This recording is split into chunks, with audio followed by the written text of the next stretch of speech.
ESPN welcomes you to the following presentation of the National Football League. In Midtown Manhattan, where else would you like to be other than the 2004 NFL Draft? That's what these folks are saying. Storming into the theater here at Madison Square Garden as we reenact an April Classic. You're always going to want the best player available. It takes hard work. Determination. To not be outdone. To be the best possible football player that I could be. 2004, the hunt for the teams. The quest, pick a winner who passed the test. The nerve-wracking waiting separation of elite peers. You're checking the start of careers right here. Sweating and guessing, realize through busting boom. Getting in hard work, in result of the weight room. Open it up, the team, the league, the game at last. To the next names, NFL. Yeah. Eli Manning, a name like that commands respect. It also bears the weight of a family legacy. Robert Gallery, from Iowa farm boy to Outland Trophy winner. Next stop, the NFL. Tommy Harris, Army kid turned Lombardi Award winner. Where will his speed and power rank him next? Sean Taylor, the next Ronnie Lott, he's out to set a tone beyond comparison. 25 years, ESPN NFL Draft. 25 years of coverage for the first to the last. Gavel to gavel, from beginning to end. We're picking superstars, let the games begin. Fill the draft.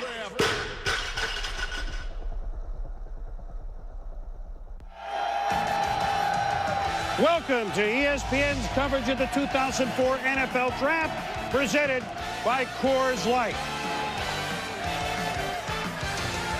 They are inside, wearing the jerseys of all 32 teams. And when we mean all sorts are inside the theater at Madison Square Garden, we mean absolutely all sorts. From both coasts and all walks of life. Fans of the home teams, fans of the road teams, and yes, fans of a great family, the Mannings, father and son.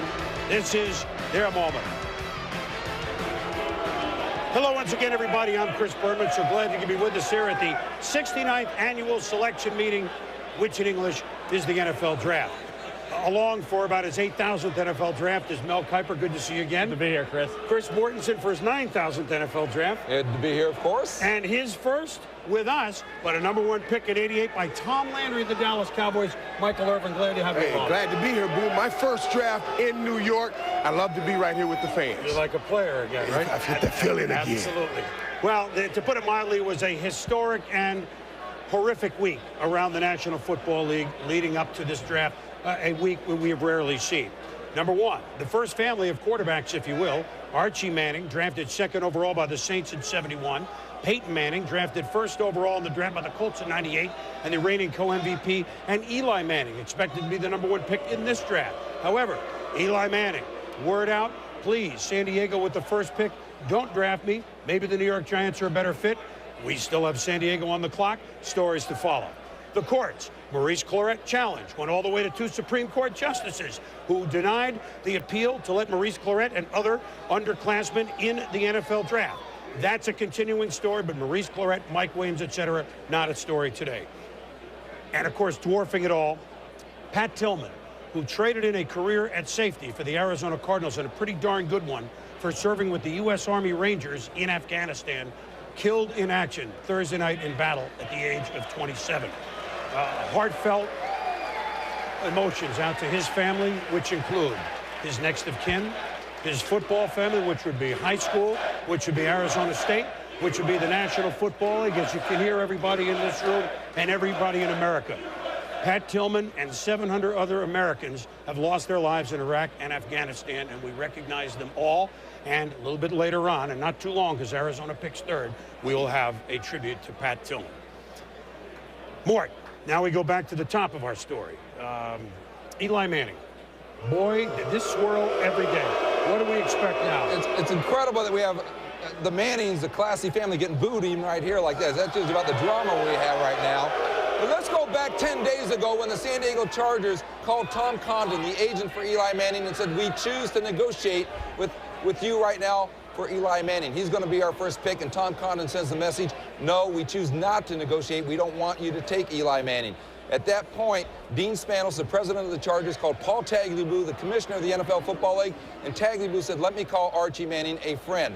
And at that point, Tagliabue asked him, Archie, to get involved in this process. Archie, as we know, met with the Chargers, and basically Condon called this past Wednesday night, reiterated the family position. We do not want Eli to be a Charger. Why? The Mannings have not detailed these issues, the whys, but clearly it is an indictment of the Spanos family that owns the Chargers. They don't see much hope. They don't see a commitment, and that's my interpretation of the events, Chris, and that's where we're at right now, where the Chargers committed to taking Eli Manning unless something dramatic happens shortly. Well, it hasn't happened yet, but it could even after the very first pick is made, and we will obviously address that throughout the first hour because phone lines could be burning. Mel, let's go back to 1998. Peyton Manning was the #1 pick of the Indianapolis Colts. We know what he's done as a pro. He's great. Peyton Manning coming out, Eli Manning coming out. Are they the same? Eli equal Peyton? Perception, Chris, I think right now the rating is the same. I think Eli has the similar number of critics as Peyton did, as Troy Aikman did. Quarterbacks coming out early, unless you're John Elway, in terms of the NFL draft, will have their share of skeptics. There's going to be mixed opinion. Peyton Manning, everybody said, well, hey, Ryan Leaf's better. In this case, Eli Manning, hey, Ben Roethlisberger's better. Phillip Rivers is better. Bottom line is Eli Manning elevated this Ole Miss Rebel team to bowl status. They were a series away from beating co-national champion LSU. This kid can throw the football. He's got size, got more mobility than Peyton. And I think by going back for his senior year, Chris, he really benefited because he got that fire, that passion that I didn't see as a junior. I saw it more so as a senior. Yeah, we all saw it as a senior, that's for sure. Well, right now, the San Diego Chargers have seen it as well. It's early out in San Diego, but somehow I feel that people have been up there for a long, long time. At Chargers headquarters is one of our many quarterbacks, Sean Salisbury. Sean, good morning.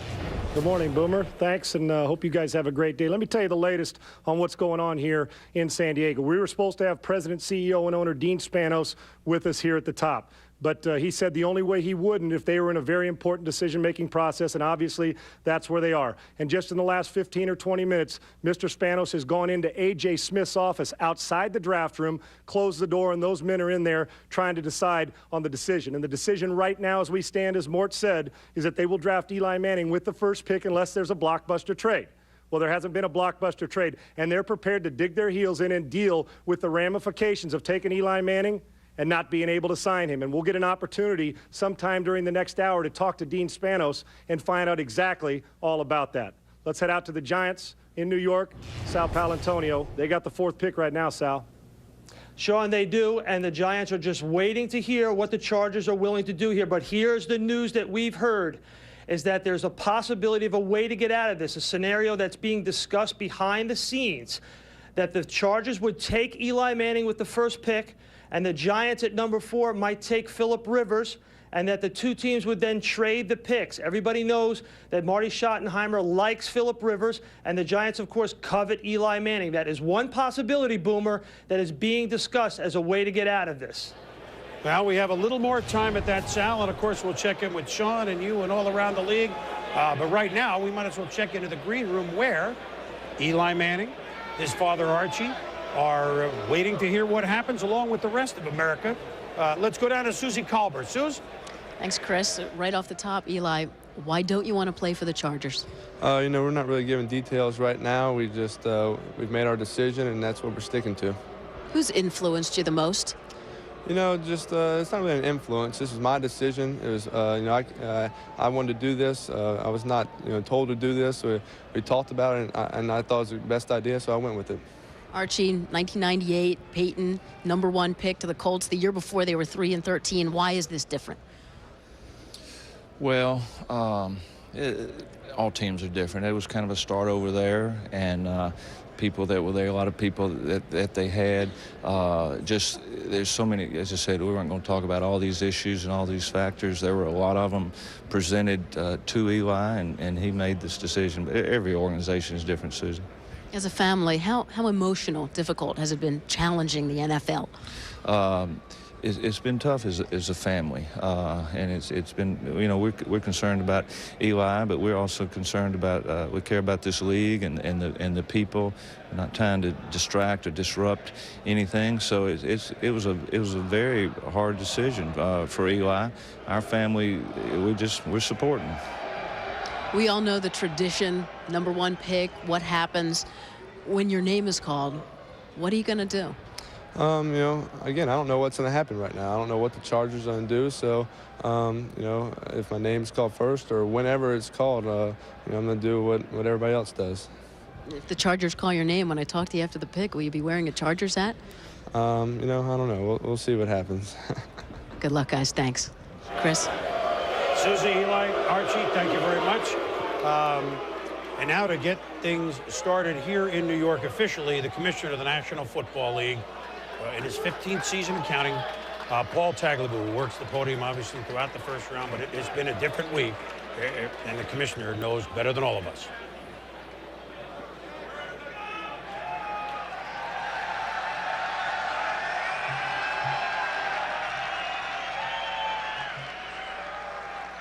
Good afternoon. If you give me your attention. Yesterday, all of us learned of the tragic news of the death of Pat Tillman, the former Arizona Cardinals safety. 2 years ago, Pat Tillman left the Cardinals to join the United States Army, where he became a member of the elite Ranger unit. Like the 5 Marines standing with me today, Pat served in Iraq, and he was on another mission in Afghanistan when his unit came under attack. Pat Tillman personified the best values of America and of the National Football League. Like other men and women protecting our freedom around the globe, he made the ultimate sacrifice and gave his life in the service of his country. After talking to Pat's family, we will make certain that Pat's values and what he represents to America and to the National Football League continue to have a permanent place in the league. Please join me in a moment of silence in memory of all those men and women, all those heroes who have given their lives for all of us.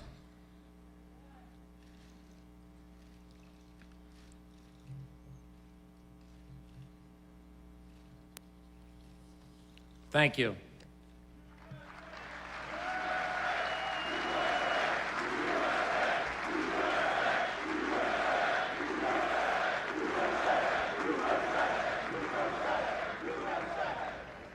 Okay, thank you. And now we open the 2004 college draft, and the San Diego Chargers have the first choice and are on the clock.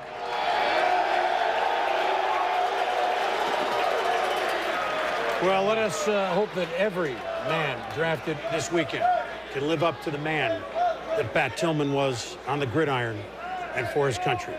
We'll be back with the NFL Draft as the Mannings will find out soon whither, where, and maybe why.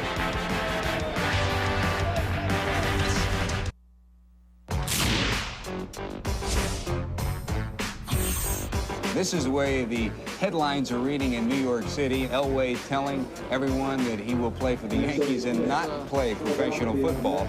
You know, he might get up there and say, I'm choosing the Yankees. But until he has a signed contract, anything can change. Baltimore selects as the first choice in the draft quarterback John Elway of Stanford. I'd be surprised to see him play baseball, too. He could be the best in football.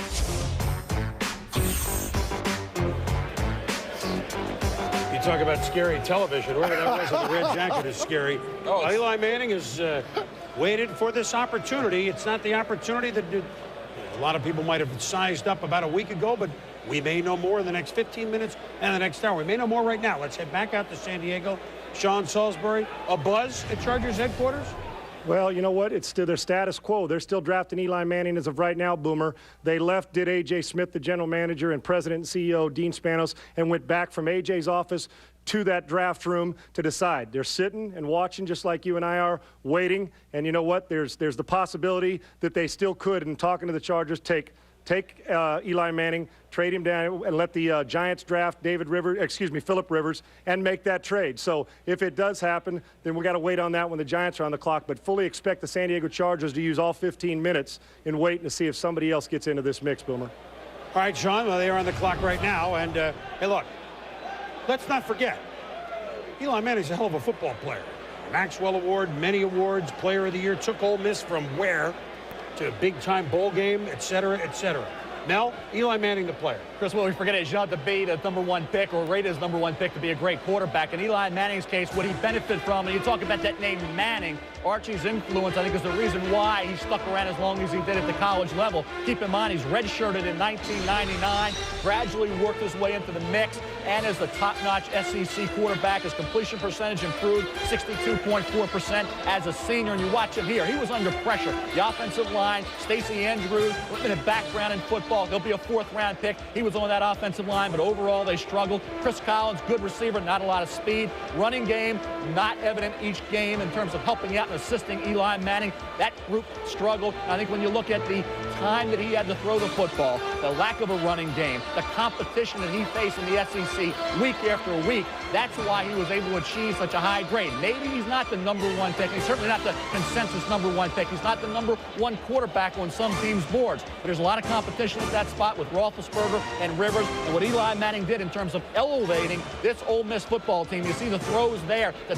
timing, the precision, which is most important considering the fact he didn't have the great wide receiver core. It's amazing what he was able to do. And I think the fact of the matter is, without Eli Manning, where would Ole Miss have been? They were on the doorstep of upsetting the co-national champion, one series away from upsetting the co-national champion LSU Bayou Bengals. You look at what he did throughout his career against that top-level competition. He was an elevator, and I think that's the key entity in a quarterback at the college level. If you don't have the supporting cast, Michael, you better be able to take really the reins. He did it, and he became much more of a leader as a senior, and that's the influence of Archie, keeping him around from redshirting in '99 all the way till his 5th-year senior campaign in 2003. How about pressure, though? Different than even playing quarterback at big-time football. It's the one thing that you cannot get a read on before the draft. But this situation, it may be different. Eli Manning, #1 pick overall. You want to know if a quarterback can go #1 and can handle the pressure of being the #1 pick.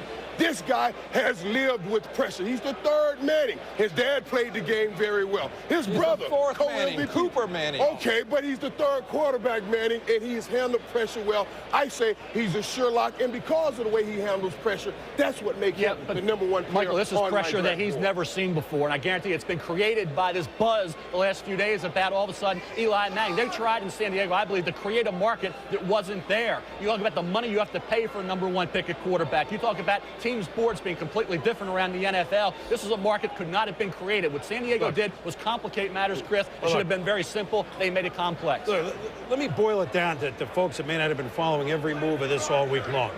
I think that the problem is that everybody looks bad here, right or wrong, all right?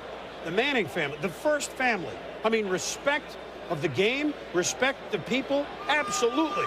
But yet, they weren't, it didn't appear to be Manning-like. You know, that's the perception. That certainly wasn't their intention, but that might have been what happened. The San Diego Chargers are made to look like all this, like the Beverly Hillbillies. I don't think that's fair. I'll address that in a couple of minutes, but that's a perception out there, and that's not being worn very well out in San Diego, as you might expect. And the NFL, let me go ahead 3 months, okay? If Eli Manning sits, you have the #1 draft pick not playing football, and that's not good for the NFL. Everybody looks bad. Who legitimately looks bad, if anybody, and who actually will come out of this okay? Well, I think, it's like you said, I think everybody looks bad. There are no winners right now in this situation. The league loses, as you mentioned. Certainly the Chargers lose because now their fans are saying they're bungling this thing. And then, of course, the Mannings lose because they've had such a prestige image in this thing. I do want to address one thing that was asked earlier about to Archie Manning by Susie Colbert, which was, why is this different than the Indianapolis Colts and Peyton Manning? And Archie alluded to it, but he didn't tell you. And simply, what happened then was the Indianapolis Colts had just been taken over in the front office by Bill Polian, who had taken the Buffalo Bills to Super Bowls and had taken the Carolina Panthers to an NFC Championship team.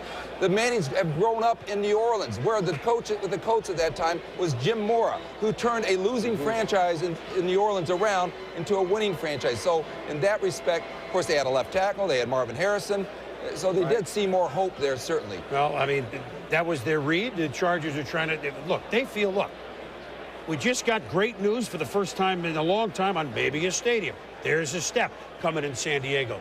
We have a pretty darn good running back in LaDainian Tomlinson, maybe the best in football. However, at 4-12, they don't have a lot else, but neither do the Colts. I understand what you're laying out. And by the way, let's not forget, it is Eli's prerogative. Right? It is their prerogative to do what they're doing, like it or not. Now, for example, a couple of years ago, the exact same situation. There are two things tying in here with San Diego. Then let me go up to the AI Sports Desk. 3 years ago, Michael Vick. Well, they traded out of the number one spot with Atlanta, but the number one they got instead was this great running back, Tomlinson, Tim Dwight, 2 other picks. So let's not forget the Chargers didn't bungle that. Now, 98, Peyton was picked first. They ended with Ryan Leaf, but that's what everybody remembers. This is the team that drafted Ryan Leaf at quarterback. Not fair, but it did happen. Let's go up to Bristol, where we'll be joined all day long with the EA Sports Desk. Trey Wingo and company. Guys, you're ready to roll up there, I know. More than ready, Boomer. Thanks very much. Welcome into the EA Sports NFL matchup set. Trey Wingo here with Merrill and Jaws. And there is not even unanimous decisions here on whether or not Eli Manning is not the best player, but the best quarterback. Is he, Jaws, the best quarterback available in this draft? He is the best quarterback available in this draft. In all due respect to Ben Roethlisberger and Rivers and Lossman, when you look at Eli Manning, I've studied him extensively. He projects very well to the National Football League. The strong arm, the accurate throws, the mobility, the experience, the ability to manipulate a defense, move secondary, throw the ball down the field. He projects the best out of this group for the NFL. Right, in your opinion. Now, we watched the tape, and I come away with Philip Rivers being the best quarterback coming out in the draft. When you look at San Diego, the reason they like Philip Rivers, he is most prepared to come out. When you look at his anticipation, his ability to get rid of the football, that's why they like Rivers. The difference here is Philip Rivers doesn't have a dad who played in the National Football League. He doesn't have a brother right now playing in the National Football League. Or Philip Rivers would be the first player picked right now. It wouldn't even be a discussion. What is wrong with He does have that delivery issue, though. He does have that delivery issue that people are talking about. Listen, there's nothing wrong with character because I think both these guys have tremendous character. I agree with you. But now it's the Manning history that is pulling the weight here. It's not Eli Manning. He is not a consensus guy. He is not John Elway, not even close to John Elway. Rivers is the better quarterback. And feelings got hurt here when San Diego said, we like Philip Rivers. But Manning said, you know what? Hold on, guys. So much, then we're not going. Gotcha. One more issue we got to hit here. Is Eli Manning, does he have the right to buck the system the way he is? No, I don't believe he does. Based on just his overall skills, I don't believe he is that talented. It is because of his dad, his brother, and the power of that name that makes this happen. If Rivers had the same thing, he would be the first player picked, period. Jaws, your thoughts? I don't agree with bucking the system. But clearly, Eli Manning is the best quarterback. He projects to the NFL. The team that does get him, and we don't know who that's going to be right now, he will be a quarterback of that team for a long time. Why don't you have the right to buck that system? It's the only time maybe in your life you have the hammer. If you got the hammer, you should swing it. Well, I think there's some validity to that, but I don't think it should be done. All right, we shall see. Obviously, division on the set, division in the ranks. We don't know what's going on. Boomer, let's send it back to you in New York. Well, we're about to find what's going on, Trey and Merrill and Jaws. We look forward to your input. Well, here it is. Number one pick in the 2004 draft. Take a guess.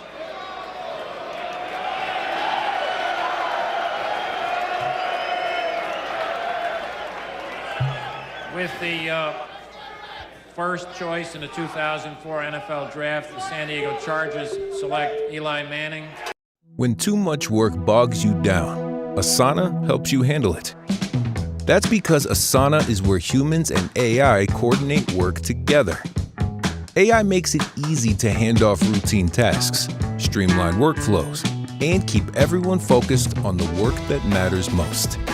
That's how work gets handled. That's Asana. Visit us at asana.com. That's ASANA.com.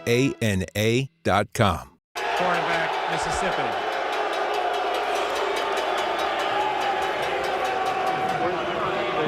Well, A moment that he's dreamt about, that Peyton has lived, and Archie, as the number 2 pick overall in 71, was as close to, is not quite at this moment what he might have thought. However, well, here's the thing about this, is in speaking with Archie this week. Wait a minute, hold on, Mort. Classy move. He's holding up a Charger jersey. Let's notice that. In visiting with Archie this week, he has expressed this. He hates this for Eli because he knows this is supposed to be the best weekend of his life right now, and he understands that what has come out publicly has spoiled this somewhat for Eli. And now they're trying to do the right thing by the NFL and certainly by Eli as well. And he's doing the right thing. But Mort, I must get this here. I agree with what the Mannings are doing. It is hard with everything going perfectly for you in the NFL to make things work. And then you get a situation where you think a team is not overly crazy about a quarterback going the first pick in his last name, Manning. I would be afraid of that situation. I want to try to put my son, if I'm Archie, in the right situation to succeed. He's already having a lot of pressure put on him. I don't need any added pressure with an organization or anybody that's not 100% towards winning and not showing that they're 100% towards winning. Let me tell you something. We all know this. If Eli ends up a Charger, a Giant, or make a pick, they got themselves a hell of a quarterback. It is now the 6th, and that's his mom, Olivia's dad, Archie. You know what? He may feel it. That's a very classy move that we're seeing right there. It is very classy move. And you might want to save that picture. It might be a collector's item. I'm at the same thought. That's exactly right. 6 of the last 7 years, a quarterback now won 4 years in a row. Carson Palmer didn't play at all for Cincinnati last year. He's going to start next year. David Carr 2 years ago certainly looks like a fine player for the Houston Texans. 3 years ago, Michael Vick. He, of course, is, we'll wait to see a healthy Mike Vick this year. 99, Tim Couch, Cleveland. Might be a Green Bay Packer before the end of this weekend. Peyton Manning, co-MVP of the league, as good as there is, number 1 pick in 98. So even on that list, there's nothing bona fide, yes, and there's nothing bona fide, no. Here's the reaction in San Diego. You see now, he's getting booed all over the country. Well, that's what's happened with this scenario here, and that's why Archie hates it, because what's happened is that now Eli is a villain. Of course, the San Diego Chargers have identified his agent, Tom Condon, as a villain in this thing as well, and there's a history there. Go.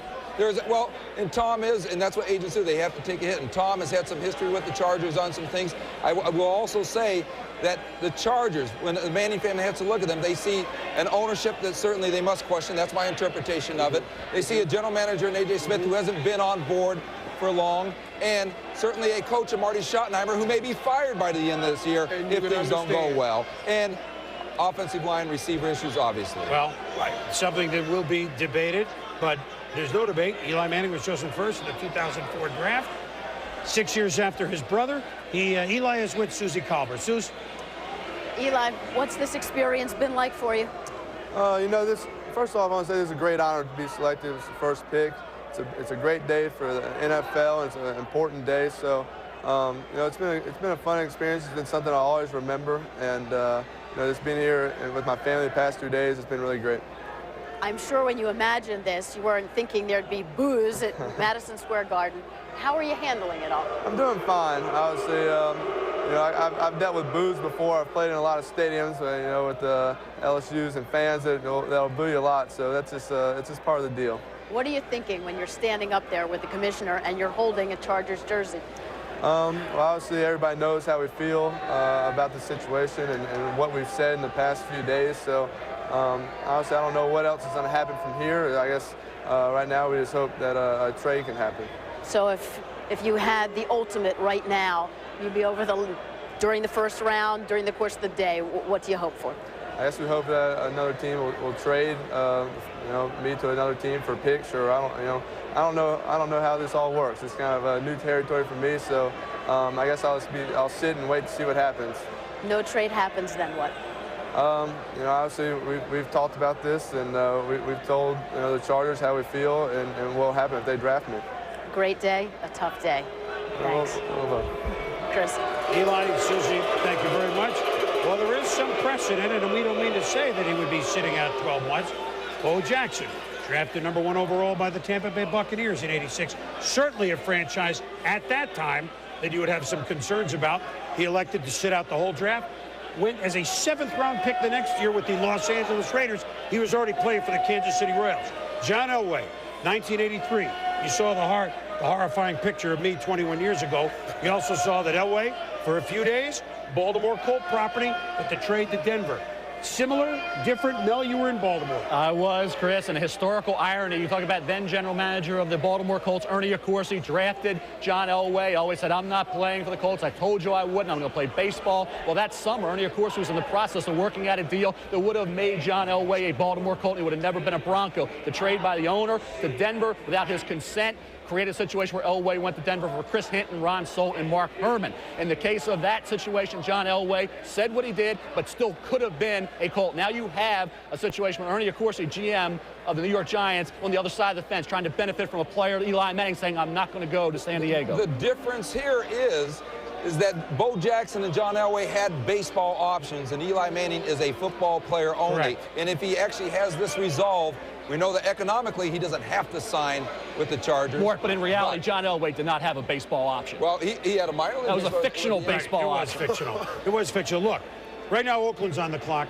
then Arizona, then the New York Giants. If that is the only team, no, anybody could call, but if that's the team, they might make a trade for this spot. Look, Phillip Rivers, the next quarterback on many boards, although Ben Roethlisberger is here, and other boards, the next quarterback, from NC State.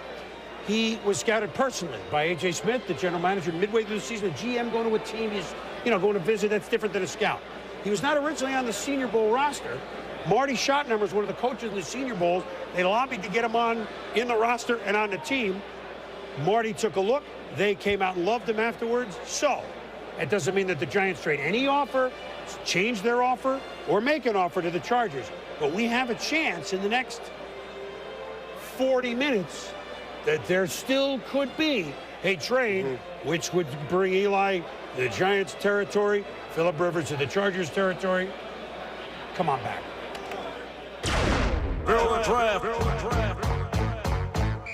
2004, Eli Manning request. Pick a winner who passed the test. The game at last. To the next names. Yeah.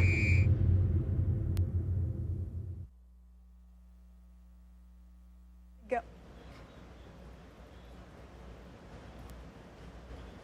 Welcome back to the NFL Draft. As we look at Madison Square Garden just a few minutes ago, boos for the #1 pick, Eli Manning. Controversy already. I am Andrea Kramer at the Players Roundtable, and I am joined by my roster of amateur general managers, Kyle Bowler from the Baltimore Ravens, Corey Chavis, Minnesota Vikings, Takeo Spikes, Buffalo Bills, and John Jansen from the Washington Redskins. Gentlemen, as you watched the image of Eli Manning, a very unhappy Eli Manning, what were your thoughts? Well, it's unfortunate that he put himself in this position just because it should be the biggest day of his life. He's going to sign a contract that is going to set him up for the rest of his life, his family. Obviously, they're doing well as it is with Peyton and everybody, but he's the #1 pick. He's the #1 option that everybody wanted in this draft. He should be happy as can be.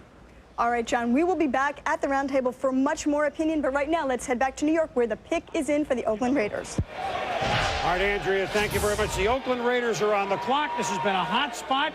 Cleveland in particular may be offering a 2 or 4 or something else to move up. We'll tell you why. There are 5 or 6 special players right here. Who do the Raiders like?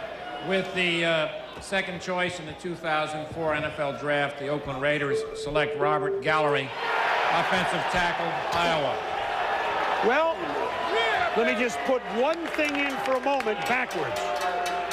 That might make the New York Giants San Diego trade a little more possible. It might. I'm just going to say that. Robert Gallery, we haven't even talked about him. He is one of the best tackles rated in a long time. Up there, Mel, with what? Tony Baselli, Jonathan Ogden, Orlando Pace. Do you agree? Yes, I do. And I think when you look at Robert Gallery, also they say safe pick. Well, safe pick for the reasons that the tackles you mentioned, Chris, have had outstanding careers. Not to mention top guys like Trey Thomas out of Florida State with the Eagles, Walter Jones in Seattle. Keep in mind, Jordan Gross started all year in Carolina, a Super Bowl team. So I think teams feel, hey, when we take an offensive tackle in the left tackle, we get an immediate return more on our investment. We can plug him right in, and he is a safe pick. And when you look at the highlight package of Robert Gallery, you see a destructive collective force. Kirk Ferentz, the head coach at Iowa, does a remarkable job. He's an offensive line guru, and I think when you look at Robert Gallery, a former tight end, becoming a great left tackle, a lot of that had to do with Kirk Ferentz and the way he was coached. How about from the farms of Iowa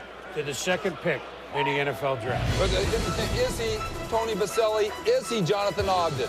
I think when you look at Ogden, I think he's got a chance to be that good. Is he Ogden as a player? No, he's a different style of player. This is a rugged offensive tackle, rugged left tackle. As I said, a former tight end who grew into the position. Very strong, tremendously mobile, and very tough. I tell you, this is a kid who did a heck of a job on the defensive side of the ball in high school as well as the offensive side. You look at the experience that he gained at Iowa in that style of offense, and you watch him here, number 78, the feet, the balance that he has, the ability to not just get your guy, but move on and assist that running back, Fred Russell, as he did. And you saw Fred Russell here, number 2, have a number of big runs. A lot of it had to do with Robert Gallery and his dominance. You saw him against Will Smith from Ohio State. You saw him against some elite defensive ends get the job done. And this kid never really had an off game. He was All-American week in and week out. And I think Robert Gallery's dominance on a consistent basis is why he achieved such a high grade. As I said, on a par, no question about it, with Ogden, Pace, Baselli, and Samuels. Robert Gallery will be expected. And history has proven it will happen. A left tackle moves in right away and starts from day one. Raiders? I love the pick. I absolutely love the pick. The Raiders are so used to going after talented players, wide receivers, running back. But now they're getting back to the basics. They're saying, we're going to win with line play. Offense, defensive line. Of course, they signed Warren Sapp, Ted Washington, Big Sam Adams, and stop the run. And let's be able to run. Noah Turner, the new head coach, believe me, played with him. He loves to run. You know what's never been discussed about the Raiders, though? And I'm just wondering whether it should have been. Should they have taken a quarterback? You got to remember, Rich Gannon's coming off shoulder surgery, and he's up there in age. Tuiasosopo coming off a knee injury, and we don't know how he plays. North Turner is a big down-the-field type guy, and you've told me it starts with the quarterback. Why not? He's a big quarterback guy. So what does that say? He doesn't see a quarterback that he loves in here. He's going to wait, maybe find his quarterback later, but he sees offensive tackle that needs to protect that quarterback, and that's the guy I get. Mike identified some of the big changes, literally, for the Oakland Raiders, including the big guys on defense and the new coach. Raiders, a year removed from the Super Bowl, have the second-round pick. Which team are they? Arizona, when we come back. Yeah. So this is a great first date. Y'all look delicious. I mean, pretty. Sometimes they know me up in this joint. I'll pop a couple collars, you know. Hello. Can I take your order? Yeah, I'll have Yeah, that. you can take my order. Let me get 3 number 5s, 12, 8. You got an ear infection. 7. That's what Marvin wants. Yeah. Unleash the Rocky Mountain cold taste of Coors Light. The first choice in the National Football League college draft. Eli Manning. Kevin Jones. Sean Taylor. Kellen Winslow Jr. Giants? Chargers. Redskins make a blockbuster deal. What? The Redskins? Who, the Skins? Don't you mean the Cardinals? Or the Lions? Chargers? Giants. Chargers. Giants. Chargers. Giants. I thought the Redskins got the first pick. Redskins? Man, I heard it was the Giants. What happened to the Chargers? The NFL Draft Day hat. Make it your #1 pick.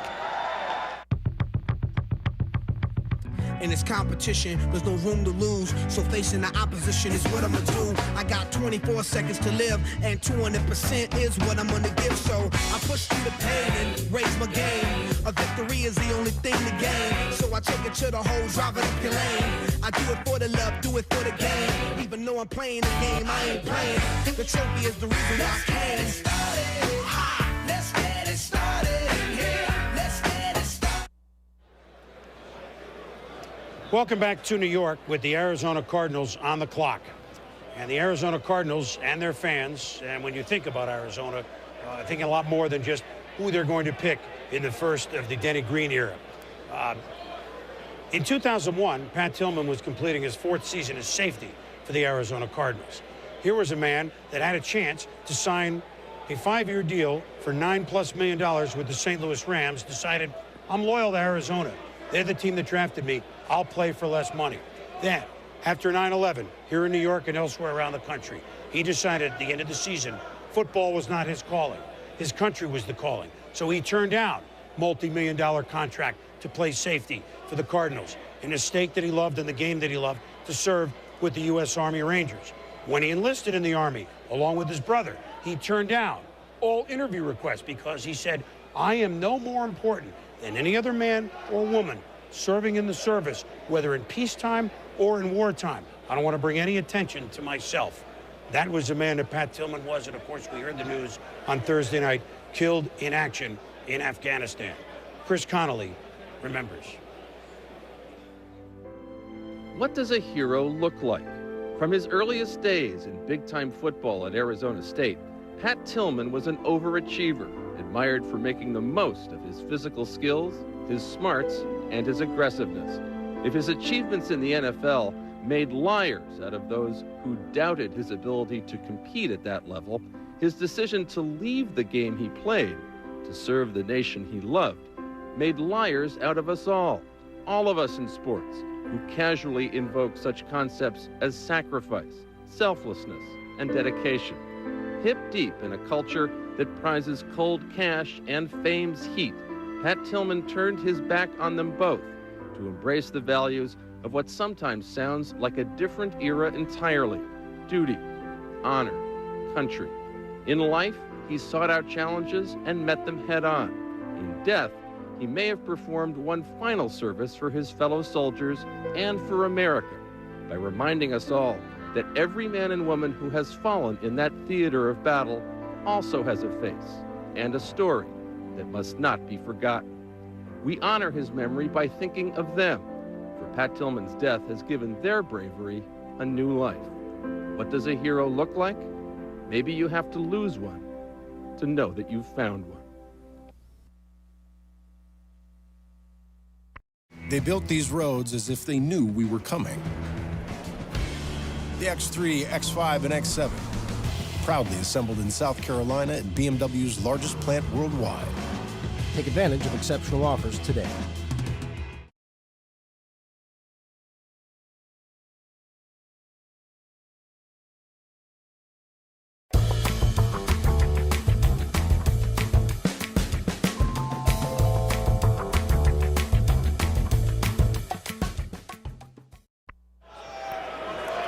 We are back here in New York as a poignant, to say the very least. And Pat Tillman will be on our minds today, tomorrow, all year, and every year. The Arizona Cardinals, there'll be nobody wearing number 40 again at Arizona.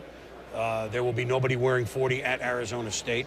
And as we say, everybody drafted today. We hope they can live up to the man that Pat Tillman was. Arizona and Denny Green's first pick. Third choice in the 2004 NFL Draft, the Arizona Cardinals select Larry Fitzgerald, wide receiver, University of Pittsburgh.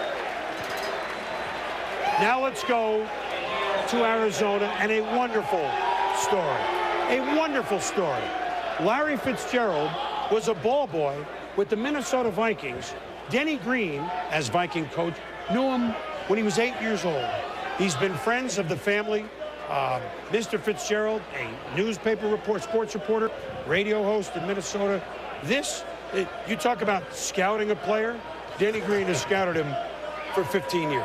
Larry Fitzgerald, amazing. And I think when you look at Larry, he was the #1 player on my board. I think when you look at Larry, 6'3", 225, I had a chance to meet him this year. We were at the Virginia Tech Pitt game with College Game Day. And I think when you look at Larry Fitzgerald, you see a kid big, and he has that Lynn Swann ability to be that acrobat and have that body control and the work ethic of a Jerry Rice. And you see the ability there. When that ball's in the air, it's his. I think people talk about, hey, he's got to get off the jam. He's got off that press coverage. Yeah, he can work on some things, but he's going to put the time in on the practice field to do it. Yes, I think Arizona had needs above wide receiver, but keep in mind, Denny Green's going to attack with 3 wides. He's got Anquan Bolden, Offensive Rookie of the Year. He's got Bryant Johnson, and now he has a Larry Fitzgerald who's 6'3", 225, presents coverage matchups when you can attack with those 3 guys. And at Minnesota, he had Chris Carter, and he had Jake Reed. Then he brought Randy Moss into the fold. So Denny Green, you think, hey, why not quarterback? Denny Green really is ecstatic about the potential of Josh McCown. Josh McCown played well in those last 4 games. The game against Minnesota, touchdown pass to Nate Poole, knocked the Vikings out of the playoffs. Denny Green's pet project now is making Josh McCown an effective starting quarterback. Culpepper was in his 2nd year when Denny gave him the reins. the count going into his second year, and he will have 3 wide receivers. Granted, they're young. Bolton's proven. Johnson needs to improve. Fitzgerald will play as a rookie and play a major role. Marcel Ships in the backfield. And I think second round on, they will address the defensive needs that they have. Now, listen, another storyline which is shoved aside, and we're going to get to these 6 special players, is that we will have maybe a dozen receivers picked in the first 2 rounds. Mike, Larry Fitzgerald, I mean, is he an acrobat up there catching the ball? Man, I'm telling you, he has the best hands I have seen since who? Chris Carter, another guy that played for Denny Green. No, Chris has better hands than I do. But and as long as Denny Green uses him like he used Chris Carter, look for Larry Fitzgerald to be a Hall of Famer. Now, also, you alluded to it, Mel. I say that 3rd pick, I say Larry Fitzgerald, a great pick. You set him out wide, you put the 3 wide sets, but Anquan Bolton, such a great wide receiver, I would have been careful. Michael, but just as Eli Manning was not the unanimous #1 quarterback on a lot of boards, neither is Larry Fitzgerald the #1 receiver, because Roy Williams, I believe, surpassed Fitzgerald on most boards. That's why this personal relationship between Dennis Green and the Fitzgerald is very pertinent at this point. It means a lot to Dennis Green. He knows exactly what he's getting with Larry Fitzgerald. Absolutely. Larry Fitzgerald, I know he knows, and I like Larry Fitzgerald as a wide receiver, but I also know the mentality of a wide receiver. And you have an Anquan Bolton who has played well for you, overly well. He caught over 100 receptions last year. You have Brian Johnson right there, who you drafted in the 1st round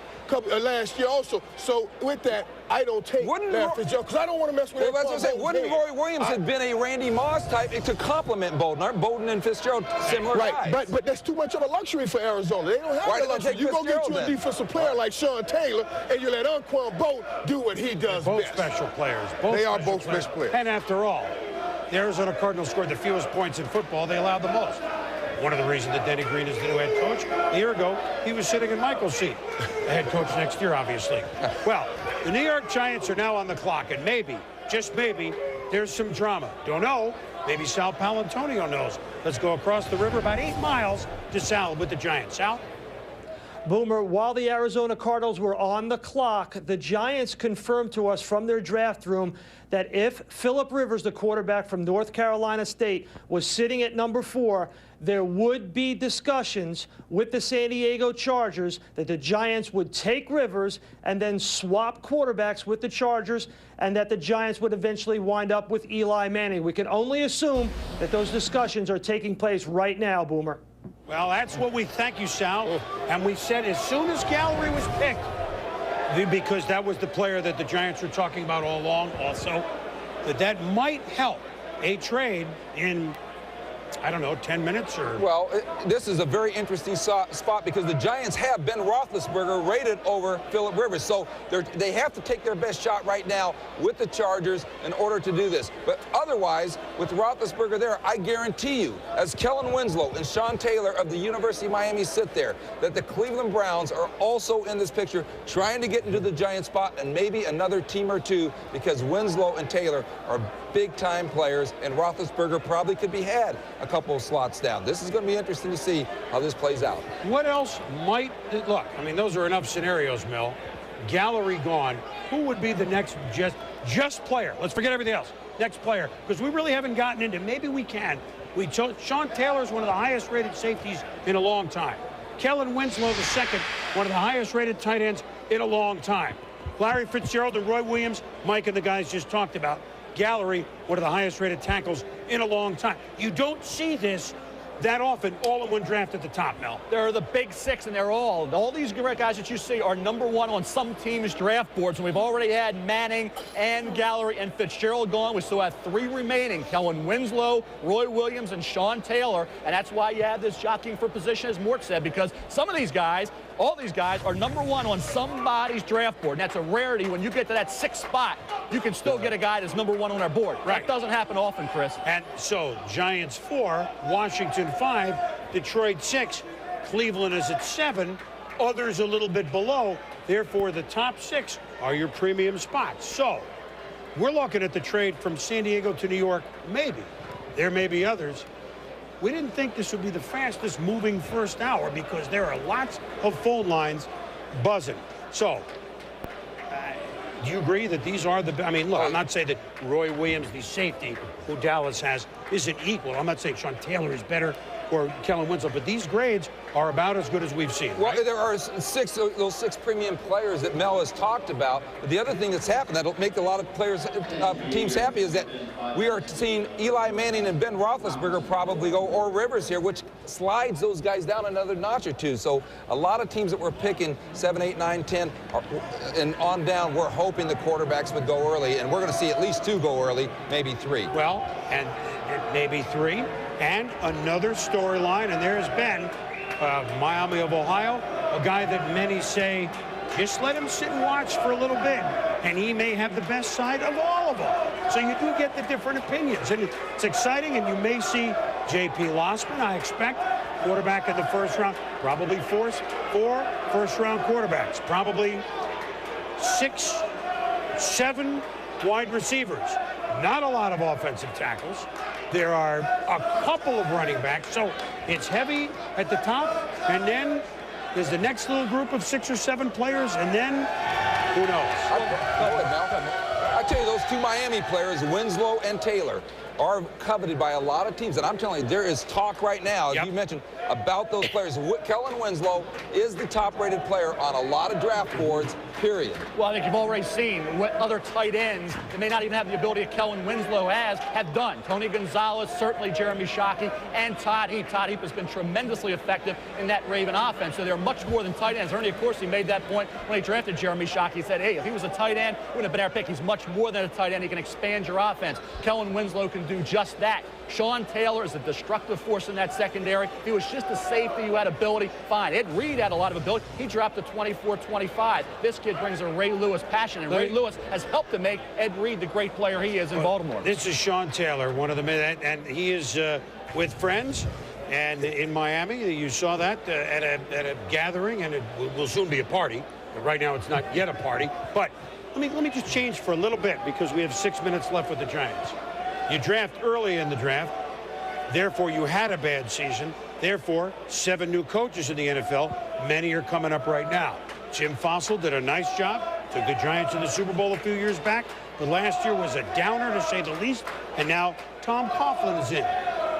Are the Giants a contender for the playoffs again, or are they in a rebuilding mode, guys? Tom, they've had a terrific season, I think, in picking up value-free agents, and Tom Coughlin, I don't see him taking 3 years to turn this thing around. I see a quicker turnaround there. Let me ask you this, Morton. I think a lot of people in our audience are asking this question. Why is a trade now being consummated possibly when it could have been done before the pick was made, number 1 overall? If it's a trade, hey, listen, it's true. Now, maybe it's the Chargers, but I'm telling you, if there's a trade here, do not rule out the Browns, who covet Gallery, who's gone, Robert Gallery, and they covet Kellen Winslow. The Houston Texans might covet a guy like Sean Taylor.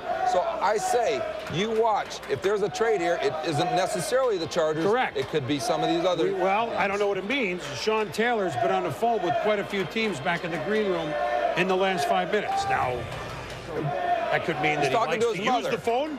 And, his mother's with him. Well, not in the green room. That is gathering in Miami. So maybe what you say is correct. Giants could go down, which, by the way, still leaves a Rivers scenario alive. I don't know, right?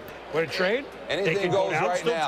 Anything goes right now. With the way it fell with Manning and Gallery going right off the top and Fitzgerald, right now there is a lot of phone activity going on between various draft rooms. And the 2 players, Chris, that were really associated with the Giants, Eli Manning and Robert Gallery, they're gone. Ben Roethlisberger's name's come up. You have some other great players there. The Giants looking at possibly moving down, but I think scenarios like a lot of Giants fans hope would have happened have not yet. Gallery is a Raider, and right now Eli Manning is a Charger. So we have to wait and see how that shakes down as we move on. But if you're going to work out a deal, deals have been done. This isn't the NBA draft. This is the NFL, and we haven't had many opportunities to see a player drafted and for another team like you do in the NBA. You know, just to the side, you know, and a lot of people haven't really focused on football for a while. NFC East, you had Joe Gibbs in Washington. You got Bill Parcells in his second year with Dallas. You got Tom Coughlin, who certainly has been around the block with the New York Giants. So here's Andy Reid with Philadelphia, who's gone to 3 straight title games. He's coaching in NFL coaching fantasy camp. I mean, all of a sudden he's junior again. It's almost like the old NFC East when there was Parcells, of course, in New York. You had Joe Gibbs in Washington. You had Buddy Ryan in Philadelphia. And then Jimmy Johnson came on in Dallas, taking over for Tom Landry. I mean, look, this is, you talk, I don't think you're going to slip one past the coaching staffs in this division. No, very competitive division, and it'll be very interesting to see how it plays out because all those coaches are as highly competitive and as good at evaluating talent, not just coaching talent. And look for all those coaches, Tom Coughlin being a quick turnaround in New York. New York has talent. All they needed was somebody to push them in the right direction. Tom Coughlin will do that. Well, here's the first push. The Giants have made a pick. Let's go up to the commissioner.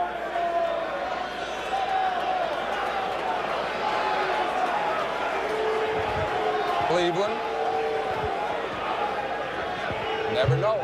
With the fourth pick in the 2004 NFL Draft, the New York Giants select Philip Rivers, quarterback, North Carolina State. As we told you, what did we tell you? As soon as Gallery was gone, now, this doesn't mean there's a deal. Well, no, it's got to be. Listen, it tells me there is a deal because the Giants, from what I understand, had Ben Roethlisberger rated over Philip Rivers. Now, maybe that was bad information, but at the same time, by taking Rivers, it tells you there is a significant trade here in the works between the Chargers and the New York Giants. Philip Rivers, a name that not many knew because you play football at NC State.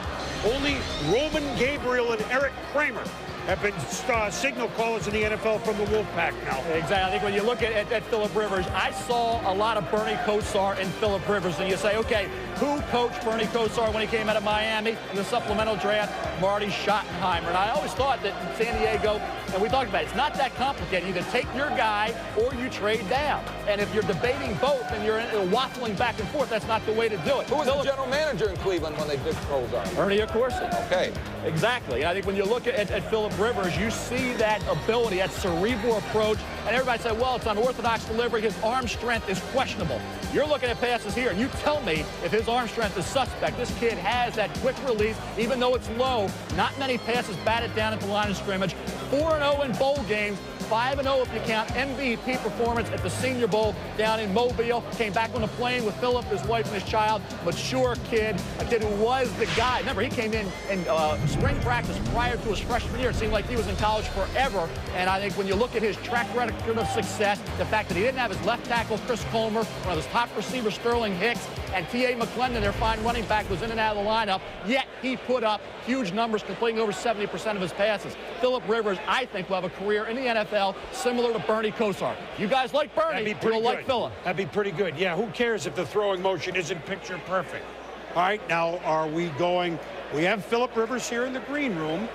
Let's go actually, first. Philip decided not to make this trip, I believe. All right. Let's go to Sean Salisbury in San Diego. We suggested, Sean, once Gallery went, that might sweeten the possibility of a deal. Has it?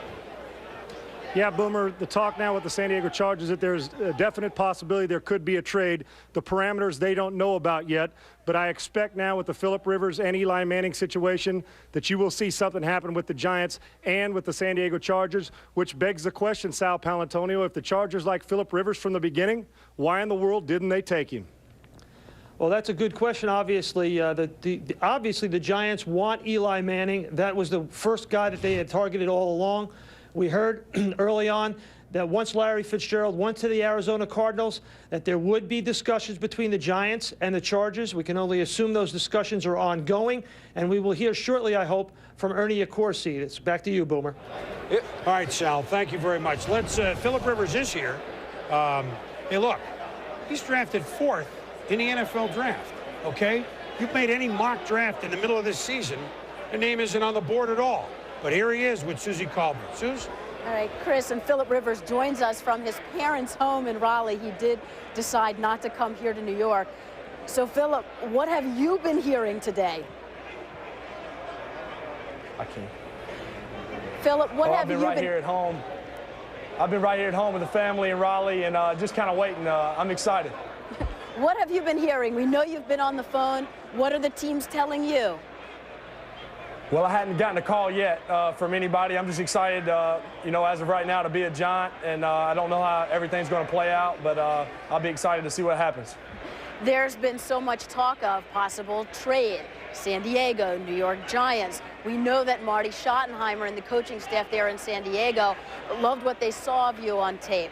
How would you feel about playing for the Chargers? You know, I'm going to be excited wherever it is. You know, as of right now, I'm approaching it like I'm going to be a Giant, and if that's the place, I'll be excited to be there and be a part of that team. And if it ends up being somewhere else, I'll be excited too. I hadn't heard anything yet other than what all y'all are saying, so I'll just be excited to see what's for sure. Philip, there's been so much talk about the unorthodox delivery. What's your message for the NFL?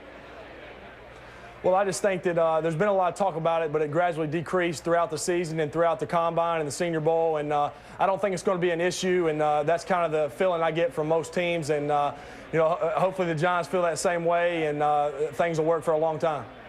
Philip, we'll keep in touch with you. Right now, let's go to Ed Werder in Washington. Ed? Thanks, Susie. You know, Joe Gibbs making his first draft choice in 12 years, and it may be the only one he makes all day because they have really tried to bolster their offense to the detriment of their drafts. They only have one pick today. It's this pick. It's because they traded for Clinton Portis, giving up a 2. They traded for quarterback Mark Brunell, and Joe Gibbs told me he feels like Kellen Winslow, the tight end, could really put this offense over the top. He says it's the kind of guy he's never had before at this H-back position, and that they consciously did not, in free agency, as active as they were, did not sign a safety or a tight end because they like the 2 Miami players, Sean Taylor, the safety, and Kellen Winslow, the tight end. The 2 players are rated so closely here, in fact, that Greg Williams, the defensive coordinator, told me he went into a meeting this morning still thinking he could convince Joe Gibbs to take the defensive player Taylor, but I am told they are leaning heavily toward Winslow at this point because he's told his coaches Winslow is just a unique player. And remember, he coached his father when he was at San Diego, changed his entire way of playing offense because he had Kellen Winslow, the original, the Hall of Fame tight end. Boomer, back to you. All right, Ed, thank you. One little note on the Giants. What a proud day for the Rivers family there. You know, wherever he ends up, he's the 4th pick in the draft. If Giant fans like that twang just a little bit, last time they picked a quarterback in the first round, 1979, a little bit of twang, Phil Simms, that turned out all right. So whether it's Rivers, whether it's Manning, whether it's whoever it might be, the Giants, now, one little question, but I'll get the answer when I come back. If it's Rivers or Manning, with or Kerry Collins, just something to throw out. As we anticipate, the Skins, the Lions, the Browns, and the upper echelon of this draft.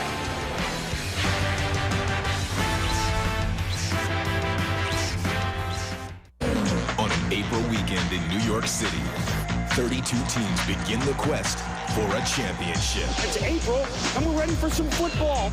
You'd love to draft an All-American, but any selection could be a standout. An All-Pro, a Super Bowl MVP. What does your team need?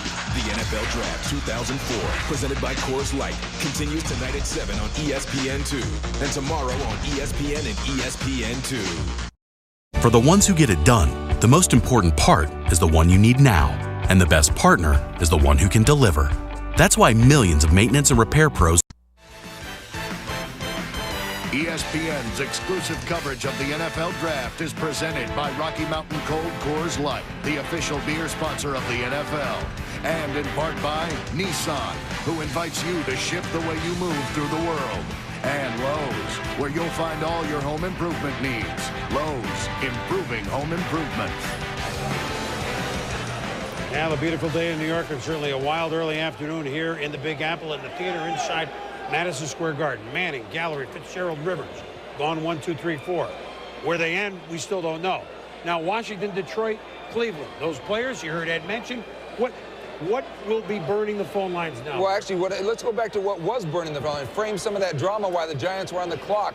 I am told that the Cleveland Browns thought they had a trade worked out with the Giants to go up to that number 4 spot and take Kellen Winslow. When the Giants pulled out at the last second, clearly with something heating up there with the Chargers over Philip Rivers. And interesting that Rivers said, oh, by the way, nobody's called me, because if it were, you always get a call from the team you're going to be playing with. Very good point.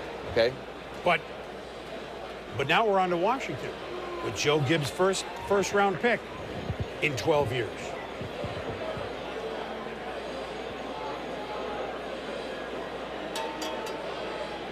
and the commissioner a one-time season ticket holder of the Washington Redskins when he was a lawyer in the nation's capital. He's been the commissioner a long time, but you always have an extra eye open for what your team might do.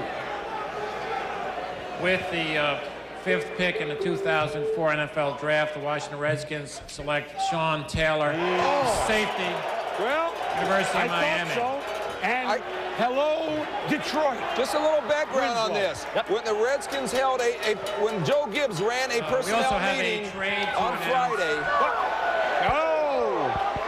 The San Diego Chargers and the New York Giants have exchanged their draft picks. I got a great question to ask. Eli Manning and Philip Rivers. And also the Giants are assigning to the Chargers their 3rd round pick in this draft and their 1st and 3rd round picks in next year's draft.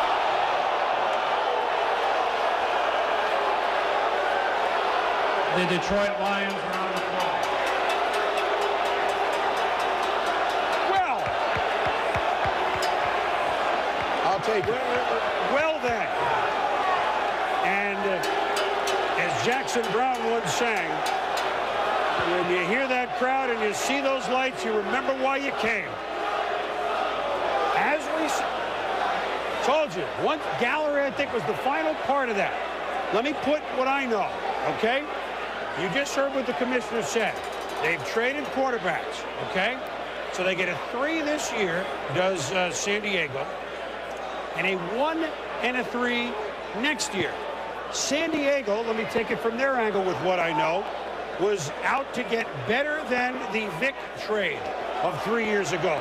And what that trade was from 1 to 5, this is 1 to 4, for a #1 pick, which they got.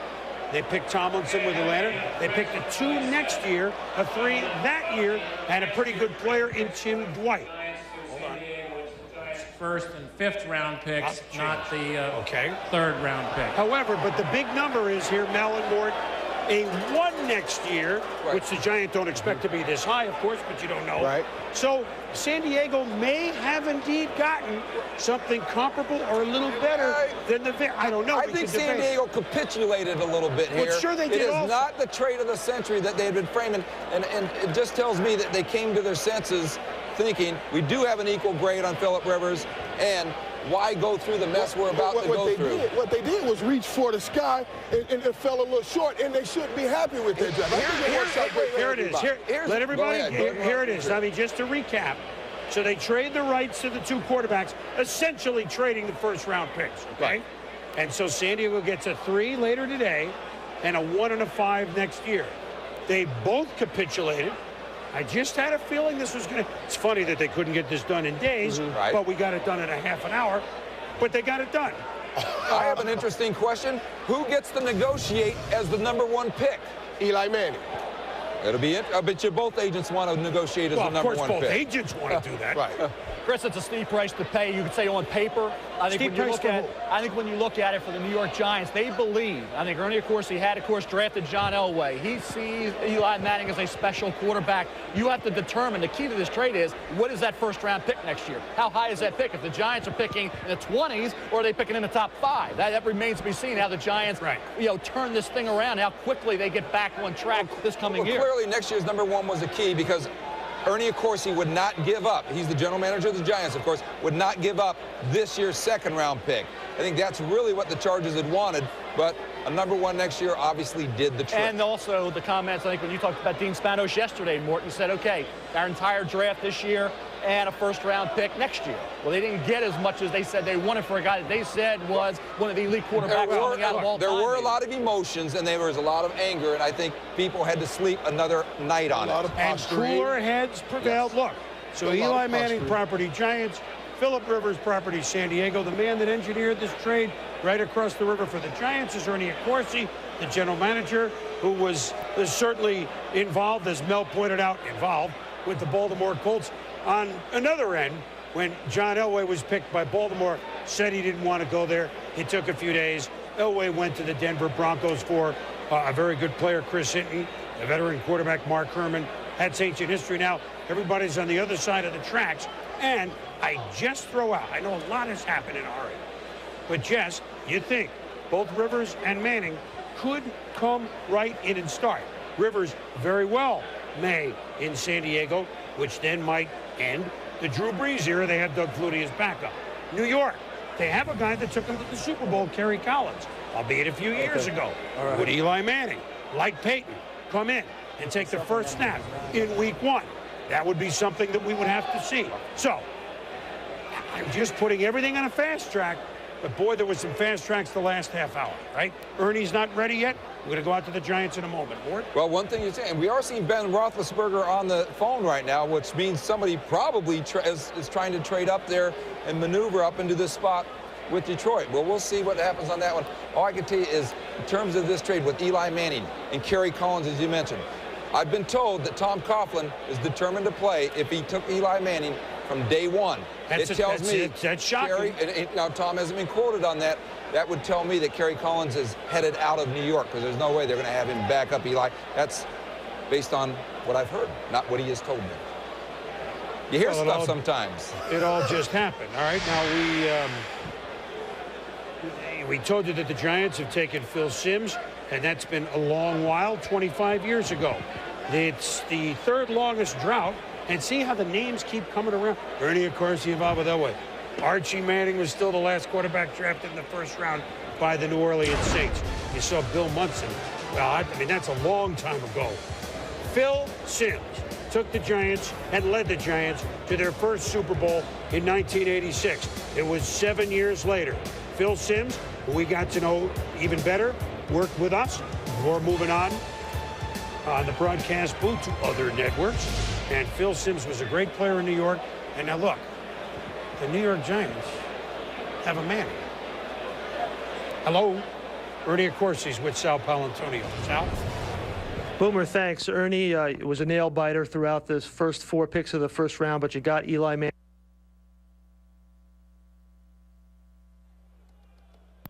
Or Pittsburgh. Well, what you just learned is Ernie is a man of very few words.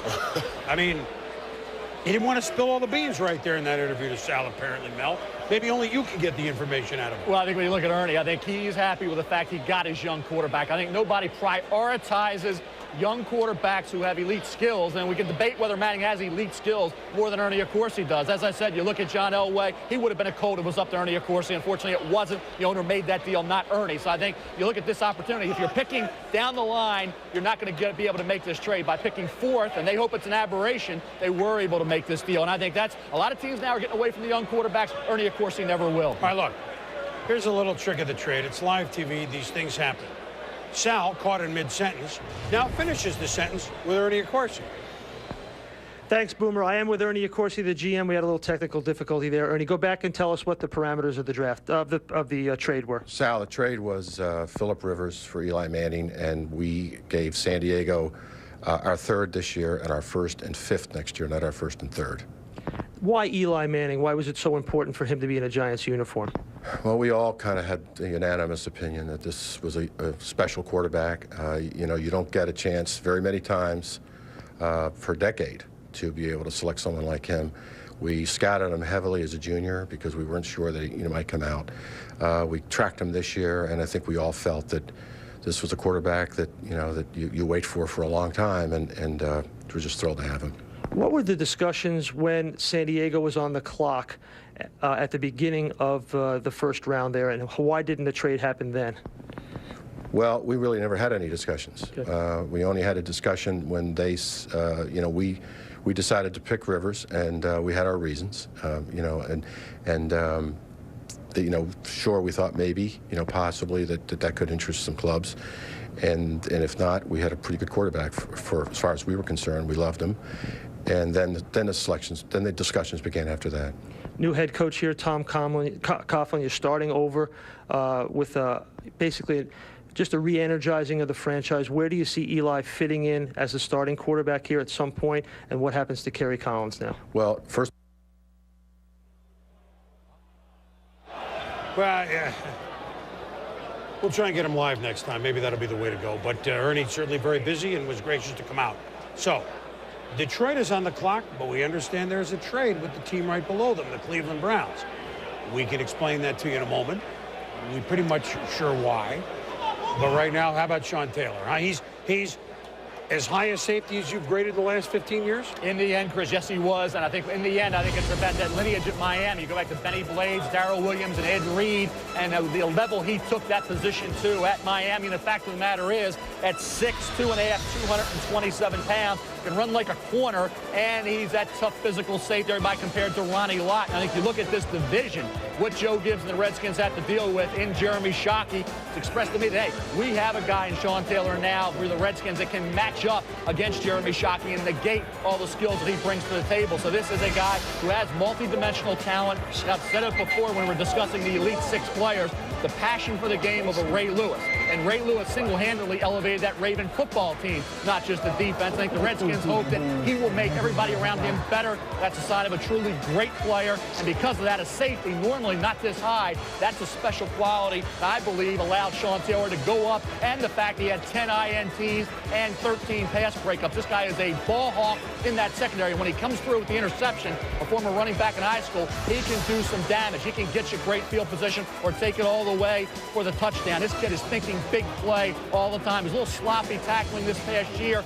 Shoulder injury. Quincy Wilson, West Virginia, did a good job breaking tackles. That's not the normal Sean Taylor. When he's at 100%, he's healthy. He is a complete player, and he is going to add to a defense. It already has Cornelius Griffin, Marcus Washington, linebacker, and Sean Springs, cornerback, coming in through free agency. And just for Michael, he's from the U.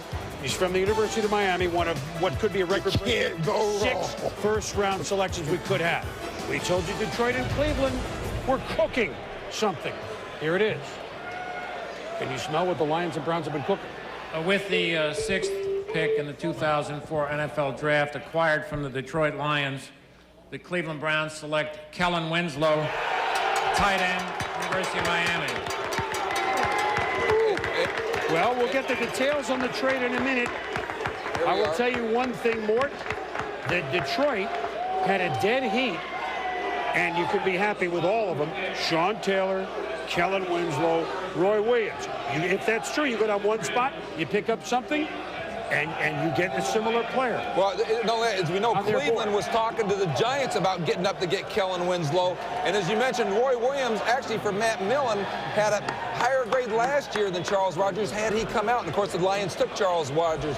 One other note here, though, if Detroit uses this pick, obviously it'll be Roy Williams. And there's no question that the Jacksonville Jaguars are trying to get up to this spot again to try and take Roy Williams. All right, let's give Kellen Winslow II his due. His father was one of the all-time greats, not only at tight end. Hey, he's in the Pro Football Hall of Fame. They've been playing football, professional football, since 1920. There's about 200 guys in there. He's one of them. So, again, you talk about a pedigree like a Manning. Right? He fits in that same mold. You know you got a great football player with Kellen Winslow II. I was surprised Washington didn't take him because I could dream of looking at Vernius Coles at wide receiver with Kellen at tight end and the running back Clinton Portis. A lot of guys right there. But in Cleveland, of course, Butch Johnson. Butch, he knows a lot about him, the head coach for the Cleveland Browns. He knows a lot about this guy. This guy, you see his father right there, he can play football. Yeah, look, Kellen, hey, you know what? And Mel would talk about him. Just a tight end holding up a #1 jersey with the Cleveland Browns. Not only you think Kellen Winslow, who was his dad, Oz comes. You think of Ozzie, no question about it. And then I think when you look at Kellen Winslow Jr., a Miami Hurricane, as Michael Irvin said, and Butch Davis passed on Clinton Portis a few years ago to take William Green, paid the price for that. He wanted a Hurricane. The only way he was going to get one was to move up. And I think when you look at this team in this position, they have nothing of quality coming back. 4 tight ends, none of which are starter material. Garcia, the new quarterback, Jeff Garcia, is going to go to the tight end. And you look at Kellen Winslow Jr., an underrated blocker. He can at least, I think, do an adequate job in that area, but he has that approach of, I'm a dominator, I'm a presence. People say, well, it's an arrogance. Well, hey, that's what I want great players to have. They want the football. He was not fed the ball as much this past year as he really should have. Only had 1 touchdown reception. That came in the first game. I think the quarterback situation, going from Ken Dorsey to Brock Berlin, hurt Winslow, but when you saw the spectacular catches and the ability there, look at that athleticism.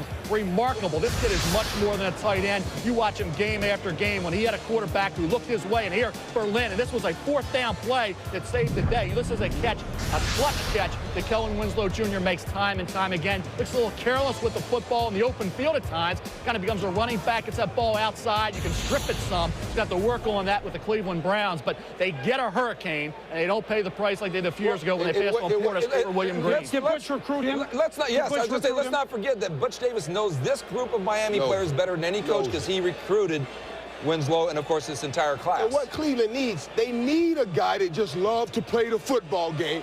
They deserve that. Get that new dog pound going. Hey, look, and Jeff Garcia, all right, let me get to him for a minute. You know, people, you're not that good. Wait a minute. It's cold. He didn't have a strong. I mean, he played and won a Grey Cup in Calgary. You know, he played in San Francisco.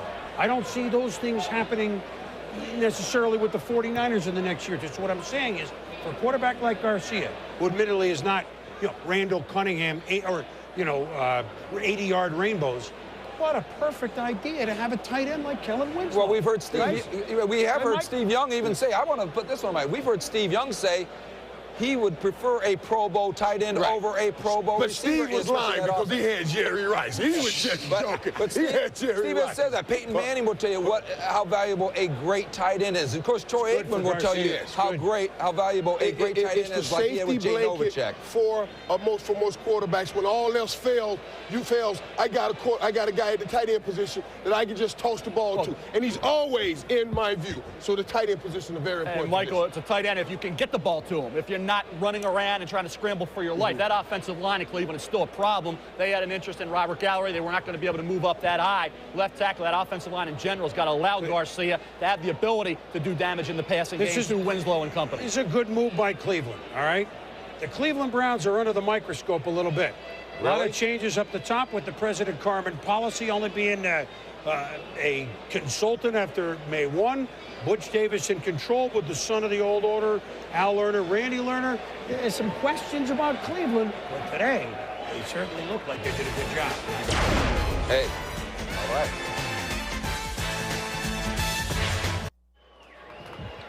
We're back in New York. Detroit again on the clock with their trade with Cleveland. We'll find out about the trade and their pick with the commissioner.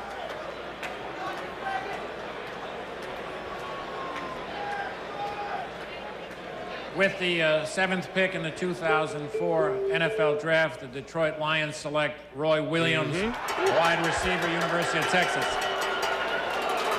Well, and you gotta like the outfit of Roy Williams, Mike. He obviously knew you were here.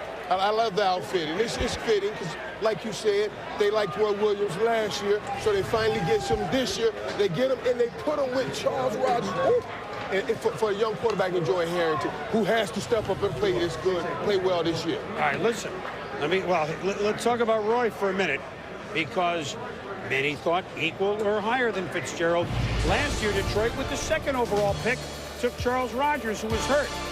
They're certainly giving Joey Harrington a heck of a chance to throw to people in his 3rd year as a starter. No question. As Mort pointed out, the fact that Rivers jumped up, he was not one of that elite group that was #1 on teams' boards. Roy Williams was, and they get him at 7 for the Detroit Lions, put him opposite a big receiver like Charles Rogers. Now you get Roy at 6'2½", 212. You're keeping in mind this kid was a high jump standout. He was an excellent overall player at Texas, considering the fact that his numbers would have been better had it not been that conservative offense, and the fact that the quarterbacking this past year was below average when you talk about passing skills, not the accuracy you're looking for, but a spectacular talent. As a sophomore at Texas, I did a top 30 for ESPN.com.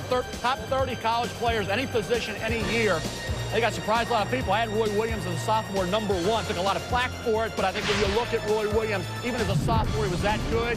He didn't necessarily take it to the level expected because of the offense and because of the quarterbacking this past year. If he was in more of a pro-style attack with a big-time quarterback, his numbers would have been off the charts. Let me speak quickly to Matt Millen, who's been vilified as a general manager. His drafts have actually been better than you realize, but when he took over the Lions, he was so disappointed with the speed of this team. That has been his #1 goal, increase the speed on both sides of the football. Charles Rogers last year, a sub-4.340 guy. Charles Rogers of Michigan State. Now here comes Roy Williams. I think Matt Millen is doing exactly what he set out to accomplish. And it's fine to have Roy Williams. I think he's equal to the #1 player. Obviously, they may have had him #1, but keep in mind, this team has to run the football for Joey Harrington. They'll get a running back. They need a running back. They have to obviously target that spot in the second round. Let Mike make his comment. I'm going to tell you where they're going to get. But Roy, you got another speed guy. I still need the guy that will move the chain. I need the guy that gets me 7, 8, 10 yards, go across the middle of the football field and make the big play. They got the third level taken care of on both sides of the ball. I like Roy. And my only cautions against Roy was, why did he take so long to come out? There's so many challenges, so much competition waiting on you in the NFL. Look, you're not going to guy for staying in school? Yes, I am. Well, I do. Hey, it's great he stayed in school, but I say go to the NFL because this is what he does. Michael, I love it. Michael, he didn't have a Michael Irvin mentality as a junior. I think he was too humble. I think he laid back a little bit. I think the attitude, when I talked to him a couple weeks ago with Andy Pollin on our radio show, he told me that, hey, I'm the guy, I'm going to do this, I'm going to do that. He didn't talk like that as a junior. He had a Michael Irvin mentality. Exactly now, my point. exactly my point. And I said, good. He went back to get that other year. I'm just telling you. You just said he should have come out. I want a guy that eats football for 12 months. I don't want a guy that plays it for 6. I want you eating it breakfast, lunch, and So dinner. you're saying Roy Williams does not eat football for 12 months? I said he doesn't eat the best football because if he did, 12 months ago, he would have came to the NFL. Back because he wanted to develop his talent. He And didn't he think he did. was a complete. He wanted to be the top guy. I understand he went back that. for those reasons. I understand that, and I love that. And now he knows he's ready because there's no other chance he has to be ready. And I applaud that. So you still question Roy Williams? I just question the love. Roy Williams, Charlie Rogers, Joey Harrington, all right? Here's the trade, which we didn't announce to you. They get a second. Wow. So in the second round, the Detroit Lions will pick back-to-back with the 4th and now the 5th pick. So if you're wondering where they're going to get a running back, it will be in one of those 2 spots, and they will get the 3rd or 4th-ish running back on people's boards. But right now, let's go to Cleveland and on our first Coors Light video conference of the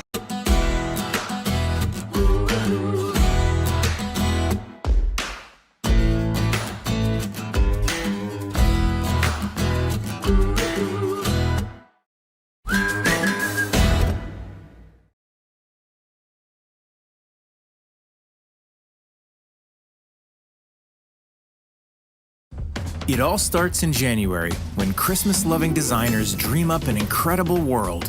Huge ice blocks begin freezing in June, and in September, 2 million pounds of ice move across the country. In October, artisans arrive from Harbin, China, and with their expert skill start to chip, chisel, and saw. In November, ice featuring the Polar Express is revealed. Join us and experience so much Christmas at Gaylord National.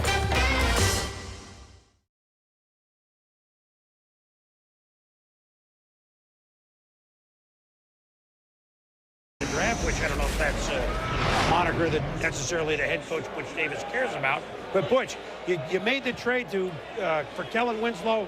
You've known him since he was in high school. What do you know about him that maybe his play on the field even more than we can see ourselves? Well, Boomer, I don't know that there's necessarily anything that we know more. His film pretty much speaks for itself. This kid has lit it up his entire college career. An enormous amount of energy he brings to the game, the passion, the way he plays. And he's a 3-down player. I mean, this is a guy that not only is a tight end, is he a big-time receiver, he's an awesome special teams player. He's a lightning rod. He's a guy that's going to bring a lot of energy and can really help this offense. I mean, you know from Dallas days with Novacek and Michael sitting next to me, what a tight end can do, especially with your new quarterback, Jeff Garcia, short intermediate passing. Do you see this as a click right away? I'm sure you do. Well, absolutely. I mean, we really believe that Kellen's going to bring a tremendous amount of versatility, that we felt good about our receiving core. We feel good about our good group of young running backs. We added a very talented fullback, and this kind of completes and helps with the existing tight ends that we've got. We think it's an excellent choice for us. Butch, this is Chris Mortensen here. I do have a question about this. Giving up a second-round pick to just go one spot up, was that tough to do? Can you tell us a little bit about your talks with the Giants? Well, you know, Chris, we had some discussions with several teams above us during the course of the day, and just trying to gauge whether or not we could move up, what it was going to take. Matt and I had spoken over the last week or so about the possibility of actually flipping 6s and 7s once they got on the clock We felt like, you know, the second was a pretty good price to pay, but we really felt like for our football team, trying to pick guys that are going to make our football team dramatically better, Kellen Winslow was the right choice for us. Butch, you look at Robert Gallery as somebody that evidently Cleveland, and you can speak about that, had somewhat of an interest in. The offensive line, Butch, still a question mark on paper. You don't have that second-round pick right now. How do you plan on improving that offensive line going into training camp? Yeah, Mel, well, certainly, you know, we've added Calvin Garman as a guard. We've got a good group of young nucleus of guys. We're going to keep looking. We're not out of this draft yet, and there may be the possibility we may be able to get back into the second round before the day's over anyway. Butch, a different subject. Tim Couch, how long does he remain a Cleveland Brown? Through the weekend, might we see some movement there, or will he be with you? You know, it's possible, Boomer. You know, we've had some discussions with Green Bay. You know, anything is potentially possible during the course of the entire draft. Well, as we've seen, anything is possible. Kellen Winslow, you knew him when? Get back in the room. I know you got some work to do, although you'll have a little time off in the second round. Thanks, Butch. Thank you. All right, Butch Davis. And let's face it, stuff is swirling a little bit in Cleveland. It's unsettling. It's unsettling from the outside. It is only April. That's all. I'll get into that. But the Browns need to make a move. Kellen Winslow, perhaps, is the first part of that puzzle. And here's a different shot of the Mannings. We'll be back.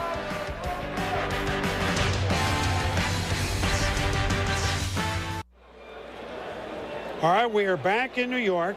The Atlanta Falcons with their first pick from coach Jim Mora Jr. They're the 8th selection. Here is the nod. With the 8th pick in the 2004 NFL Draft, the Atlanta Falcons select D'Angelo Hall, cornerback, Virginia Tech. Reunited with Michael Vick from Virginia Tech. And that's all he talks about. He wanted to be reunited with Michael Vick. Well, there's a lot of connections here thus far in the draft. Yeah, and look, Atlanta, their pass defense was the worst in the National Football League. Their overall defense was the worst in the National Football League. Jim Mora Jr., defensive coordinator, been around the game a long time, defensive coordinator, San Francisco 49ers, is the new head coach.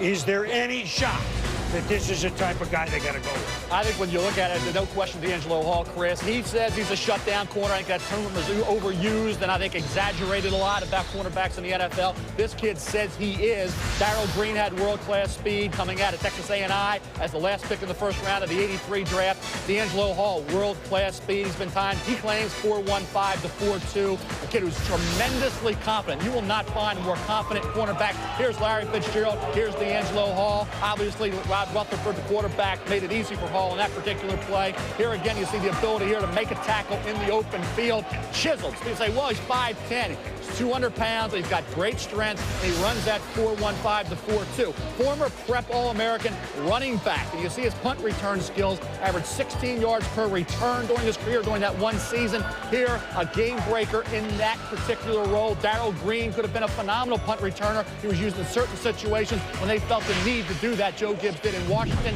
I think D'Angelo Hall, as a punt returner, can be a game changer. And I think with Jim Mora Jr. bringing in Jason Webster for the 49ers, they had him out there more. Now with Hall, how much will he use him as a punt returner? Well, he will use him as a punt returner early in his career. And you have heard D'Angelo Hall refer to himself as another Deion Sanders. Interestingly enough, it was the Atlanta Falcons that took Deion Sanders to be a shutdown corner, to be a punt returner. D'Angelo Hall will play the left corner. They signed Jason Webster from the 49ers to play the right corner. And this is a guy who's very confident. In fact, Michael, you'll like this.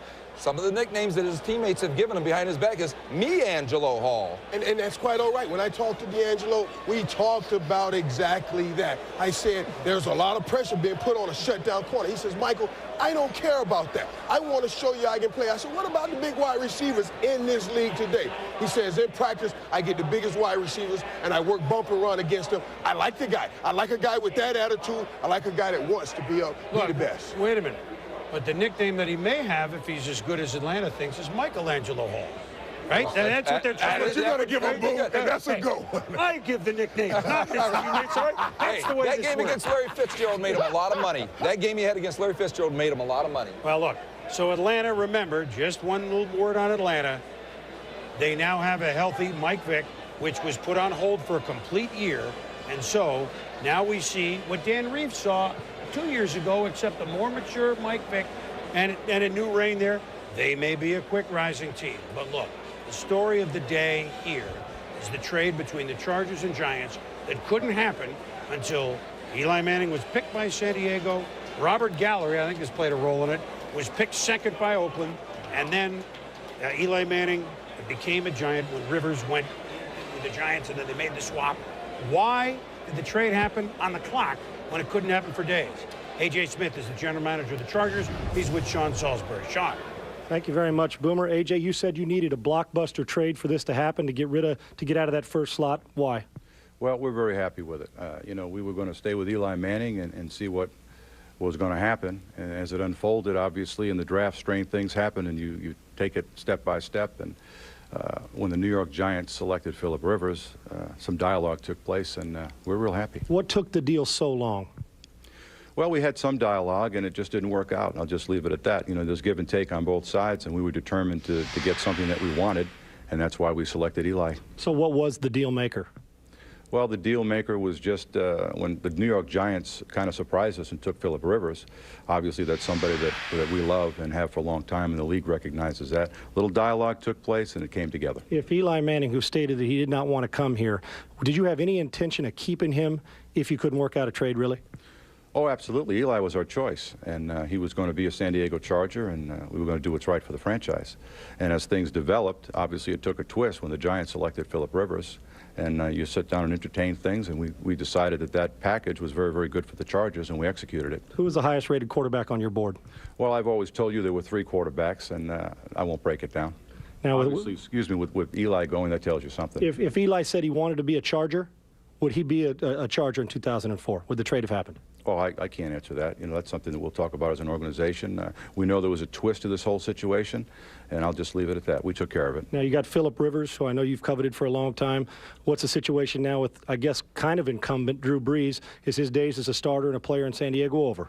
Oh, I wouldn't say that. We're just collecting talent at all levels and all positions, and Coach Schottenheimer in August will decide what's going to be. We'll probably add another quarterback. We're going to take a few people, 4 or 5, to training camp, line up the best football players. Competition brings out the best in everyone, and we'll see what happens there. A.J., thank you, and good luck with the rest of the rounds. Appreciate it. Susie Culver, back to you in New York.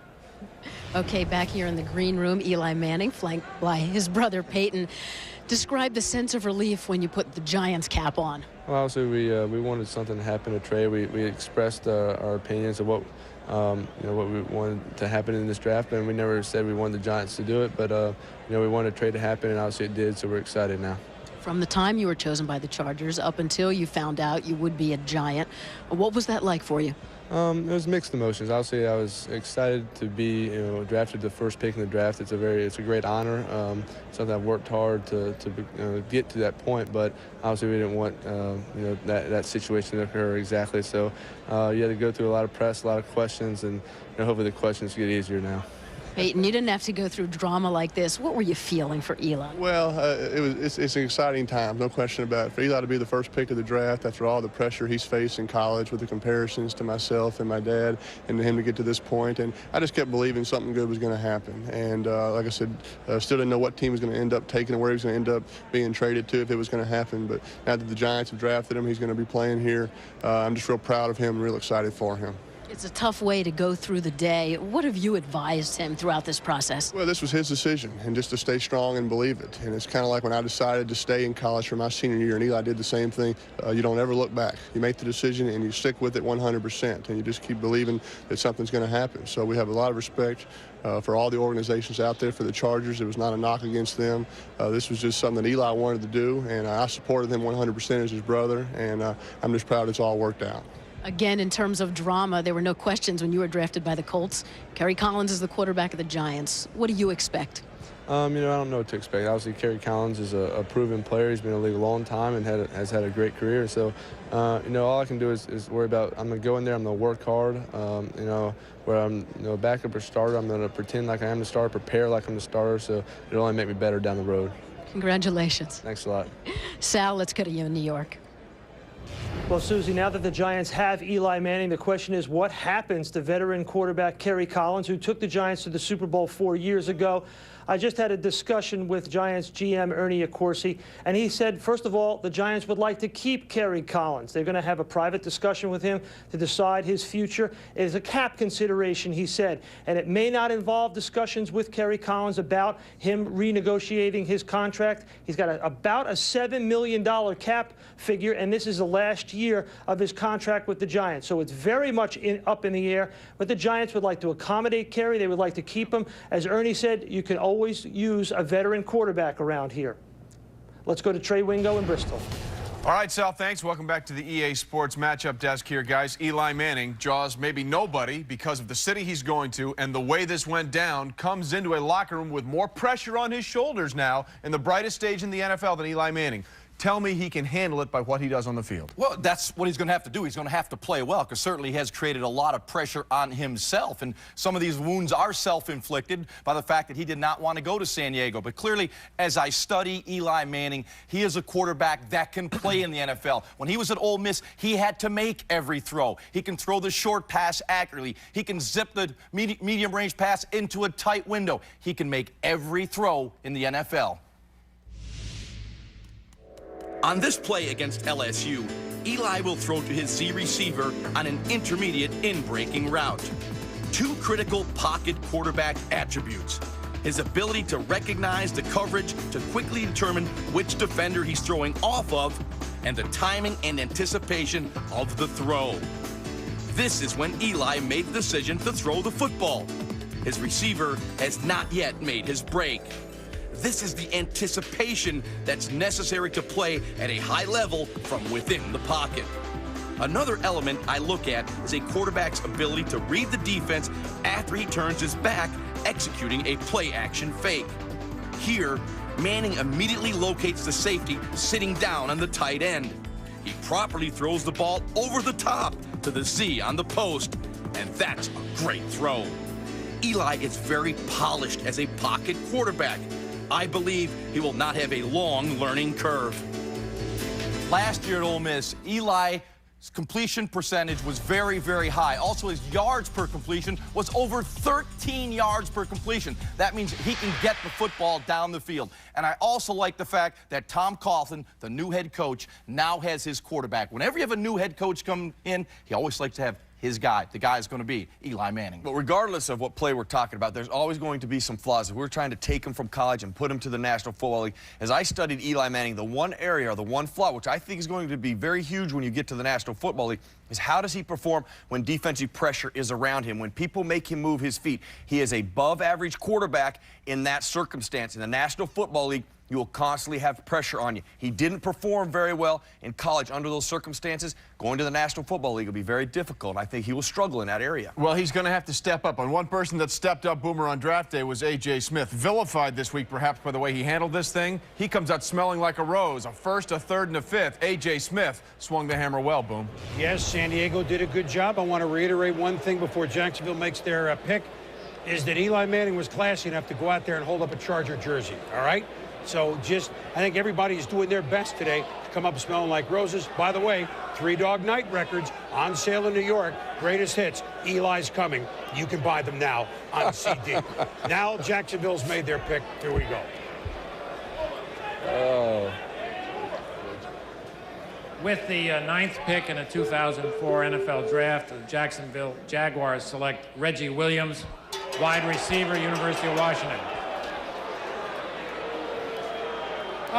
Not as big a surprise as you may think. Okay, well, not a curveball.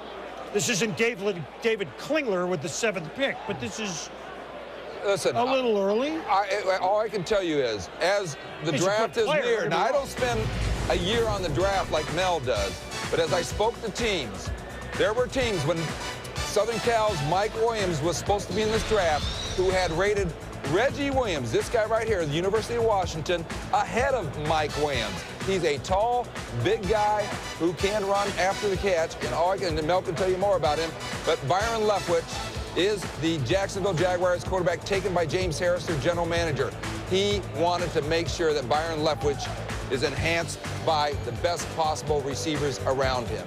Jimmy Smith obviously is a veteran on the other side. And you see Morton highlight package right through the size, 6'3½", almost 230 pounds. Speed is average, but I think when you look at the ability he showed right away, first game ever at Michigan, going from high school to college, became the first Washington Husky freshman to start his first game, and he put up good numbers in that game against the Wolverines, who always have talent at the cornerback spot. If you look at Reggie Williams, what I would say here is, were there any offers to move down? Or were they locked into Reggie Williams? Because there were other wide receivers kind of bunched in that group with Reggie, like a Lee Evans, Michael Clayton, and the like. And I think if you were picking that early, and of course they have a defensive end need to move down, I wonder if that was a possibility, how many offers they got to do so.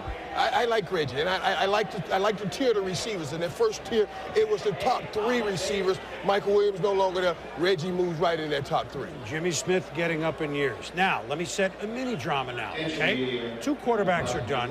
Houston is on the clock. They have theirs in David Carr, followed by Pittsburgh. Ben Roethlisberger will hear his name awfully fast. If anybody wants Roethlisberger, they must deal with the Houston Texans now, because he will be gone at 11. When too much work bogs you down, Asana helps you handle it. AI makes it easy to hand off routine tasks and stay focused on important work. That's how work gets handled. Visit us at asana.com. Welcome back to the 2004 NFL Draft, presented by Coors Light. All right, welcome back to New York. Houston on the clock, then Pittsburgh. And look, the Houston Texans, I mean, his second-year team, did they play enough exciting games at home? Oh, yeah. I mean, did they almost beat New England, who won the Super Bowl? They almost beat the Titans. They made the Colts sweat to win the division with a huge, long field goal by Vanderjagt at the end. They beat Carolina, oh, by the way, win the Super Bowl. They beat Miami.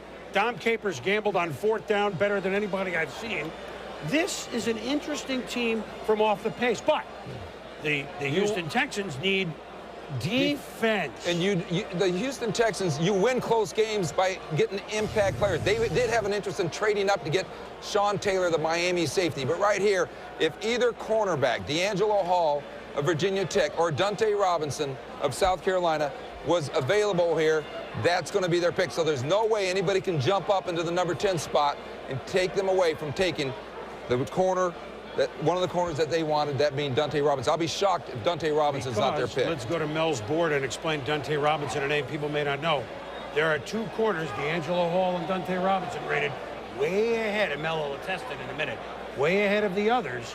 And so this is one of those slots that's what you want. The Houston pick. With the 10th pick in the 2004 NFL Draft, the Houston Texans select Dante Robinson, cornerback, South Carolina. There are 2 teams happy right now, I think. Pittsburgh we'll get to. Houston we got. Mel, Dante Robinson.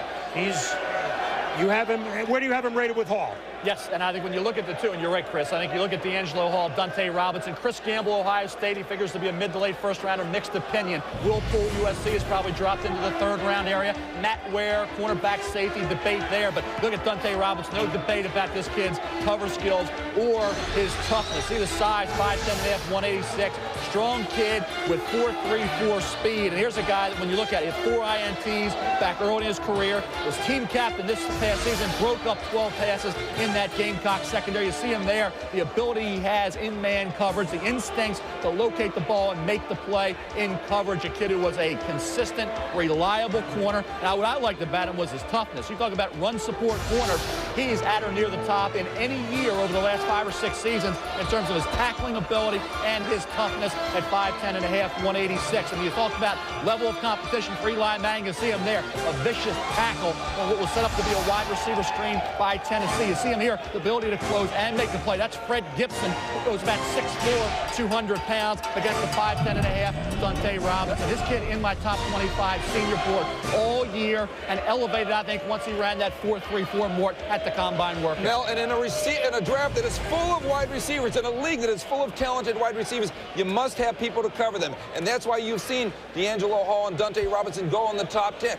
And it's an otherwise shallow cornerback draft, but guys like Ahmad Carroll of Arkansas and Chris Gamble of Ohio State, other corners in this draft, now become first-round type talents when previously nobody thought they would be, because these guys are gone. The things that separate the two corners that you're talking about, D'Angelo Hall and Dante Robinson, these guys not only knock down passes, they can intercept them and take them the other way. I can deal with the quarterbacks that knock them down, but the guys that intercept it and take it the other way, those are the dangerous guys. This is why these two are ahead of everybody else. And plays, as you mentioned, you guys mentioned, bigger and stronger than his measurements. All right, now, the Pittsburgh Steelers are on the clock, all right?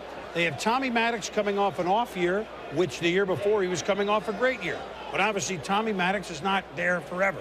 The Steelers don't usually draft at this point. You know, a 6-10 season in the Bill Cowher era is not very often. So they, as Roethlisberger, might be in a position different than we'll see about Eli Manning. We think we know with Rivers to start pretty quick. Roethlisberger could sit, learn behind a Maddox, but maybe it's going to Pittsburgh. Remember, he's an Ohio young man. It wouldn't be a far commute, Susie Colbert. Well, and Chris, as you say that, the phone rings right here, and Ben's agent, Lee Steinberg, is on the phone, and it happens to be the Steelers.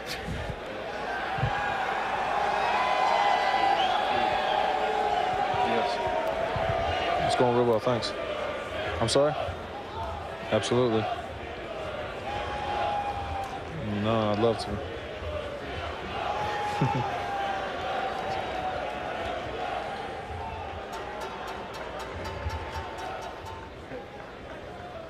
Okay.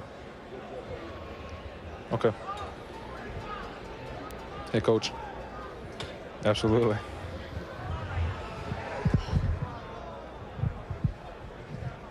Thank you very much.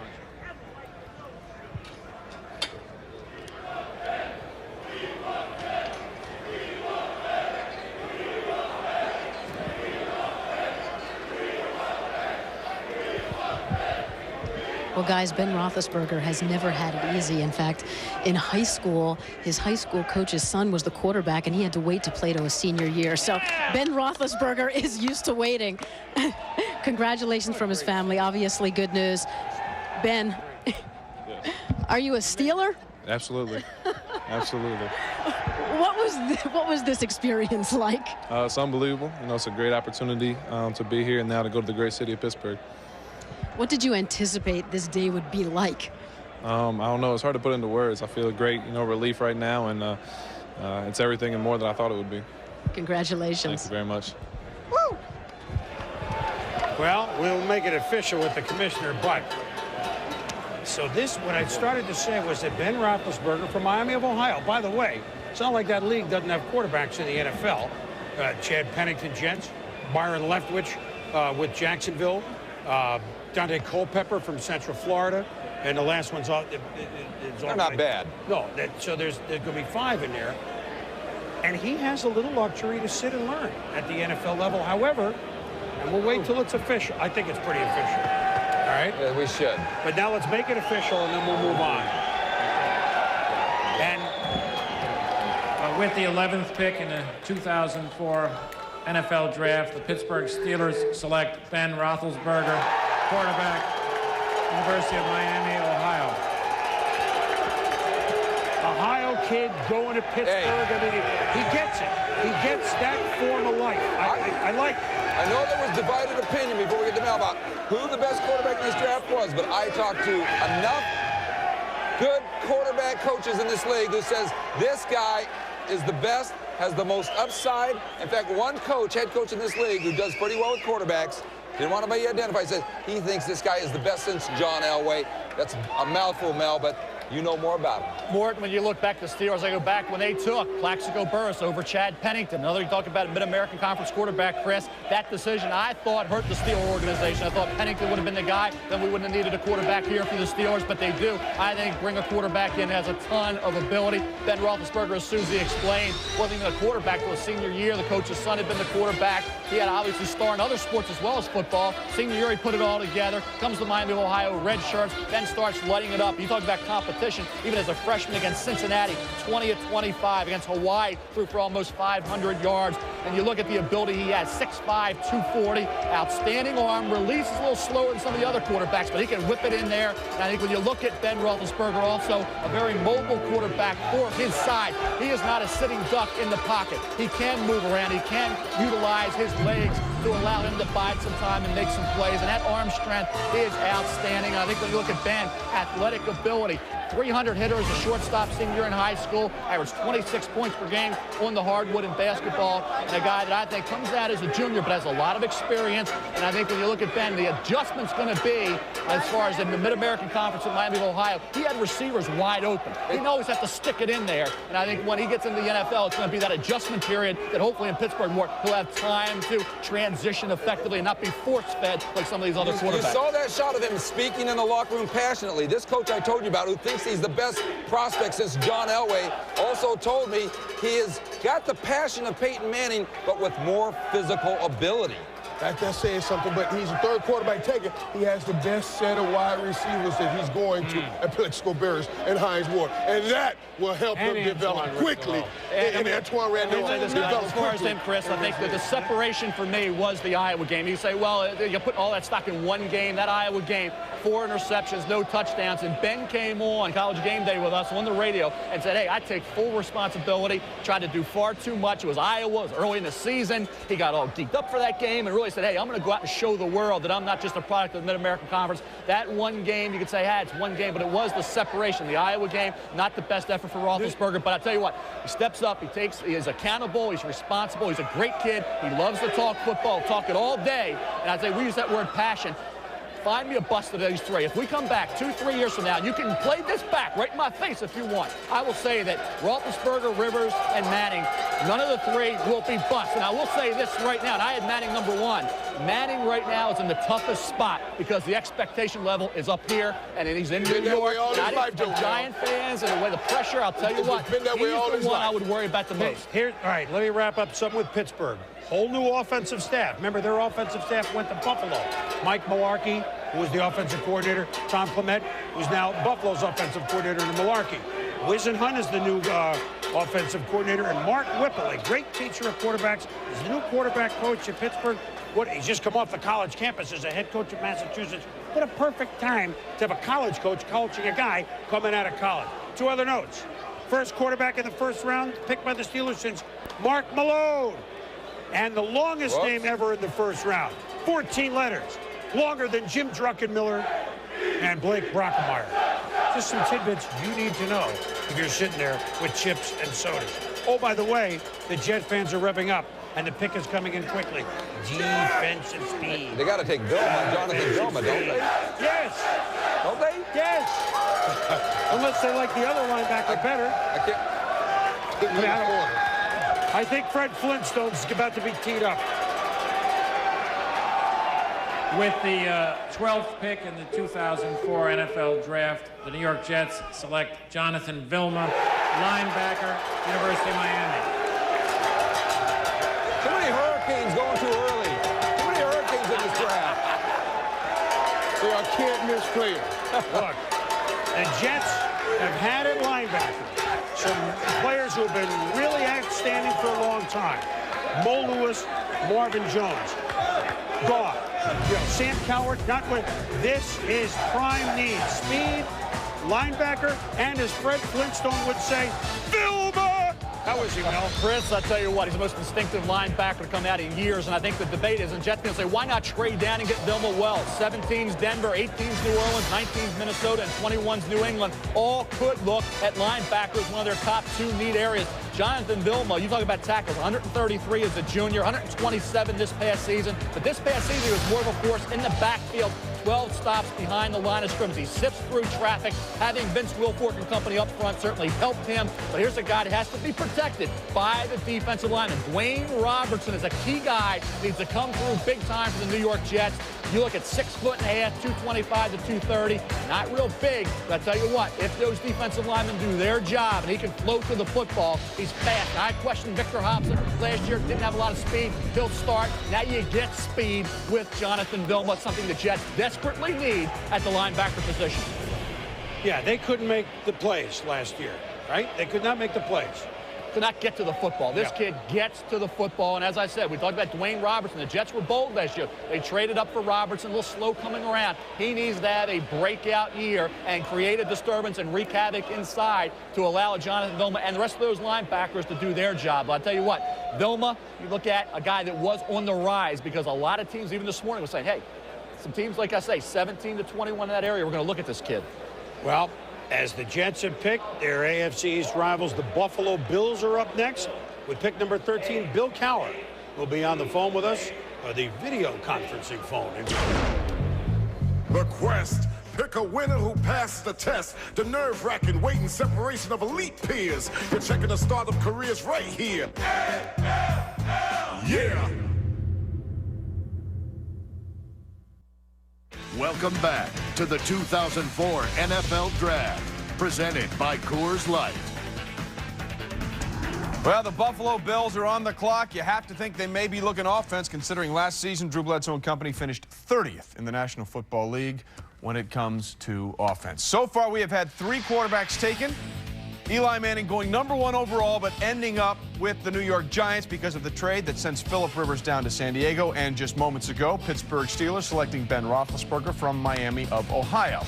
Welcome back to the EA Sports NFL matchup set. Trey Wingo here with Merrill Hodge and Ron Jaworski. 3 quarterbacks taken. Which one will play the best right away, Jaws, in your opinion? Which one is in the best fit scenario? No question it is Phillip Rivers going to the San Diego Chargers. And the #1 reason is LaDainian Tomlinson. When you have a back like LT in the backfield, it takes all the pressure off the quarterback. You have a foundation of the offense. The play-action passing game will work.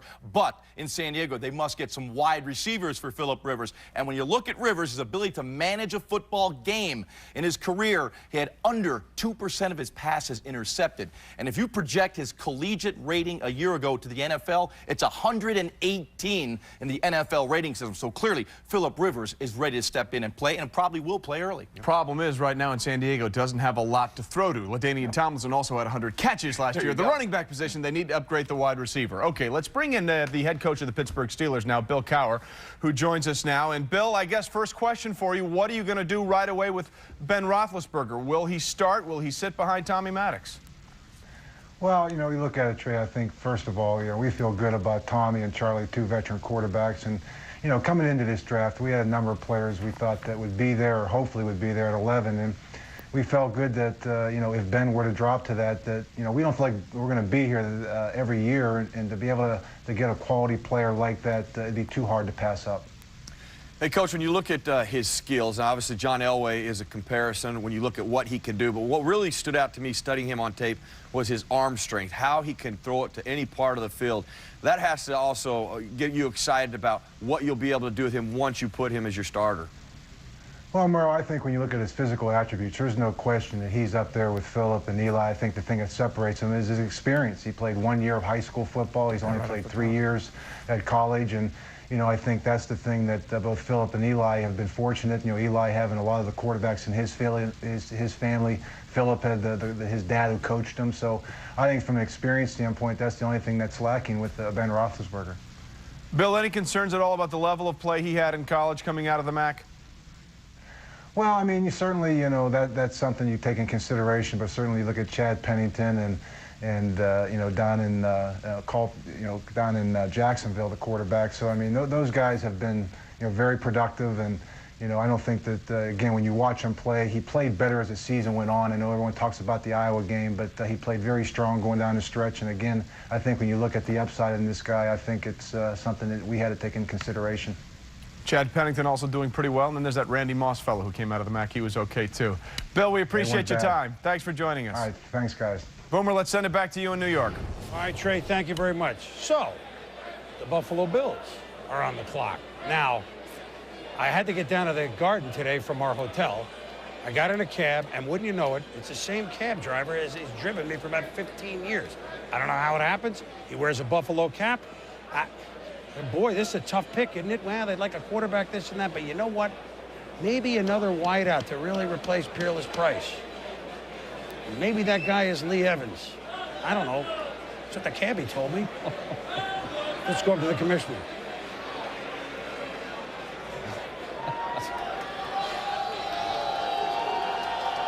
With the 13th pick in the 2004 NFL Draft, the Buffalo Bills select Lee Evans, wide receiver, University of Wisconsin.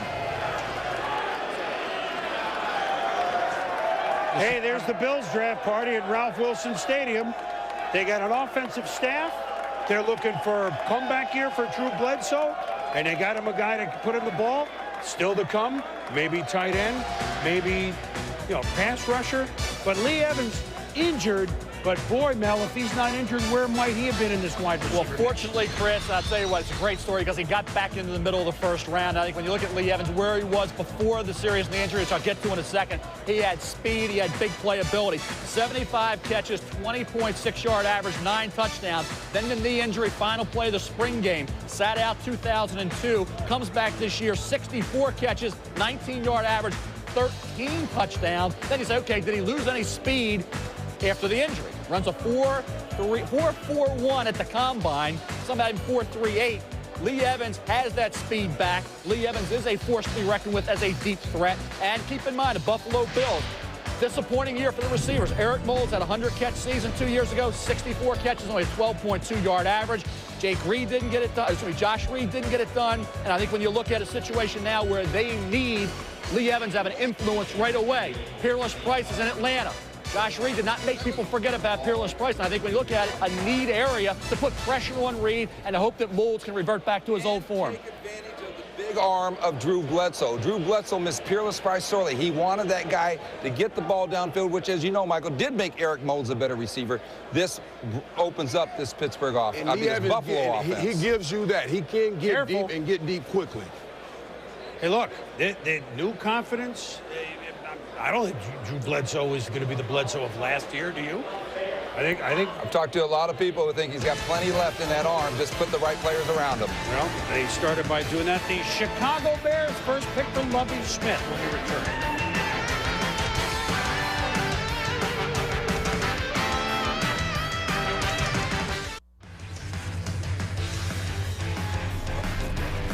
Welcome back to the 2004 NFL Draft. I'm Andrea Kramer in New York. The headline of the day, quarterback Eli Manning drafted #1 by the San Diego Chargers. Subsequently, his rights were traded to the team he wanted to play for all along, the New York Giants. Now, joining us in the studio, the 2000 NFL Executive of the Year, Randy Mueller. Randy, how unprecedented is it for Eli Manning to have orchestrated the team he wanted to play for? Well, Andrew, we've obviously seen it done before in John Elway's case, but what makes this unique is that now we have a salary cap and a rookie pool to deal with.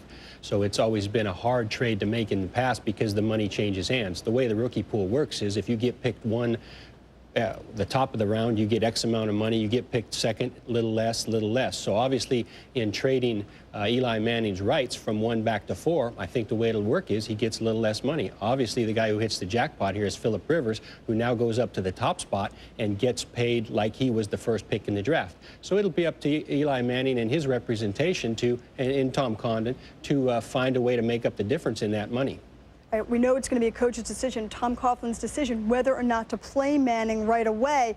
What would your input be if you were the general manager?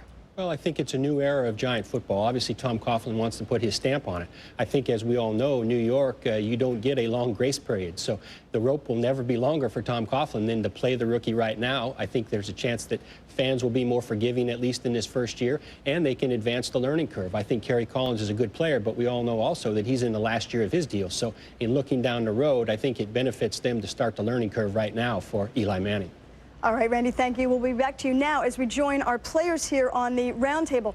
Kyle Bowler, first-round pick a year ago, number 19. You played from day one, posted a 5-3 record until getting injured, which ended your season. Should Eli Manning get out there and play right away? Well, I think you have to look at it 2 ways. He's going to get great experience doing it.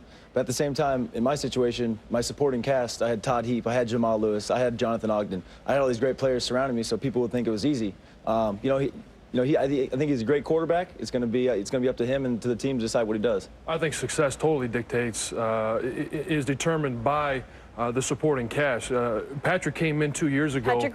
Patrick Ramsey for us, and really did well in his first game. He had to come in the second quarter of the Tennessee game and did real well. Teams started to game plan a little bit more against him rather than at the time we had Stephen Davis. But Stephen wasn't in our game plan. We didn't have Lavernius Coles that year to go to as a receiver. We just needed more of a supporting cast to help Patrick along. He did well, but could have done better if we had more to go with him.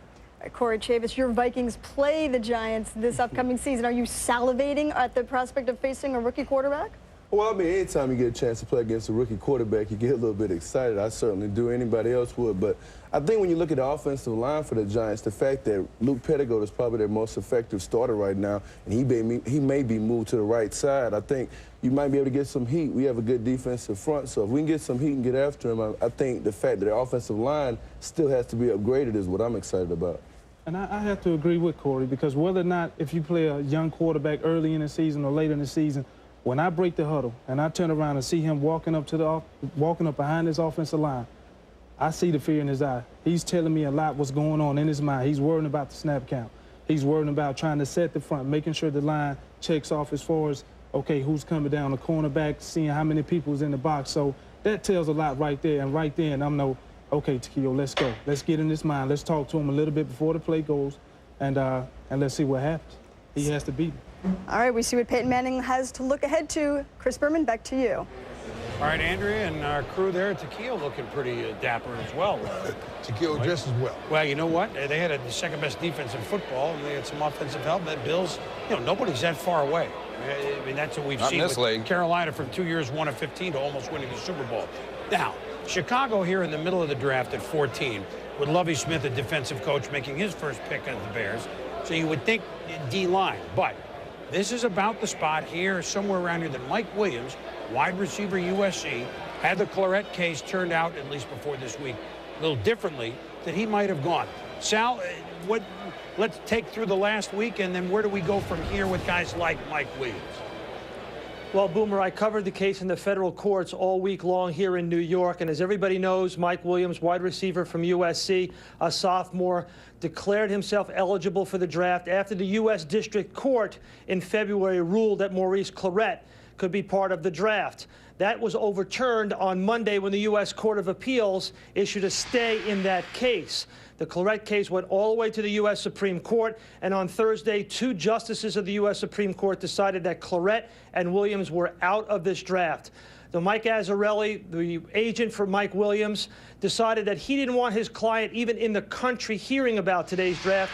He has sent him out of the country to an undisclosed location to get away from the spotlight so that he wouldn't have to hear about how many receivers were going in the first round. And they've gone 4 so far, and everybody thought that Mike Williams' name would be picked somewhere in the top 15. But right now he's out of the country, and they'll regroup sometime during the summer after the U.S. Court of Appeals issues its final ruling and opinion. They will go perhaps to the Supreme Court to get Mike Williams and Maurice Claret in a supplemental draft this summer. But that all depends on what the U.S. Court of Appeals decides this summer, Boomer. And here was what we'd also like to see, just from a football fan standpoint, Sal. That will go on, and the NFL has had supplemental drafts before. Bernie Kosar was taken in a supplemental draft. That worked. Brian Bosworth. I mean, there's names. Dave Brown, quarterback Giants. So we'll see.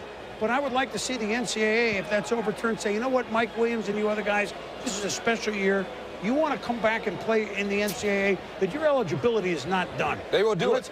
Well, let's hope that they do. And I'm sure the NCAA is paying attention to it. But here's from a football and these guys are just young men.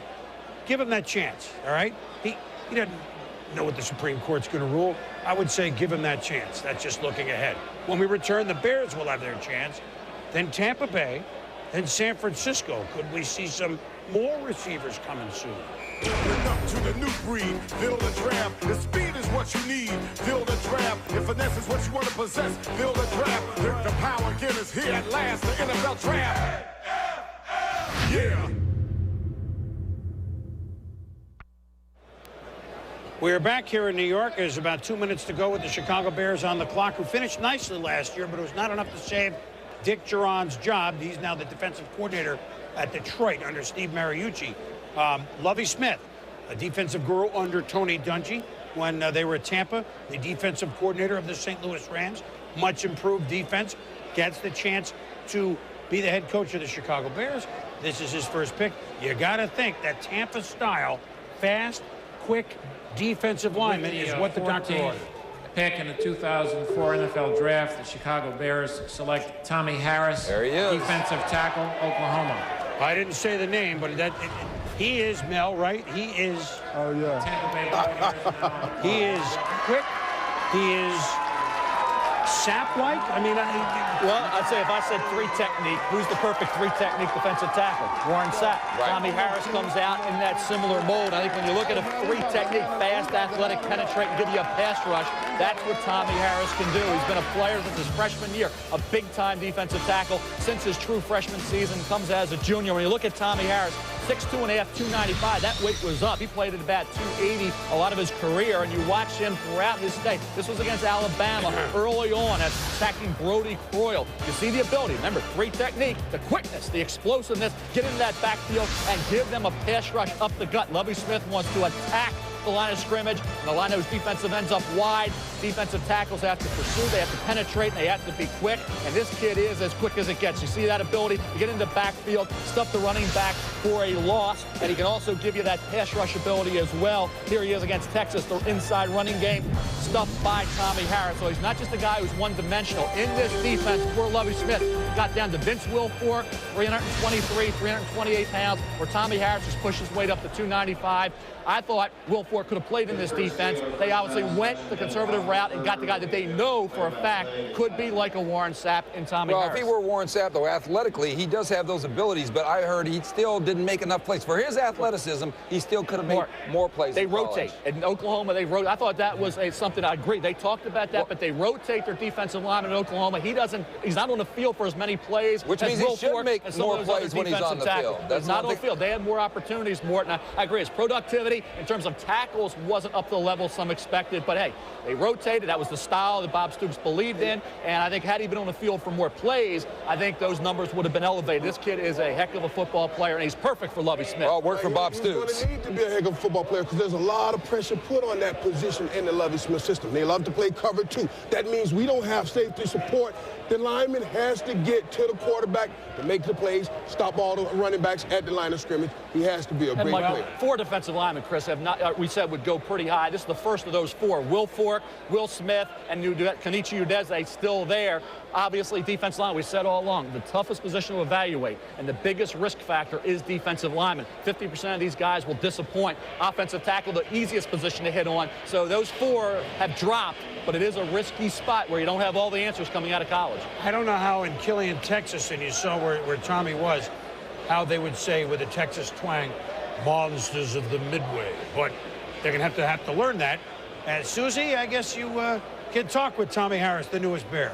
Well, Chris, I think the biggest party going on in the country right now is the one going on in Killeen, Texas with Tommy Harris and a cast of thousands there. And as you said, the Oklahoma defensive tackle is now the Chicago Bears defensive tackle. Tommy, how does that sound?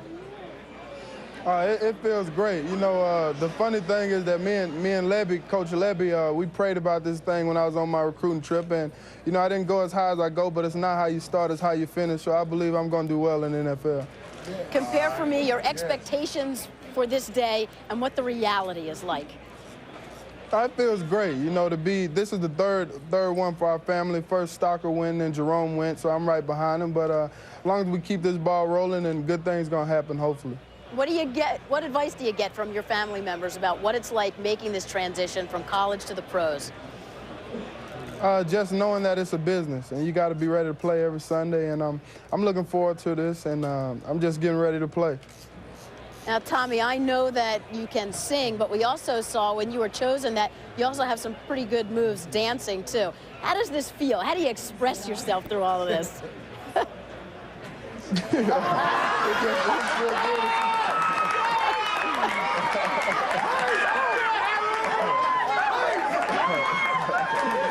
Yeah, that's my dad right there. Well, now we know where you get it as well, right? Yeah. Tommy, how do you think you fit into Lovie Smith's speed and aggressive defensive style? Oh, Lovie Smith is a lot like, you know, the Tampa Bay. He had Warren Sapp and then D. Lewis in St. Louis. And now he has Tommy Harris at Chicago, and hopefully great things will happen. And I'll tell the NFL one thing, watch out for 97. You got it, Tommy Harris. Congratulations. Now a member of the Chicago Bears. Well, the 2004 draft has lived up to the hype, perhaps the most dramatic series of events in its 69-year history, and it has been the story of three quarterbacks. Eli Manning, chosen #1 by the San Diego Chargers. He maintained his refusal to play, but made the classy but uncomfortable move of holding up the Chargers jersey. At #4, the Giants chose NC State quarterback Philip Rivers, and then traded Rivers to San Diego along with draft picks. Rivers, the top-rated quarterback in the country. Meantime, Miami of Ohio quarterback Ben Roethlisberger had to wait. Perhaps the most talented physically, chosen by the Pittsburgh Steelers at #11, the first quarterback the Steelers have taken in the first round since Mark Malone in 1980. So a whole lot of offense so far in the draft. 4 wide receivers taken in the first 13, and 3 Miami Hurricanes taken in the top 12. And Tampa Bay is on the clock. And we'll be right back from the theater in Madison Square Garden as the 2004 draft rolls on.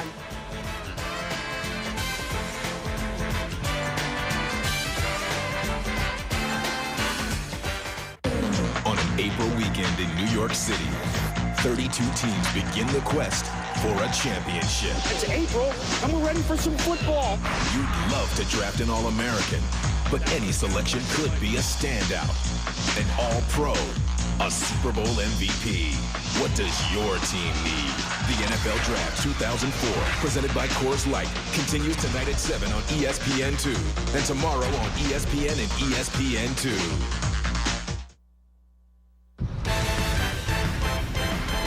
ESPN's exclusive coverage of the NFL Draft is presented by Rocky Mountain Cold Coors Light, the official beer sponsor of the NFL, and in part by Southwest Airlines, friendly nonstop service all across the country. Southwest Airlines, a symbol of freedom, and Motorola, official wireless sponsor of the NFL. Well, the Tampa Bay Buccaneers are on the clock, but you could make the case they've been on the clock all season long. This is some of the key departures from the Tampa Bay Bucs. They have 15 players that have left this team since the offseason began. They've brought in 18 players. They have basically taken a roster that 2 years ago went to the Super Bowl and have torn it apart and are rebuilding from scratch. Welcome back to the EA Sports NFL matchup set for the draft. Trey Wingo here with Merrill Hodge and Ron Jaworski. Guys, Tampa Bay, 24th in the running game last year. They're totally reworking this team. Yes, they brought in Charlie Garner, but you think they have to look at a running back, and there's one name out there, Merrill, that has been called the most complete back in the draft. Right. Please fill us in on what we're talking about there. Well, and the guy's name is Steven Jackson from Oregon State. When you look at him, what makes him a complete back, yes, he is a big, strong, physical guy that can run the football, but it's in the passing game which makes him complete, and is why people love him in the National Football League and know that he can come in immediately play because he understands blitz pickup. Here's Steven Jackson offset to the left side of the formation. First thing, his head's on a swivel. He's scanning the defense, and you'll see he does a great job of recognizing and reacting to the blitz. Jackson is able to do this because of his understanding of the called protection. Second thing I like, once he reads blitz, he aborts the play fake. Why? Because protection always comes first when you have a blitz pickup responsibility. With his tackle blocking the first linebacker, Jackson, by staying patient, has put himself in position to clean up the garbage, the second linebacker attacking from that side. This is why Jackson will be able to stay on the field. He can execute multiple protection schemes in any down and distance situation. Here's another one. In this turn back protection, with the tackle stepping down to the inside, Jackson is responsible for the first defender who shows up outside the tackle. But Jackson's path is dependent on how hard the tackle is forced to step down to block the defensive front. And he must read this before the snap and adjust his path after the snap. It's about understanding angles so that you're in position to pick up the first threat that shows. There's 20 to 30 different ways to protect, depending on the defensive fronts. Jackson can handle them. He's ready to play now.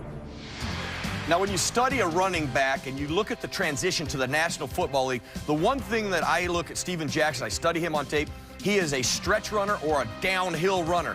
Why is that important? How will he be used? If he goes to the Tampa Bay Buccaneers, which would be a great fit for him, that is how you got to use him. He is not a misdirection guy. He doesn't have quick feet. He's a power guy, so he's got to be used in that fashion. And I think John Gruden, if we remember when he was back at the Raiders, remember, he was a 2 tight end, power style running guy. So he will adapt to this guy if it's a guy he goes and gets. And Merrill, in your playbook, you talked about protection. And that's really, when you look at the Tampa Bay Buccaneers, that is what they have addressed in the offseason. They basically got rid of the old offensive line, bring in a whole new offensive line. And the other problem they have is lack of speed. And the one thing John Gruden wants to integrate on the offense is speed. It may not be in the first round, but it'll come later in round 2, 3, or 4. He's got to pick up the overall team speed on the offensive side of the ball. And you know, Steven Jackson has great speed. He's a big guy, but he's got great speed. Joes are not completely bereft of speed, because they did get up Joey Galloway in the offseason to finally give him that wide receiver burner that they haven't had forever. But I'll tell you right now, Boomer, some team that's probably very nervous right now with Tampa on the clock and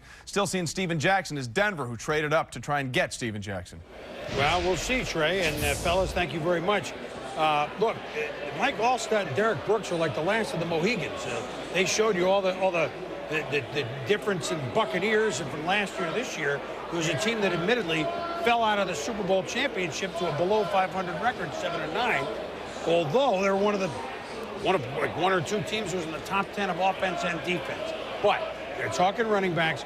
Now let's look at our running back board. This is not a draft predominantly filled with running backs, although by the end of the second round, I think you'll see your normal complement going. How do you have the board? I think Steven Jackson is the guy. Kevin Jones, Virginia Tech. And I think then you get a debate. Chris Perry, he's certainly a guy who can run, catch, and block, but he's not flashy, not dynamic. Tatum Bell's going to be, I think, the most explosive back in this draft when we look back maybe 3-4 years from now. But overall, Steven Jackson, head and shoulders above. See the ranking there. Kevin Jones, a lot of people have higher than that. I don't. Tatum Bell, I have a lot further up the draft board than some people do. Probably will think 3rd round because he had the fumbling problem. Chris Perry, I'm not as high on as some other people. And I think Greg Jones goes in the 2nd round and not in the 1st, only because of the questionable pass receiving skills. If he caught the ball a little better, Greg Jones would have been a solid lock 1st-round draft choice, in my opinion. And we are in a spot here, as they've been talking about, with Tampa Bay, who, by the way, Michael Pittman was sentenced yesterday, had another domestic dispute problem. He was sentenced to 30 days in jail. He is now facing a suspension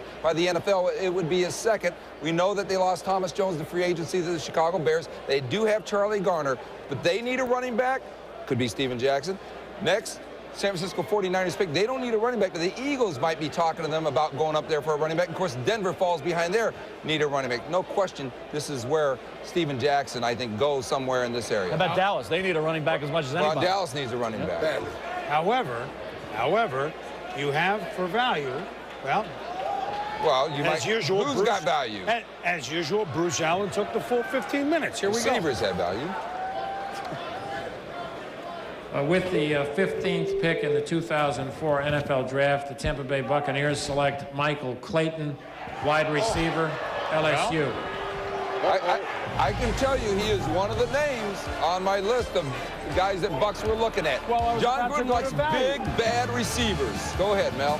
You look at him, you look at that big, he is 6'2.5", he's 210, and I think when you look at the ability that he has, now he doesn't have the incredible vertical jump, he doesn't have the 4.35, the 4.45 speed, but you see the ability there to adjust to the poorly thrown ball. I tell you, you look at the ability after the catch for Michael Clayton, not having the great speed. He is quick, and he is an excellent route runner. Precision and timing. You see the ability to extend to play taller than 6'2.5". You see the cornerback there cannot keep up. Quickness out of his break, the feet, the ability there to separate. He has, and the toughness. Nick Saban thought had he played safety on the defensive side, he could have been an All-American at that spot. Michael Clayton is a talent. Michael Clayton's only weakness, and I went through every category of playing wide receiver, people in the NFL, yes to everything except for the 4.45 speed. He runs in the 4.6 area. Michael Irvin didn't have 4.4 speed. Jerry Rice didn't. A lot of receivers, Terrell Owens didn't. but they were effective and they weren't possession, they were big plays. And all automatically label Michael Clayton a possession receiver because he runs a 4.6 40. And the thing that you're talking about that he has that makes him a quality wide receiver, he has great body control. He knows how to go in and out of cuts. When I watch him on tape, I was like, woo, he'll do so much better in the pros than he did in college, because in college they're not running routes anymore. But in the pros, he will be a great route runner. Michael, Rams coach Mike Martz told me that this is the best guy on those in cuts and all those in and out of his routes. Other things that a scout told me about Michael Clayton said that this guy runs through the ball when he catches it, doesn't put his hands up until the last second. Probably the toughest, best overall football player in this draft was one scout's evaluation of Michael Clayton of LSU. And those things that you talk about, that means he's a natural receiver. You'll see other receivers that you have to learn, you have to teach them how to catch it, how to run through a football. When you get that guy doing it, when you get a guy doing it at the college level, in the high school level, that means this is what he was born to do. Good thing they got rid of Keyshawn Johnson so they could take Michael Clayton. Get out of here with that. Go ahead, Maury. There are now 5 wide receivers. Now 5 wide receivers picked in the first round of the draft. The record in 1 year is 6. Michael's involved with one of those 2 years. We'll wait till 6 comes. We'll put it up there. But, you know, wide receivers going 5 in the first 15, which nowadays is the first half of the draft. Well, we're talking running backs. This is Steven Jackson, the fine running back from Oregon State, at home in Las Vegas, Nevada, waiting the word. We'll be back.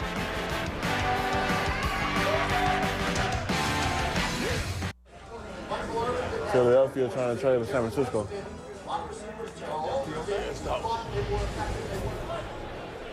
Well, that was a few moments ago. Stephen Henderson right outside of Las Vegas. Steven Jackson wondering, well, is there going to be a trade? It's been talked about for a week that Philly, maybe there's others, moving up in that San Francisco spot, because Philly, remember, Deuce Staley is now a member of the Pittsburgh Steelers. So although Buckhalter, healthy, his contract's up after this next year. And young Brian Westbrook, different type of runner, was tremendous until he got hurt. So who wants, you heard already, Trey mentioned, Denver certainly would be in the market for Steven Jackson. So who might want Steven Jackson might have to go up and get to San Francisco. And don't forget that Dennis Erickson loves this guy. Yes, he does. He coached this guy. So? And Garrison Hurst is gone, but it's not one of those, well, you can argue whether it's a need pick or not. But Dennis Erickson, who coached him at Oregon State, loves Steven Jackson. And let's talk about the 49ers quickly, because if they do trade down, are they fast becoming more the Arizona Cardinals of the NFL? Well, there's no question that there's a lot of criticism of 49ers team president John York, ownership there, that they have basically cut back the budget so far that they are not committed to winning. Of course, John York gets pretty angry when you say that. Well, it's been written, it's been spoken. That is the perception of the 49ers right now. The perception of the 49ers is that they're not the 49ers. Right? That's the perception. Of course, the 49ers were the best, sorry, Mike, the best for 20 years. And so they go into this season with Tim Rattay at quarterback, Ken Dorsey from the U of Miami, backup. We might see him, but that's not, at least right now, in the lineage of Montana, Young, and even go on to Garcia. So the 49ers, look, the coaching is, there's no perception that they have a bad coach. They got a good coach in Dennis Erickson, but they need to stop the slide quickly. So let's see what happens with a pick or with a trade. Now we're going to Sal in across the river in New York. Hey, Len. Heavy between the San Francisco 49ers and the Philadelphia Eagles. The Eagles want to get from 28 to 16, perhaps targeting Steven Jackson because they lost Deuce Staley in free agency. They only have Correll Buckhalter, and don't forget Brian Westbrook was lost at the end of the season due to an injury. They could be interested in getting depth at linebacker, maybe DJ Williams of the University of Miami. But I was just on the phone with Joel Siegel, the agent for Will Smith, the defensive end from Ohio State. And Joel Siegel told me that Will Smith is on the phone with the 49ers right now, and the 49ers may be prepared to take him, Boomer. Well, why not? I mean, that's one of those, that'd be a smart pick for San Francisco. Look, they are not on the front wall what they once were. Young Andre Carter is a heck of a player. Bryant Young, one of the great warriors of the National Football League. This pick has been traded. Huh? This pick has been traded. Oh, well. So they were on the phone, but they hung up. They hung Is that up. what you're telling me? That's correct. I saw some Eagle fans jumping up, maybe in anticipation, but the trick has been traded. And so it is going to be the Steven Jackson pick for somebody I would expect, especially with Denver sitting behind this slot, knowing that Denver is looking at running back as one of the positions they are trying to improve. This is a spot. If you want Steven Jackson, you probably had to go get him. Well, there's a trade as they work it out down there. Let's see who else well, we mentioned Dallas, who could use a running back. Philadelphia certainly would be interested in a running back. And it is Philadelphia. Well, who do we think it's going to be? I had that. You do have that. Oh, you know, we talked about Correll Buckhalter. This is a guy who has gone through a major injury. He has got a contract that he's up with. Here it is. Here's a trade. It's got to be. Here's a trade. With the 16th pick in the 2004 NFL Draft, acquired by trade from the 49ers, the Philadelphia Eagles select Sean Andrews, offensive tackle from Arkansas. I love it. Hey, let me tell you something. This is. You better talk about this pick. No, this is a very interesting pick. This is Sean Andrews, is the University of Arkansas tackle. Some people thought he'd be a top 10 pick, but he had weight issues. But the Philadelphia Eagles, with John Runyon, with Trey Thomas, clearly have surprised some people, even though he's one of the names on a list of players that I had there. Sean Andrews is a guy who was coveted by the Miami Dolphins. The Dallas Cowboys may have tried to trade up to take a look at Sean Andrews. But there are some disappointed teams that were hoping Sean Andrews would fall to them. Heck of a tackle. Well, certainly the Denver Broncos now, maybe, I tell you look at Steven Jackson, a little relieved. You don't know how they felt about Steven Jackson, but Denver certainly had moved up from 24-17. You would have thought they get themselves in the mix for a linebacker, running back, or a wide receiver. Now all of a sudden, Sean Andrews goes to the Eagles, the consummate right tackle. Talking about Robert Gallery being the top left tackle by far. Sean Andrews, the top right tackle. His weight has been estimated to be upwards of around 350, 355, 360. Well, it's been down recently to about 340, 345. That helped Sean Andrews. You look at what he did as a track athlete, shot put, discus in high school. Those are skills that you can utilize very effectively in the NFL at offensive tackle. Look at the ability to get the running game going. This kid is a road grader. He's one of the best right tackles in terms of dominating as a run blocker to come out in years. I think the ability for a guy like Sean Andrews to keep his weight at the level necessary. He's going to balloon up to 360, 370. Will he manage that weight properly? That will go a long way into determining the length of his career and just how long he can play at a Pro Bowl level, which you know Philadelphia, who was upwardly mobile last year, and what they moved up last year to get Jerome McDougal. They are aggressive again. Andy Reid is moving up to get Sean Andrews. McDougal did not pay dividends at defensive end. Now all of a sudden you have Sean Andrews coming in. Pressure's on Westbrook and Buckhalter because they passed up an opportunity to get a Steven Jackson. Boy, he's such a player. When you talk to people like you said, and I talk to guys like in Dallas, they love this guy. Reminded them a lot of Larry Allen, who's thinking about leaving Dallas. He's the kind of guy that once he puts his hands on you, his hands are on you. Don't worry about going He's got great feet. Now, this is a guy who admits and admitted at the Indianapolis Scouting Combine that he was up to 401 pounds and blaming in part a severe sinus problem.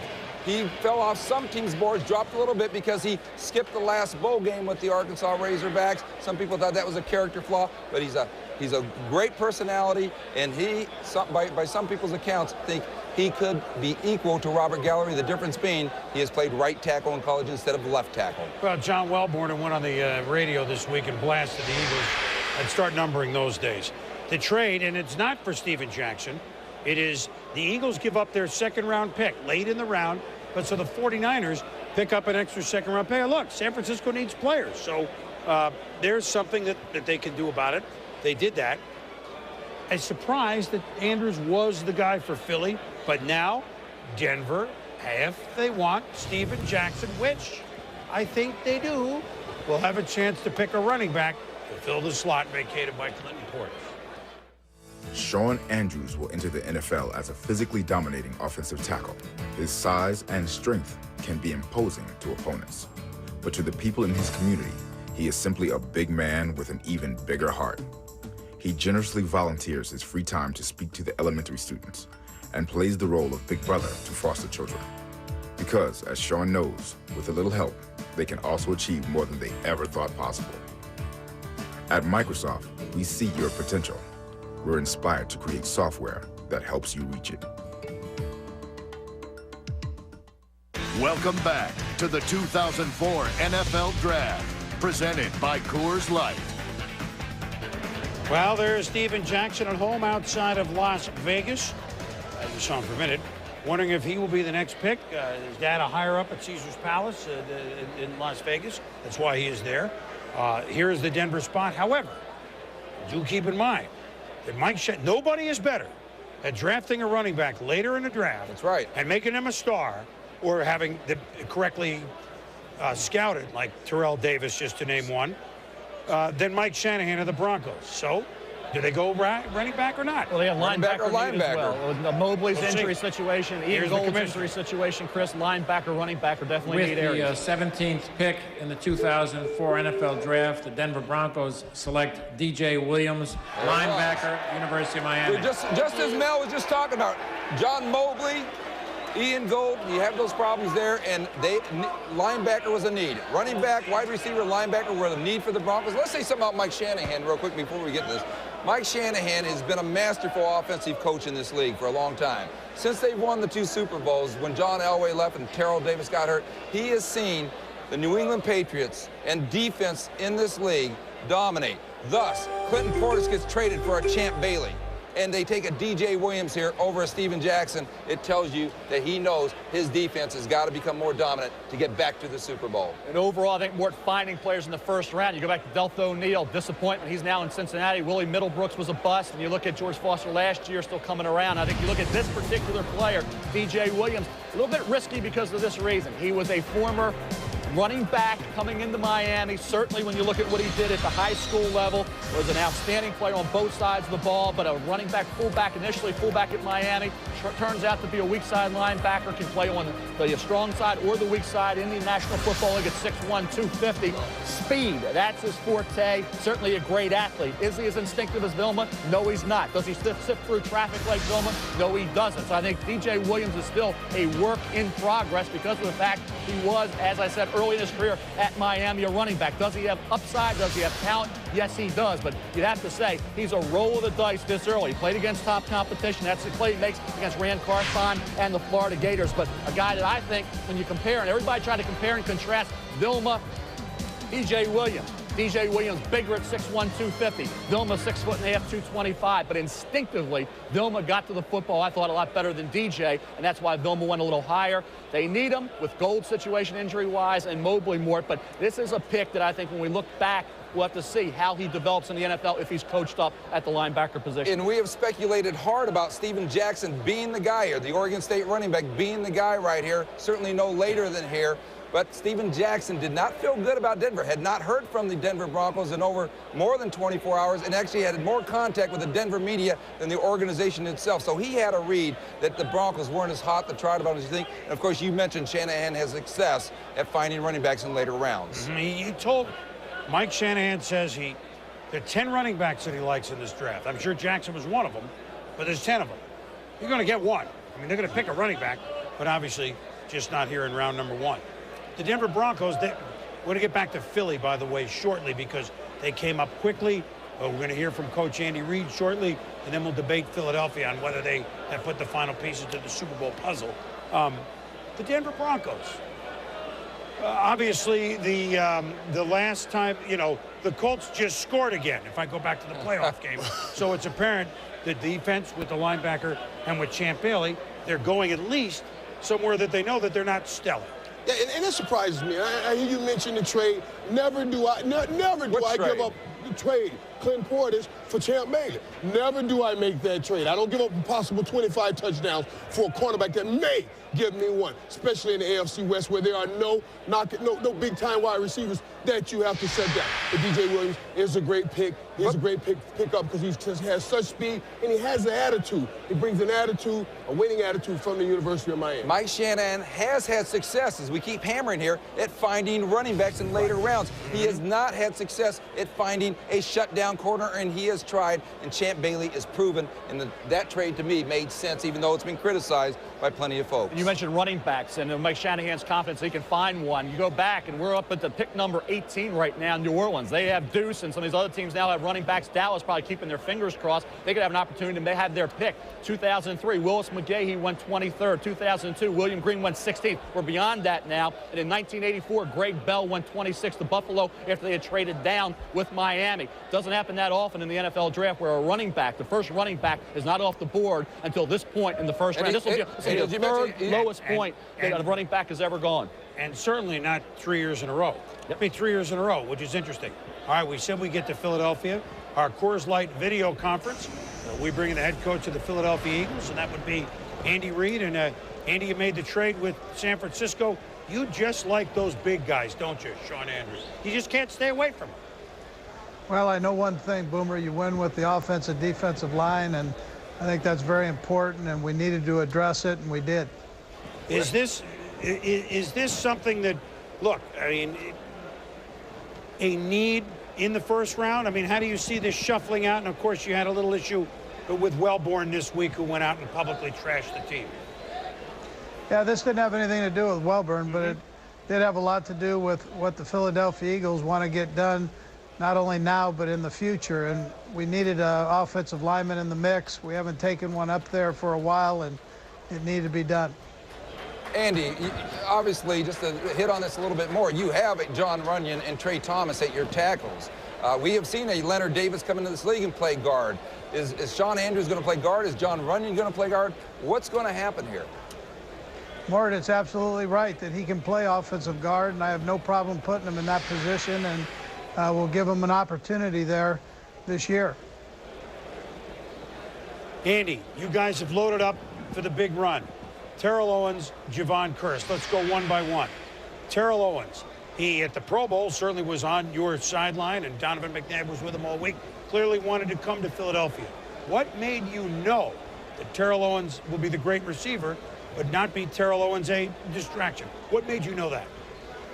Well, the one thing I know about Terrell is he's a good person, and I thought that was number one on the list. And then I love his ambition and the way he plays football, the way he attacks the game and the sport, and that's welcomed. And he has a great relationship with Donovan McNabb, so I put that into the factor also.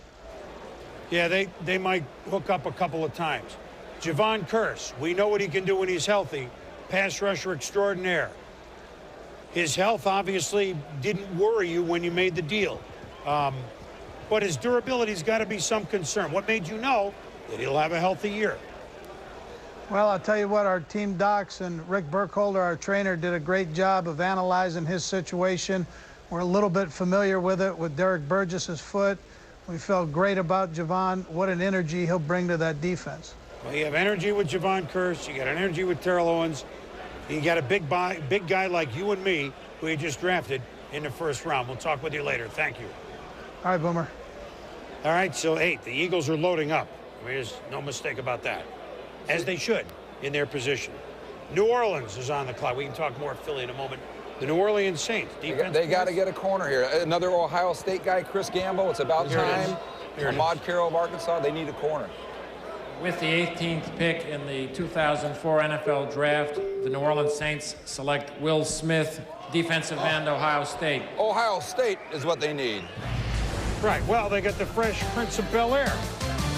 Chris, I'll tell you what, he dropped a lot further. I had him about 8th, 9th on the board. He drops all the way down to the New Orleans Saints at 18. They, again, for the second straight year, passed up a cornerback. They passed up Marcus Trufant last year to take Jonathan Sullivan. Now they pass up Chris Gamble to take Will Smith. You talk about value, it's best value I've seen so far in round 1. As I said, 8th on the board. You look at Will Smith, consistent throughout his career. People say, well, he's not dominant. Well, I'll tell you what, game in and game out, he showed up ready to play. Consistent football player week after week. Has that mean streak you look for. I'll tell you what, from a quickness standpoint, you line him wide off that edge in the right defensive structure. This kid can be a guy who gets you maybe 12, 15 sacks a year. He was a force to be reckoned with in the Big Ten. Well, up against some elite offensive tackles, both in practice and in games, and more than held his own. People say, hey, Gallery gave him trouble. Well, Robert Gallery's going to give a lot of people trouble. But I think you look at Will Smith at this stage of round 1, and really yesterday when I did the final first-round projection board, I think going 19 to Minnesota just looked like, because of needs and things that were happening, that he could drop. But surprisingly, goes to New Orleans again. As I said, second straight year, quarterback available, and they pass on the corner to take a defensive line. Well, one way to compensate for a weak secondary is to get a pass rush going. They are loading up on that defensive line, no question about it. I think they just did not want to make you right, Mel. That's all. They didn't want to make Mel right. I think they took one split. No, it's a good Let me say this, Michael. Jim Haslett called me out last year when they took Sullivan over, and he said, hey, I feel a lot better than our corners than you do. And I think he was referring to me because I came out strongly about Trufant. So again, like you said, pass rush over secondary. Here is the most important part of this pick. Will Smith goes to the Saints. The Saints wear black. Will Smith is truly Men in Black. Yes, I think it's perfect. Minnesota's next. Miami's after that. All right, Boomer. Then the Super Bowl champion Patriots. And we'll be back. Hi, I'm Eli Manning. You're watching the 2004 NFL Draft on ESPN. Yeah!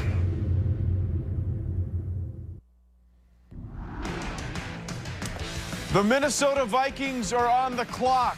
Scary news for anybody in the state of Minnesota. Will they get the pick on time? They have failed to do so the last 2 years. Mike Tice may be going for the hat trick. Welcome back to the EA NFL matchup. Trey Wingo here with Merrill Hodge and Ron Jaworski. Again, here's what we've got set up so far as we wait for Minnesota to make their pick. We've had 3 quarterbacks taken. We've had 5 wide receivers taken, 1 shy of the record for a first round. But we have had the donut when it comes to running back, 0. And look at the next 4 picks, guys, and the starting running backs on these squads. Minnesota looks like they're set with Michael Bennett. Without hair, Miami is pretty set with Ricky Williams. The Patriots make the big trade for Corey Dillon, and sitting there at 22, the Dallas Cowboys, who may actually literally be salivating at the idea of having Steven Jackson fall into their laps. Perhaps no team benefiting more, guys, from Denver not taking Steven Jackson than the Dallas Cowboys, who desperately need a running back. Take a look at Steven Jackson. Cannot believe a few moments ago that Denver didn't take him. This is perfect for Bill Parcells, isn't it? You know, and we talked already about Steven Jackson, the style of runner he is. He would have fit perfect in Denver because he's a stretch runner. He's a downhill runner. But if you look at where the Dallas Cowboys could be in this position, he fits Bill Parcells because he is a nasty runner. He's a downhill runner. Bill Parcells will cater his running game to fit Steven Jackson. I would expect Steven Jackson to go with the Dallas Cowboys. Troy Hambrick, that guy. I know where you're going. Yeah, man, you know, just study him tape all year. The guy ran out of bounds. The guy quit on runs. You cannot have that as your feature back. Steven Jackson won't run out of bounds. You know, and don't forget Kevin Jones in this situation, too. Another, you know, athletic back that could also help. But clearly, when you look at Dallas, it's an area they must attack. And you know the other area they have attacked in the offseason? The quarterback position. Right. I think they've done a real nice job getting Drew Henson. I went back and looked at every pass he threw in 2000. If I would have been projecting Drew Henson this year, he would have been my #1 pick. So I think Dallas has a quarterback of the future. Now they got an opportunity to get a running back of the future. They could be in good shape. Drew Henson, 4 years since he's played, football, which that is certainly that is a concern. But if he had come out a couple of years ago, a lot of people had him projected higher than David Carr, who went #1 overall to the Houston Texans. For more on this, let's bring in Ed Werder. Ed, what are you hearing?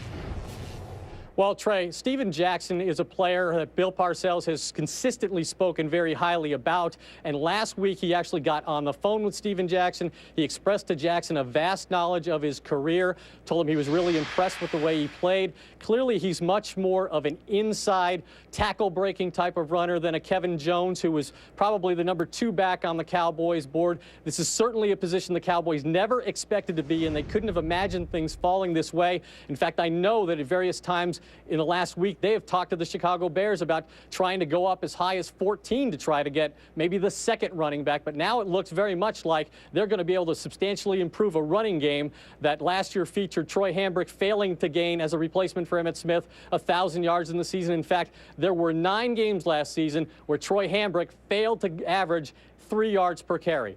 Back to you, Boom. All right, Ed, thank you very much. Miami and Minnesota have made a trade. Now you could say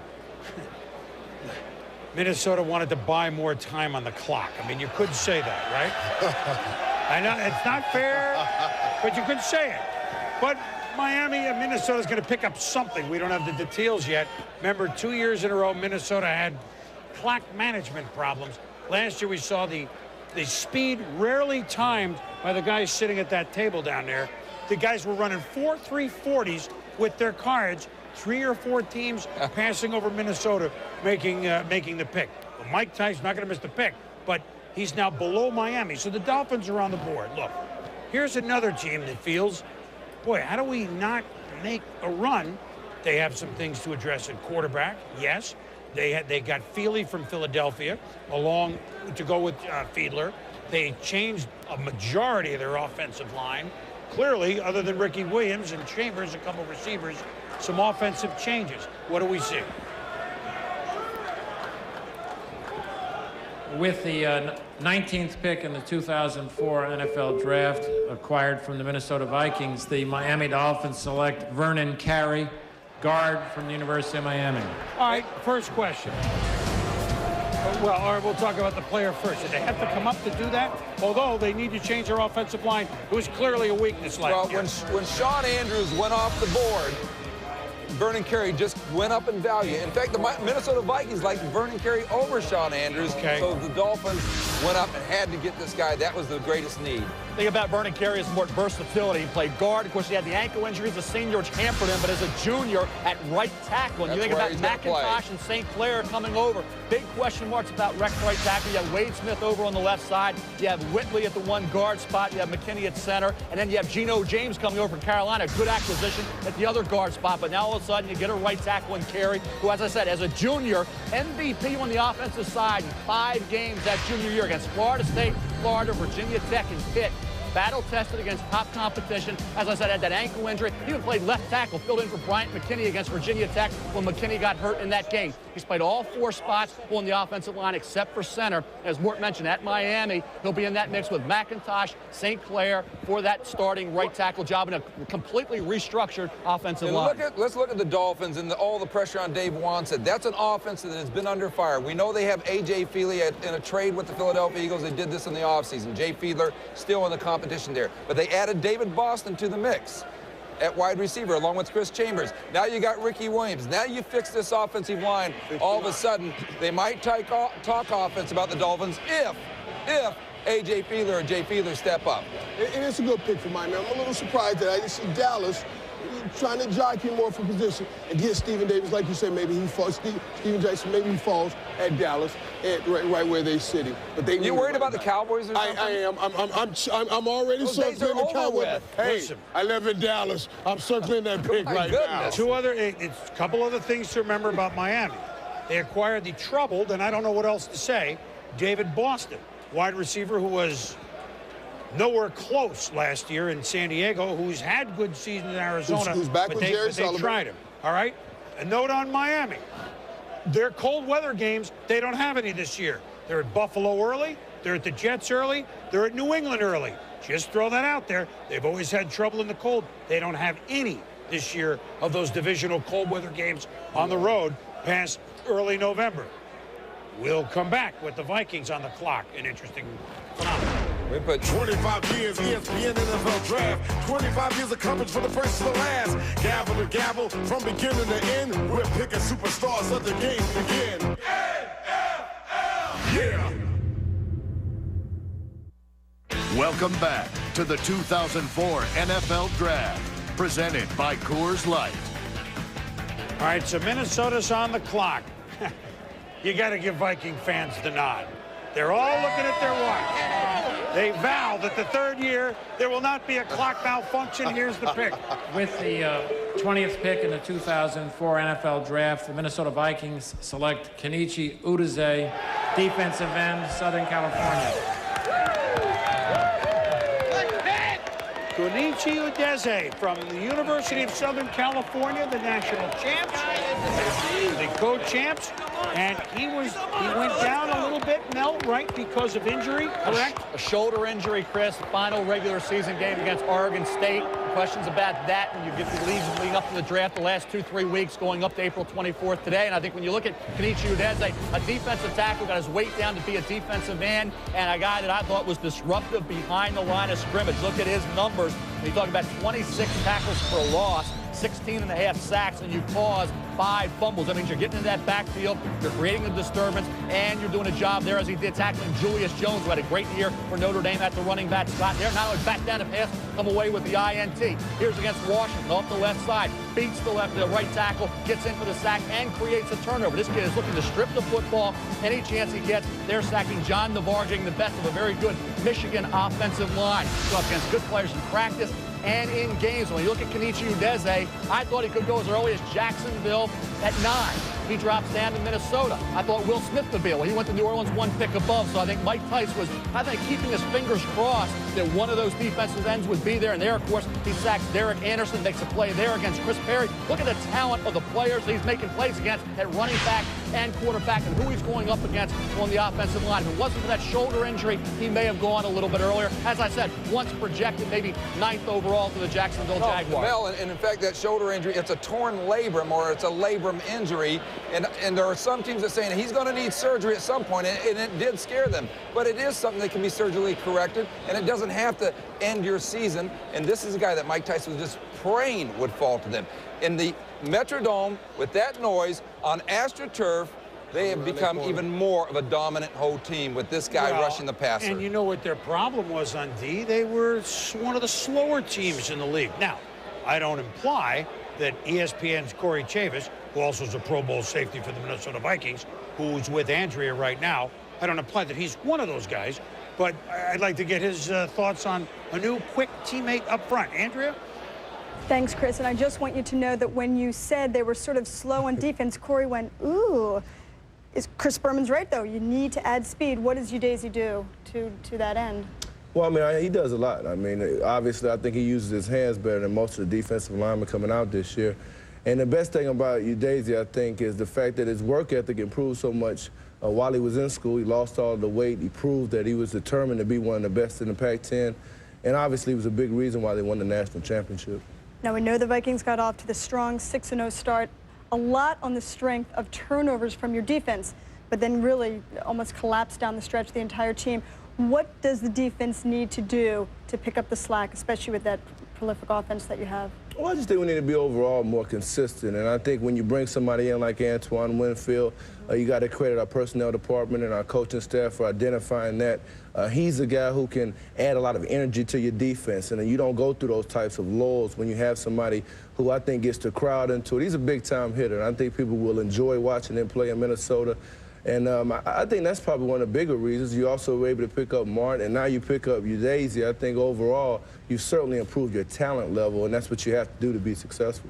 What other needs do you think the Vikings have at this point in the draft?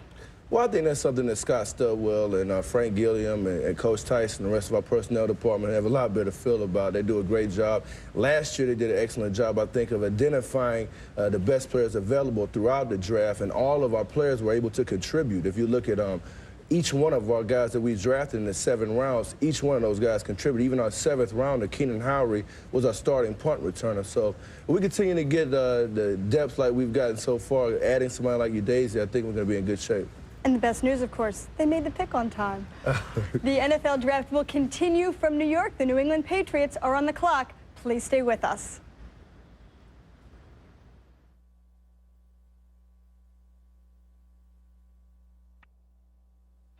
A short time ago, Robert Gallery was picked number 2 overall by the Raiders. He's making a call on a phone provided by Motorola. Motorola will provide a voice to the fans on ESPN.com. Log on to ask Mel a question, and it might even get on in our You've Got Mel segment. All right, welcome back to New York. Just let me clean up one thing. By Minnesota dropping down 1 and allowing Miami to pick ahead of them, they got a 4th-round pick. Now, the only team with 2 first-round picks happen to be the Super Bowl champion New England Patriots. This involved with the Kyle Bowler orchestrations last year. So this is the pick that was originally owned by the Baltimore Ravens. The New England Patriots, what do they do lately? Well, they won 15 games in a row to win the Super Bowl. They have 6 picks in the first 4 rounds. And oh, by the way, this past week, with a 2nd-round pick, they acquired Corey Dillon, at one time the single-game record holder for yards rushed in a game. So a New England Patriots team, which you say, boy, how could you win 2 Super Bowls in the last 3 years without a big-time running back? Corey Dillon certainly could be that. So Here's a team that's won 15 straight. They got 2 first-round picks, although I'm not sure that the phone lines aren't burning right now. As a matter of fact, I'm sure they are. But there are a couple. They don't need anything, but there's a player or two that's kind of popped down. Well, let's go to New England first. Well, when I look at a need, and you're right. I mean, Corey Dillon. If Corey Dillon comes through for them, then it's a wonderful thing. But they did lose Ted Washington. Yes. Big run. And we are looking at Vince Wilfork, the University of Miami defensive tackle, who's a 340-pound type guy. He would seem to fit beautifully here. But you also, we talked about running backs have fallen. Dallas is sitting right behind New England. Anybody who wants a running back probably has to go through New England right now, or else Dallas gets the pick of guys like Steven Jackson of Oregon State and Kevin Jones of Virginia Tech. That's the scenario right now. And we were debating all along, the Patriots were what running back could slide to 21. Will Steven Jackson be there? Will Kevin Jones be there? Well, they're both there. And I think that's probably surprising to Bill Belichick and Scott Pioli that those running backs are still there. But you mentioned the defense.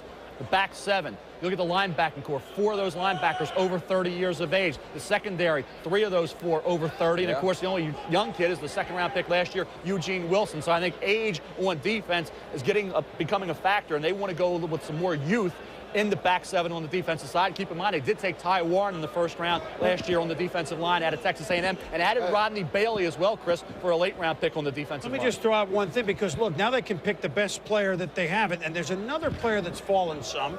And I'm not exactly sure where they are on this. And 2 years ago, they used the number 1 at tight end to pick Graham.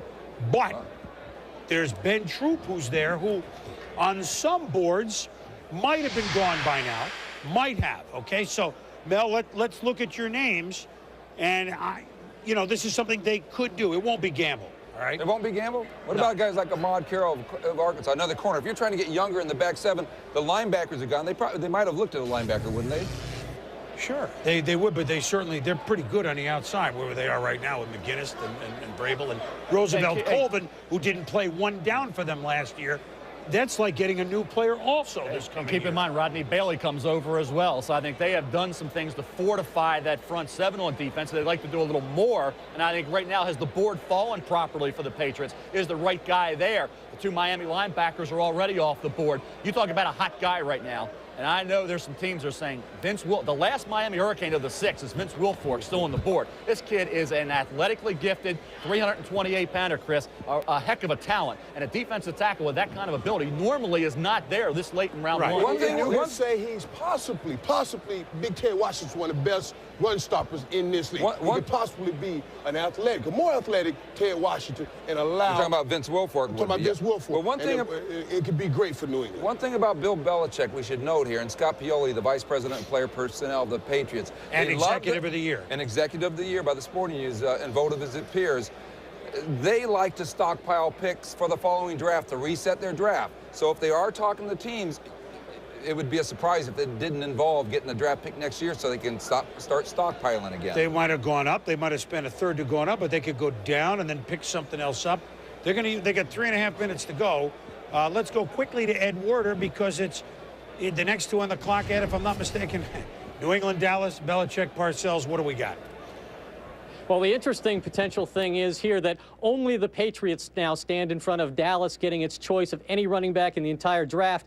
And I was told by Cowboys people that they can't discount the possibility that even though they signed Corey Dillon, they should not assume that the Patriots are, quote, out of the running back business. Now, it's possible, given the acrimonious relationship, or at least the estrangement between Belichick and Parcells, once very close, once sharing a Super Bowl title, that perhaps Belichick would call the Cowboys, perhaps on a bluff, and ask them if they would give up a pick so that he wouldn't take Steven Jackson, Boomer, and allow the Cowboys to have their choice of any running back they want. Well, I'm sure, Ed, that's a possibility. They know each other's phone number, I would think.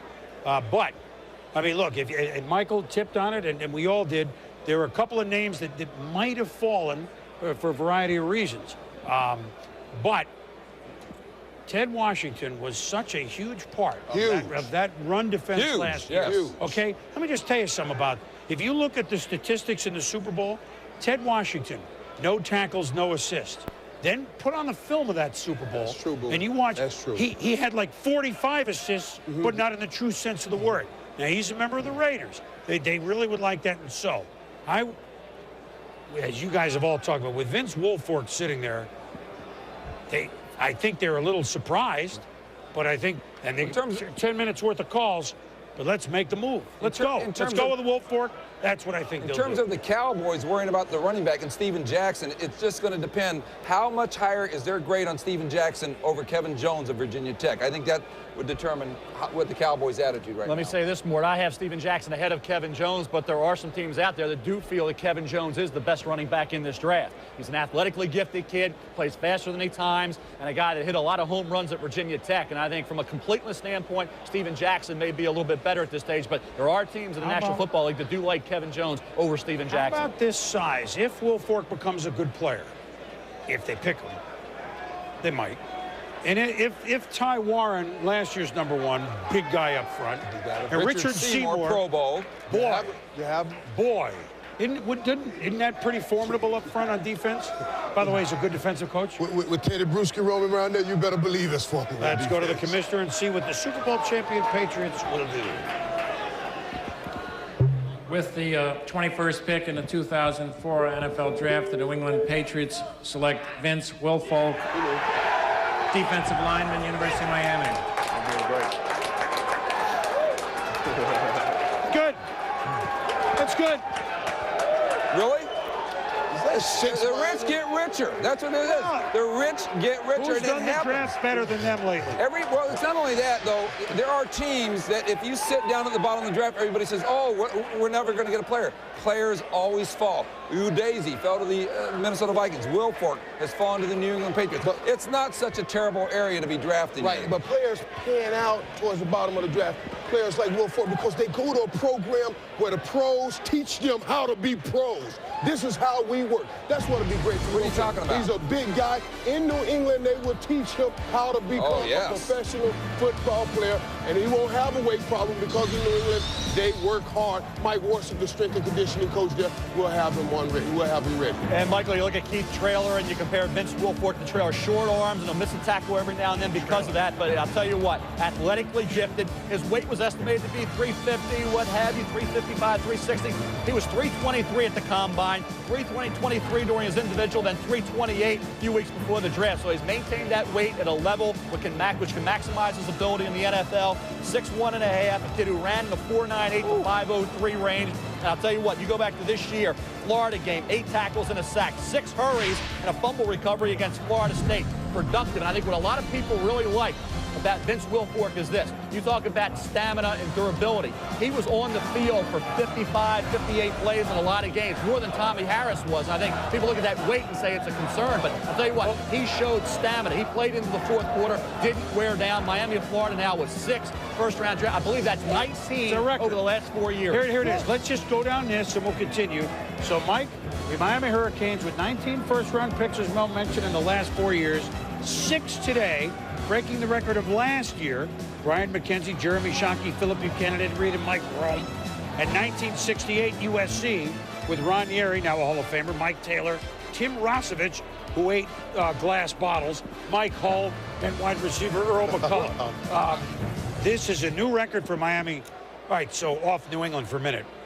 How can they not win the national title every year with 19 guys in the first 4? They win most of the time, except when they're taking them from us in Ohio State. Well, I have told this story before in the last couple of years. When Butch Davis left the University of Miami to go become the head coach of the Cleveland Browns, I asked him, was it a tough decision? He said, Chris, a very tough decision, because I know, based on the recruiting we have done here at Miami, I'm leaving maybe 3 national championships right here in Miami to go coach in the NFL. You know, I forgot about Traylor, too. So Wilfork is called Baby Shaq, right? Miami, that's his nickname, Baby Shaq. Keith Traylor is Baby Ted. So if a couple of babies grow up real fast. Big babies. Like New England, and they still got another first-round pick. The Cowboys next. How about them Cowboys? Yeah.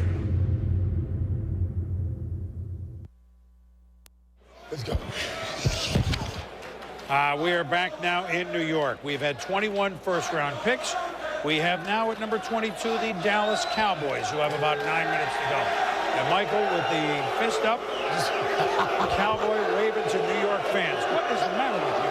The guys are they're chanting Michael Irvin. I know we're in New York, and the fans went straight to the board. But right here, it has to be Steven Jackson. We need a run. Dallas needs a running back. Let me add a note about Steven. Do you remember the last number 1 pick that Dallas had as a running back? Do you remember who it was? It was my good friend, Emmitt Smith. That worked. How did that work out? And that worked out. Well, he's only all-time leading rusher. And one who slipped a little bit farther than everybody thought. Remember, Emmitt Smith slipped a little bit farther, and Jimmy Johnson jumped up and took him. Add this note about Steven Jackson, even though you could say, boy, is he disappointed. No, the Dallas Cowboys is his favorite football team. It's his dad's favorite football team. He would love to play for the Dallas Cowboys, even if it means being taken 6 or 7 spots later, if this is the pick.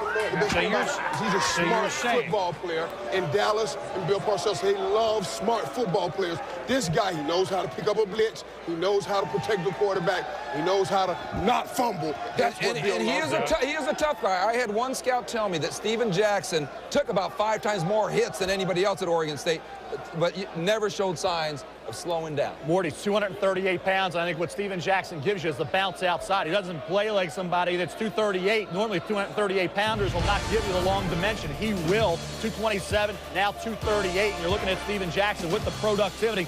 Look at that receiving yards total. He was able to, in Mike Riley's offense, catch a ton of balls this past year. And I think that when you look at not just those swing passes, he can get down the field. You see his ability there to run through a tackler. And I think this year he danced a little too much at times. You say, hey, is he as tough as we're talking about? Yes, he is. The problem was, you see it right there, the offensive line at Oregon State, one of the worst in the nation, certainly the worst in the Pac-10. He had to earn his real estate. He even admitted he danced a little too much because he knew he had to create, went a little east and west. But I'll tell you what, he gets some help from an offensive line. With the ability he has, you see that catch there from Derek Anderson, low pass, he went down and got it. He is a factor. He'll block. He's got a phenomenal attitude. I'll tell you, when you look at a complete back, that's Steven Jackson. Chris Perry is complete, not as dynamic as Steven Jackson. Kevin Jones, a better athlete, but not the receiver or the blocker that Steven Jackson is. This kid runs downhill, and he'll run with authority, and he'll run with power once he gets a little help and get that full head of steam, which he could rarely do this year. Very rarely could Steven Jackson get anything close to a full head of steam behind that porous offensive line at Oregon State. But do you know it's Steven Jackson, Mike? Well, you know what the Cowboys need. And we can sit here and talk all we want. They need a running back. Troy Hambrick did not get it done. You know about that. Troy Hambrick running out of bounds instead of running into players. They need a tough running back to solidify their offense. They got a wide receiver in Keyshawn Johnson. I'm going to leave that alone. They got a wide receiver in Keyshawn Johnson. Now they need somebody in the backfield to handle the chores of running the football. And while we're talking Dallas, remember they acquired Drew Henson, the ex-New York Yankee farmhand, but ex-Michigan quarterback from the Houston Texans. So, you know, Quincy Carter took this team to the playoffs last year, which is a quantum leap, and ahead of where the coach, Bill Parcells, our old compatriot, ahead of where he thought that they might be in 1 year. They do have Drew Henson back there. What's the word on him? Well, obviously, they don't know. He's in camp. He's working hard. And Quincy Carter did give them 10 wins. It was Quincy Carter's first full year of starting, and he's a playoff quarterback. What Bill Parcells wants is he wants a quarterback that can bring him from behind, that can run the two-minute drill with the game on the line. They have a free agent quarterback named Tony Romo they love. So it's going to be up for grabs. He's going to let those guys compete. I think Hutchinson is out of there myself. Tony Romo sounds like a Jersey guy. No wonder Bill likes Yes.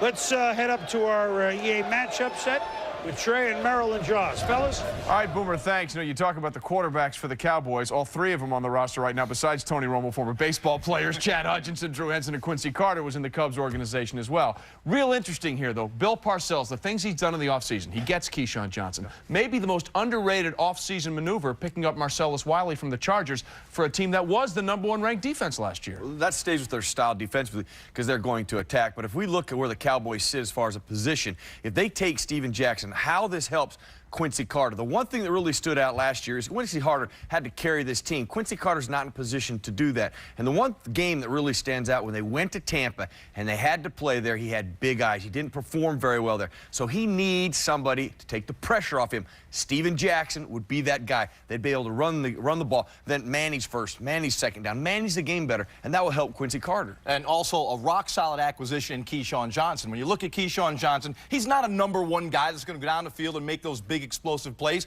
but you have a Terry Glenn and Antonio Bryant. What you're going to get out of Keyshawn Johnson is a workman-like effort. He's going to do the dirty work blocking. He's going to catch the short passes in the short to intermediate area and get the yards after the catch. He's going to do the little things that help you win football games. A good acquisition in the offseason, a solid football player in Keyshawn. He's going to make those slants to keep third downs alive and keep drives alive, much like some guy named Michael Irvin used to make for the Dallas Cowboys. And a big target. A quarterback likes that big target, that position his body, you know, block the defender, make the catch in the crowd. I mean, it still comes back to Quincy Carter, helping Quincy Carter out because, you know, I mentioned the Tampa Bay game where he really struggled because of the big game, the big atmosphere. He didn't perform well. But keep in mind, he had really no help. You look at the passing game, I don't think they had all the dimensions that they have now. And then the running game will help. Every team and every quarterback manage the game. It helps your defense as well. This is an attacking defense that struggled, wore down towards the end because they had no running game. Merrill, you and I watched that second game against Philadelphia in Philadelphia late in the season, and there was a play in that game where Troy Hambrick had a chance to lower a shoulder and get maybe a touchdown or inside the 5-yard line, and he ran right out of bounds. I think what Steven Jackson brings as a running back is that same work ethic, pounded up the middle effort that you're talking about. Keyshawn Johnson, looks like he will do the little things to keep that drive alive. The one thing that always stands out when I watch tape on a running back, are you nasty? Are you nasty? That means, are you going to make somebody pay every time you run the football? Steven Jackson will do that. Troy Hambrick did not. He proved that. Now, the one thing you don't know about Steven Jackson, he hasn't played in the NFL. But what I have seen in college, he will come to the National Football League, he will flick pain on defenders, and he will really get better in the fourth quarter. And you also have a Richie Anderson, a very versatile guy at the fullback That's a Bill guy as well. That's right. You know, you come out the backfield, catch the ball, he'll block. Again, we're talking about a lot of guys that'll do the dirty work for the Dallas Cowboys. Well, one thing's for sure, Bill Parcells did something with the Cowboys he's never done before. His first year as a head coach on a team, he took them to the playoffs. He always seems to do very well in his second year, which would just continue the success he's had for the Dallas Cowboys. In fact, 3 of the last 4 teams I believe he's been a head coach on. As you take a look here, as he gets into that second season, you see a marked improvement. Can he do it for Dallas? Well, keep in mind, again, he's coming off a playoff season right away, which has never happened in Bill Parcells' career. We'll see what happens. About 1:30 left on the clock. Boomer, Steven Jackson is sitting there. We'll see what happens.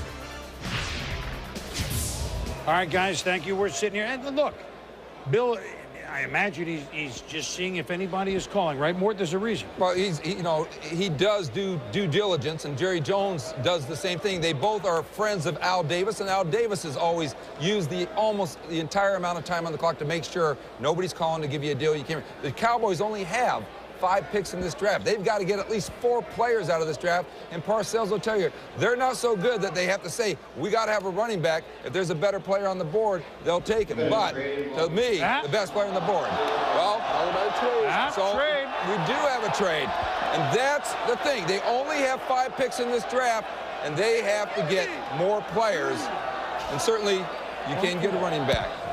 And let me just make this comment here about Buffalo being on the thing. Buffalo wants to come out of this draft with a quarterback. Tulane quarterback J.P. Lossman is a guy the Bills really like.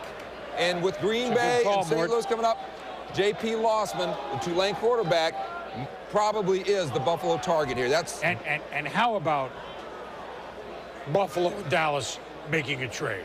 Mike, you inflicted pain on a lot of people in Western New York, Yes, we have, and they just inflicted pain on the Cowboys. Well, payback is the winners. Did you see the fans, the Cowboy fans? They were like, oh, what do you mean we're trading out of this spot? We need a running back, somebody that can make a difference right now. And Buffalo, you talking about getting the first-round pick. New England and Baltimore. Baltimore got bowled by giving up the first this year. Well, here we go. Here's the deal. Let's go to the podium. With the 22nd pick in the 2004 draft acquired from the Dallas Cowboys, the Buffalo Bills picked J.P. Lossman, quarterback from Tulane. Just a note here in terms of Lossman. The Bills they went to a workout at the Saints facility the same day that Eli Manning worked out. Lossman worked out after him. Some of the people there will tell you Lossman had a better workout than Manning. That's just a workout. He certainly didn't play around a great team at Tulane, and some people think that's a plus. Physically, has all the tools. Some people think he's a little bit too cocky, a little bit too full of himself, however. Drew Bledsoe has a contract that the Buffalo Bills are trying to renegotiate. If they do not get it renegotiated, and they were unsuccessful in some talks on Friday, then you're going to see Bledsoe maybe play out his contract, go one more year. Mort, we had the details of the pick. Second-round pick this year, 43rd overall. Fifth-round pick this year as well, and a first-round pick next year. So a steep price to pay to get J.P. Lossman for the Buffalo Bills on this pick from the Dallas Cowboys. Keep in mind, New England traded away that pick in the first round to allow Baltimore to get Kyle Bowler. Baltimore doesn't have a first-round pick. New England had it this year, and they took Vince Wilfork. So I think you look at the situation here. Buffalo, they can bring along J.P. Lossman. Of course, they have Drew Bledsoe. Drafted Willis McGahee, knowing that he wouldn't play this year, so they're drafting Tom Dunno is for the future. J.P. Lossman snaps it off from the ear. You hear quarterbacks with a release. His is from the ear, right where a quarterback coach wants it. He's got mobility, runs in the 4.6 range. He's definitely got the swagger. He's definitely got the confidence. Call it arrogance. A quarterback that knows he can get the job done. He took up pounding. This offensive line, talking about Oregon State, Tulane's was worse. You can believe that. Tulane's offensive line was horrible. He got hit time after time, kept getting back for more. And I thought for 33 touchdown passes, considering the ability of that inability of that offensive line to give him any pass protection, he did a heck of a job. J.P. Lossman, we say, turned some people off. Well, I know St. Louis and Mike Martz liked them.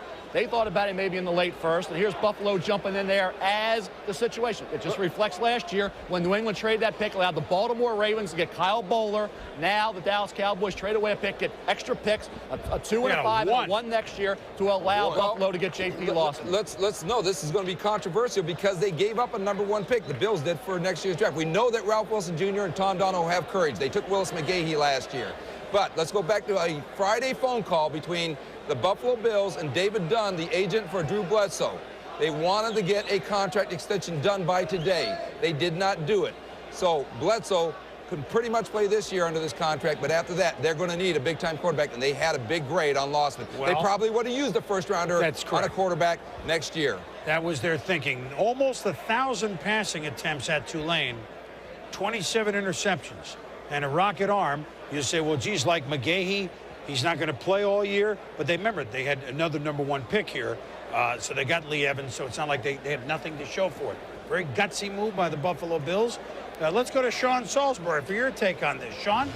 You know, Boomer, I don't think it's that gutsy, to be honest with you. Of all the quarterbacks in this draft, I think he's the most talented. He's got the best feet. He's got the strongest arm. And now he's going to a position where he can learn behind Bledsoe at least early on. And I don't understand where all this cocky talk comes from. Don't you want a Brett Favre or a guy with an attitude at the quarterback position? We always say confidence is the most important thing at that position, and he's got it. And Mort talked about the workout with Eli Manning. Well, I was there the day before in New Orleans working with J.P. Lossman, and I sat down with him in the film room, and he walked me through his team and watched tape for 2 hours. So any knock on him about that he doesn't know much about football is completely wrong. I think this is a great pick, and I think you're looking at a future Pro Bowler with Brett Favre type of skills. The one negative that I see that he's got to learn not to hold on to the ball too long like he did at Tulane, but what can you blame him for? Nobody blocked for him. Plus, he's got the toughness you need. And Jaws, I think this guy, I don't think this is too early. I think this is a great pick for the Buffalo Bills.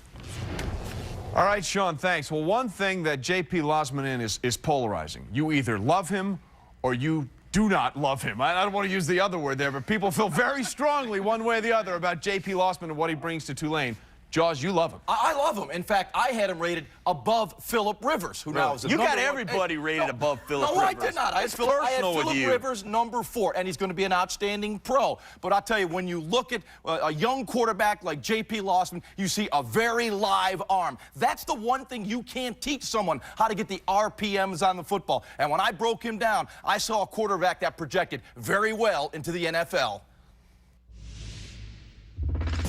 In studying J.P. Lossman on tape, here's what I saw. A quick, compact delivery. His ball position is a little high, but that will be corrected in the NFL. He snaps his wrist, which allows for more RPMs, more rotations on the football. This makes for a stronger throw with much more velocity. From the waist up, Lossman is solid mechanically. It's from the waist down that J.P. needs work. What struck me was that with no pressure on him, his footwork was lacking. His feet were not balanced and set, and there was either poor or no weight transfer. But he can flick it. Great wrist snap, good velocity. This is a kid who needs a lot of fundamental technique work. Look here in the Senior Bowl. no pressure, and he delivers with his feet in the air. He will need to be coached hard by a team that does not get blinded by his throwing ability and recognizes that his present mechanical deficiencies would never produce consistency in the NFL. J.P. Lossman's going to the right situation. He's going to the Buffalo Bills to back up Drew Bledsoe. He needs to get behind a veteran and learn.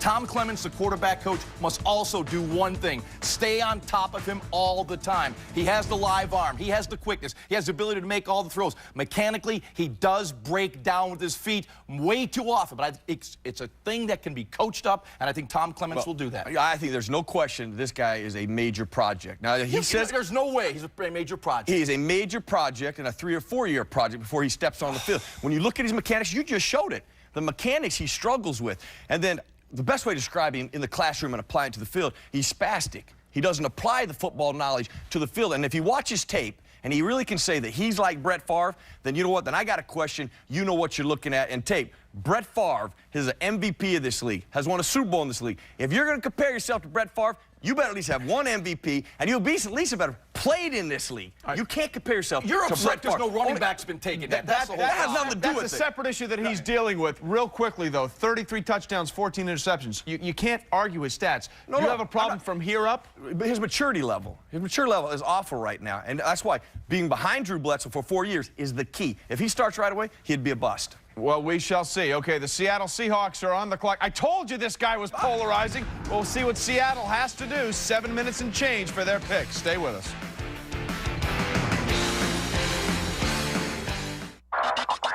And DeLone is racing his team back down the field. Throwing touchdown Frankfurt. Watch NFL Europe. Boxing stars Shannon Briggs and Francois Botha make their K1 USA debut against martial arts premier fighters. K1 Battle at the Bellagio 2, Friday, April 30th. To order, call your cable company, DirecTV, or Dish Network. On an April weekend in New York City, 32 teams begin the quest for a championship. It's April, and we're ready for some football. You'd love to draft an All-American, but any selection could be a standout. An All-Pro, a Super Bowl MVP. What does your team need?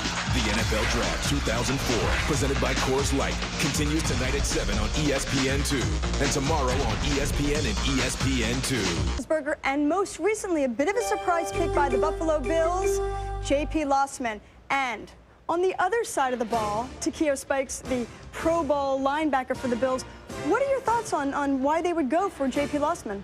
I think just the main reason, not necessarily because of the fact that, you know, everybody wants to say Drew is getting old and Drew didn't have a good season last year. You know, we didn't have a good season as a whole last year, and I think Drew has a lot left in the tank, but as far as planning for the future, you know, I think this would explain this move right here that's coming up with JP. And I had a chance to look at JP over the past couple of weeks. I have a good friend who goes to schools down there, so that's what kind of made my motive to get a chance to look down there. And JP, what he brings to the table is just the fact that he's very confident in what he does. He believes that all the other quarterbacks, all the 4 quarterbacks, any quarterback who went before him, he thinks that, hey, I don't care what they do, they're not better than me. So he brings that confidence to the huddle, and also he's able to drop back, read defense as well, and also he has a strong arm to deliver the ball real good. So that's what I like about JP a lot. All right, now, Kyle Bowler, you can argue that the Bills did almost what the Ravens did last year in terms of trading away a #1 next year to get a quarterback. In your case, though, you started right away. You got to figure that J.P. Lossman is going to sit behind Drew Bledsoe. What benefit do you think that you had getting right in there? Well, I think I benefited just pretty much from the experience. You're out there, you know, it's like standing in the middle of a freeway. You got a bunch of cars coming at you. You got to kind of figure out, you know, how to get across safely. In his situation, you know, Drew Bledsoe's a proven veteran. He'll be able to go in there and learn from him a little bit. I think it's a great pick. You know, I've watched him in high school. I played against him actually down in California, and you know, he's got a live arm, good feet, smart guy. So I think it's going to be good. You know, it's interesting. I was talking to your head coach, Brian Billick, and he said he just believes that you got to throw quarterbacks in right away. But he actually felt that you benefited unwittingly because you got injured in the 9th game from starting and then sitting and watching. What did you learn about the quarterback position when you were forced to sit after you had the quadriceps injury that ended your season? Well, you really get a whole different perspective because, you know, when you're on the field, you're kind of just everything's going so fast. And when you got to get a chance to sit back, you know, I got to watch Anthony go out there and, you know, run the offense, see what the defense does. You know, watch our defense. Sometimes a punt is, you know, better than trying to force a ball on third down. And being a young quarterback, you come from college, and sometimes you can put balls in places that in the NFL you can't. And so you kind of I was able to kind of, you know, watch Anthony and kind of learn from him. How difficult is it, Takeo, to accept a rookie quarterback? I mean, everybody's got a short shelf life in the NFL, and now all of a sudden you bring a rookie in, you've got to live through his growing pains. What are the challenges of doing that? I think the challenges of that coming into a rookie quarterback, coming into a veteran team, is just the fact that, okay, we know what we have here. And a rookie quarterback coming in, you know that, okay, he's going to go through his ups and downs. He's going to struggle. And as a veteran, I've been through it with Cincinnati. You hate to see a rookie quarterback come in because you know that you're going to struggle bad. You're going to go through the times where you're going to lose games 16-17, 10-7, regardless of how well you play defense. So that's the most struggling part about it is trying to accept that. But the good thing about it, I think that JP, he brings to the table all the athletic qualities that a quarterback needs to be successful in this league. And just by coming in up under Drew, you know, and just watching and learning, that's going to be unbelievable for him. And certainly for Kyle Bowler or Chris Berman, Peyton Manning was 3-13 his rookie year, and Troy Aikman was 0-11. At least this guy was 5-3 with a positive record. Let's head back to you. I think the Seahawks are on the clock. All right, Andrew, thank you very much. We only got a minute left here on the Seahawks clock. A team clearly on the rise, a team that finally went on the road late, a team that was 10-6 and had a great finish, a team that lost a heartbreaking game at Green Bay, that great overtime game on the pass interception for the touchdown, a team that signed Grant Western for big money to play defensive end, a team that signed Bobby Taylor, admittedly not the great Bobby Taylor that he was with the Eagles, but a pretty darn good player, a team that drafted two very good defensive backs last year with Trufant and Hamlin, a team clearly on the move, defense up the middle. That's what the Seahawks need. Defense up like baseball, catcher, short and second, center field. That's what the Seahawks need. With the 23rd pick in the 2004 NFL Draft, the Seattle Seahawks select Marcus Tubbs. There it is. Defensive tackle, University of Texas. There what is? Now, Mel, you can tell everybody.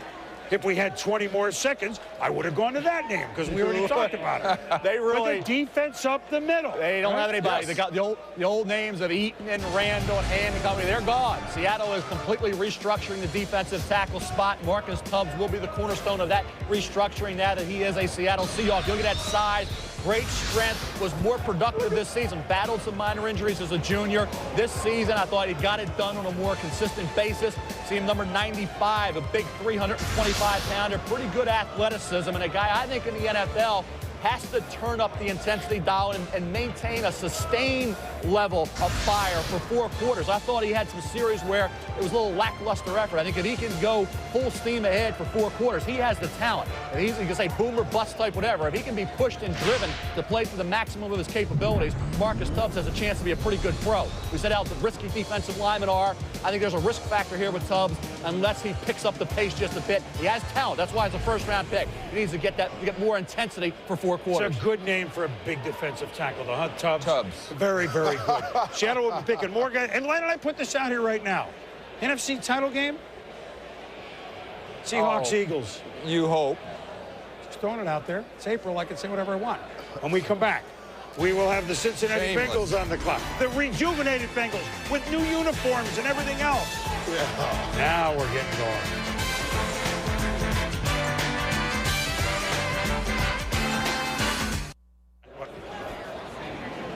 New York, it's a nice day in New York, and it's been a wild day inside here in New York. We are 4 hours into the NFL draft.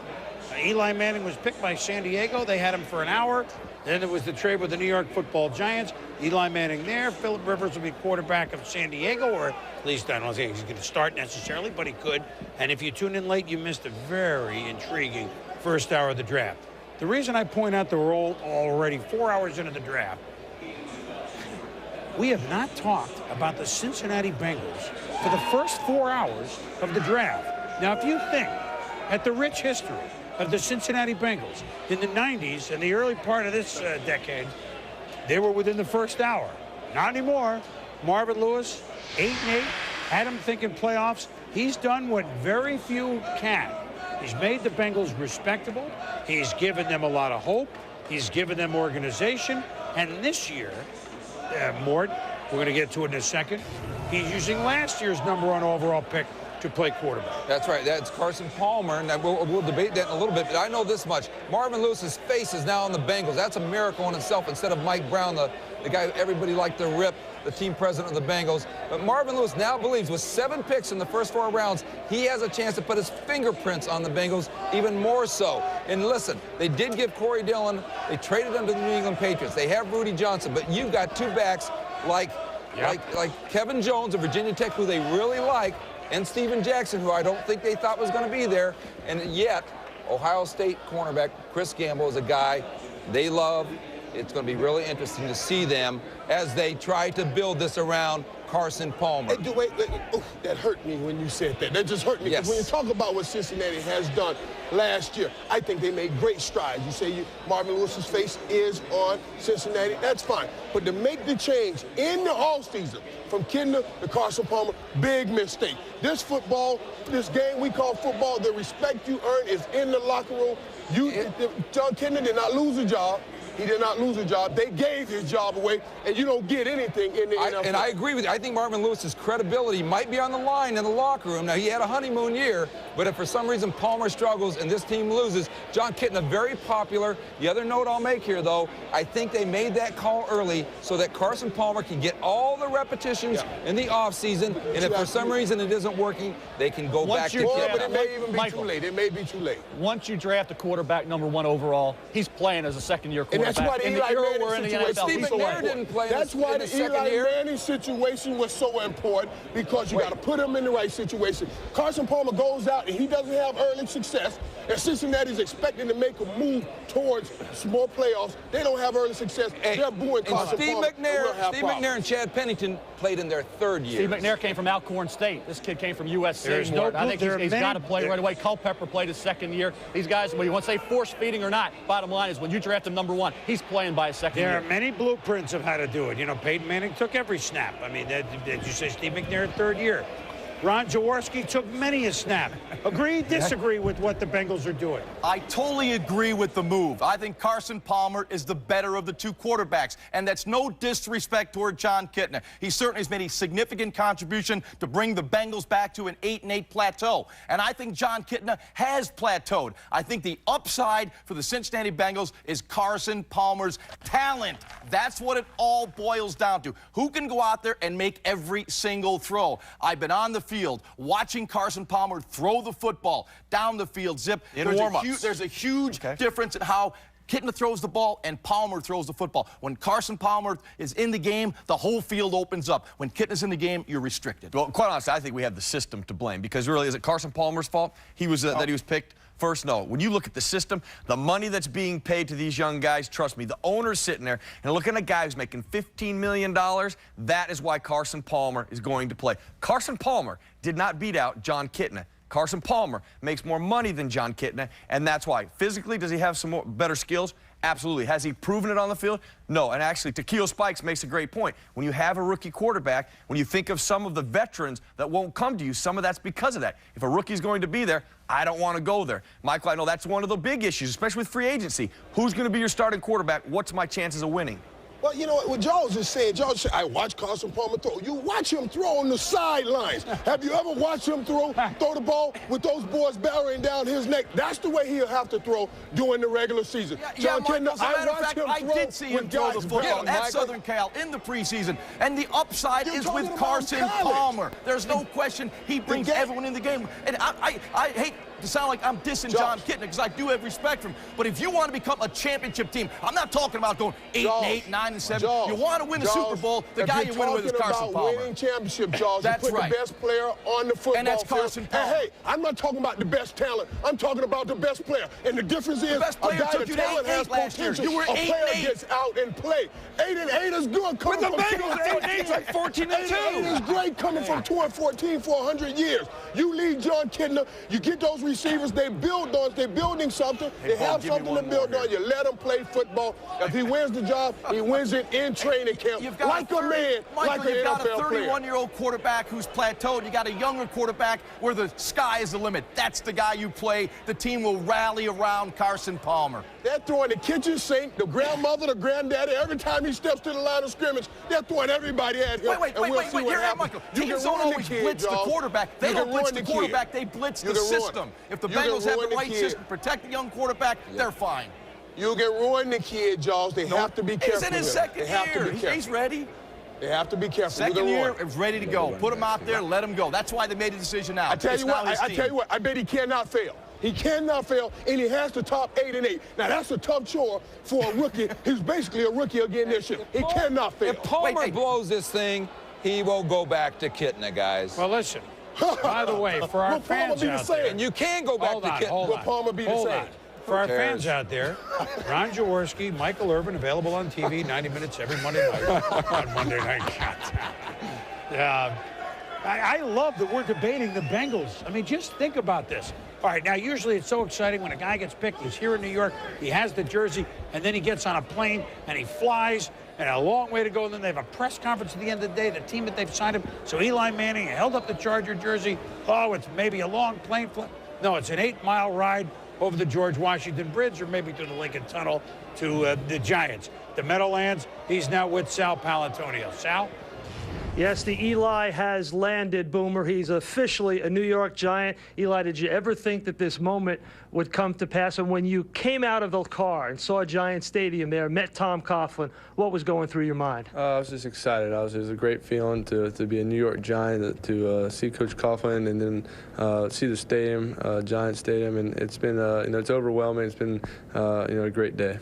The reception you got here from some of the fans at the draft party was a lot different from the one that you got at Madison Square Garden. What kind of relief was that for you? It was a great relief to walk down, the stairs and onto the field and having those fans cheering and yelling and screaming your name. It's a great feeling. I had a little different reception when I was at Madison Square. I had a few boos, but it's turned out to be a great day. Well, now really here comes the hard part. You're going to have to eventually replace a guy in Kerry Collins who took this team to the Super Bowl.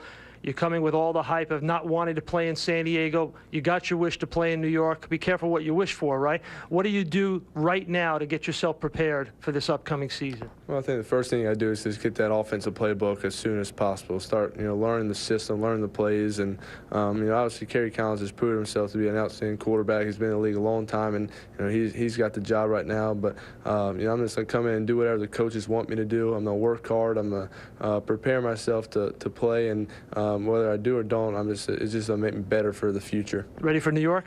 I'm ready for it. All right, Boomer, back to you. There's Eli Manning. All right, and a smile on Eli Manning's face, which is very good to see. Thank you very much, Sal. All right, so now the Bengals, this was a move down from Denver, but now here's the commissioner because the Bengals have traded the spot to St. Louis to move down a couple more. Since he's moving down twice already in this first round, one was done a couple of weeks ago. With the 24th pick in the 2004 NFL Draft acquired from the Bengals, the St. Louis Rams select Steven Jackson, running back from Oregon State. Mike Martz and the Rams, we're going to target a running back in this draft. So why not go get the best one in the Marshall Faulk is getting some mileage on him, no question about it. When I said that last year, y'all jumped me. Well, who jumped you? So what are you saying? It's Marshall. Is that all it is? Not three Marshall? Listen, the Rams have 21 of 22 starters back. They didn't feel a pressing need, but they certainly were going to address the running back in this draft. Now, where is that? Or the Bengals draft party. They're cheering. They made a trade. We'll get the details of the trade. So the first running back has gone at 24, the second longest we've ever waited to have a running back go in this draft. We'll be back. Hi, I'm Eli Manning. You're watching the 2004 NFL Draft on ESPN. Yeah!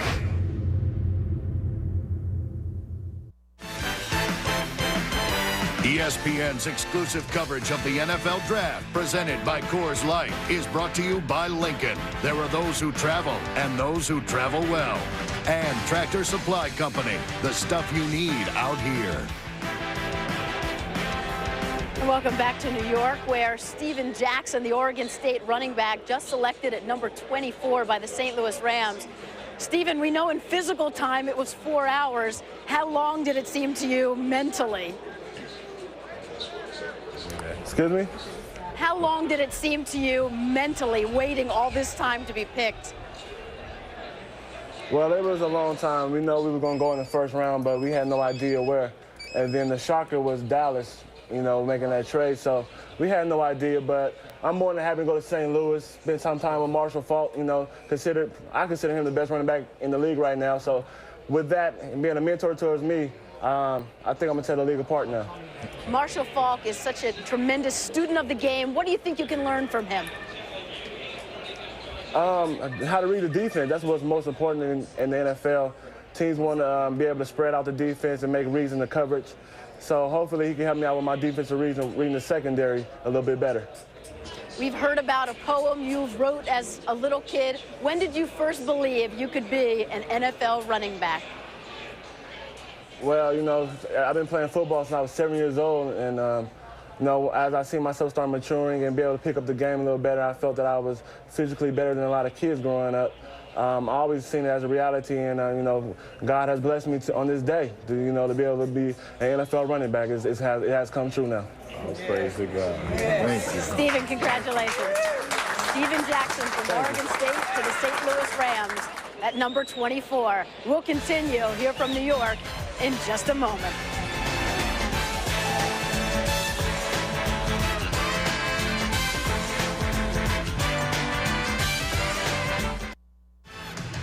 Keeping with its long-standing commitment to America's communities, Campbell's Chunky Soup will donate 10,000 cans of soup on behalf of Eli Manning to a local food bank in his new team city. Campbell's Chunky Soup has donated millions of cans of soup as part of the NFL Tackling Hunger program, an effort to fight hunger all across the country.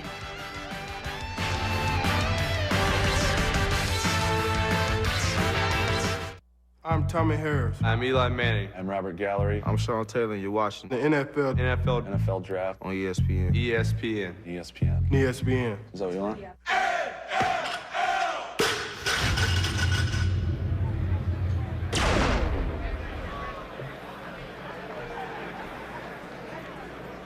With the 25th pick in the 2004 NFL Draft, the Green Bay Packers select Ahmad Carroll, defensive back, Arkansas.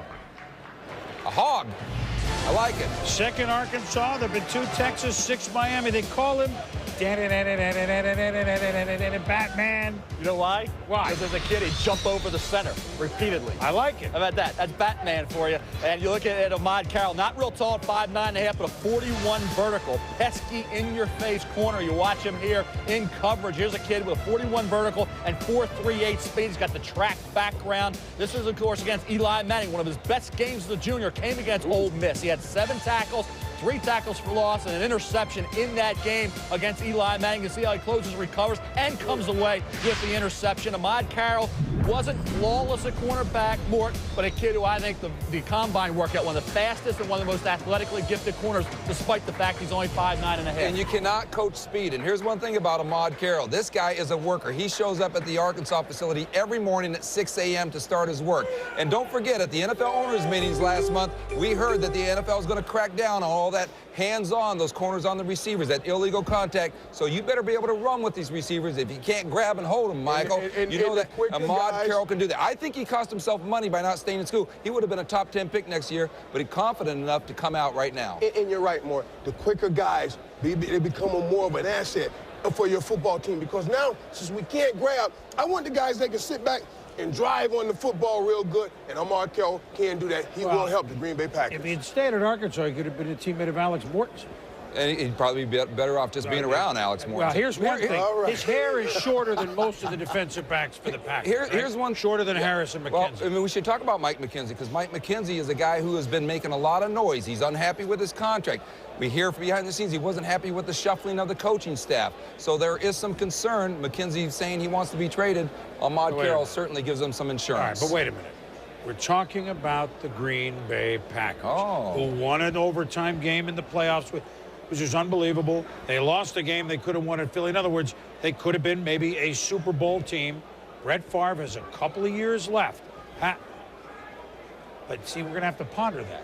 Brett Favre, Green Bay Packers, do they load up one more time? Something we'll discuss when we come back. And the Bengals are on the clock again. Yeah!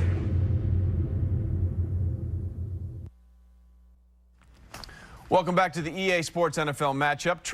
Trey Wingo here with Merrill Hodge and Ron Jaworski. So the Packers go defense. Well, does not make too much of a guess there because it was a 4th and 28 play that got him into the playoffs. McCown to Nathan Poole, and then it was a 4th and 26 play that took them out of the playoffs in Philadelphia. Yeah, that is correct. Donovan McNabb to Freddie Mitchell on 4th and 26, and it was an amazing play, you know, and no one has really shown the play and what happened and how the Eagles did complete the pass. I'm going to show you. This was 4th and 26. Defensively, how do you let this happen? There is no excuse for allowing this completion. This play was never broken down and analyzed. You'll see it from the coaching tape for the very first time now. The Packers were playing quarters coverage. 4 defenders across the field and deep, with 3 defenders playing the underneath coverage. I don't understand why they're aligned so close to the line of scrimmage. The Eagles, anticipating blitz, will only send 3 receivers into routes. The back and the tight end will initially stay in to block, but no one will blitz. The tight end releases, the back stays. I want to freeze the play right here. Look at these 2 underneath defenders. One of them is sitting 5 yards from the line of scrimmage. The other has hugged up to play the tight end. Why? It was 4th and 26. How can you play a coverage in a critical situation without factoring in the down and the distance? This drives coaches crazy and unfortunately gets them fired. And one of those players that hugged up was rookie Nick Barnett. And this is what happens when you put rookies on the field. Yeah, it's draft now. We're talking about great athletes and athleticism, and they could run so fast and jump so high, but they must understand critical situations in a football game. 4th and 26, get your butt back there and don't let the ball get caught behind you. This is what happens, why intelligence is so smart. You've got to get players that understand every situation in the game, and particularly those critical situations. That's why, you know what? Smarts are very important. That's why New England keeps winning. Well, that's why I said a coach has all the power but absolutely no control. We've talked about these young guys and their transition to the National Football League. It's the intangibles. It's the smarts. I know I was hard on J.P. Lossman. He has a big arm. He has those intangibles. But managing himself, managing a team, managing down and distance and all those situations, it's a mental game. And those are the things, if you don't know, if you don't understand, you lose games, you cost people their jobs. These coaches spend hours and hours and hours to put these players in the best situations, and then there's all those players want to be a hero, and they jump out of the system and cost your team. Bottom line, they have to do what they're told under those pressure situations, and sometimes, as you said, with young players, that can be a problem. Okay, so how good is Ahmad Kara? Let's check out with Andrea Kramer at the Cold Pizza Set. I believe, Andrea, you're standing by with someone who's worked out with Ahmad. That's right, Trey. All along, we've known that Corey Chavis is a budding general manager. Now we find out he's training players as well. Now, you spent some time with Ahmad Carroll in New Orleans in March. How did that come about?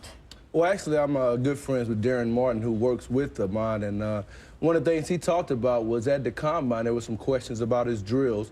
I mean, obviously, he had the great 40 time in the vertical jump. That was outstanding. But stiffness a little bit and things like that. I was a guy who was stiff coming out of school. I don't think that's as much of a problem for Batman.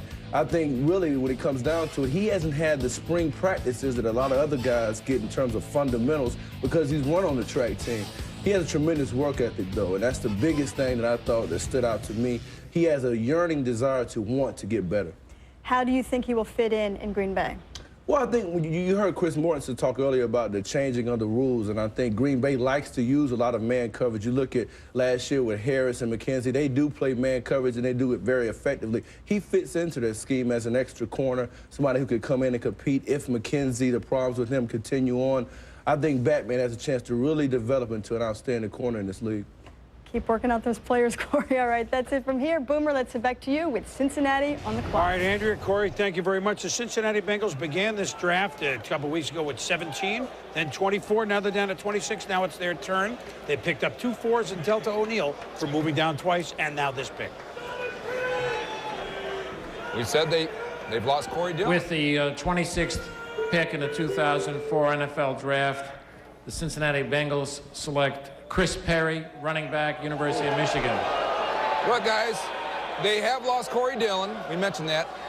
In their scouting department right now is Bill Tobin, one of Mel Kiper's all-time favorite personnel guys.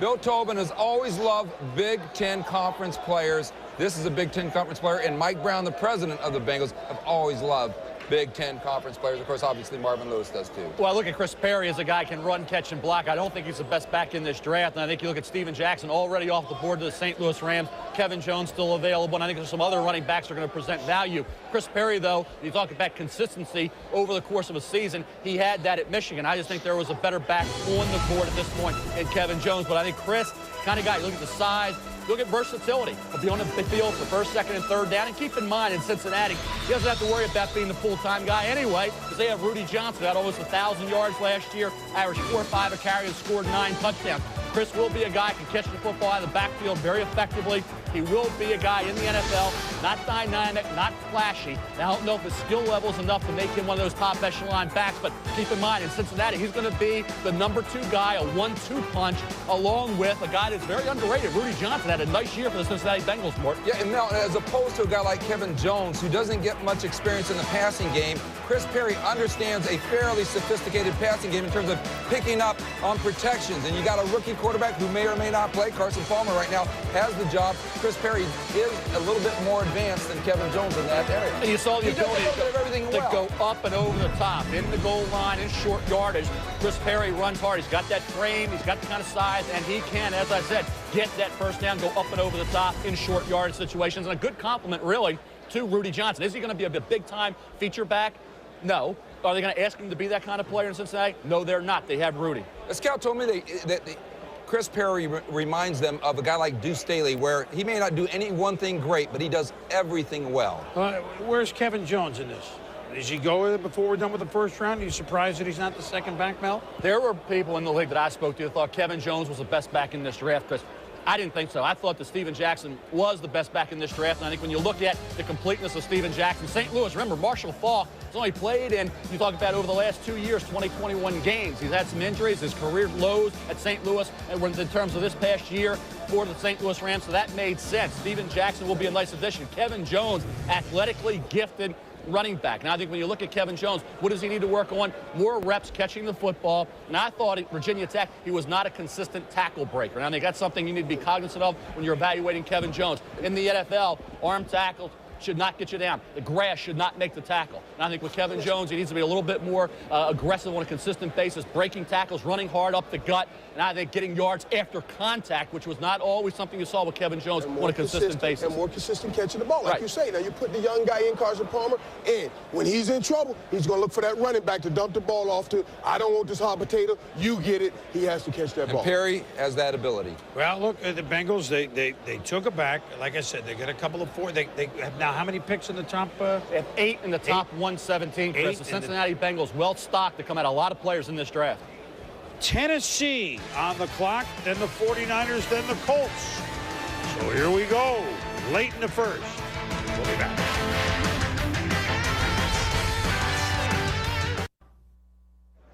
Welcome back to the 2004 NFL Draft, presented by Coors Light.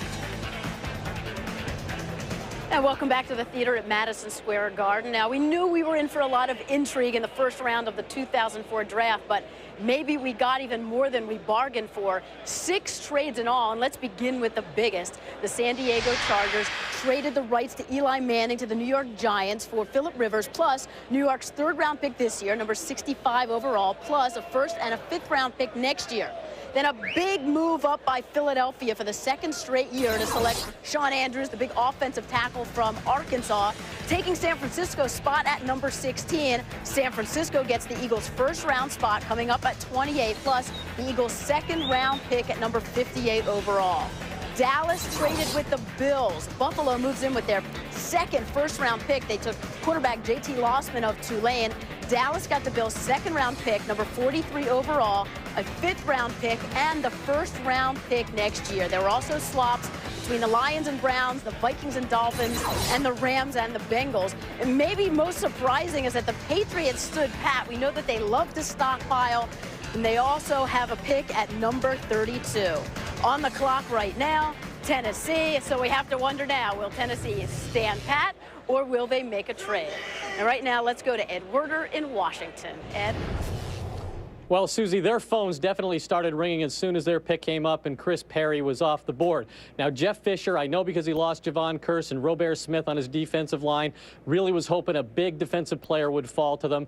If that didn't happen, I think he knew with the retirement of Frank Wycheck at tight end that 2 tight ends might possibly be there, and they are in Ben Troop and Ben Watson. I think those are players he'll consider. And then he told me, hey, we could consider a running back. Now, the guy we talked about was Chris Perry, who just went. And he was really conflicted about this, and it'll be interesting if they had Kevin Jones ahead of Chris Perry. His dilemma was, hey, Eddie George, he thinks that he can finish his career in Tennessee, that he'll take a pay cut, and they'll work this thing out, and he could play here. Fisher says he really wants to be a 1,000-yard back again, thinks if he gets one more 1,000-yard season, he could make the Hall of Fame. And he said he doesn't want to go out like Emmitt Smith, having to finish it out with a foreign franchise. And so it'll be interesting to see, he said, that if we take a running back with the first pick, that might be the end of Eddie George in Tennessee. Well, the Titans are on the clock. We're going to break, and we'll be right back with their pick.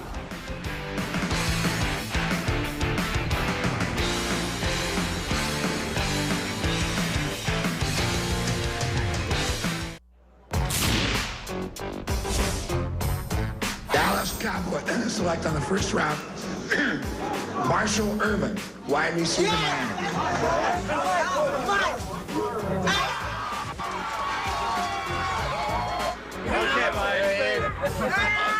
Dallas Cowboys, Super Bowl bound next year. Super Bowl bound. What's going down? Huh? Who goes to Super Bowl next year? Hey, Dallas, I see y'all in Miami. Dallas Cowboys go to Super Bowl next year. You got to be kidding me. Marshall. He's got Marshall Irvin, and he's with us here today. Oh, man. Super Bowl bound. You know what? We did. He was the Schwab, right? We did. 3 times we did. Oh, Quiet. man, I can't believe. Don't rub that in. Hey, okay, I'm sorry. For all the Buffalo fans and you, Boom, I'm sorry. Oh, you did. So, you remember that day? Listen, look at it. What do you remember now from Tom Landry's final #1 pick was Michael Irvin. What do you remember? I mean, we saw it. What still sticks in your head 16 years later? Well, you know how excited I was about that day, and that's why, and Boom, as I sat up here on the podium, and when they called up Eli, I felt for him. You immediately grabbed me when everybody started booing. I was like, this is the happiest day of his life. I remember that happiness, right. And I want everybody that's being drafted today to feel that. It's truly a blessing. Well, you were blessed into the Cowboys, that's for sure. There's been a trade. Houston made a trade with Tennessee. We'll get the trade in a moment. But here's Houston's pick in the second first-round pick. Want to guess? With the 27th pick in the 2004 draft acquired from the Tennessee Titans, the Houston Texans select Jason Babin, defensive end from Western Michigan. Well, and we'll get the trade in a moment. Jason Babin, we'll get in the background here. He, Western Michigan, so didn't play against the classic competition. And I think he has a tattoo the length of his entire back, okay? So now the longest tattoo in the league in the NFL, drafted by Houston. Quick, bro. Very quick, right? Very quick, and it'll be a 3-4 outside linebacker in that scheme. He's the first Western Michigan player to be taken in the first round. Remember, John Offerdahl went in the second round to the Miami Dolphins. You'll get Jason Babin. Could have been a 4-3 end, and this scheme would be a 3-4 outside backer. Chris mentioned level of competition, 30 sacks over the last 2 years in the Mid-American Conference, but had a great game against Michigan a few years ago. Michigan State had 9 tackles, so when he had to step it up against elite competition, he got it done. 6'2.5", 263, runs a 4.6, 28 reps and a 34 vertical. Athletically gifted, state wrestling champion in high school. So uses his hands well, balance, leverage. He has that with that wrestling background. East-West Shrine game. See it here. He was a dominant force. Again, stepped up when level of competition increased. Then he goes to the combine workout. put up big numbers. So you have production, not only in the Mid-American Conference, but also against the Michigans and the Michigan States, East-West Shrine game, then the Combine. I got high on this kid. I had him in the top 25, top 30 all along. Thought he could go as high as 19 to Minnesota. Dropped him down to St. Louis at 26. Nice pick for the Texans to get back in the first round. They added Dante Robinson. Now they have the 3-4 outside linebacker, get some heat on the quarterback. You know what's interesting? We're seeing people, we didn't think at the low first you'd be able to go down and move out of there just because, those players are similar to the ones at the high second. We've been wrong, right? We've been wrong on that. Something to ponder. Now let's join via our Coors Light video conference. So we welcome in the coach, the second-year head coach now of the Cincinnati Bengals, Marvin Lewis. And Marvin, my goodness, you're working the draft board like Houdini. Down twice, you still get a running back. Chris Perry, why him? Why him, not Kevin Jones? Well, we saw the versatility we felt, and all along I think he was our guy that we felt best about, and it was a close call, very close, and we just decided with Chris, and he's got great ability to make people miss. And Sam, and him, not Steven Jackson, too. There was something that's special in this young man for you, I guess, right? Well, highest really rated back on the board? Yes, he was. He was our highest rated running back, and we felt great about him, and really the guy that we kind of had targeted and we were hoping was going to get to us today. New uniforms, new hope, exciting season last year, and you go with Carson Palmer. Why'd you make the call so early, before even the draft? Well, I really felt, Chris, it was important for free agency, for our football team, for everybody to understand what direction we were headed in, so we hadn't have all those questions. John could get on, Carson could get on, and we could move forward as a football team. What has to happen now for the Bengals, Marvin, to take the next step? I mean, the next couple of steps. You were there in the run toward the end, but realistically, what kind of team do you have at 8-8? Well, we got to find things that make special plays. We got to find some more playmakers, and that's what we're hoping that we've gained in free agency. A young group of guys that are in their 25 to 29-year-old. We're really excited about those guys. And now with this draft class, we have, I guess, 11 picks now. So we're excited to really have a new influx of talent and energy to go with what we already have here. Marvin, go ahead, Mort. Marvin, do you run a risk of losing that locker room if Carson Palmer falls flat on his face, or do you go immediately back to Kitten if that happens? Well, if Carson's not getting it done, I told both guys, no, we don't want to lose football games based on one position. And but we've got a lot of confidence in Carson. Obviously, the confidence we have in John has not changed one bit. Marvin, talk a little bit about the excitement. You've just been in the city a year. But you felt that, in the 80s, the Bengals were in Super Bowls, but it's been dormant.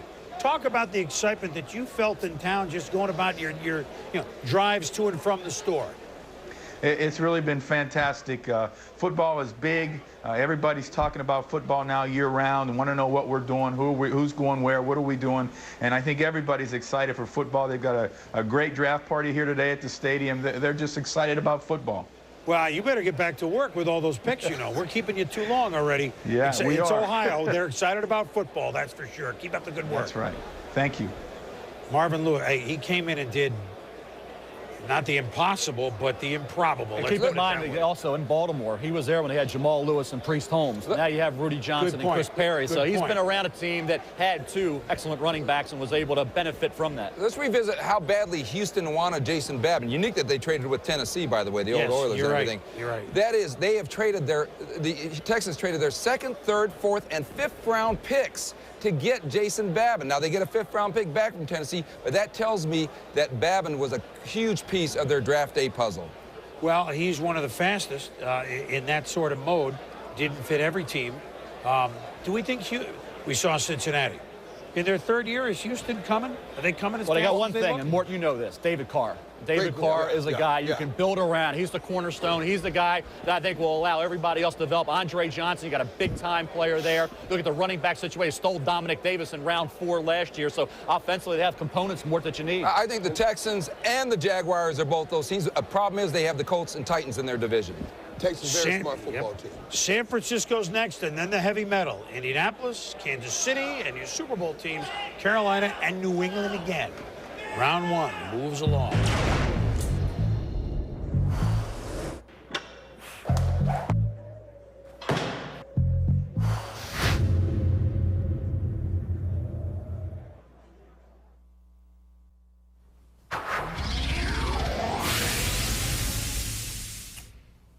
Hi there, Dave Revson, Brian Kenny with you in the ESPN newsroom. Those of you on ESPN, we'll get you back to the draft coverage in just a few minutes. Yeah, quick update on what's going on outside of the draft for those of you watching on ESPN. Start with the NBA playoffs. Game 3, Hornets down 2-zip, getting home court against Miami. Here, Baron Davis up and in, hobbled by the sprained ankle, but playing inspired basketball today. Hornets up by 6. Had a 12-point lead at the half, but the Heat coming back. Ron Butler had 24 points in this game. He was 8 for 18 from the floor. Fourth quarter, it's a 2-point game. David Wesley knocks it down. Hornets by 4. Final seconds, last gasp for the Heat, down by 4. Still have enough time, kicked it back out for the 3. Eddie Jones, feet underneath him, wouldn't go. And the Hornets hold on to take a game in this series. In New Orleans, Miami held to 29 points in the first half. Tied a team record for a playoff low. And Eddie Jones just 5 points in this game. Again, down 41-29 at the half. Hornets get home and get a win. Miami's still up, but it's 2-1. Pistons and Bucks tied a game apiece coming in. First quarter, Bucks up by 6. Alley-oop, Desmond Mason throws it down. Bucks up 16-8. And it's Damon Jones, the very long 3, 23-11 in favor of Milwaukee. Still first quarter, they're up 23-17. Joe Smith off the nice feed from Michael Redd. Bucks up by 8. And as we check it out right now, you see the Bucks up by 7 at the break. And they grabbed home court advantage by stealing one in Detroit on Wednesday. Redd with 11 points, coming off a career playoff high 26. Rasheed Wallace, double-doubles in both games so far in this series. 5 points and 6 rebounds in the first half. Western semis in the NHL. Flames took game 1 on the Red Wings. A bit of a surprise there. Game 2 this afternoon in Detroit. Here, Steve Yzerman in front, buries. Red Wings take a 2-0 lead. Second period, still 2-zip. Yzerman coming in front. Mika Kiprasov in net. And he's down. Buries on Kiprasov. It's an NHL record this year for goals against average. Red Wings now 3-1 as they get ready for the third period. Again, Red Wings down 1-zip, but up 3-1 in this game. Sharks looking to go up 2-0 on Colorado. Milan Hajduk gets the early goal, 1-0 in favor of the Avs. Second period, Sharks on the power play. They take advantage. Vincent Damphousse ties it up at 1. Now final seconds of the second period, same score. It is Marleau in front with his 7th goal of the playoffs for Patrick Marleau. Sharks on top 2-1 in this one. They are in the second intermission. Well, for Dave Revson, I'm Brian Kenny. We're going to send you back to New York after a short break. Chris Berman will get you back up to date on the NFL draft. We're back right after this.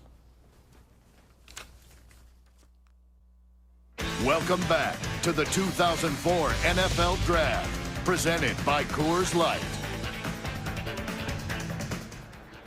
With the 28th pick in the 2004 draft acquired by trade, the Carolina Panthers select Chris Gamble, defensive back, Ohio State. So we'll get you there. Well, here is the trade. The Panthers moving up with the 49ers. San Francisco now has moved down twice and has got a 2 from earlier from Philly. And now they get a 4 here from Carolina to move down 3 spots and almost out of the first round. Look, Carolina, Super Bowl, they had Ricky Manning Jr., who had the big playoff game, huge game against the St. Louis Rams, which everybody remembers. But defensive back Chris Gamble, to many, Mel, that is an accurate word.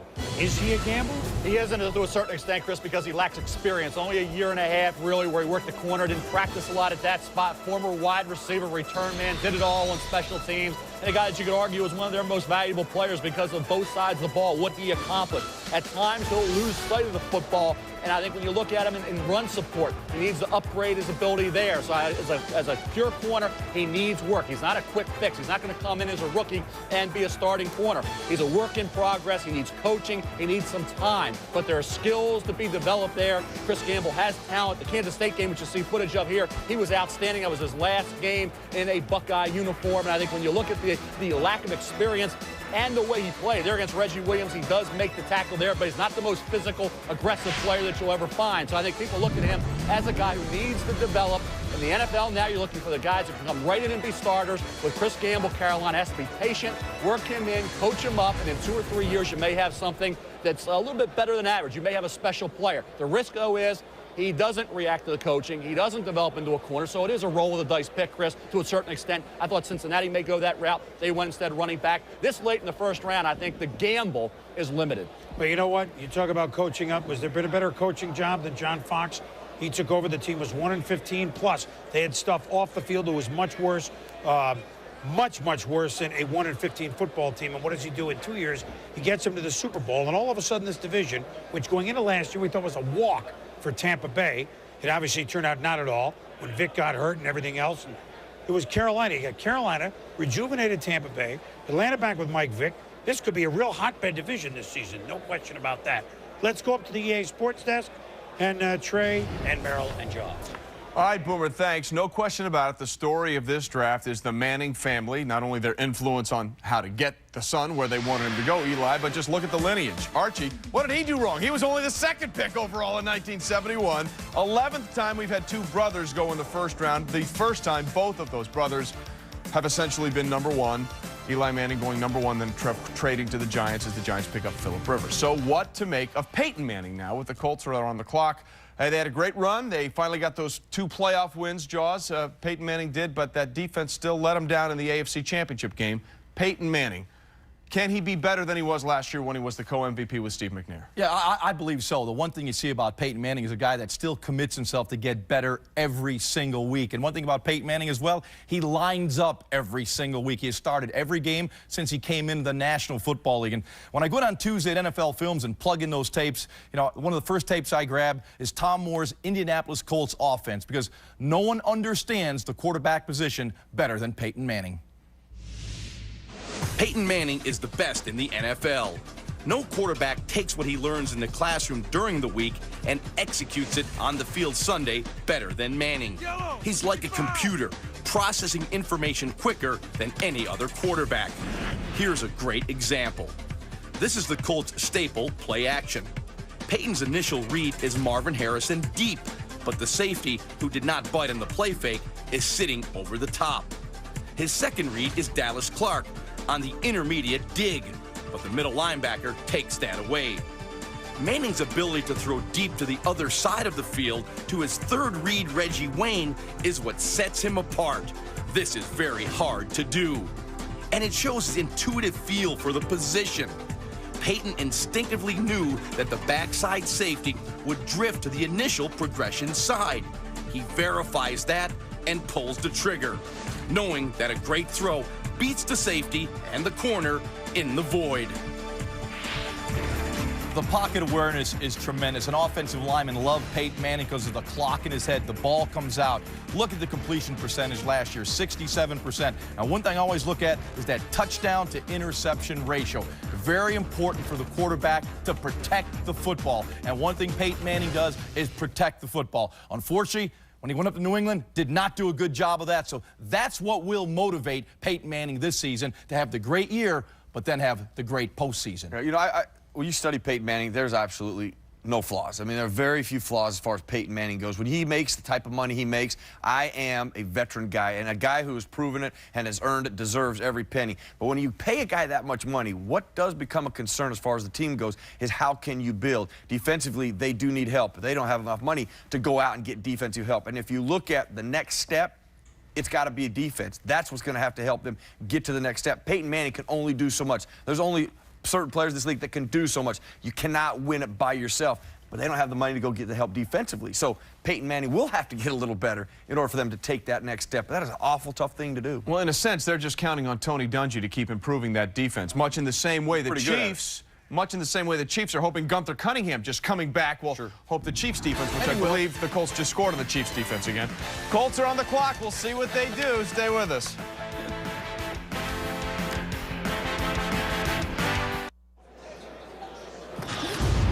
Best available player. He's still a lot of talent on the board. Ben Troop, second highest rated tight end, still there. Great athlete. Shannon Sharp type.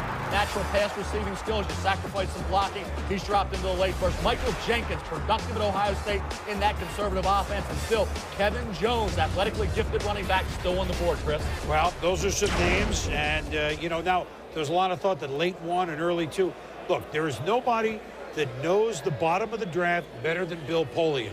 He did it for years, picking second to last when the Bills, were in the Super Bowl with 3 of the 4 were his. The Bills were picking at the bottom of the first round. Carolina, they were in the title game, as we mentioned, what was it, 96? And now the Indianapolis Colts, very near the bottom as they were in the AFC Championship game. The way you do the bottom of the board is, in no particular order, did somebody, for some reason, are we shocked, fell through the screen. Then, whoa, let's look at him. 2, I'm hopeful. It's almost like applying to colleges. You hope for one that you might, geez, it's a real reach to get in. Then you got a guy here that, maybe, but we still have another guy that's about upper third of the second round in our mind, but we would be happy to take at 28, 29, but we still can trade down. We think we can get him later. Remember last year, Mike Doss, who they had close, but they didn't pick him in the first round, they actually waited to the end of the second round and got a guy that they would have picked upper second. They have a guy in mind, they have a couple in mind, so they've just made a trade with Atlanta, who's now on the clock. So Atlanta, and we'll get you the whole trade, is picking 1, 2, 3, 4, 5, 6 in the second round. So Atlanta's now on the clock with their second first-round pick. Indy will pick early second. If it sounds confusing, I don't mean it to be, but that's the proper way to work the bottom of the draft. He's done it many times. Exactly. Save money as well, Chris. I think you get players. If you're guaranteed a player by moving down, you make the move. And I think a lot of teams, are reluctant because they're afraid they're going to lose somebody. But normally, if you have 2 or 3 bunched together, Chris, you got to project it. You got to try to have an idea where these players are going to go. So now we have Atlanta, who much earlier in the day, Jim Moore Jr.'s first pick, D'Angelo Hall, cornerback, Virginia Tech, Atlanta's second first-round pick. I need to help Mike Vick. The 29th pick in the 2004 draft, acquired from Indianapolis, the Atlanta Falcons select Mike Jenkins, wide receiver, Ohio State. Well, a couple of Ohio State Buckeyes go in a row, and here now begins the next little run of wide receivers, don't you think, Mel? I do. Rashawn Woods is another one from Oklahoma State, still on the board. You look at him here, getting off the gym. That's Jeremy Lesore. You're going to see Jeremy probably go in the second round. You see how he beat him there. There's Michael Jenkins again, making the catch and yards after the reception in the open field. 6'4" and change, 217 pounds. Smart kid. You see him here against Purdue. This is the game where on the 4th down play, national championship year, he made the big catch. Here's against Wisconsin's defense. Again, Michael Jenkins against that kind of competition, getting the job done. You see the ability here to make the catch with defenders draped all over him, and I think that's the strength of Michael Jenkins. At the Senior Bowl practices, I thought he was one of the top 2 or 3 players on the field. Here against Miami of Florida, again, in coverage. Ability to use that body, use that frame, 6'4.5", 217, to get the advantage like a power forward in basketball, and I like the yards after the catch. Again, he is not a medium-range receiver. He's a guy that has the ability to stretch it. He runs in the 4.48 to 4.53 range. Not sprinter speed, but fast enough. I think Michael Jenkins at Ohio State, conservative offense. When he got the ball, though, he made the most of it. And I think at this stage, I didn't going late first round, so it's talking about a value pick. Here you go. But he's the most well-coached receiver in this draft. We saw some shots of him and man-to-man bump and run coverages. All the wide receivers I watched, none got off the jam better than Michael Jenkins. That's why he is a good pick right here at the bottom of the first round. One of the goals of Rich McKay, the general manager of the Falcons, formerly of Tampa Bay, was to get more players around Mike Vick. They have done a lot of addressing to that defensive side of the football, and they needed to. And they got the corner and D'Angelo Hall in the first round. Michael Jenkins gives them a big receiver. There's a lot of big receivers in this draft. Peerless Price. Well, Peerless Price is now on the other side. They believe T.J. Duckett is poised to have a big year with Alex Gibbs, the offensive line coach, now in Atlanta, and putting together their running game. So they do believe Mike Vick put good players around him and watch him flourish. Michael Jenkins gives them a #1 receiver. I've said time and time again, I think Peerless Price is a #2 receiver. Put with Michael Jenkins, Peerless Price will start playing. And he is a big receiver. You know, you put a short quarterback like Vick with a big receiver. He's the tallest Jenkins. Remember, Alfred Jenkins was a great little receiver for Atlanta back with Steve Bartkowski, but we digress. Here's what it was real simple. Mike Vick got hurt in August last year in the preseason, and you can see what happened without. We know that the year before, he led the Atlanta Falcons to the only ever playoff loss the Green Bay Packers have ever had at Lambeau Field. So obviously, we're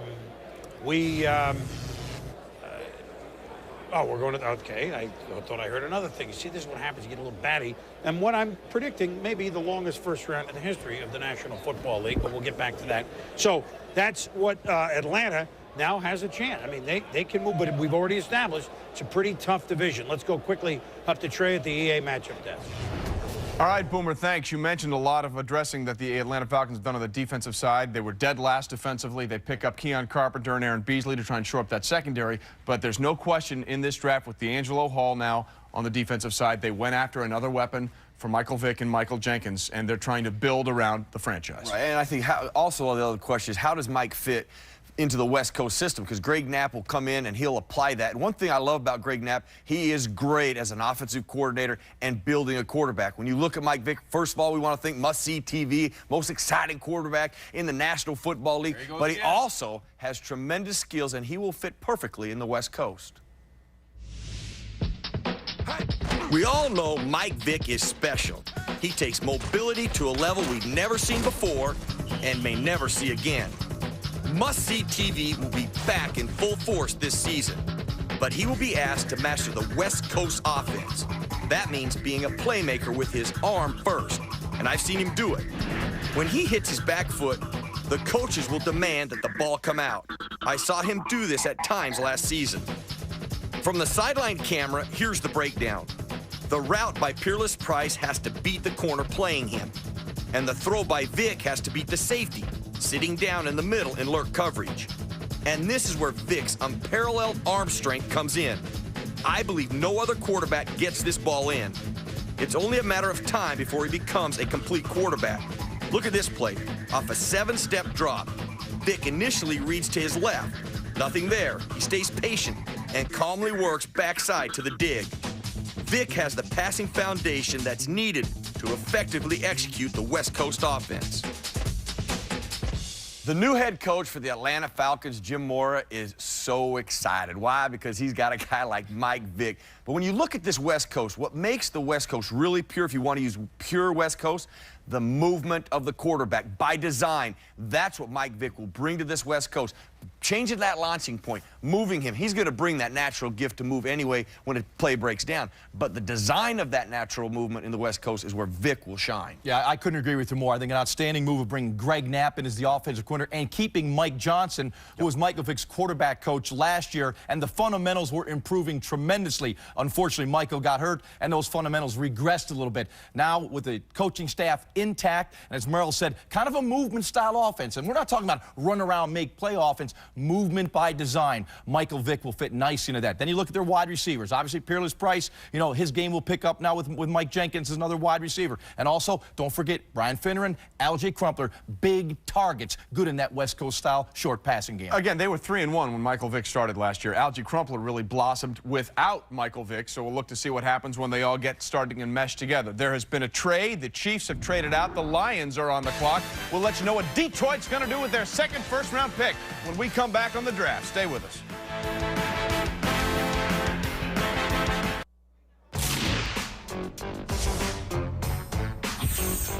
I'm George Grand here at the ESPN Anchor headquarters for what will be a history-making day, not only for television, but for the National Football League as well.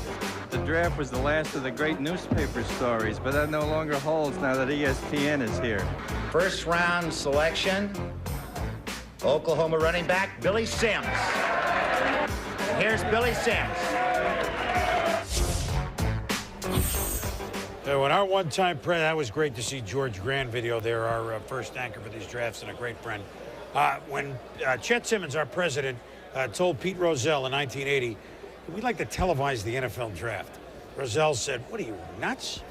Well, Billy Sims was our first televised first-round pick. It was a Tuesday morning at about 8:05. The drafts were Tuesday morning. People called in sick a little bit. And then all of a sudden, whoa, after about 8, 9 years, let's move it to Sunday, Monday. We might have an audience on Sunday, certainly not Monday. Then, whoa, more and more people watch. You folks out there, we thank you for it. Saturday, Sunday extravaganza. But it used to be 8 a.m. Tuesday, 5 a.m. on the West Coast. Yikes. Now, here is Detroit on the clock a moment ago. With the 30th pick in the 2004 draft acquired by trade, the Detroit Lions select Kevin Jones, running back from Virginia Tech. And how perfect is that? Philip Yim was a Lion. Kevin Jones, running back, Virginia Tech. Pretty good value and an interesting move up from Detroit. Remember, they have back-to-back early second-round picks, so they can spend it. You're right, Chris, and some teams had Kevin Jones #1 back on the board. You talk about athleticism, you see there the change of direction, ability, and the vision. I think he needs to lower those pads a little bit, and I think also break tackles on a more consistent basis. But a guy who has, despite a 40 times his average, home run hitting speed. He plays a lot faster. They call it competitive speed. He has it. Kevin Jones, a chiseled frame, strong kid, 6 foot 225. He destroyed Pittsburgh's defense here in November, running wild against that Panther defense. And you look at Kevin Jones, the one area of his game that he needs to work on is catching the football, more experience in that area. As I said, we're talking about a guy that at Virginia Tech, a little inconsistent in terms of breaking tackles, but he's got talent, he's got athletic ability, he's a great kid, he'll work hard, and he could have gone mid-first round, and a lot of people would have argued because, as I said, some teams did have him the #1 back on the board. Steven Jackson, Kevin Jones both dropped a lot further than anticipated. But that's the history and the tradition of running backs. No matter who they are, second rounders drop to the 4th, thirds drop to the 5th. Running backs, only 5 or 6 teams need them usually each year. They tend to present decent value in the draft.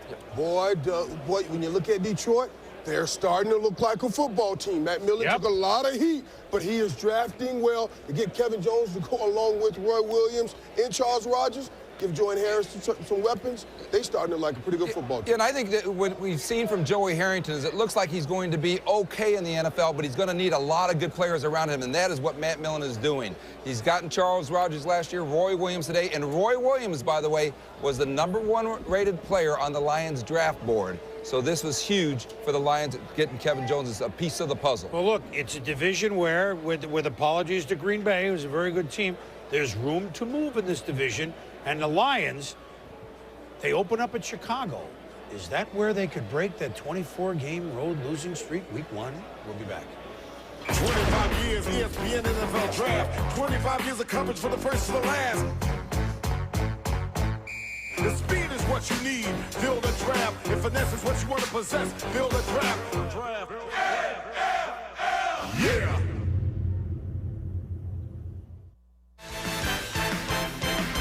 ESPN's exclusive coverage of the NFL Draft is presented by Rocky Mountain Cold Coors Light, the official beer sponsor of the NFL, and in part by Sensodyne Toothpaste. Sensodyne helps stop the pain of sensitive teeth.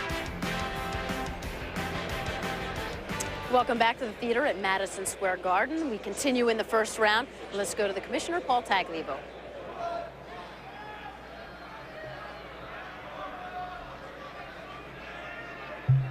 With the 31st pick in the 2004 draft, the San Francisco 49ers select Rashawn Woods, wide receiver from Oklahoma State. Mel, the San Francisco, they move down twice, and they get a receiver to replace T.O. Makes sense. And I'll tell you, you are getting guys in the late first round. That's where they were projected, Jenkins and Woods to go. But their value, when you talk about where they were rated, was a little higher. So because of all these wide receivers, every team doesn't need a wide receiver or prioritizes the #1 area. Rashawn Woods is a guy, 6'2", 205, that caught just about everything thrown in his direction, was a key entity on an Oklahoma State team that beat Oklahoma 2 years in a row. And you look at Rashawn Woods and his size and the natural pass receiving skills. He doesn't get a lot of separation, even though he ran that 4.5 at the combine, but a guy who can locate the football, make the catch in traffic, a guy who has certainly the aggressive qualities you look for, caught a ton of balls, caught more balls than any receiver in college football. From Josh Fields the last 2 seasons there, he beats Nathan Vasher. You look at the Oklahoma game, people say, well, against Oklahoma, Derek Strait did a pretty good job, and Rashawn Woods really didn't show up big in that game. Well, keep in mind, Oklahoma's defensive front was getting after Josh Fields, negating everything he could do, making him run for his life. So don't criticize Rashawn Woods for that one game. I tell you what, when he got help from the quarterback, the offensive line did their job. Rashawn Woods did a heck of a job. And I tell you, late first round for a team that right now has Cedric Wilson and Brandon Lloyd, and not much else at wide receiver. This was a definite need area, and they got a good one, Rashawn Woods, who should be able to start and be a major contributor as a rookie. You know, it feels nice to say, Good job by the 49ers. Susie with Draft Track. Susie? All right, Chris, let's clean things up a bit. Just one more pick to go here in the first round. There have been so many twists and turns, perhaps the most dramatic in the 69-year history of the draft. And, of course, the story was the quarterback. The San Diego Chargers selected Eli Manning. He refused to go to the Chargers. At number 4, the Giants chose NC State quarterback Phillip Rivers, and they swapped QBs. We knew the wide receiver talent was deep. 7 receivers in the first round so far. And then the Miami Hurricanes' march toward history was on. 6 Hurricanes taken in the first round, the most ever from one team. As Chris alluded to earlier, could be the longest first round in the history of the draft, contributing to that. 10 trades, and let's get you caught up on a couple of the most recent. Atlanta jumped into Indy's first round spot at number 29, took wide receiver Michael Jenkins and the 3rd rounder. Indy gets Falcons' 2nd, 3rd, and 4th round picks. Detroit moving to KC spot at number 30. They took running back Kevin Jones. KC gets a 2nd, 4th, and a 5th next year. Detroit, of course, dead last in rushing last year. In 5 seasons since Barry Sanders retired, they've averaged 90 yards a game. Steve Mariucci's team on the move. The Patriots on the clock.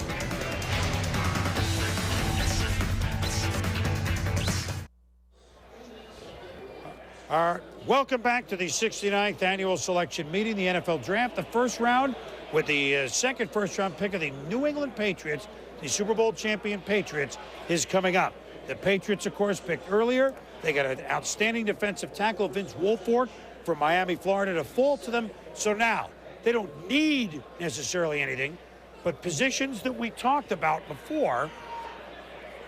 Well, we said, look, they took a tight end a couple years ago with Daniel Graham. Could they play 2 tight ends? With the final pick in the first round of the 2004 draft, the New England Patriots select Ben Watson, tight end, University of Georgia. Well, now the position on most boards, Mel, Troop was ahead of Watson, although you thought Watson could also be a first-round player. Look, New England, let me just say one thing about them. Their offense, they have a fullback, but it's not like they use him that much. They're a 2 tight ends, send a lot, and that'll make sense, although they have Fourier and Graham to play there. Your thought on Watson over Troop? I tell you, look at Ben Watson, Ben Hartsock, a lot of Bens. Ben Hartsock, Ohio State's the next highly rated tight end. But you look at Ben Watson, you look at a guy who has computer numbers, and you say, well, the productivity wasn't what it should be. Keep in mind, this past year, he had that ankle injury which hampered him. You go back, he started his career at Duke. He looked like one of the stars of the ACC, or potential stars in the ACC, transferred to Georgia, had some nice catches in the SEC against that competition. But with the ankle injury, he didn't put up the big numbers this year, but 6'3 and a quarter, 255, has run 4.48s before, ran 4.53 at the combine. 34 reps, that's unbelievable strength, and a 35.5 vertical. That's a better vertical than some corners out there. So you look at Watson's physical ability. At the Senior Bowl, he was outstanding. I think that's where he made himself some money. In Mobile, at the Senior Bowl, because of the ankle injury, he didn't put up the numbers on the field at Georgia, but the Senior Bowl practices and the combine workout made Ben Watson a lot of money, and in the end, allowed him to go off the board before Ben Troop in Florida. You mentioned a lot of numbers there. One interesting number, the Wonderlic intelligence test that the NFL gives these guys. Ben Watson, who started his career at Duke, scored about 40 or a little over 40 out of a maximum of 50. And you know Bill Belichick and the Patriots, they want smart football players. You know what? I believe I'm correct on this. And I don't, college graduation rates. It's not something you often talk about with college programs, right, but not with pro football teams. Like, who graduates?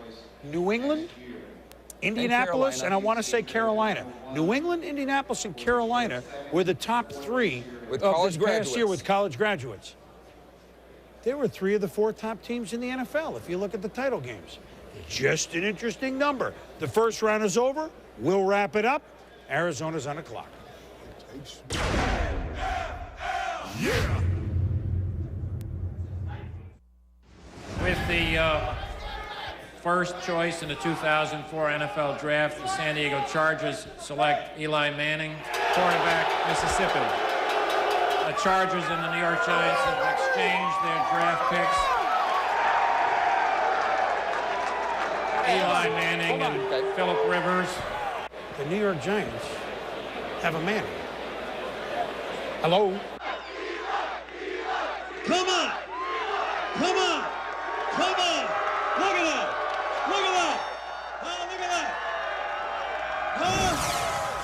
Welcome back to the 2004 NFL Draft here at the Cold Pizza Roundtable. It's been a memorable day for Eli Manning and his family, but also a controversial one.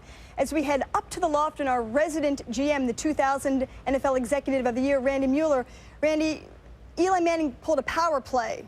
How did that work out, do you think, ultimately? Well, I think it was a gamble on his part, without a doubt, Andrew, but I think it worked out for everybody. San Diego obviously got the player they coveted in Phillip Rivers. They also, on a throw-in on the deal, get a first-round pick next year, which is outstanding. The Giants got the guy they were looking for in Eli Manning, and his family, who have taken some shots over the last couple days. It's been tough on them. Actually, in the end, get what they want. And the thing I like most about it from their standpoint is that they're willing to put their money where their mouth was. They may end up with a little less money here, but they're willing to do it. They thought it was a better fit being somewhere besides San Diego. So, you know, like I say, so much of this world and this business of football now is about money. Here's a guy that's willing to take a little less money, if that's what ends up happening. Maybe the Giants make it right, but at this time, I think he stands a chance to take a little less money, and he's willing to do that. All right, Randy, thank you. Now, guys, that's management's perspective. Let's get the perspective of the current players, you guys. In what ways are we seeing the power pendulum, if you will, swing towards the player? Well, traditionally on the first day and throughout the first 4 years of a player's career, the team holds all the cards. They have all the power, they have all the leverage. Now, all of a sudden, a player throws out and says, hey, I want a little bit of leverage in this deal. I want to pick where, not necessarily the exact team where I want to go, but I want to pick the exact team I don't want to go to. What turned out to be his leverage? Well, his leverage was the fact that he had a great support group in his family. He has the talent to know that if he sits out a whole year, he probably comes back and is still a very top, high pick next year. And he may take less money in his contract, but he's going to a much larger market in the city of New York. Yeah, I understand what you're saying. Totally understand what you're saying about that. But at the same time, if you feel like you're a confident quarterback coming into this league, not only coming in, but you're ranked #1. Pick #1 quarterback in this league, and you know that, okay, I have the ability to come in and take this team into where I want to go. I have a lot of personal goals, and I want to take this team, okay, to the playoffs and win a Super Bowl. At the same time, you got to think that, well, I don't need to go anywhere else. If I'm that confident in my ability, I'll stay right here with this team. I mean, that's true, but I mean, we're in an age now where all of a sudden people are challenging everything. Look no further than the Maurice Clarett case. And then also when you look at T.O., what he did in free agency along with Dennis Northcutt, why not use your leverage? I kind of agree with you, John. He's in a position to, hey, I want to go play with Ike Hilliard, Amani Toomer, Tiki Barber, established guys so I can look good. And if he has that chance, why not try it? But at the same time, you can't. It's a draft. You get picked by the team. You don't go in and say where you want to go. It's like going in and getting a regular job and telling your boss, all right, I'm going to do this and this and this. Well, they're not going to hire you. You know, it's not right for a player to do it. You got to be drafted. That's why it's an NFL draft. Rookie quarterbacks already have a tough time coming in as it is to win over their team. How do you think it'll be for him when he steps into the Giants locker room? I don't think that his teammates will care at all. I think that'll all be taken care of in minicamp and in training camp. When he's in camp, the veteran players will say, hey, you may have had your day on draft day, but this year is ours, and we're going to put you in your spot. We're going to do what we need to do to make sure that you fit into our team. The NFL Draft continues from New York and Points Beyond. Second round coverage. Please stay with us. Yeah! On an April weekend in New York City, 32 teams begin the quest for a championship. It's April, and we're ready for some football.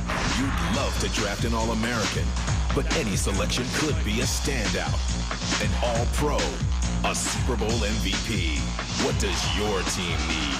The NFL Draft 2004, presented by Coors Light, continues tonight at 7 on ESPN2, and tomorrow on ESPN and ESPN2. Welcome back to the 2004 NFL Draft, presented by Coors Light. Welcome back here in the early stages of the second round now. We'll get you caught up on the picks and also on the bottom line. We're joined as we have been for the last 15 years. Let that sink in. By the Commissioner of the National Football League, Paul Tagliabue. Good to have you with us again. Nice to be back. We had some histrionics. It was a week unlike many others, or maybe any other, going into the draft for a lot of reasons. So we'll go one by one. The Eli Manning situation, it got resolved. Thank goodness, right? I mean, and was there any twisting by the commissioner's office at the end, or the teams just settled down and got everything done? No, I think the two teams did a good job of, representing themselves and protecting their interests, and I think they both end up with good situations. Is it a situation where you were surprised that it kind of came to this? It ended up not being a challenge to the system, as it turns out, although a little bit, and it's within the player's prerogative. But I'm sure the Manning family and the way it boiled down was kind of embarrassed by everything, Paul. Well, it gets a little awkward, but I don't think it was any big deal when you look back on it. There was a little jockeying, and like I say, both teams ended up seeing where their interests were, and I think both teams strengthened their teams rather clearly. Absolutely. That was a challenge to the system. The Maurice Clarett case, which went on and very quickly went, you've probably never seen, as a lawyer, never seen a case move to 2 Supreme Court justices as fast as this. Maybe that's your old ties. Were you surprised that they ruled that way that quick, or did you think, boy, we might have Clarett, Williams, et cetera, in this draft, and we'll have to deal with it later? Now, once the Court of Appeals lifted the stay or entered the stay and told us last Monday that those players would not be in the draft and that if they changed their mind, we'd have a supplemental draft, we felt that was kind of the end of the matter and the Supreme Court would not get involved. Why is it so important for the league to get the ruling that it got? Well, I think that the policy is very good for football players. It's good for everyone involved. It strikes a balance at the right level. It's different from what we had 20 years ago when we had a 5-year rule. It's been modified, and I think it makes a lot of sense. And it's been working. Well, you had a challenge to that system, clearly, in the courts. You had the Mannings, Eli Manning, challenging, although it turned out. You had Terrell Owens' situation where he traded Baltimore, I don't want to go, and I mean, it got cleaned up. But the 3 challenges to the system in a short amount of time. Does that concern you? I mean, 1 is an accident, 2 is a trend. Is 3 a problem? No, I think that the court case was one that we were very confident about winning, and we hope we will win it. We think we will. The other 2 things, I think, are ordinary course type transactions when you have a system that involves free agency and a salary cap. The third thing, Paul, that was this week that's on everybody's mind, and you addressed it beautifully with a moment of silence beforehand and made a couple of announcements. Pat Tillman killed in action, the former Arizona Cardinal serving this country, eschewing pro football and going to a higher calling and being killed in action on Thursday. The Cardinals, no one will ever wear his number 40 again. Arizona State is similarly retired as number 42. It's all happened very quickly. Will the league make some sort of, well, you already have made a recognition, but something following forth into this season? Yes, we will definitely do something, because I think what Pat Tillman did and the values that he represents are really quite unique. I mean, we have a lot of great football players in the league, but what Pat and other young Americans are doing in standing up for their convictions and volunteering to go to the front lines and risk their lives is a unique thing. And the irony was, about an hour after I heard about Pat's death yesterday, one of our employees sent me an email and saying that he was being activated as a National Guardsman and going to Afghanistan or Iraq. So these young men and women, I think as a nation we owe them a deep debt of gratitude, and we're going to make sure that Pat is a fallen hero and other fallen heroes are well respected and remembered. I know some of the players visited the troops in the last year or so. You yourself are going over to some of our troops, maybe not on the front line, but in Europe. That's something that maybe the league, which has done a good job, will step up more so and encourage more to participate in? Well, it's been a tradition for many, many years, NFL players going to foreign places and visiting the troops and supporting them and recognizing what they do. I'll be over in Germany 2 weeks with Warwick Dunn and Todd Heap and Keith Brooking visiting the troops in Germany, and we'll continue to do that. It's the least we can do, but for Pat Tillman, we'll speak with his family and try to do something special. Well, it feels odd doing this after talking about Pat and whatever. We feel like all of us, he's a member of everyone's family, and that's even more than the NFL. Certainly, we feel that anyone that follows football, and that's all over 50 states and all over the world, that he was a member of our family. We've been happy to be a member of the NFL family now for 25 years in the draft. Now, I know you have the inside line on jerseys, but you don't have this one. I don't know if you ever worn a number 25, but this would be thank you for letting us in your house here for the NFL draft for 25 years. Well, it may not be the the flash and dash of some of the Europe jerseys, but yet alone, that's yours. Thank you. I appreciate it, and I got a little something for you here. Oh, come on now. Nobody circles the wagons around the draft like ESPN, so I got a Buffalo Bills special jersey for you. Number 1. That's for circling the wagons around the draft, and also we got the the symbolic number 25. We have more jerseys. I feel like we should open a sporting goods store. Thanks to you and ESPN. Thank you very much. Great coverage, not only the draft, but Sunday Night Football. Thank you very much, Thank Paul. you. The draft continues. The second round here. We're going to try on our new attire. Okay, and, there you we'll go. continue here from New York in a moment.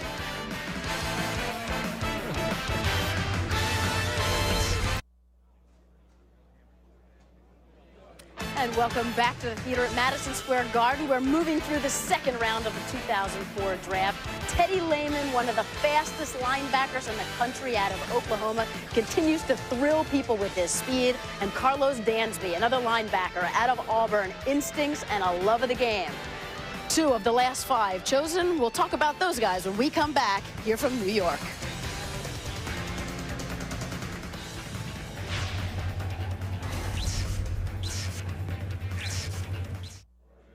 Welcome back to the 2004 NFL Draft, presented by Coors Light. San Diego. Oh, All right, we're back on the air now. Boomer. Junior. Oh, I'm sorry. Hold on.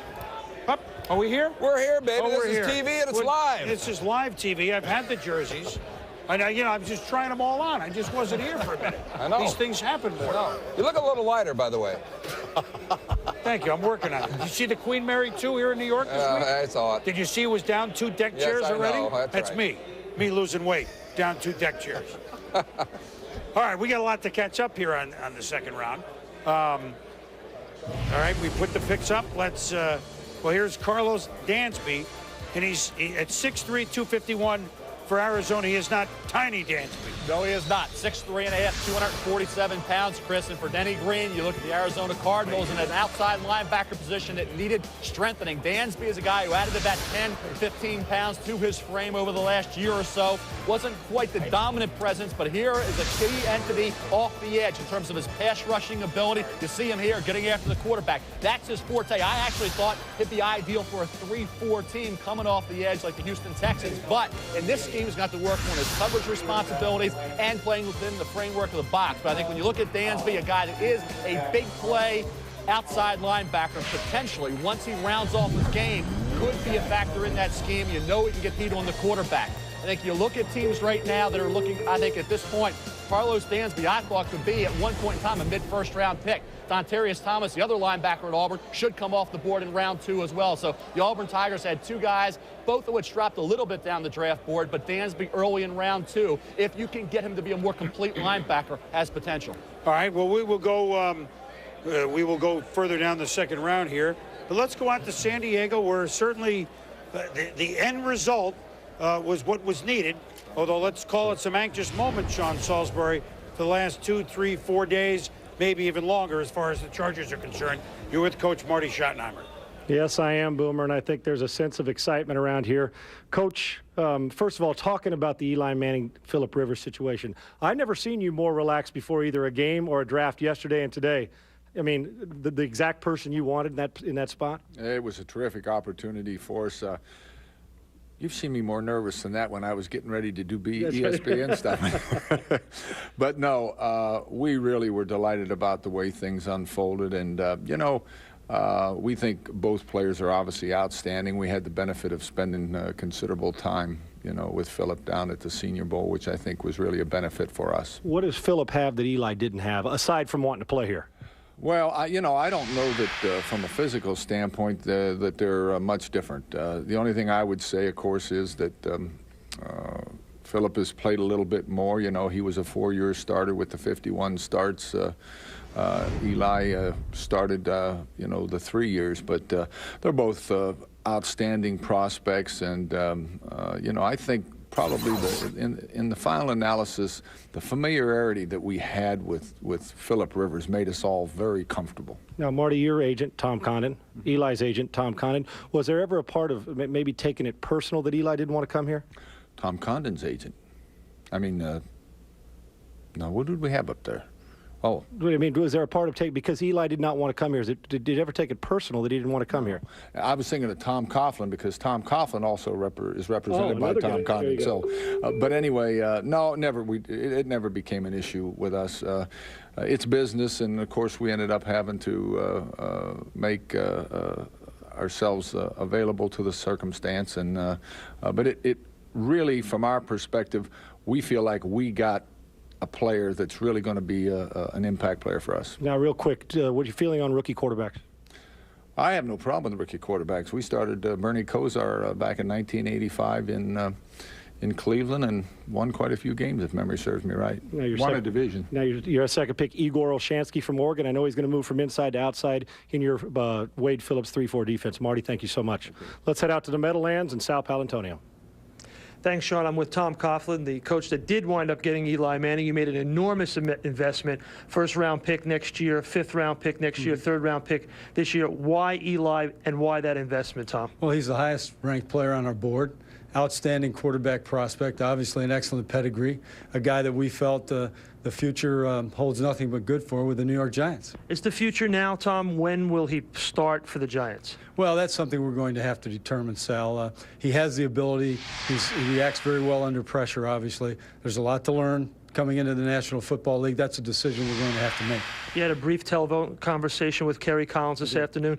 What happens to Kerry now? What did you guys talk about? Well, I told Kerry not to assume anything, that we had great faith in him. There were some things we're going to have to work out together from a cooperative standpoint, but that we'd be in touch. Cooperative standpoint, in other words, contract-wise. Right. What do you think you'll have to work out with him? Well, we're going to have to make some decisions. He is going to have to make some decisions, but we'll work on it together and try to come to a conclusion that's good for the Giants and good for Kerry. Team lost 8 in a row at the end of the year last year. How have you tried to get the Coughlin culture going here at Giant Stadium again? Well, it started very well on March 22nd with the start of our off-season program. We have 100% attendance in this program, and the guys are working hard. The free weight program is going well. I like the attitude that I see. We've got a lot of things to correct, Sal. You know, special teams problems in turnovers, problems controlling the line of scrimmage on both sides of the ball. So we have a lot of work to do, but I look forward to that challenge. Thanks a lot, Tom. And Susie, he couldn't go throughout this whole day without drafting somebody from Boston College, his old school, Chris Snee, a guard he picked up in the second round. Suze? Yeah, well, speaking of personal connections, we go from one new head coach with a lot of experience to another new head coach with a lot of experience. With our Coors Light video conferencing, we bring in Denny Green from Arizona. Denny, clearly the Cardinals need your help. One playoff appearance in 56 years. You call yourself a salesman. What are you selling? Well, what we're selling, first off, is that Rod Graves and Mr. Bidwell and Mike Bidwell have developed some good players that we can work with. I mean, I think we have good players here. I said that the first day back on January 10th. I'm convinced of it even more so after having 2 voluntary, quote, mini camps. I think number 2, we took the best player. We thought the #1 player in the entire country. I think that makes you very fortunate. That's what we got in Larry Fitzgerald. I think then our next step for us is to continue getting players who know how to work hard, play smart, play physical, and have a great passion for the game of football. And that's what we think we got in Carlos Dansby. You watch him play, he loves the game, he's a physical player. So I think we're well on our way to establishing the fact that we set was our goal, which is going to the playoffs in the 2004 season. Let's go back to Larry Fitzgerald, 20-year-old sophomore out of Pittsburgh. How much about that pick was a comfort level for you? Well, it was all about the best player. I mean, I think that most people understand that Larry Fitzgerald was a phenomenal player.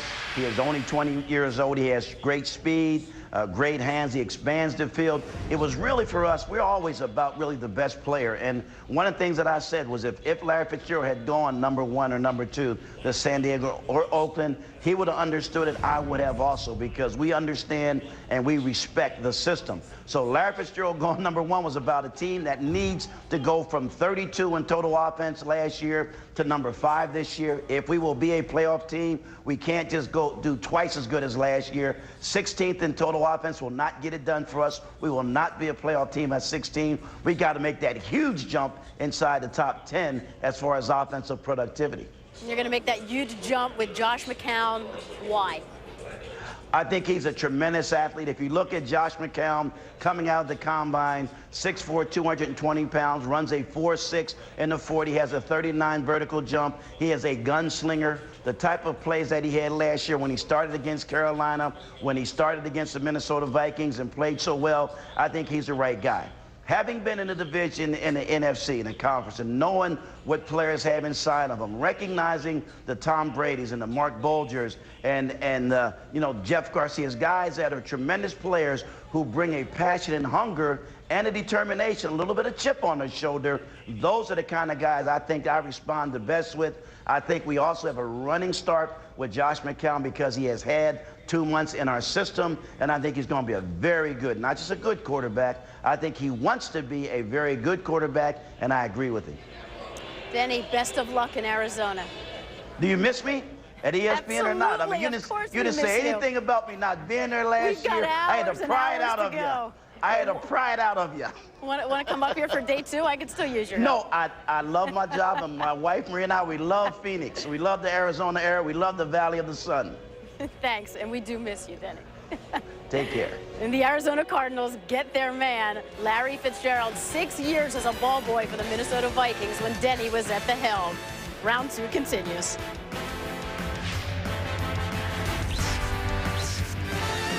We are back here in the second round of the draft. You know what happened before? I was just trying to be the latest phase in rock and roll. I was unplugged. I was Eric Clapton, Rod Stewart, unplugged. We're on TV, We're on TV. It's live TV. Steamrolling now through the second round. We've shown you the picks. We're going to do some evaluation of some of the last 3. The latest pick, Jacksonville. We're going to go backwards. Second round pick, Jacksonville. I love this kid, Mel. Darryl Smith, productivity, linebacker from Georgia Tech, going to Jacksonville. I'll tell you, I saw Darryl Smith at the Senior Bowl. We were at the dinner. He shook my hand, was broken. I mean, he is a kid. I love this. He's a great pick. He is a good football player. Transitioned right away from the high school level to Georgia Tech as a true freshman back in 2000. 96 tackles, 10 tackles for loss. Fast forward to this past season, second leading tackler on the Georgia Tech defense, 129 tackles. So you see a freshman through senior year, a kid that's been out there doing it for 4 years. And you look at it this past year, Florida State, 12 tackles, 2 for loss. Top competition, Auburn, 10 tackles, 2 tackles for loss, and a sack. He got it done in the big games on the big stage. And you look at this kid, 6'2", 235, excellent strength, can run. And as I said, when you look at Jack Del Rio, he knows something about linebackers. He was a good one himself. Certainly Dwayne Pickett and Del Rio at USC during those years. At Baltimore with all those linebackers with the Ravens. And now Darryl Smith comes in, a kid who has the mentality that I know Jack Del Rio had to like. And anytime a kid transitions from high school to college that quickly and that effectively, you have to like the ability that he shows now to go into the NFL and have an impact as a rookie right away for the Jaguars. Ricardo Coakley could be a different story. Ricardo Coakley comes out of Tusculum in Tennessee, a Division II school. You look at Coakley, the Senior Bowl certainly helped him, but certainly a kid who I think when you look at needs a time to develop and is not a guy that you can say, oh, he's right away, he's a hole filler immediately in the National Football League. He was a Kilgore Junior College, 2 years at Tusculum, but really jumped out. 15-yard punt return average and a 26.8-yard kickoff return average. Then as a senior, 11 interceptions, 24 pass breakups. You see him here returning kickoff. Another great job as a senior for Tusculum. You see the ability here to go the distance, set up the offense in good field positions. I think right away he'll be a factor on special teams. They lead the league in return guys now, Pittsburgh, don't they? Yeah, I'll tell you, they can get it done, Chris. And I think you look at this kid at the Senior Bowl. There's J.P. Lossman. There's the ability to close and react. Jericho Contry was the receiver you saw. Coakley broke that pass up. I thought the Senior Bowl showed the kind of potential he had.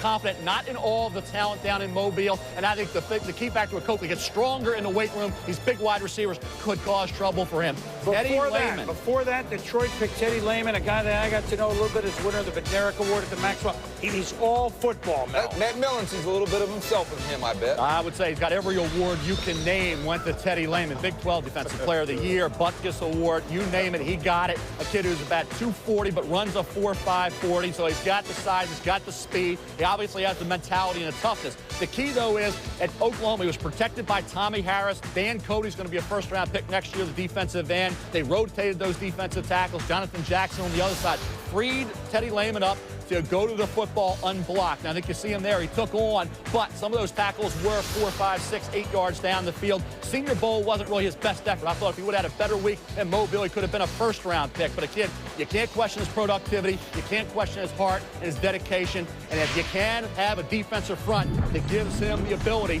to stay on his feet and flow the football, I think he can be, as he was at Oklahoma, a very productive collegiate linebacker. Ben Troop, you talk about a guy who can catch the football, and that's the forte of Troop. Blocking is somewhat questionable, and I think the ability he has to stretch the field like a Shannon Sharp, that's who I compared him to at Florida, was Shannon Sharp, a natural pass receiver with great athletic ability. You see him here, catch the football after the catch, make a move. You see the ability there to show that athleticism, to show the strength and the determination to break a tackle, take it into the end zone for the touchdown. You sacrifice a little blocking with Ben Troop, but you get a force in the passing game, in that pass offense. With his ability there, you see the athletic prowess, Chris. Not many guys, 6'4 1/4", 260 pounds, that can do what Ben Troop can do on the football field here against Florida State. Again, stretch the field, get downfield, make the catch, and do some damage in the open field. You see it again right here. Ben Troop, again, making plays in the passing game. He's not going to help your running game. He's not going to be the extension of the offensive line as a blocker. So you do sacrifice a bit there. The tight ends are used creatively now. They're flanked outside. He can be utilized, certainly like Shockey and like Heap, and certainly like Winslow. He's not going to play to that level, but he's in that mold of the consummate tight end slash wide receiver who's 260 pounds. Wycheck retired. They got other guys. Where's Tusculum? Tennessee. Pittsburgh needs corners. Pretty big Tusculums to pick a kid from a Division II seed at school in Tennessee. We'll be back. Denver's got a run. I'm Tommy Harris from the University of Oklahoma. And you're watching the NFL 2004 Draft on ESPN.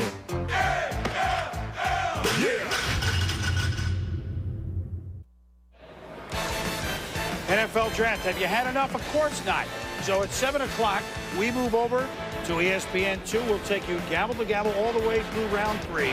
The NFL Draft presented by Coors Light. For more information, you can log on to ESPN.com. But you really don't need to do that because, after all, we're here for you gavel to gavel. So just tune in. All right, so we've just had a running back. What did we say? Denver was going to pick a running back sooner rather than later. Mike Shanahan liked 10 of them. He does well later on. Tatum Bell, running back, Oklahoma State. Oh, yeah, Barry Sanders. Oh, yeah, Thurman Thomas. Might be a pretty good pedigree. Ed Werner, to you in Washington for more on that. Well, Boomer, the interesting thing when it comes to running backs is that the Cowboys, who desperately need one, had a chance to take either Steven Jackson or Kevin Jones with the 22nd overall pick. And then shockingly, and no doubt a move that will be criticized in Dallas, and certainly one that probably was not a consensus opinion even in the Cowboys draft room, they traded out of the first round, picking up Buffalo's first round pick, plus a 2 and a 5 this year. Now, they did want, Bill Parcells knew this team had a lot of holes, and he did want to trade back if at all possible, but there was a very strong opinion within the organization that if they had a chance to draft either one of those top 2 running backs, they had to stay there and pick.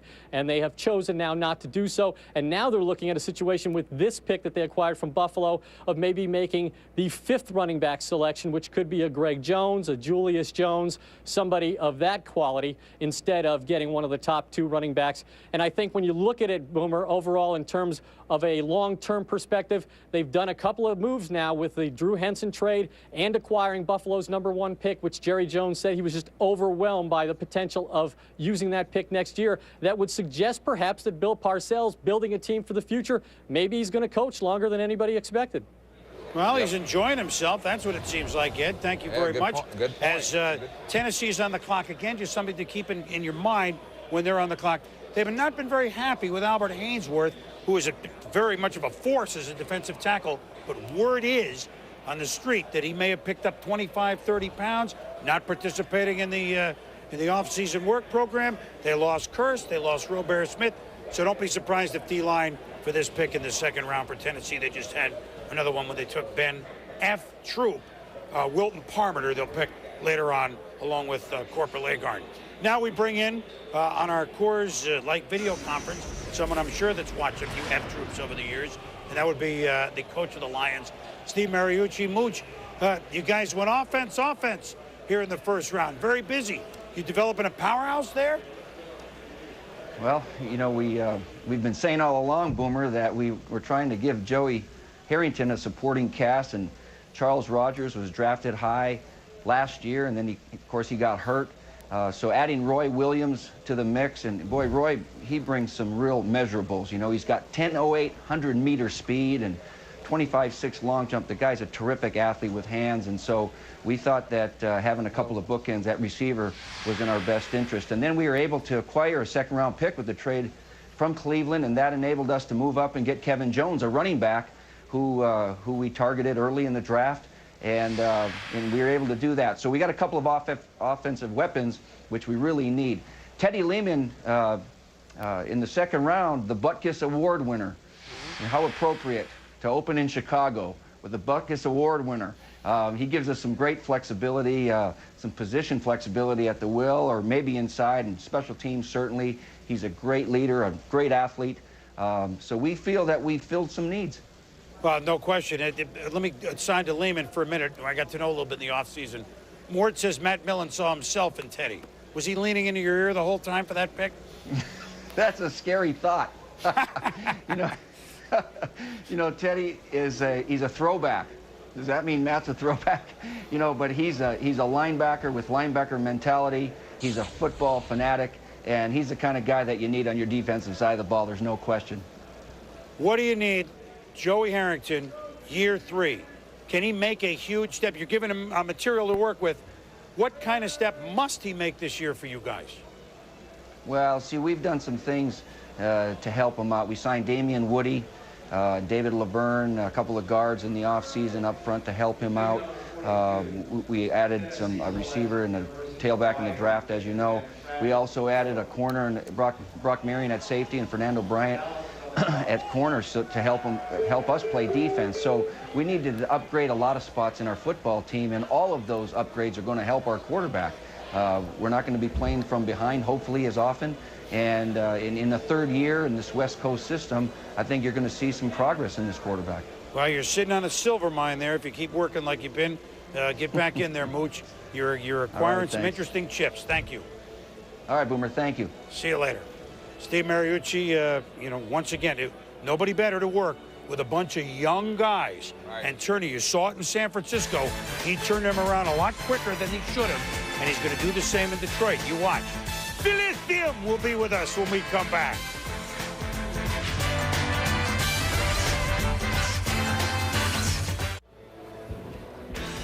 All right, we're back here in the second round, and we showed you Coakley. We talked about Darryl Smith.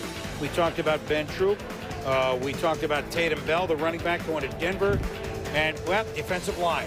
From Hawaii. From Hawaii. June Jones and the Rainbows sent Travis LeBoy, defensive end. And he goes to the Tennessee Titans, as we thought he might. All right, Tatum Bell. Goes to the Denver Broncos. Mike Shanahan, we said, hey, second round, he got Quentin Portis. A little earlier now in round 2, Tatum Bell, who I've said all along, every preview I did in the last month and a half, had Tatum Bell, I believe, is the most explosive back in this draft. He can go the distance anytime. Great speed, 5'11", 210 pounds. The only reason, he's like, well, why wasn't he a first-round pick? He had a problem fumbling the football. Louisiana Lafayette earlier this year, fumbled first quarter. Les Miles benched him. He never came back on the field. Fumbled against Nebraska the week prior to that. Cost them that when it was a key fumble. It was scooped up by Barrett Ruud, taken in. They lost that football game. But he got it together. Senior Bowl, even during the practices, that one Thursday in Mobile, had a couple fumbles. So he's got to take better care of the football. He's more experienced catching it. But I'll tell you, Mort, as a pure running back, he has no peers. And we talked about Amon Green, fumbling problem at Nebraska, hasn't showed up as much, and he's been a great back. So if Tatum Bell can secure it, he'll be fine. Quentin Portis experienced that problem with Denver, too, and got it fixed. Explosive is perfect for that running game. They run that stretch running play, explode through there, pick the right hole, and they are there. And Tatum Bell is perfect for the Denver Broncos. He'll team with an Oklahoma guy, Quentin Griffin. Exactly. And speaking of running backs, Dallas just got their back. Julius Jones, running back Notre Dame, special teams also, right, Mel? Exactly. Ed Werder had it. He said he was either going to be Greg Jones or Julius Jones. And, yeah, right, 2 good backs. I mean, really, Julius Jones, you talk about where he was rated when the season began, he had a lot of question marks. As you remember, he didn't play. He had to get his academic eligibility and get that going. And once he did, got back at Notre Dame, he put together a huge senior year at Notre Dame. Everybody questioned his speed. Could he hit the home run? Well, he did at Notre Dame. They said, that's against collegiate defenses. Then he had the combine workout where he showed that sub 4.5 speed here against Pittsburgh. outraces defensive backs to pay dirt. Then the combine showed that he has legitimate speed. Strong kid. One thing that impressed me, balance. When he gets hit, keeps his feet, goes on for more yardage. Caught the ball, I thought, very effectively. Whether it was Greg Jones or Julius Jones. Keep in mind, Greg Jones, excellent pure runner. Hands, very suspect. Julius Jones, a little more complete, and he put together a heck of a senior year. No question about it, Notre Dame. He was an outstanding running back. Good pick for Dallas at this stage of the second round. He's wearing the number 22. He looks a lot like Emmitt Smith. He runs like Emmitt Smith. And, hey, I just say, why not? Good pick for Dallas. Well, Dallas got their running back there. Now, we want to say that, of course, we've been doing the draft for 25 years. This fellow was drafted so long ago, first round by the Giants at quarterback. It was the pre-television era, at least for the draft. He's an old friend, but I just mean we've known him a long time. Philip Thiem, quarterback, New York Giants, broadcaster extraordinaire with Susie. Suze? I think Chris just suggested that you may be old, but I'm not sure. But Chris, I don't think Phil has been on with us since you worked with ESPN about 10 years ago. Why is that? Why haven't I been back on? I don't understand that. Phil's here working radio here in the Garden. Yes, I was. We were just talking about, you won a Super Bowl with the New York Giants, but if you were in the draft today, the guys who went in the first round, where would you have been drafted? Oh, you know, I don't know. I wouldn't have been in the first round, that's for sure. The fact that I played at Morehead State would have driven me down to probably the third round. And by the time Chris Mortensen got done talking about me, might be the fourth round. But, you know, it's a different day and age, and players don't slip through the draft at all. There's nothing that goes unnoticed. And I don't know, if ESPN was doing the draft back in 1979, maybe they might have built me up into something special that I wasn't, and maybe I still could have gone high. Certainly, you understand the pressure of being a quarterback in New York. What will Eli Manning face now? Well, you know, I was watching him walk around today, and there was 50 reporters running around trying to get around to hear what he was saying. And I just go, well, I don't miss that part of it. And the pressure, the draft, you know, the Giants have a pretty good quarterback in Kerry Collins. They make this trade. They bring him in here. He's a big name.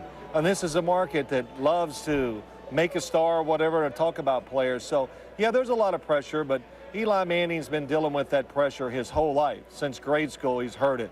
Archie, your dad, Peyton, your brother. So he knows how to deal with it, and I'm sure he's going to do a pretty good job with it. I'm sure you could relate to how Archie was feeling. He played his son. You have a son in the NFL. Chris is with the Tampa Bay Bucks. How did you feel in terms of that, of how Archie handled all of this as a dad? Well, you know, a lot of people have asked me about it, what Archie Manning did, and I said, look, it's his children, that's his son, and regardless, whatever you believe, you got to go out and do. And if you take tremendous hits publicly and people say bad things about you, big deal. You're doing it for your son, so all of us know we'll do just about anything for our children. So he did what he thought was right. I commend him for the courage, because that's what it takes to do this in this day and age.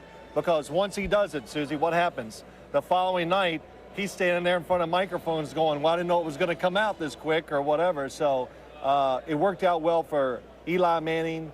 And as I talked to Eli Manning not long ago in an interview, I said, well, I guess you couldn't even get nervous, because I know Archie was nervous enough for everybody. And he said, yeah, that's about the truth. That's the way it was. Phil, thanks for spending some time with us. Thank Great you, to see you again, as always. Thank you. Hey, you used to work for us, too. Why don't you give us the play-by-play on Phil Simms, NFL quarterback? Oh, shoot, I don't know if I could. Look at the arm on that big boy throw it. And as usual, threw it behind him probably. Simms, Bavaro, touchdown. That's what Pat Summerall would say. Not a bad history here in New York. Phil, thanks. Thank you. We'll be back as round 2 continues.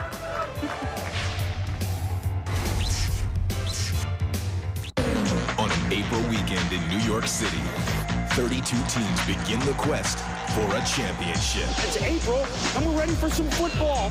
You'd love to draft an All-American, but any selection could be a standout. An All-Pro, a Super Bowl MVP. What does your team need? The NFL Draft 2004, presented by Coors Light, continues tonight at 7 on ESPN2, and tomorrow on ESPN and ESPN2. ESPN's exclusive coverage of the NFL Draft is presented by Rocky Mountain Cold Coors Light, the official beer sponsor of the NFL, and in part by TGI Fridays, who reminds you to try their 9 delicious Atkins-approved menu items, and Nissan, who invites you to shift the way you move through the world. Well, the NFL draft goes to ESPN2 at 7 o'clock. We make way for the NBA playoffs. 7 Eastern, Kings and Mavericks in Game 3. 9:30 Eastern, Nuggets host the Timberwolves. Game 3 of their opening round series. The NBA playoffs on ESPN. For more information, log on to ESPN.com. But I just gave you the 2 games. Now you don't need to log on. We'll be back.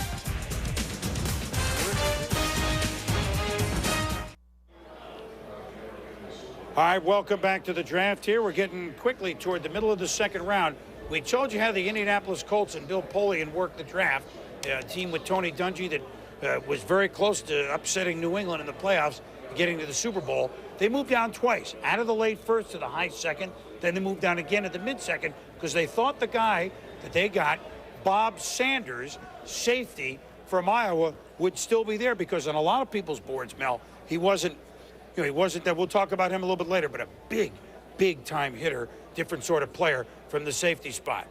Speaking of a big hitter, how about the return of Joe Gibbs to coach the Washington Redskins? They're singing hail to the Redskins. Ed Werder even knows the tune. Ed? Joe Gibbs back in the NFL for the first time in 12 years and running a draft room, and you picked Sean Taylor. Must have been a difficult decision. Did you feel like you just had to do something big for the defense after all you've done for the offense in the offseason? No, I said to everybody, I really didn't feel a lot of pressure, offense, defense. I think we worked real hard through free agency. You know, with offense and defense, we had quite a few players on both sides of the ball. I kind of rated us, you know, pretty well even up. I don't think there was a pressure there, offense or defense. It just really came down to who we thought that pick was going to be able to help us the most. And after a few days of studying and everything, we kind of said if Sean's there, we're going to take him. A lot of people thought that you might go for the offensive player, his teammate Kellen Winslow II. And apparently Winslow has gone on the radio saying that he was upset, that he felt he had been promised he'd be picked here. And then when you guys play each other this year, it's going to be payback time. Well, I mean, I can understand him, you know, being upset or something. Believe me, nothing was ever said like that.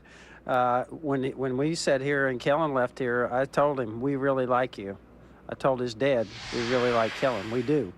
We think he's going to be a terrific player, and we wish him the best. I coached his dad. His dad was terrific. And I think this guy's going to be a real great player. Would we have liked to have had him? Yeah. But we were studying all the way to within 2 days ago to really figure out what we thought was the best among several players. And we really felt like Sean was the guy that was going to help our team the best. So I can understand, you know, but nothing like that was said to him. You just got back from an experience at the stadium, interacting with the fans. You made a speech. Tell us what that was like. I got to tell you, I'm not sure that any place in the world could have those kinds of fans. I don't know how many thousands and thousands of people that were there, but to think that many people showed up and that were so, you know, I guess you could say excited to have a chance to have us visit with them and talk about the draft pick. And then what I tried to do is take some question and answer from a lot of the fans. They're just, they always amaze me. And to have that many people show up and give up a Saturday and come out there and show how much they love a football team, I think is terrific, and it was a lot of fun.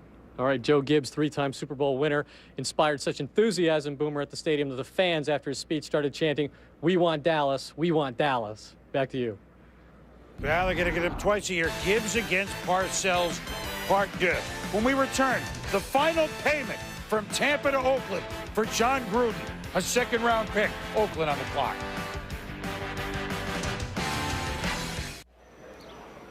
All right, we are back here. Gavel to Gavel coverage, rounds 1 through 3 here on ESPN at the 69th annual NFL selection meeting. All right, we told you with a 44th overall pick, Bob Sanders. A little injury question to some, maybe why he was mid-second round. The Colts love him. He's a big blow-up hitter, even though he's only 5'8". 5'8.5" to 5'9", but a kid with chiseled frame. He's got great speed, runs in the 4.41 range, and a 41.5 vertical. And I look at a kid like this, 10 tackles against Ohio State, against Minnesota this year, 16 tackles, 2 tackles for loss, and a sack.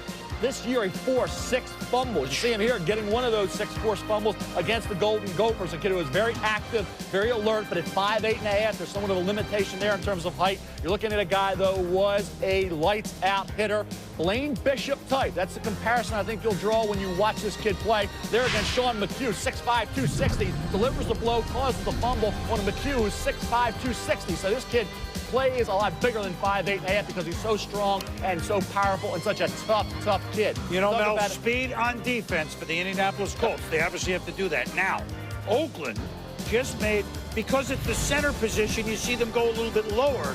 But Jake Grove, he can play guard, too, can't he? Jake Grove, yes, he could. He played guard at Virginia Tech. And, of course, he was a center, then a guard, then back to center. And he also has some long snapping experience. And I think you look at Jake Grove, the fiery mentality. I actually had him going to Oakland in the second round when I projected the report in late March for this reason.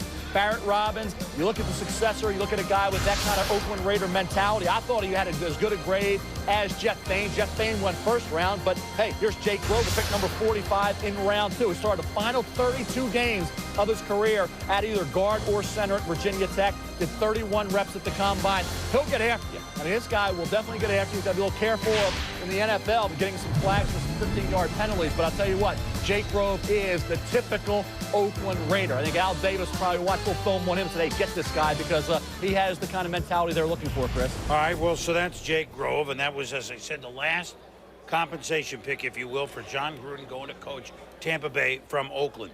49ers are next on the clock. But let's go back to the Dallas Cowboys and their pick, and just think that Joe Gibbs against Bill Parcells twice a year, including a Monday night game early in September.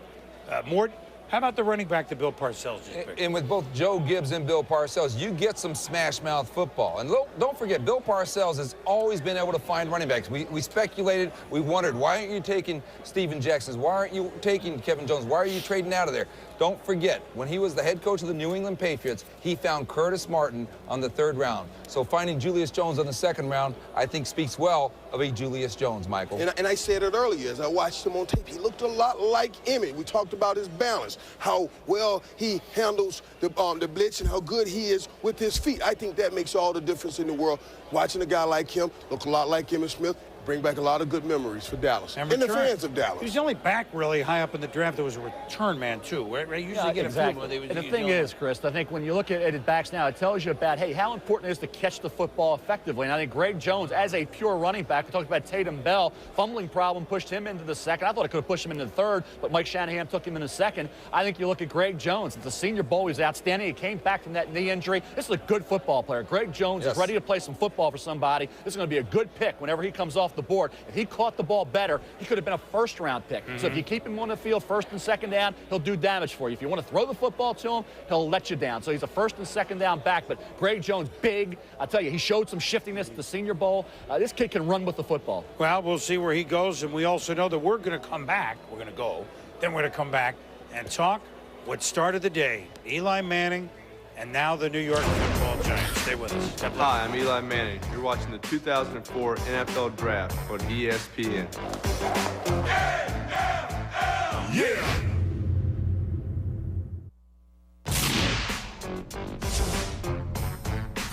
With the first pick in the draft, the Indianapolis Colts select quarterback, University of Tennessee, Peyton Manning. And here he is, the new quarterback of the Indianapolis Colts, Peyton Manning. So that was 1998 when Peyton Manning was selected by Indy #1. And I told you, save this picture. I said it at the time. There's Eli Manning, the #1 pick, with a Chargers jersey. That's whose property he was for an hour, maybe an hour 10 even. But now with the Giants jersey and Dad Archie. And so Eli Manning, #1 pick, 94. Peyton Manning, #1 pick, 98. Archie, what's the matter with him? #2 overall pick in 1971. So the trade, in case you tune in late, the Giants then picked Rivers 4. They swapped the quarterbacks essentially, and San Diego also got a 3rd this year, coming up soon, and a 1 and a 5 next year. So now our You've Got Mel, which is scary because we put a picture up of him, presented by Motorola. Mel, did the Giants give up too much in the trade for Eli Manning? I think I will say this, Chris. When you speak to people in the NFL, when we get back tonight, I think they will say, yes, they did, because there was not a consensus on the quarterbacks. They will say, hey, they could have stayed at 4, taken Roethlisberger or Rivers. A lot of teams had Roethlisberger, Rivers more highly rated. Didn't have to give anything up for one of those 2 quarterbacks, so why give it up for Eli Manning? Ernie, of course, he had strength in his convictions. He believes Eli Manning is the right guy for the job. He believes he's special. I didn't hear that from a lot of NFL people. Do I think he's special? Potentially. He could be like Peyton. I just think that right now, coming into the NFL the way he is, with this type of intense pressure, what happened, but I don't want to go to San Diego, I don't want to do that.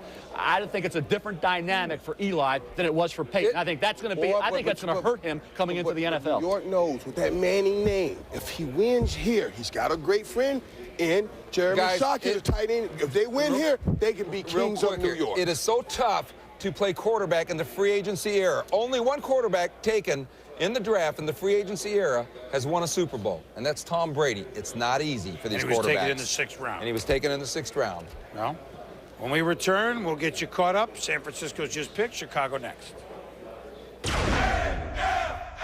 Yeah!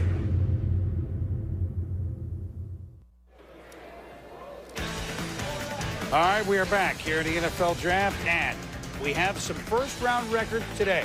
6 players from Michael's alma mater, Miami of Florida, selected.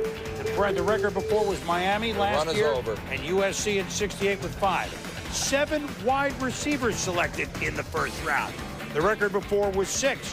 One of those was 1988, which was Tim Brown, Sterling Sharp, Michael Irvin at the top of the '88 draft, and 2001, where we're still waiting for the big results. 15 underclassmen selected in the first round today. So that also is a record. A first round that was not quite a record in length, but had a chance to become a record in length. I mean, we've seen some, we actually, and we'll get to it as we do our coverage on ESPN2. We're going to move over here, and the NBA is going to come here, so just shift one channel. But we've seen now in the middle of the second round a lot of names that we thought could be first-round guys going, and we'll talk about it when we get back. Just had one. Terry Tank Johnson from Washington going to the Chicago Bears. Lovie Smith getting 2 defensive linemen. Tommy Harris and Tank Johnson, both ideally suited for his scheme. On defense, quick and athletic. They'll be ideal in that rotation system. And before that, Justin Smiley guard San Francisco. Some had him late 1. And Jake Grove, we talked about Oakland as center, if you like the center. So what did we hear? Late 1 to about lower 2, a lot of very similar grades coming. But we're only midway through the second round. It's 7 o'clock. How you doing on your first I'm doing well. draft? I'm doing well. Michael also had Jake Grove going to Oakland in his mock draft, too. I love his attitude. So, Mel, you weren't the only one to get Jake Grove. I had Bob Sanders. But after Bob Sanders with the Colts, I may be about done, okay? Hey, when we come back, I want to talk about these quarterbacks. There's some stuff about these quarterbacks we need to talk about. And we also need to talk about the end of an era, but at any rate. But we're going to be back on ESPN2 shortly. NBA playoffs next, Kings-Mavs Game 3. ESPN2, the NFL Draft, just join us there. ESPN presentation of the worldwide leader in sports. You can log on if you know how.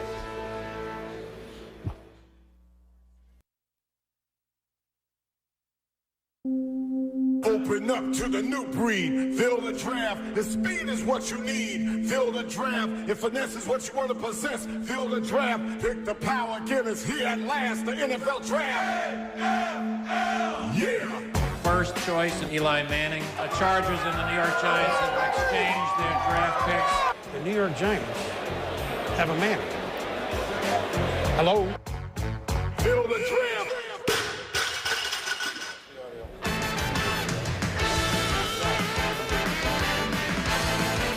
Hey, we haven't been on ESPN2 since last year with the draft. Welcome to the continuing coverage of the 69th Annual National Football League Selection Meeting. In case you've been watching ESPN2 all day and wonder what the heck we've been doing, Mel Kiper, Chris Mortensen, Michael Irvin, Chris Berman, a cast of thousands, Susie Culber with us up there, everybody around the country. We're midway through round number 2. I guess you had some more stuff on the quarterbacks. We talked again about, let's go back to Phillip Rivers going to San Diego, all right? There's the Manning for Rivers, essentially a swap. No, and as Mel and we've been hammering on, different teams like different quarterbacks. And Phillip Rivers is a guy that some people think is a system quarterback. Maybe the arm isn't as strong. He's got the funny delivery.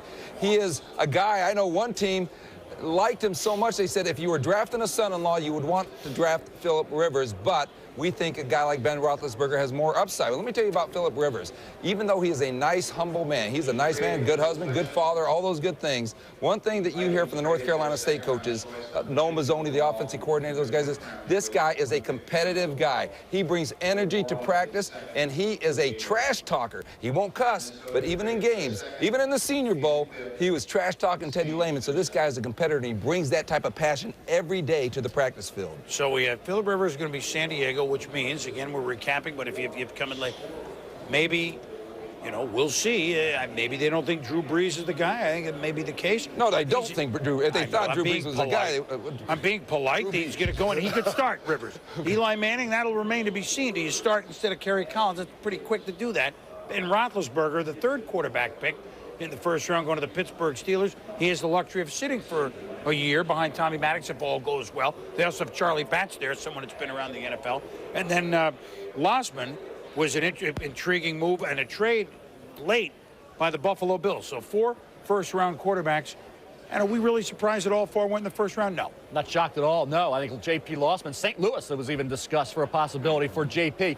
I think a common denominator with all 4 of these quarterbacks' size. They're all big. They're not 6 feet, 6'1", 205 pounds. These are big quarterbacks that I think physically have exactly what NFL teams are looking for, and they're also mobile. J.P. Lossman rang in the 4.6 range. Ben Roethlisberger can move around a lot better. Eli Manning has, I think, more mobility than Peyton does. And you see the ability here that he has throwing the football, and as we talked about, Eli carried Ole Miss. I just wonder how he's going to deal with all this pressure of being now the Giants quarterback. Philip Rivers, experience, 4 bowl games, won them all, MVP of the Senior Bowl. I mean, he did everything that could have been asked of him at NC State. Even this past year, 70% completion percentage. Didn't have his left tackle healthy. Didn't have Sterling Hicks, wide receiver, healthy all year. And T.A. McClendon was banged up as well. Roethlisberger, the Iowa game, 4 INTs. But overall, a great year, and he works hard. One thing about these 3 quarterbacks, they will put the time in necessary to study and learn and work at the game beyond what they have physically at the quarterback position, Chris. So 4 quarterbacks, and then the next one would be Schaub from Virginia, right? Matt Schaub would be next. Is he a second-round pick? Second or third-round pick. Matt Schaub from Virginia. And the younger brother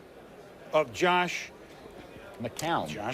His younger brother, right? Luke McCown, Louisiana Tech. He's in that kind of the 3rd, 4th round mix. John Navarre, Michigan. You're going to get 9, 10 quarterbacks taken, I think. And we heard Denny Green. You know what we didn't say, because Susie did the interview, and we miss you, Denny. We love Mike here. Denny? Last year, Denny was sitting right in this chair.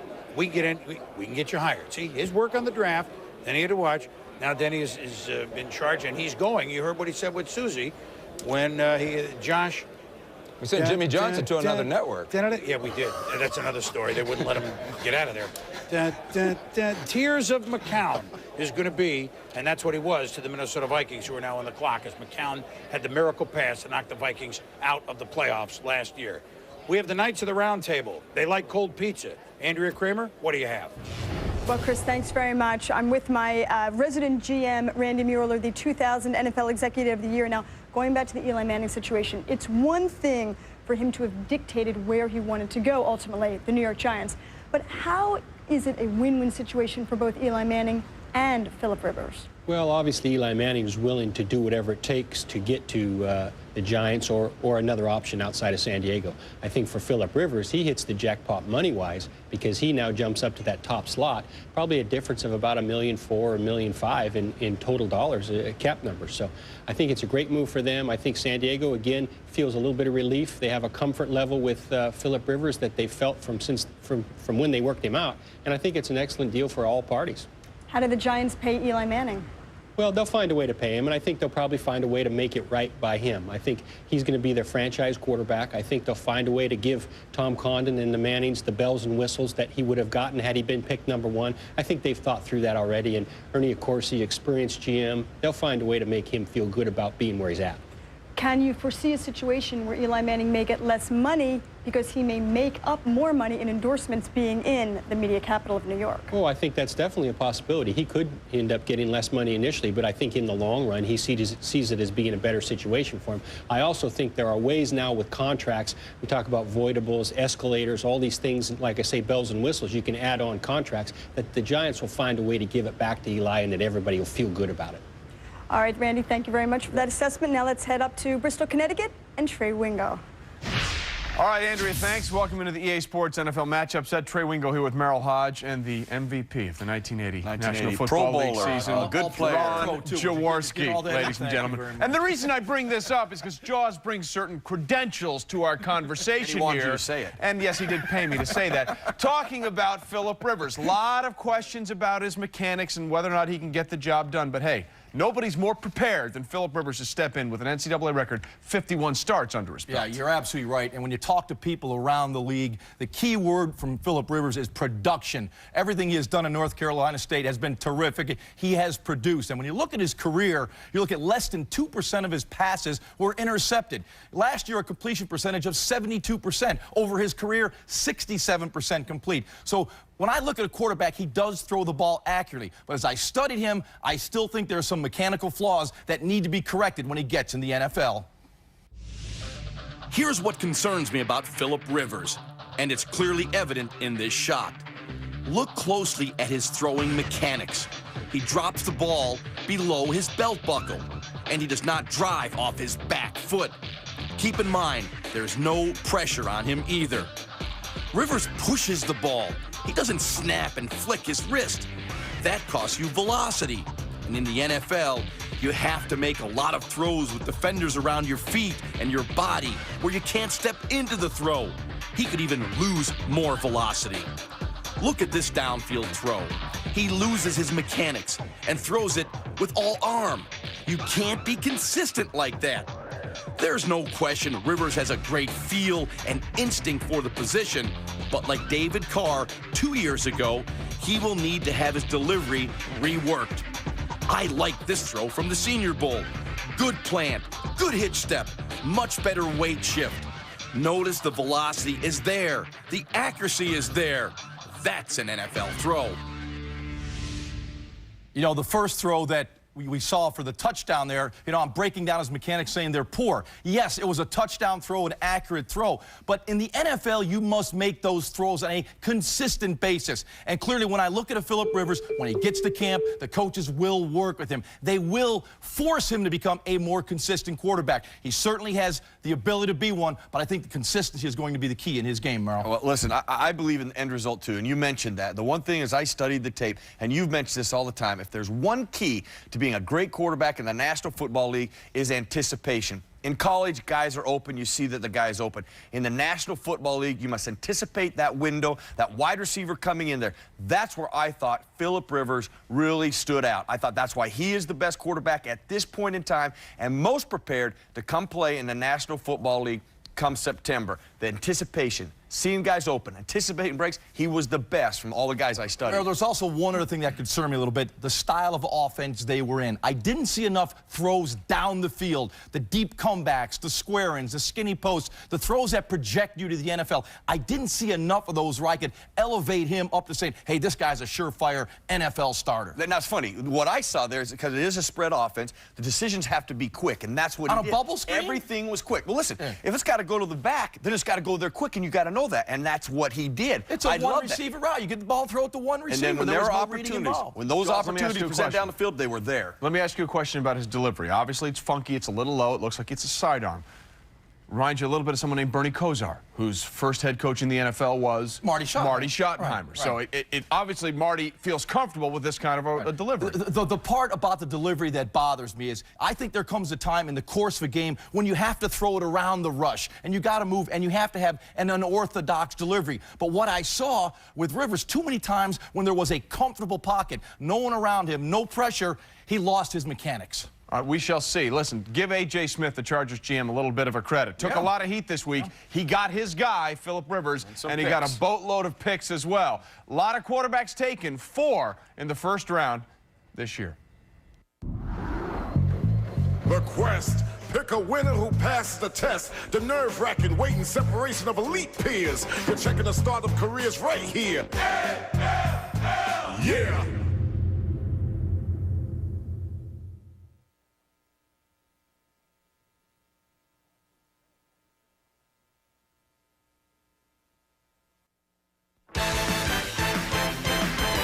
ESPN2's exclusive coverage of the NFL Draft is presented by Rocky Mountain Cold Coors Light, the official beer sponsor of the NFL.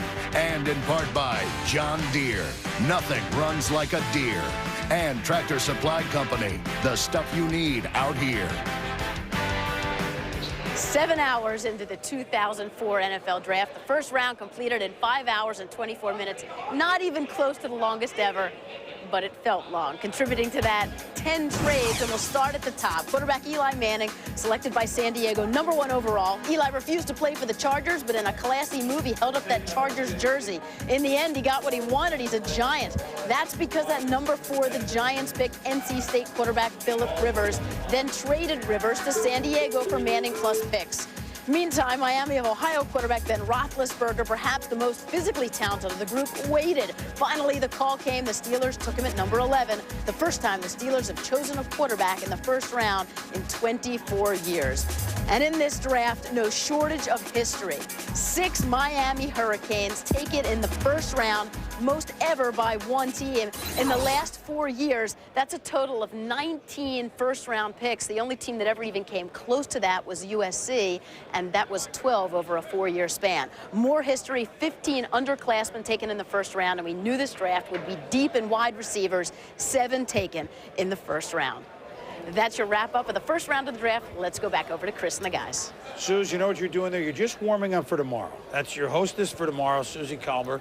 And see?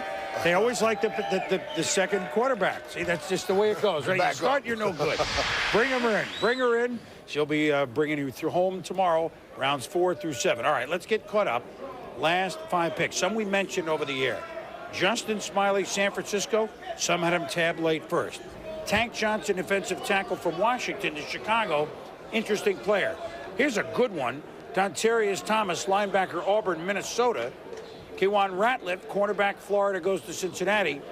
And another one of those wide receivers, a good receiver from LSU, Devery Henderson, goes to the New Orleans Saints. Just in case Joe Horn decides to take out another cell phone and get suspended.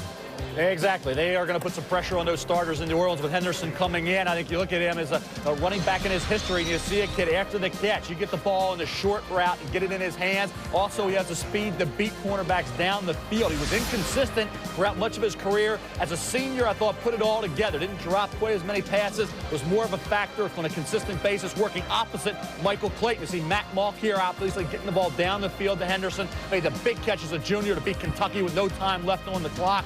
And here again, getting deep. Look at all that separation between Henderson and the cornerback, how he beat him. He can run. He's got good size. And here's the play against Kentucky. With no time left on the clock.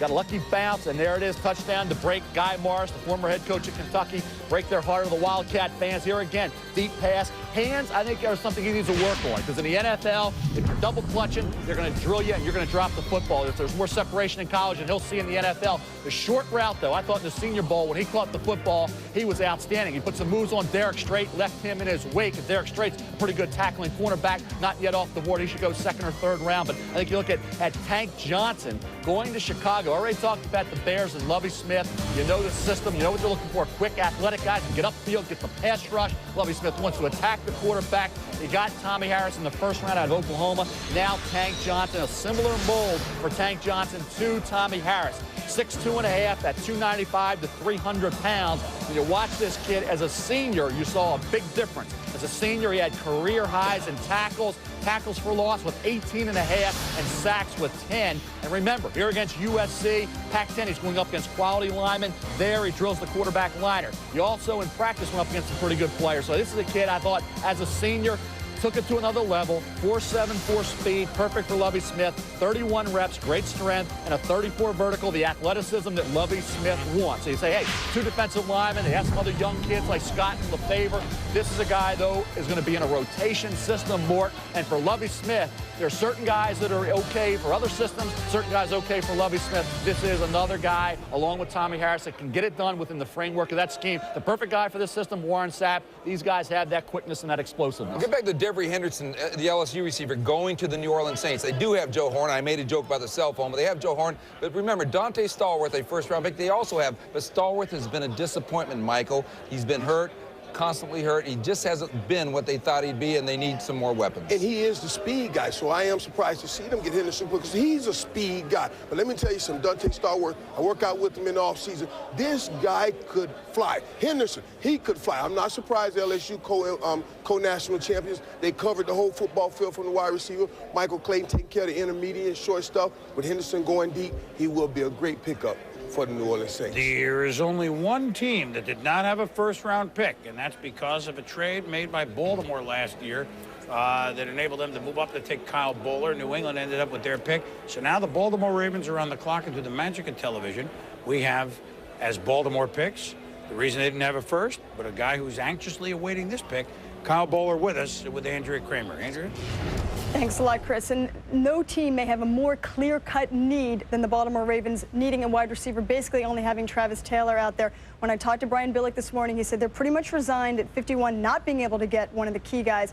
He said their goal is they're hoping that of the 7 wide receivers that were drafted in the first round, maybe that would free up a veteran that would later come available to them, say after June 1st. And I just throw out a name, for example, Jimmy Smith from Jacksonville. Maybe someone like that would be available for them. Now, so return to Kyle Bowler.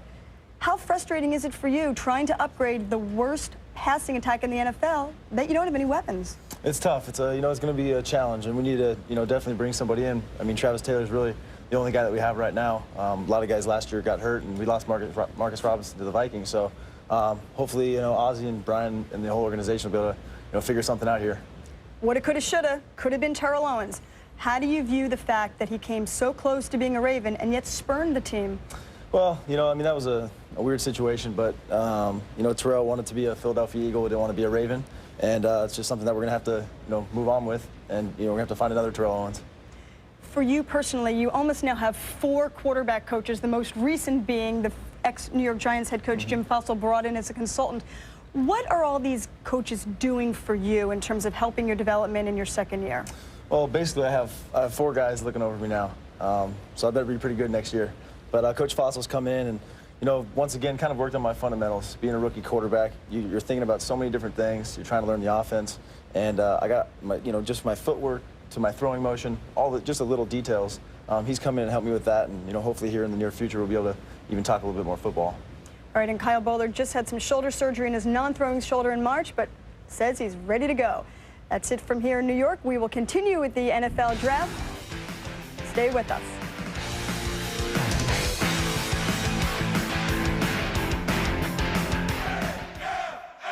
Yeah!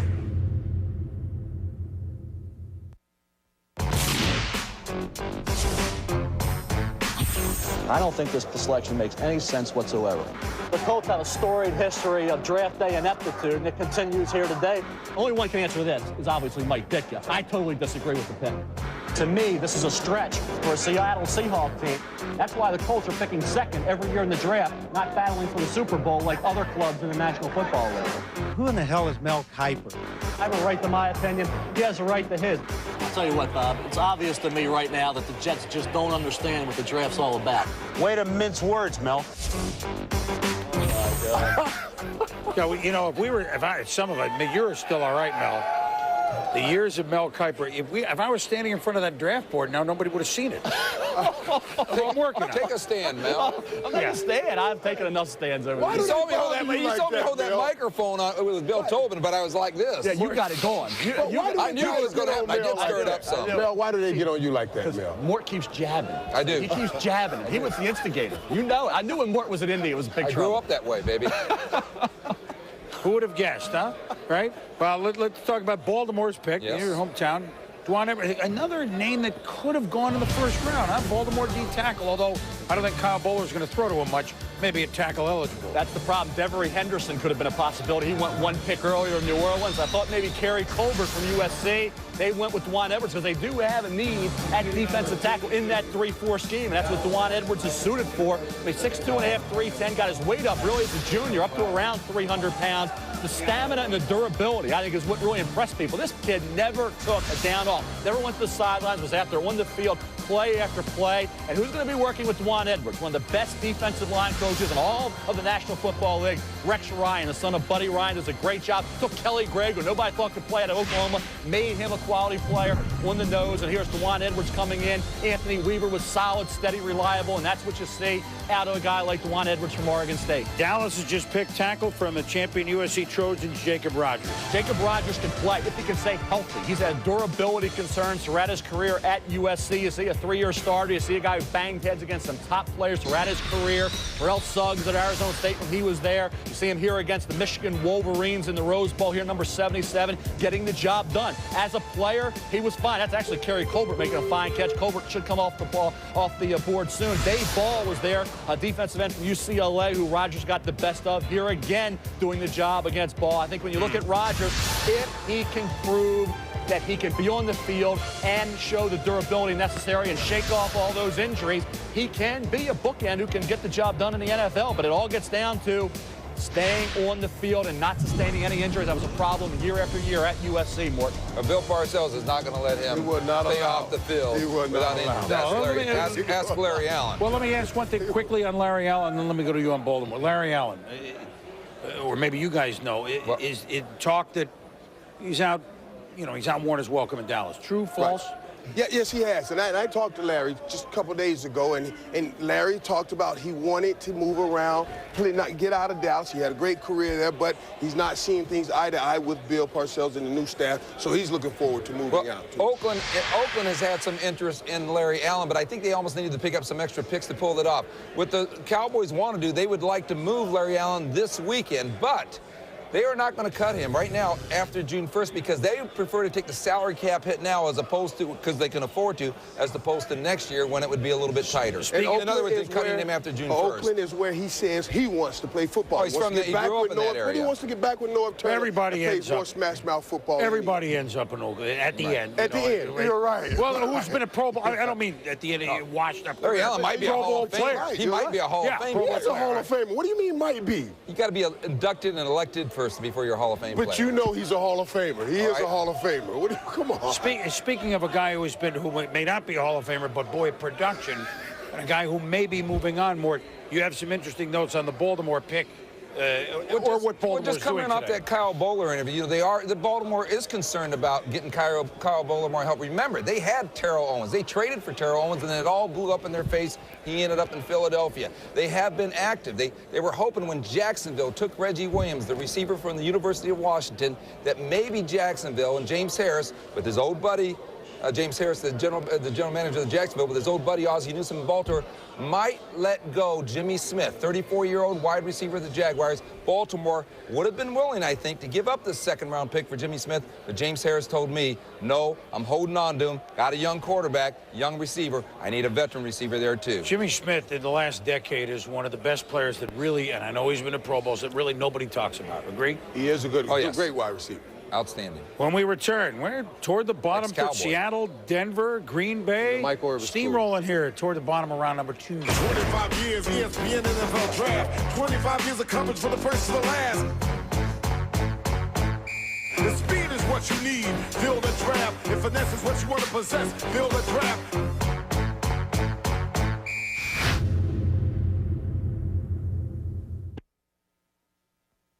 Welcome back to the 2004 NFL Draft, presented by Coors Light. All right, we're on TV here on the second round, and Michael Boulware, brother of Peter Boulware, who's been an outstanding defensive player for the Baltimore Ravens. Cousin of? Michael Booyah. he goes on to the Seattle Seahawks. Not inside defensive help, but defensive help for that team. Well, on the weak side, you look at Michael Boulware, not real big at about 6'2", about 225 to 228 in that area, but just see a kid who's very athletic with a lot of speed. He can chase you down. There he makes a play on T.A. McClendon, fine running back for NC State. You see him in space, the way he plays in special teams, obviously will be his forte. There, Jared Payton tracks him down. You see a lot of these tackles 10, 15 yards down the field. More of a finesse linebacker with a guy, I think, on the weak side because of his great coverage skills. That's what's going to help him, the ability and coverage to be able to do the job in that area with that 4.55 speed. That's what I think is going to allow him to have a career in the NFL as well as a special teams play. But he's not the physical presence that some teams are looking for. What he is an athletically gifted, smart, fundamentally sound player who I think, when you really look at it, Michael Boulware in the right system could be okay. But I think everybody in the NFL, all those defensive coordinators are going to say, hey, this is a guy I have to have. It's a select group that I thought in the second round would jump at Michael Boulware. But good in pass coverage, right? Good in pass coverage, you still have to beat the St. Louis Rams. They are the defending division champions. They do throw the ball a little bit. Always use a little speed on defense. All right, well, we move on in Denver, and now we're going to go up. Eugene Washington has been the voice of the second round. A great receiver in his day for the San Francisco 49ers. With pick number 54, Denver has selected from Marshall wide receiver Darius Watts. Green Bay's on the clock. And they needed a wide receiver. Well, interesting, right? Denver is a team we talk about as, boy, you know, they're kind of the uncrowned, always in the Super Bowl team in the AFC. They haven't really sniffed at it anywhere close lately, but here they've gone running back, right? They got their running back here in the second round earlier, and now in this young man, Ashley Lilley, they're still waiting for him to move along.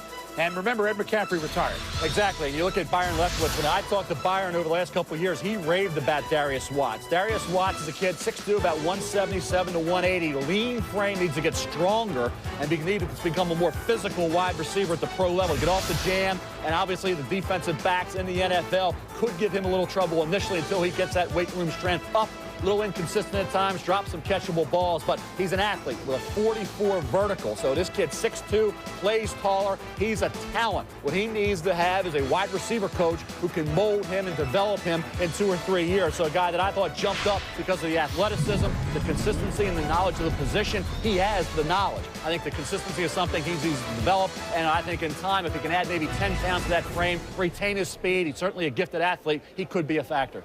You see a guy 6'2", 188 pounds, Mel. Back in the day, that was a big wide receiver. They're coming in now at 234 pounds. He needs to put on some weight. Well, another wide receiver goes, and there'll be a couple more here before this second round is over. We have Green Bay, Cincinnati, Tennessee, and then we move toward the bottom. So, plenty more of action coming here. Second round picks.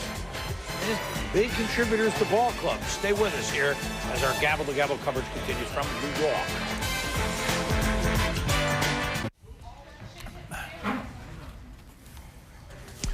And welcome back to the EA Sports NFL matchup set. Trey Wingo here with a Natalie dress and well done, Merrill Hodge and Ron Jaworski. As they say in New York, it's live TV. Sometimes this happens.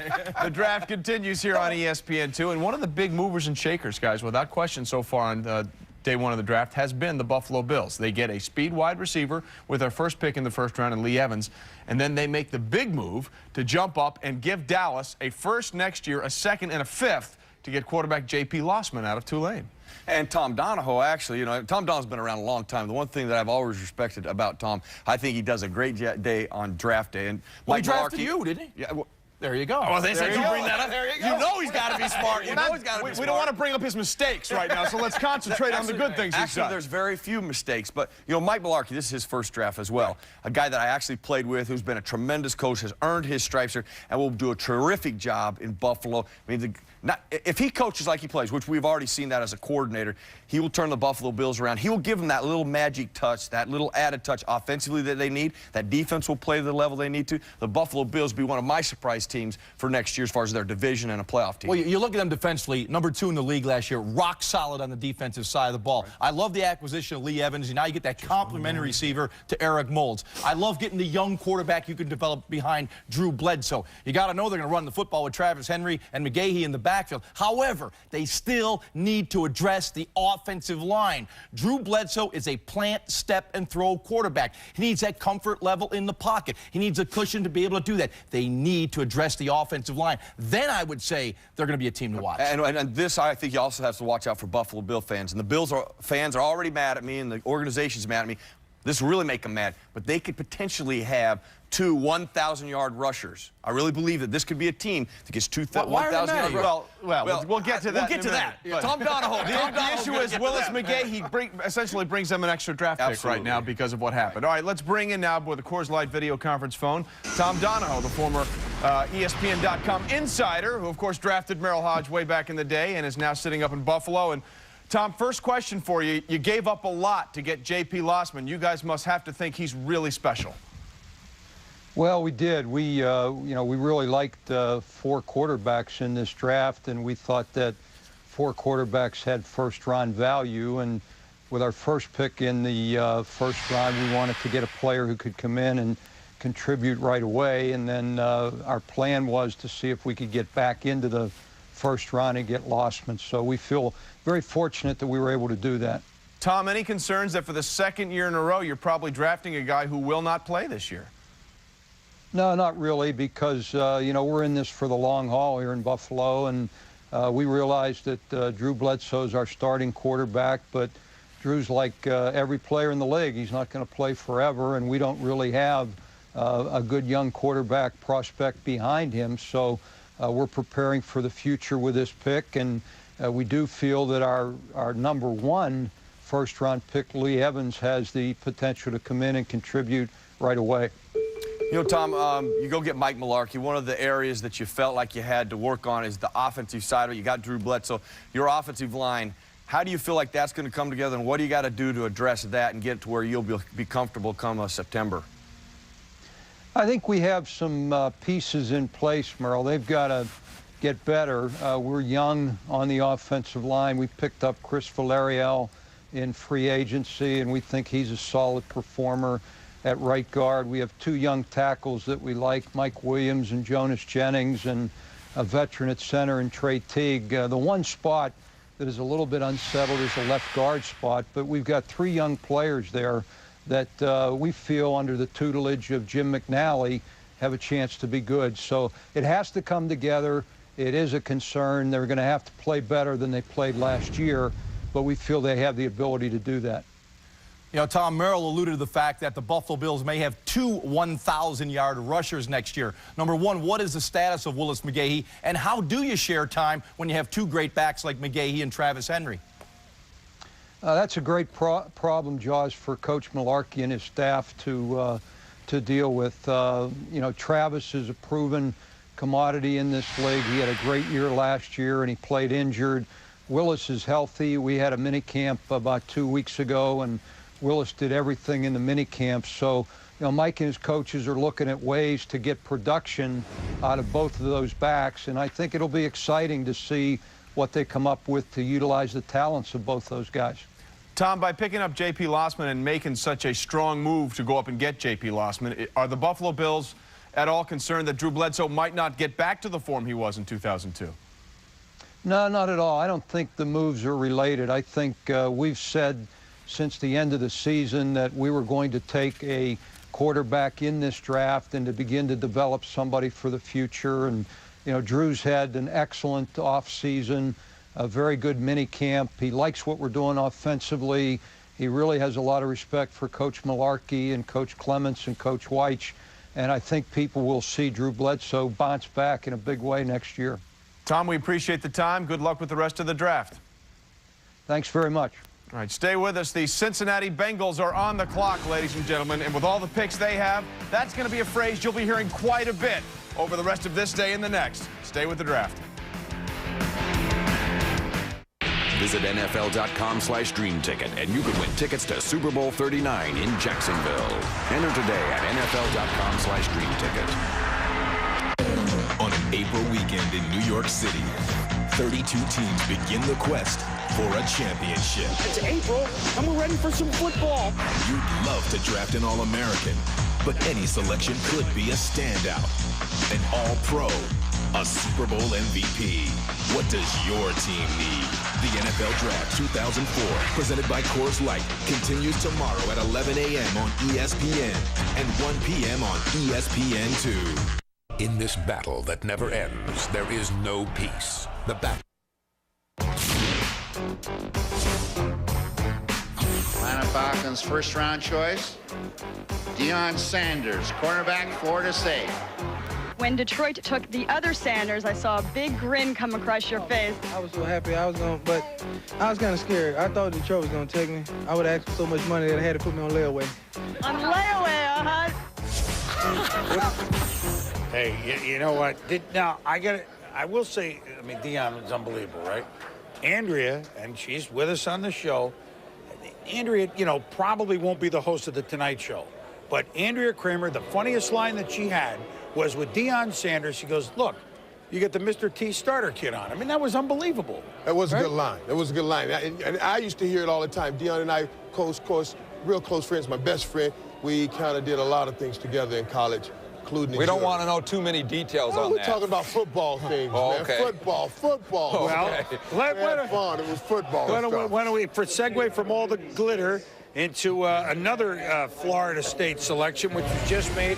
Jacksonville made a trade with Green Bay. Here is Greg Jones, the running back from Florida State, falling a lot lower than a lot of people thought. Why, Mel? Well, a couple reasons, Chris. First of all, he had a knee injury, which he came back from, but his average per carry was down, and, of course, catching the football. We said all along that's been a problem. I did say second round, he would be a great pick for somebody if you're looking for a pure running back first and second down. Look at him run, 6'1.5", about 245 to 250 pounds, and a guy who averaged 5'3" a carry in 2001, almost 6 yards per carry before he had the season-ending knee injury in 2002. Came back this season, his average per carry was 4.6 yards, but at the Senior Bowl, I thought that's where he showed he was all the way back. During that game, he was outstanding, was ground level watching. He looked like an outstanding first-round running back, and that was a play right there. It shows his power and the way he can break tackles and take on people and leave them in his wake. So this is a kid running the football.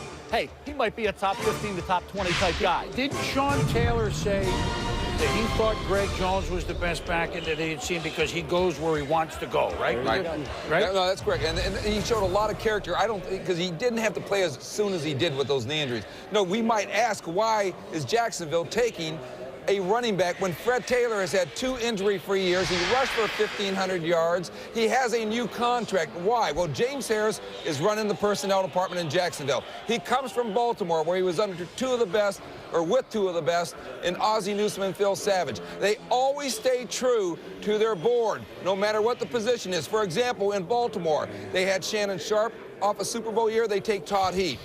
They knew they had something special on Priest Holmes. They took Jamal Lewis. They had 2 tackles with Tony Jones and Orlando Brown. They still took Jonathan Ogden. They had taken Dwayne Starks, a cornerback, in a first round. They took Chris McAllister the next year. You stay true to your board. That's the philosophy that has worked beautifully for Baltimore, and James Harris has taken that to Jacksonville, even though we may wonder why Greg Jones when you have Fred Taylor. Yeah, but Mort, nowadays in this NFL, you need 2 solid running backs. I don't care whether he's coming off not getting hurt all year long. You need solid running backs if you plan on running the ball. And trust me, in Jacksonville, they plan on running the ball. It's really stay true to your grades. That's why last year they took Terrell Suggs at 10 because he had a higher grade than Kyle Bowler, and everybody said, we need a quarterback. Well, they traded up to get Kyle Bowler at 19, but they stay true to their board. All right, well, we now welcome in on our Coors Light video conference from Dallas, the owner of the Cowboys, Jerry Jones. And Jerry, good to see you again. You guys went out of the first round when it looked like, well, gee, here's the chance for the running back of your choice, and you dropped out of the first round, then picked Julius Jones from Notre Dame. What did you see in him that told you he was equal to, maybe better than anybody you could have picked up top, Jerry? Well, we think he had a great senior year, and he's got the ability, we think, to be a back out of the backfield, which is big to Bill Parcells and Mo Cawthorn and Sean Payton. So those are the kinds of things that we liked in Julius Jones. He's got outstanding character, and we think he'll be a great addition to us. But I'll tell you, it was just too tempting. They baited that trap with the cheese that got us when we wanted to get that next year first pick from Buffalo. Hey, do you recognize this guy here, Jerry? Boss, how are you, boss? Hey, boss, man, listen, and I call Jerry boss. I always call him boss. That's just what I do. Boss, you guys got a running back. But what good is having a running back if the line is not solidified? You're letting Larry Allen go. Can you tell us what's going on with the Larry Allen situation? Well, we're not letting him go as we sit, and I've met with Larry. We've met and been talking over his situation the last 2 or 3 days. And I can tell you, if something didn't happen as during this draft or before this draft, then that really narrows any window about Larry Allen not being here. We know that he can be an outstanding player for us. We just drafted Jacob Rogers. We think that's going a long way, and certainly Larry, if he's here, and we expect him to be here at this point, we'd be solid in the offensive line potentially. Jerry, this is your second draft with Bill Parcells. We all anticipated how this, or wondered how this relationship was going to work. Is there anything about working with Bill that has surprised you as you've gone through 2 drafts now? Well, it's all positive, Chris, and it's just such a pleasure to work with somebody that is passionate, as knowledgeable, as well as does his homework and as committed he is. You've worked with him there at ESPN, and you know some of those same things. But it's beyond anything I could have expected, and here we are drafting. We've been going through our process of evaluating players, and it's just been great to work with him, and I respect him so much, and so it's pretty easy for me to listen when you have that kind of individual with that kind of passion talking to you. Ask him if he misses us here as we go into the dark, but don't worry about us, Jerry. Keyshawn Johnson is a Cowboy. Drew Henson's a Cowboy. Separate questions. Keyshawn Johnson, can he be the Pro Bowl receiver? Can he be a 100-catch guy for the Dallas Cowboys? You obviously think that he can. Well, I know this. It's too big an opportunity for our organization to have him come in here with Bill Parcells as coach. They've worked together. They know each other well. And Michael, we enjoyed such great success with the leadership that you provided for our team and the enthusiasm and the work ethic you brought to the table. I think Keyshawn has some of that. Now, I know Michael Irvin, and he may not be Michael Irvin, but still, he's got some of that. You bring that to the table, and we all know how physically he's out there. I really think that we've really helped the Dallas Cowboys. Jerry, Quincy Carter was someone that you really were in his corner even before this year, and he took you to the playoffs. However, you made a bold move with Drew Henson. Is that a let's take a look, or has he got a chance to beat out Quincy Carter here this summer? Well, I think Drew is coming in here at a time when I would expect him to be learning and observing. We don't know and haven't seen enough in the initial workouts we've had to answer that question. I will say this, though. Quincy Carter is looking outstanding in a lot of the work we're doing. This is the first time in 6 years that he will be in the same offensive system. He's outstanding. He was out here throwing this morning before our draft. So we really are positive about what Quincy Carter can be this year in the second year under Bill Parcells. Well, you're going to be part of the reunion tour as you watch Bill Parcells coach against Joe Gibbs this year, which is something you saw a long while ago there when Michael was still a young pup. That'll be fun for everybody. Thanks for joining us, Jerry. Great to be on with you, Chris. All right. Jerry Jones, boss, right? You're boss. Yeah, boss. Hey. What kind of an owner really? What kind of an owner really was he? Any man that pulled my family the way he pulled my family, I'm gonna call him boss forever. Why were Cowboy players affectionate, your team, about Jerry Jones? Jerry's a good owner, and everybody talks about Jerry Jones being on the sideline and is he a problem? I like the owner on the sideline. I like him in the practices. If you're gonna play hard, you don't mind him right there watching. We all enjoy Jerry being at every practice. All right, well, speaking of Dallas against Washington coming up, John Jansen is one of our guests at our Cold Pizza Roundtable. Andrea, did that bring back flashbacks when you saw Dion with the Mr. T starter kit? Well, I hate to correct you, Chris. First of all, I can be funny, but secondly, what I actually said to Dion was, it looks like you're wearing your signing bonus already, but that's okay. It was still funny. I thought it was funny. It was. Thank you very much. But you talk about John Jansen. Not only are we talking about a renewed rivalry with the Cowboys and the Redskins, but John Jansen played for 2 years at Michigan with Drew Henson. What caliber of quarterback are we talking about with the Drew Henson that you knew? Well, the Drew Henson I knew, if he had stayed for his senior year at Michigan and come out as a football player, I believe that Houston would have taken him with their #1 selection instead of Jason Carr. David Carr. And what happens at that point is now you see that they still had the belief that he had talent, he had the value to go ahead and trade and make some moves with Dallas. They had made their commitment to David, and they stuck with that as they should. But they knew what they were getting and the value of Henson. What do you think the layoff may do for Drew Henson coming back now? Well, I think it'll set him back a little bit, but he's a good enough athlete, and he's young enough still. He's still only 24, 25 years old, where he can come back and still make an impact in a couple of years. He's going to have to, bring his skills back to where they were and then bring them to the NFL level. All right, just one more element involving the Redskins-Cowboys rivalry. Round 2 continues after this. Please stay with us from the NFL Draft.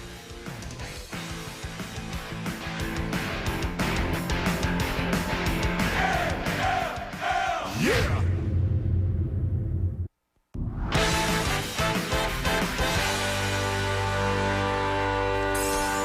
And And we continue to cover the NFL Draft Round 2. Trey Wingo here in the EA Sports NFL matchup set with who else? Merrill Hodge and Ron Jaworski. Ready this time. You ready? Good to know.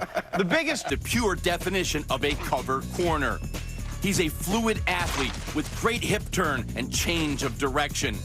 You can line him up on the opposition's top receiver and feel confident that that receiver will be neutralized. Bailey's shutdown corner skills allows a defense to play the old Dion coverage. Champ man-to-man with no help. The rest of the coverage rotating to the other side of the field. As you see, Bailey's on an island against Amani Toomer. Kerry Collins reads the man-to-man, which is the best you can get in the NFL, and goes to Toomer. You see there's no separation. Bailey is in perfect position and makes the play. The fade is a tough route to defend for a corner. Watch Bailey here. He's patient, staying in his back pedal until the fade is declared. He makes an easy transition from backpedaling to running while staying on top of David Givens. This forces Givens to widen, putting Bailey in better position to play the ball than Givens. That is textbook. When you can take your corner and put him on your opponent's best wide receiver and take him out of the game, it gives you tremendous flexibility in what you can do from a defensive scheme. When your corners can play man-to-man and take people out of the game, you can pick up your blitz tempo, you can come with more stunts because you don't have to worry. But I also believe as much as Champ Bailey is a terrific player, so is Clinton Portis. Well, see, Clinton Portis is special, and Champ Bailey is all the things that you just mentioned. But Clinton Portis is special, and he impacts the offense, but he also can impact the defense. When you can control the game with a Clinton Portis, you can hit a home run with Clinton Portis. I would hate to ever give up a guy who's only going in his third year. But the one thing that I do know about Denver, when you look at their philosophy, you look at their style, they believe in their offensive line. It doesn't mean they just can plug anybody back there, but they believe that offensive line and the system will get you yards. But I would still never give up a guy as special as Clinton Portis. Back-to-back 1,500-yard seasons, and he's a great receiver. And, oh, by the way, of the 20 first-rounders the University of Miami has had since 2000... He wasn't one of them. He was not one of them. He was a second-round pick. Chris Berman standing by in New York, getting set to talk to somebody. Boomer, I'm sure, is very happy about the way things have gone so far on draft day for the Denver Broncos. Well, I would think so, Trey. Thank you very much, fellas. And now we bring in on our Coors Light video conference Mike Shanahan from the Rocky Mountains. It's typical. It's fitting. This is the Coors Light video conference. And we're going out to Denver to talk to Coach Mike Shanahan. And, Mike, you went defense first. Everyone said, well, there's a back. You went defense first, but I guess, well, we'll do DJ Williams. He was too good to pass up, huh? Yeah, we really thought he was. We disliked the way he moved. Brings great speed, great size, and anytime you lose a guy like Ian Gold in our defense, our nucleus of our defense was our linebacking core, we thought he could come in and really help us. Well, and of course, you already went defense big time in the offseason, so I'm going to segue right into Champ Bailey at a corner for you with the Clinton Portis trade. Obviously, there's a big thought, big-time players on both sides of the ball. Champ Bailey, what do you see out of him? Is he the shutdown corner that you need to advance? You know, you saw enough of Peyton Manning in the playoffs. Well, I think everybody needs a shutdown corner, and we feel Champ is that type of guy. It's always tough to lose a great running back like Clinton Portis. But when we took a look at all the scenarios, we thought it was good for us. Not only did we get Champ, but we were able to fulfill our need at running back with a guy like Tatum Bell. And hopefully in the long run, this will work out for us. But we got a lot of confidence in Champ. We can play some 8-man fronts we weren't able to play before. And hopefully in the long run, it'll be a win-win situation for us and the Redskins. Kind of try to win inside your division and then go outside. In your division, I don't see any big-time wide receivers that you need a shutdown corner for. Do you see any big-time wide receivers that you need to Champ Bailey for? Well, just not within the division. Once you get to the playoffs, you have to do something. We played Indy the first time we played them with a healthy secondary, and we won that football game. We played quite well. We lost 2 of our defensive backs the second time we played them, and it looked like we didn't even belong on the same football field. I always believe you win first on defense. If you can have a good defense, it gives you a chance to win championships. When you take a look at what we've done in the Super Bowls, you can take a look at our defense playing extremely well. I always believe we're going to be in the top 5 offensively. Well, so does most of the rest of the league, Mike. Tatum Bell, you've had a great knack And this is second round, so this is higher than some of your finds that you've had, you know, Terrell Davis and others. What I'm sure there's many things, but what do you see in Tatum Bell that's similar to these picks that are not first-round running back picks for you in the Broncos, but a little intangible that might say, there's a guy that I want? Well, Chris, the first thing we look at in running back is a guy that's not afraid to pass protect. Obviously, in the passing game he's not afraid to block if it's pass protection. He's got that type of mindset, both in the running game and the passing game. And he's got the great speed. He's under 4.4. He averaged over 6 yards a carry over his junior and senior year, and we think that could bring something special with big play capabilities to our offensive system. You've got, a couple years ago, you drafted Ashley Lele from Hawaii. Now you picked another wide receiver, but of course, Ed McCaffrey retired. Is this a step-up year for Ashley here, now a couple years in the league? Is that a big part of where you might be able to go offensively? We're hoping it is, Chris. We thought Ashley played exceptionally well in the first 4 or 5 games and played exceptionally well in the last 4 or 5 games. He had some downtime right in the middle of the season where he lost a little of his confidence. But the way he ended the season, I'm hoping is the way he starts it this year. And, you know, he's a big play receiver. With him, along with Watts, we think we got something special, and hopefully we can stay healthy. Well, you'll get a chance to play inside your division, the opening Sunday nighter. You play the Kansas City Chiefs, who won the division. You also made a playoffs wild card. So thanks for helping us open up Sunday Night Football. You're a good man. Okay, Chris, take care. All right, Mike Shanahan, the head coach of the Denver Broncos. His voice sounds like mine, huh? Raspy day. They have that knack, boy, of picking those running backs not first round. Tatum Bell had the second round pick high, but they've had the Midas touch. They hope they hit again. We'll be back.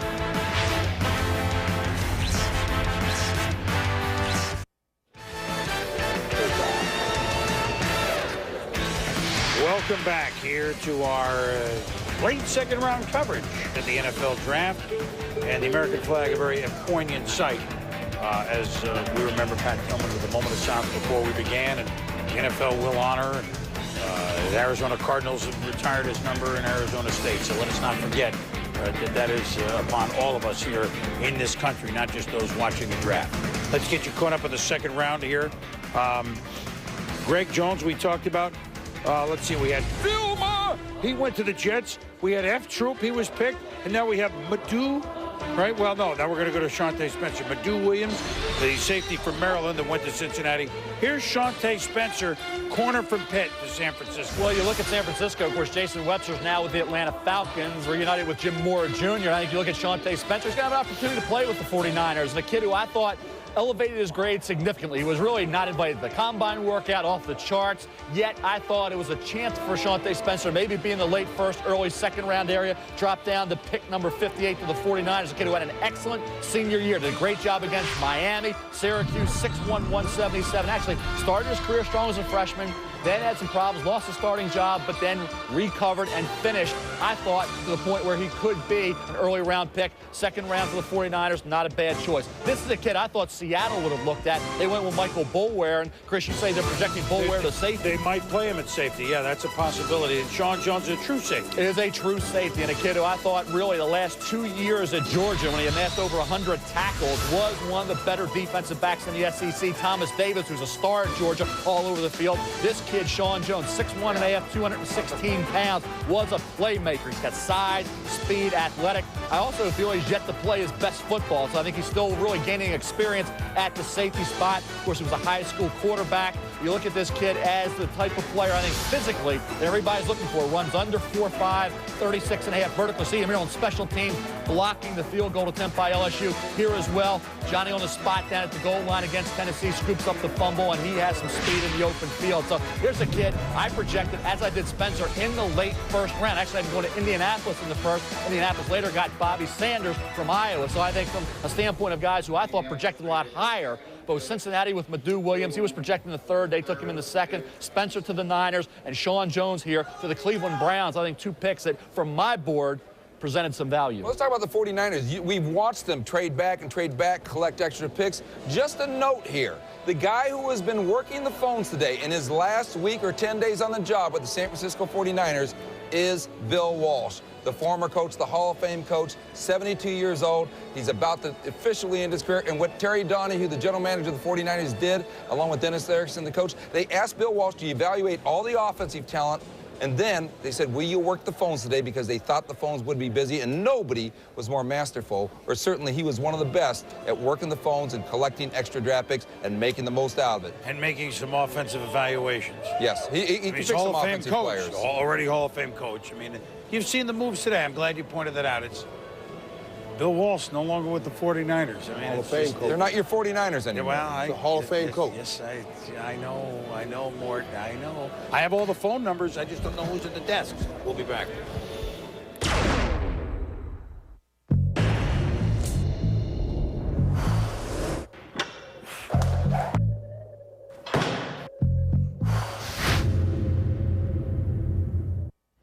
Welcome back to the 2004 NFL Draft here at Cold Pizza, the Players Roundtable. All right, it's time to generate a little debate here. Clinton Portis, and as well as Champ Bailey. I'm losing it here already. Who got the better end of the deal? Let's start with you, Mr. Redskin. In my opinion, not just because I play for the Redskins, but because I've seen it, I believe we got the better deal for a couple of reasons. We've been able to go out and replace Champ Bailey. We didn't bring in Champ Bailey's, his twin brother, but we have a pretty good replacement in Sean Springs. So we're not losing a lot there. Then we come back on our offensive side of the ball with Joe Gibbs' offense. We're going to be running the counter. We have a lot of runs set up where Clinton will be able to take the ball and go the whole way at any point. We have runs set up where he can cut back. We have runs set up where he can use his vision, his anticipation to really work for us and make us as an offensive line look good. And make no mistake about it, that's what we're going to go out and try and do. We're going to try and establish the run, and we're going to play some smash mouth football. We're getting back to real football. Well, I tell you what, you talk about that, but you look at Denver Broncos last year play on tape, and one guy that stood out to me was Nick Ferguson. Lenny Walls developed very nicely. And when you look at some of the other guys like Herndon back there as well, I think when you add Champ Bailey to that group with the defensive guys they have up front, I think they've improved themselves significantly on the defensive side of football. I believe they have too, but I don't think that that them improving themselves on defense has been as big a gain as us improving ourselves on offense. We've gained So you've got a guy that can go out and take somebody out of the game like Bailey then, right? Yeah, we got a couple of those guys stashed away. They're stashed away. But what we got, one thing you got to realize. We have a guy. Smoot's a good corner. I'm not taking anything away from Fred. One thing you have to realize, you can't win. Because this guy plays for Washington, man. Because you can't win that battle.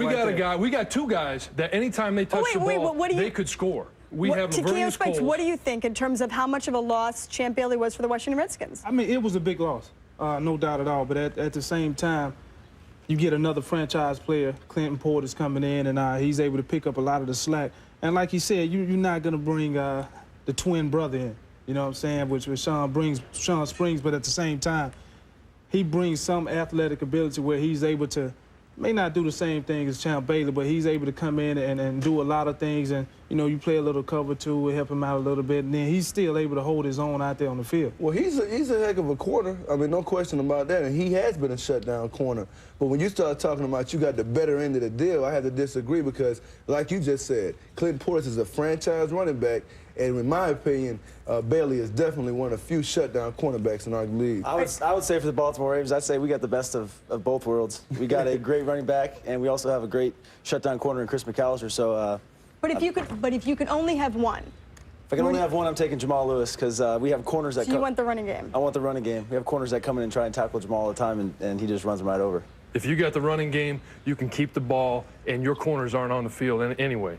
If you're going down and you have 11, 12, 16 play drives and you drive down the field, and albeit we could have one play drive. They won a Super Bowl with a defense. Starks, McAllister, those guys in the back end, Ray Lewis, that's why they won a Super Bowl. They had a good running game that year, managed the game with Trent Dilfer, but they won the Super Bowl because they had great cornerback play, and that's a big reason why their defense won a top in the league, league history. Yeah, but they had enough practice at it because their defense was on the field all the time. They couldn't get any, I mean, that year they couldn't score touchdowns. All they could do was kick field goals. And albeit, it worked. It won a Super Bowl for them. But our offense is going to be on the field. We're going to make plays. We're going to keep the ball in our hands so that we can keep our defense fresh. We can keep them off the field. We can keep our quarterback protected.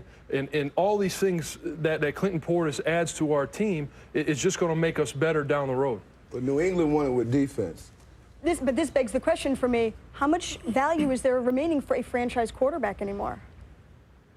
I mean, you got to have a franchise. You got to have a franchise quarterback. I mean, the quarterback's going to be out there leading the team and everything. And, you know, Chris McAllister, he's done a great job. I think last year he was huge, him stepping up, going to the Pro Bowl. And, you know, like I said, we got the best of both worlds. The diplomacy is kicking in right now. That's it from the roundtable here. Let's head back. We're going to head to break, and we will finish up with round 2 after this. Please stay with us. Yeah!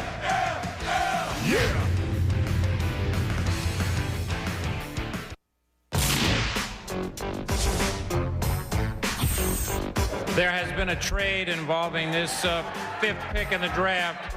The New Orleans Saints are now on the clock. The New Orleans Saints select Ricky Williams, running back, University of Texas. We have no more picks now. You look like you're dressed for an evening out. What will you do with the rest of the day? Gone golfing.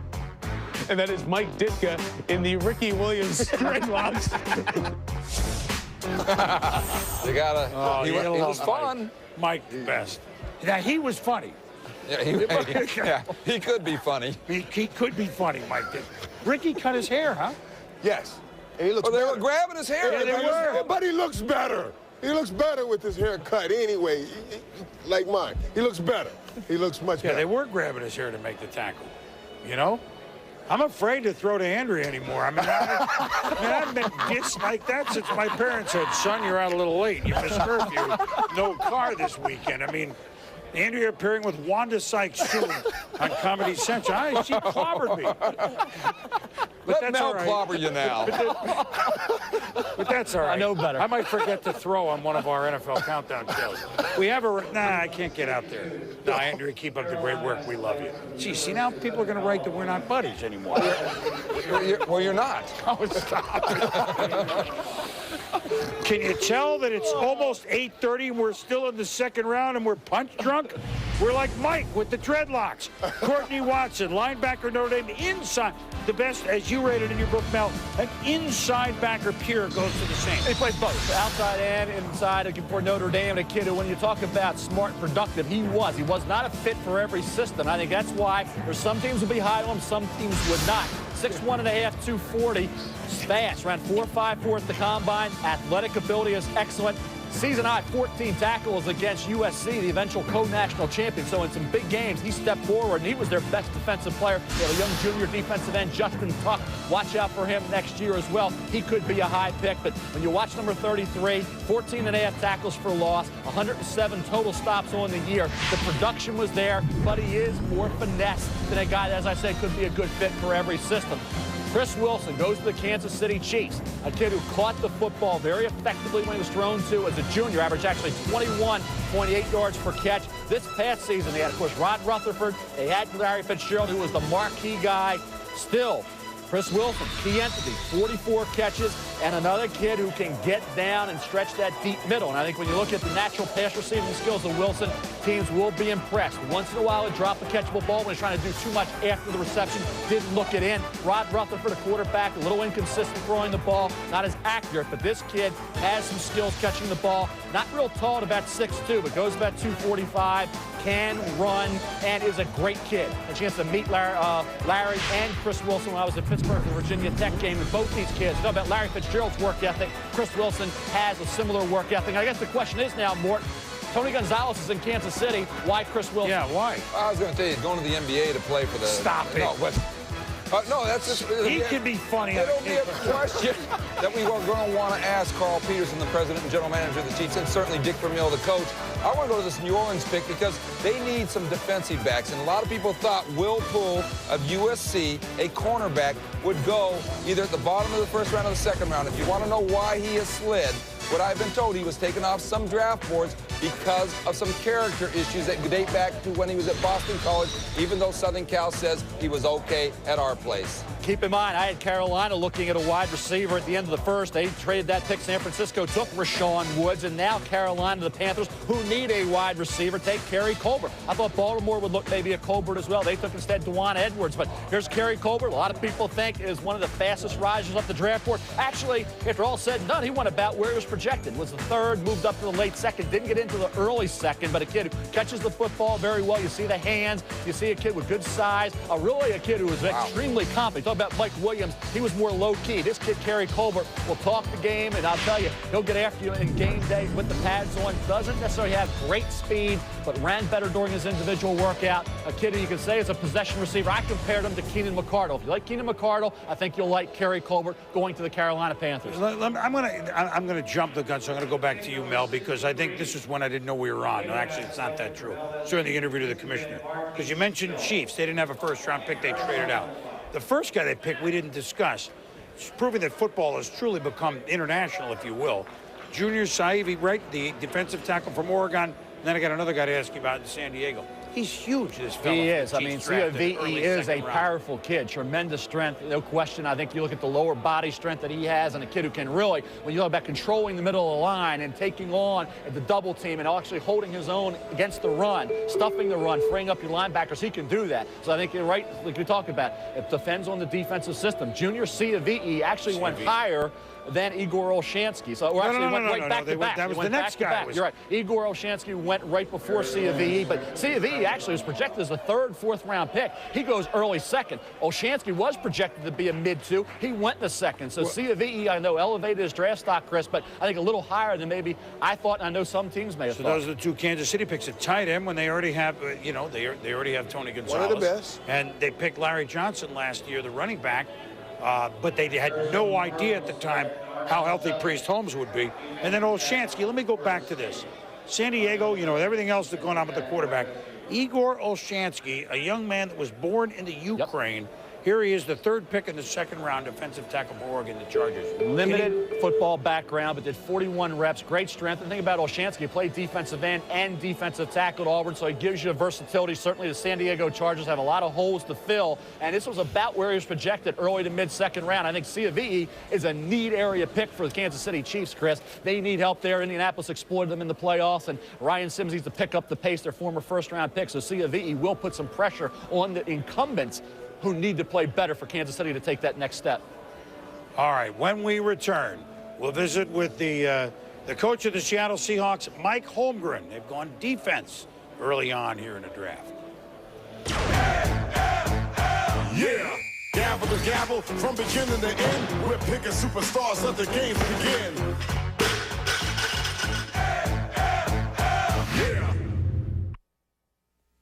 Welcome back to the 2004 NFL Draft, presented by Coors Light. Welcome back to New York as we have reached the end of the second round. Marquise Hill picked by New England. Boy, another strong player. But we'll get to that. And joining us now in the Coors Light video conference, let's go out now to the Pacific Northwest and join the coach of the Seattle Seahawks, Mike Holmgren. Mike, are you getting soft on us now later in your years? You're going defense. What? No, I'm getting killed in that room up there. You know what, Chris? We came in with the idea of a defensive emphasis in this draft. I think our offense over the years has progressed to the point now where we can compete pretty well, and then we really felt we needed to shore up our defense in a couple of areas, and that's where it's gone. We still were going to take the best player available, but it just worked out. It's worked out very well for us. I couldn't be happier. Well, Marcus Tubbs, a big guy in the middle, and you need, what, defensive help up the middle in particular? Well, I think I think you said it earlier today on the broadcast that, you got to be strong down the middle, and those are areas we had to address. So Marcus Tubbs is a big, strong, athletic defensive tackle that we really liked very much, and so he does that for us. And then with Michael Bulware, of course, we're going to try him at strong safety. We're going to move him from linebacker to strong safety and give him a shot there, and I really think he can do that. And I have the utmost confidence in Ray Rhodes being able to get that done with both those kids. How do you project a linebacker? Obviously, the linebacker certainly could have the big size to play strong safety, but how do you project that sort of move? Well, I think people were looking at him because of his size and speed as being able to do this. And then he goes through the drills, he works out. As a linebacker, he did a great job of covering tight ends anyway. And it's not unprecedented in the league. You know, there are some great stories about guys who are college linebackers who were really good, strong safeties. And I think he wants to do this. So that's another big thing. If the player's willing to give it everything he's got, he should be able to do this because he's athletic enough. You know, the last memory that football fans will have of Matt Hasselbeck last year was the unfortunate pass, at least from your point of view, in the overtime at Green Bay. But let's not forget, you're now back as a playoff team for the first time in a few years. Matt Hasselbeck made a quantum leap, I think. Can he be upper echelon, Pro Bowl level quarterback from what you saw last year? I really think so, Chris. Now I'm partial, you know, I'll be honest, but I think Matt went through some stuff here in his first couple years, and then when he got a chance again to play, he has played very well for us and took us to the playoffs. He went to the Pro Bowl. He was an alternate, you know, because Favre didn't go, but yeah. Matt went to the Pro Bowl. I really think if he continues to dedicate himself the way he has so far, he should be good for a long time. I think he's the real thing. You have that taste again, right? Playoffs. Yeah. Once you get back in it, you don't want to leave it. Well, no, I sure don't, and that's why we went defense, Chris, because we moved from 30th in the league, which wasn't very good, up to 20th, which still isn't good enough. But my hope is now with the addition, we had a couple of off-season additions, and then these two young kids right now, I hope to get up into the top 10, and if we can do that and maintain our offensive consistency, we got a chance. Yes, you do. Appreciate the visit. The Swami's already on record. Seahawks-Eagles championship game, we'll see. Sorry to put pressure on you. Good seeing you. Okay, Mike, thank you very much. So now we go from the coach of the Seahawks to who's been the coach in the National Football League since 1992, when he started with the Green Bay Packers and won a Super Bowl, to a man getting his first chance at head coach in the National Football League, and certainly his pedigree as an assistant with Tampa Bay and St. Louis is well noted. Lovie Smith for the Chicago Bears. Lovie, first of all, head coach, Chicago, tradition. How quickly did you get into the history and the feel of what this city has for the Chicago Bears and the excitement that a new staff and new hope brings? Well, really, Chris, right away. You walk down Hallis Hall here, and you know, we have a lot of Hall of Famers up on the walls, and of course our fans let you know right away how important Chicago Bear football is. So I got baptized in it right away and just excited about being here. It's okay. It's a great place to be, as you say, for the history of the game. You'd like to make some new history there, and at least off your first two picks, defensive, Tommy Harris, who is a Warren Sapp type, will tell us about it. But to us, he appears Warren Sapp-like, and Tank Johnson is Booger McFarland-like. Can we read that into that a little bit?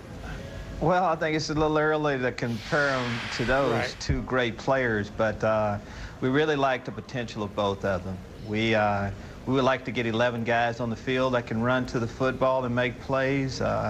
Both of the guys have a lot of athletic ability. They both have great speed, and it's going to be fun to watch them grow up together.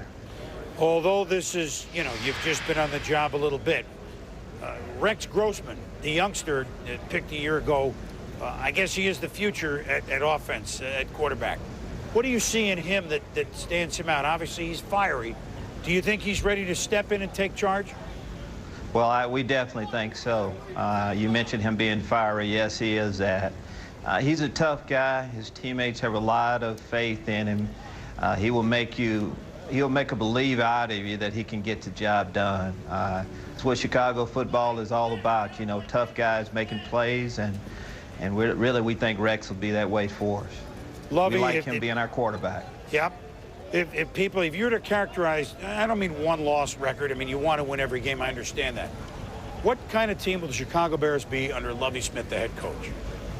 Well, I'd like to think that we're going to be a tough, hard-nosed team that'll pound the football and have a great running game when we need it. We would like to become an exciting offensive team. And on the defensive side of the football, we want to get turnovers, cause havoc. We like the fans to talk about how hard our team plays when they leave the stadium each week. That's what we like to see. Well, that's what people expect, and I'm sure that's what you'll bring. Good luck. I'm sure this is a whirlwind day for you as head coach. Enjoy it. Thank you. Thank you, Chris. You know, Lovie Smith, the new head coach, it just occurs to me that people like the young men are going from college that we're seeing today into the National Football League. What an exciting day. In some ways, what an exciting day for a first-time head coach presiding over his first draft like Lovie Smith or Jim Mora Jr. We'll be back.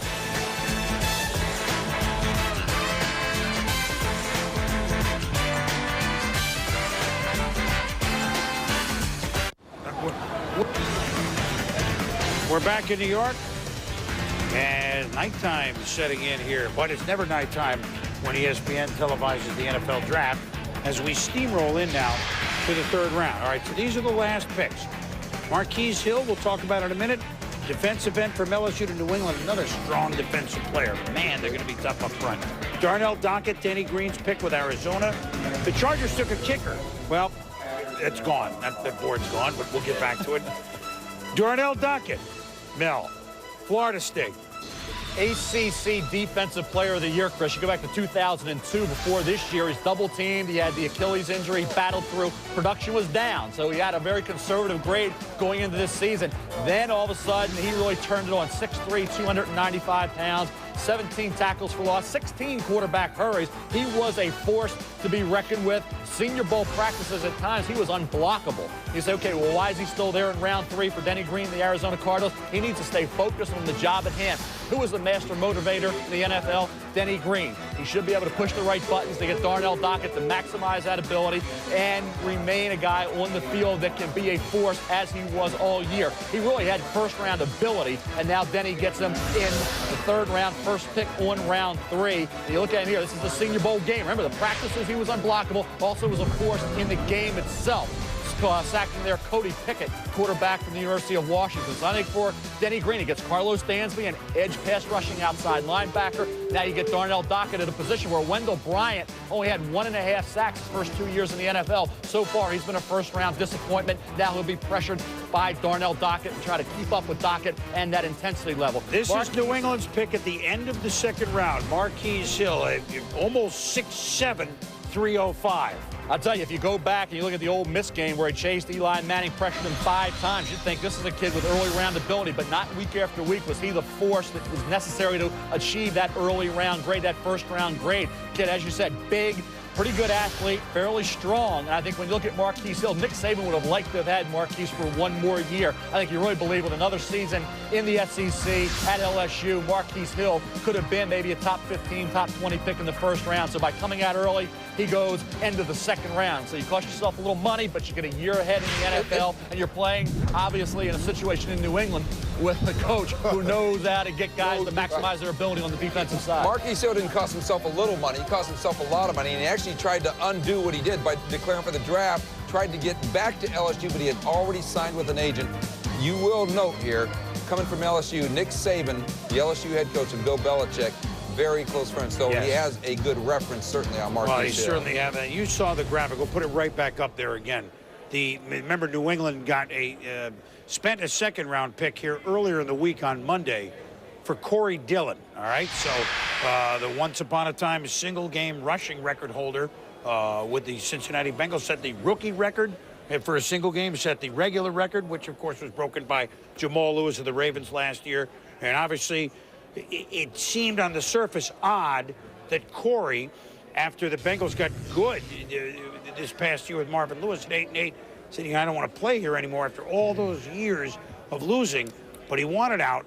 It just was probably too much tread on the Cincinnati tire with Corey Dillon. New England did their due diligence. They spent a lot of time with him. They don't see him as a, quote, what some might say, a rabble-rouser or a troublemaker whatsoever. Well, he is right at that age level, almost going to be 30 years old. Right. So can they get a year or two like the Carolina Panthers got out of Stephen Davis? You wonder about that. I think they get a honeymoon year from Corey Dillon. He complains a lot. He's that type of guy. But I think for 1 year here, I think this is a really good pickup. I think Corey's a great pickup. I never heard of Corey complaining. Never? Wait. Never. I tell you what I heard. Stop. I heard him sticking it out in Cincinnati when he could have gone somewhere else, and he says to me, and when I interviewed him, I just want to make sure I be on a winning team in Cincinnati. That was great to me. Now, I was surprised that Cincinnati. At Grainger, we're for the ones who pay attention to every little detail, the ones who fuss, tinker, and sweat the small stuff. Because you know the tiniest thing can make the biggest difference when it comes to keeping business moving. We get it. We're the same way, offering access to product experts to help you quickly and easily find what you need. So whatever your industry, you know you're always getting professional-grade products. Call, click Grainger.com, or just stop by. Grainger, for the ones who get it done. Wanted out of Cincinnati, which you could not blame, but don't say you had never heard him complain. I never heard him complain. You weren't paying attention. I never heard him complain until this came along. Until this came along, when he stopped playing him, and the new regime come in. You know how that happens. You got an old player that's played well. Marvin Lewis got to put his stamp on the team. He's not taking it from any old player. Well, outside of that, he never complained before. I'm surprised, though, Cincinnati gives New England this kind of help. They were only the champions. Why would you give them this kind of help? The only piece they were missing. They got a second-round pick. Nobody thought the Bengals would get a second-round pick for Corey Dillon. And they got a second-round pick for Corey Dillon. Heck of a job by the Bengals. Well, look, Corey Dillon, now put him into what New England can do. You know, that was the one on paper weakness, well, more than on paper. Kevin Falk can catch the ball, make some key plays on third down, but they did not have a banger. Antoine Smith had a very nice season running for them in 2001. He's been released. He's not the Antoine Smith last year that he was in 2001 for him. They have a guy that can be 1,400, 1,500 yards. And the funny thing about this, don't you think Corey Dillon could have that big a year? Well, possibly, but they do. Listen, they do throw the ball. I mean, it is their offense. They got Tom Brady and what have you. But it is interesting. The Patriots have won 2 Super Bowls without a dynamic runner. Antoine Smith gave them a nice year in their first Super Bowl, but it's not like they haven't proven they can win a Super Bowl without a great runner. And who else did the Patriots bring in that some people question? Brian Cox. So I think you look at this situation, Brian Cox did well there. He surfaces a guy that had the kind of ability to play and the kind of mentality to play, team-type guy, and all of a sudden here comes Corey Dillon. Well, one more thing on New England. Everybody has seen, okay, the last week they brought in some elder statesmen to play corner that at least know some sort of system. That'd be Otis "My Man" Smith and Jeff Burris. So people are thinking, okay, let's read the tea leaves. Ty Law, quite vocal in the renegotiation or lack thereof process, and I want out of New England, and I don't know. If I'm to predict, they open the season, right, against the Colts. Thursday night, the opener of the season, at home against Indy, Ty Law is going to be at corner. Somehow, some way. All right? No question. I believe that's absolute. I'm just saying what I predict. Okay? That's just a guess. The EA matchup set on New England. Trey, take it away. All right, Boomer, thanks. Yeah, pretty good idea there that Ty Law be sticking around. Nobody wants to not get paid, and he's going into a contract year, so it might be in his best financial interest to take a look and see what's going on and play for the New England Patriots. I'll tell you what, you want to know why Scott Pioli was named the Executive of the Year for 2003? Well, take a look at the contributors. We're all a little punchy at this point in the evening that they got in 2003. I mean, Eugene Wilson stepped in. Asante Samuel. Bethel Johnson took a kick back to the house before the half of the game at Indianapolis last year. I mean, he not only played tight end. He played tight end, linebacker, so did a lot of things. Dan Copen and Carl Coppen started 16 games. Listen, they found a way to maximize their picks, and they've done it again today. But the way they really took advantage of the draft picks they had last year really paid dividends in their Super Bowl run, Joe. Trey, you're absolutely right. Every one of those draft choices made a significant contribution, but Eugene Wilson, to me, was fantastic. In college, he was a corner. You look at Romeo Crennel, he moved him into safety, because in today's NFL, your safety must be on the field in nickel situations and be able to play that inside receiver. And one thing about when you look at Wilson, he makes plays from sideline to sideline in the passing game as well as the running game. Here in the Super Bowl, you see Eugene Wilson lined up on Ricky Proehl in press position. Wilson's ability to play man-to-man allows for greater defensive flexibility in both weekly game planning and in-game adjustments. One essential attribute in making the transition from college corner to NFL safety is range. Here, Wilson is the single deep free safety in the middle of the field. From this position, he's expected to make plays between the numbers. But he showed the correct reaction and needed speed to make a play well outside the numbers. This kind of range separates Wilson from many other quality safeties in the NFL. And Wilson certainly proved as a rookie last season that he is as physically tough and tough-minded as any safety in the league.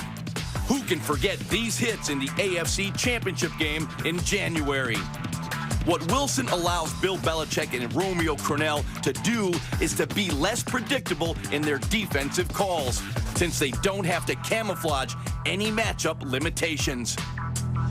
You know, a few moments ago, Trey Wingo talked about Scott Pioli. And Scott Pioli, who basically handles the draft for the New England Patriots, believes in intelligent football players. They have to be smart. They have to think on their feet. And here's a real good example of how they draft. No team in the NFL had more college graduates on their roster than the New England Patriots. A smart football team, world champions. Smart football players, smart front office. They continue to draft very well. As you take a look what they did so far in 2004 with 2 first-round picks this year. Remember, 2 first-round picks. They get Vince Wilfork, the huge defensive tackle, put him upside Richard Seymour, the rest of that defensive front, and suddenly that formidable Patriots defense got a lot better. Then you have Ben Watson, and then in the second round, Mel, you get Marquise Hill, a guy who, as Mel said, if he had stayed at LSU a second year, could grade out as first-round talent. They continue to find the best players available with late picks. But I also think it speaks volumes to what the New England Patriots believe.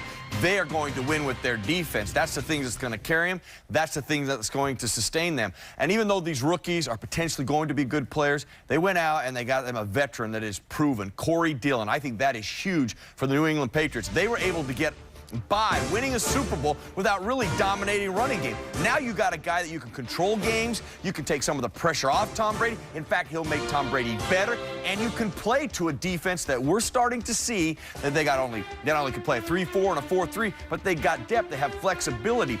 This team actually is doing what I never thought was possible. You're creating depth, and you're having an opportunity to repeat as Super Bowl champion. I never thought that would happen in this era of free agency, and the Patriots are showing it can be done. Well, that raises an interesting question, because if New England can do it, why can't everybody else do it? It seems like they're willing to take chances, perhaps, that other teams aren't, especially with a guy who has somewhat of a reputation like Corey Dillon. Yeah, well, you have to stay with the plan. A lot of teams, they sit in these meetings, they sit around the offseason, they make all the plans, and all of a sudden, they deviate from the plan, and that's when they get in trouble. Bill Belichick, Romeo Crennel, you look at that, and Scott Pioli, Charlie Weiss, the entire organization, they stay the course. That's they don't the key. get off the plan. The whole organization is in it together. If you put 4 together, head coach, defensive coordinator, offensive coordinator, and Scott Pioli in the front ownership. And ownership, yes. And by the way, Bob Kraft did not raise ticket prices after winning a Super Bowl.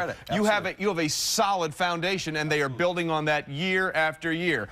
For more, let's head over to the Cold Pizza set where Andrea Kramer is standing by. Andrea. Thanks a lot, Trey. Well, in terms of the Patriots' draft philosophy, they love to wheel and deal. Over the last 3 years, they've made 16 draft day trades. But Randy Mueller, our resident GM, the NFL Executive of the Year in 2000, patience paid off for the Patriots today. How do you see it? Well, I guess we might as well turn this into a Patriots love fest. It's been that way here for 20 minutes. But along the same lines, you're right. I think patience has paid off for them.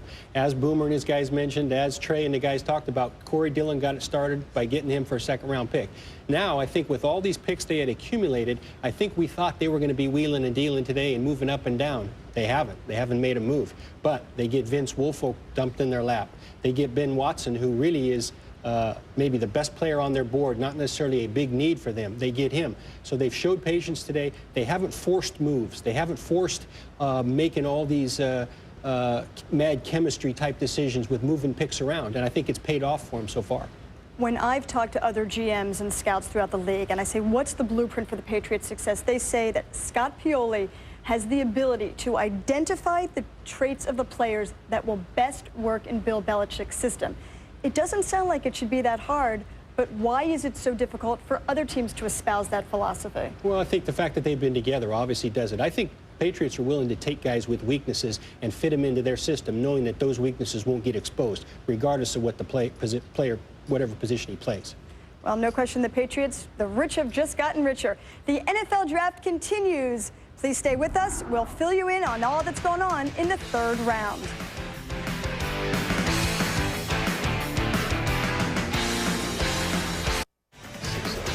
We're on TV.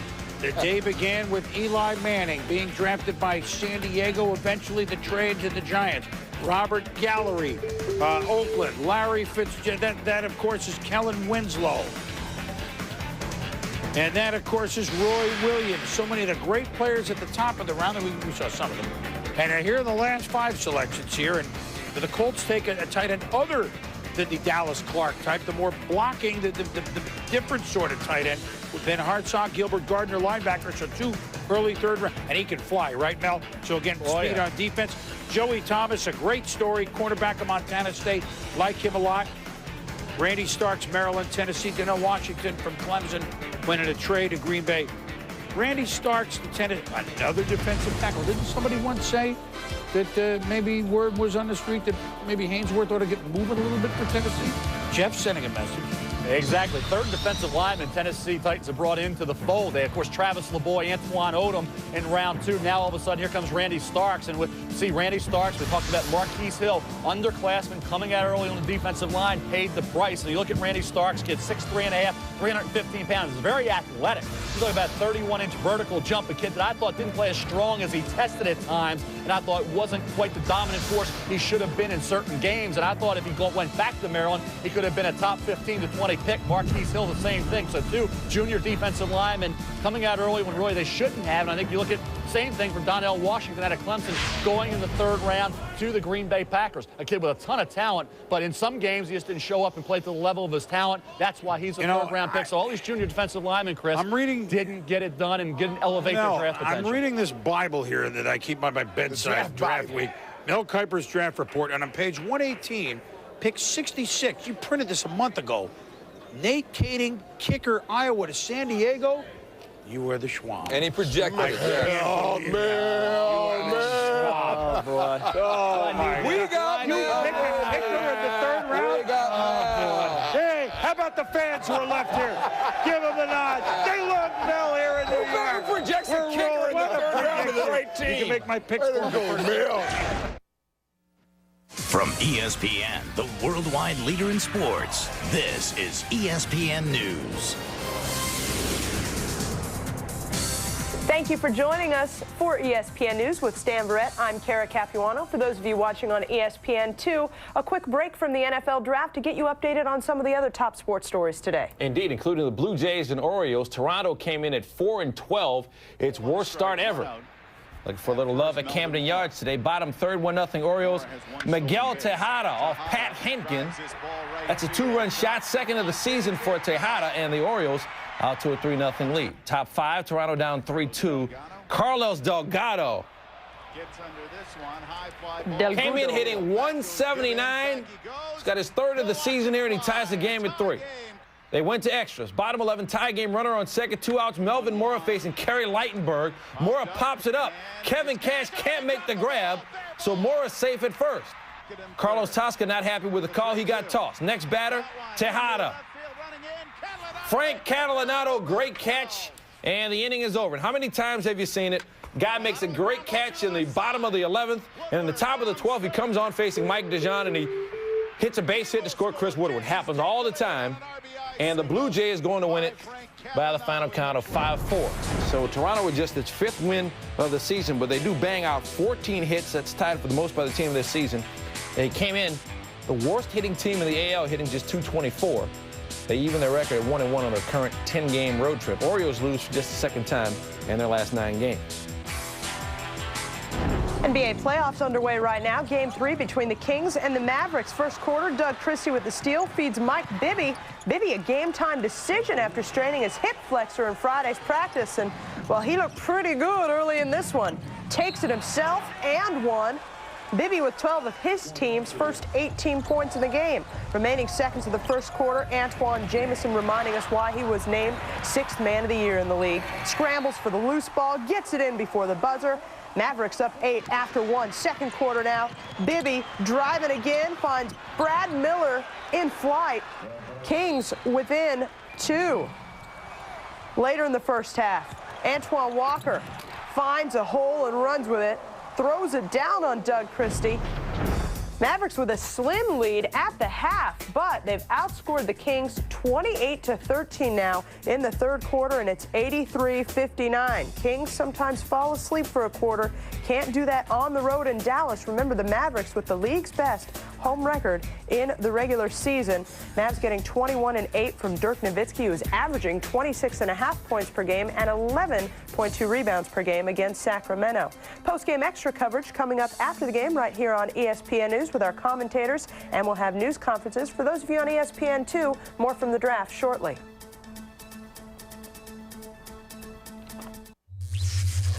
We open the 2004 college draft, and the San Diego Chargers have the first choice and are on the clock. They will draft Eli Manning with the first pick unless there's a blockbuster trade.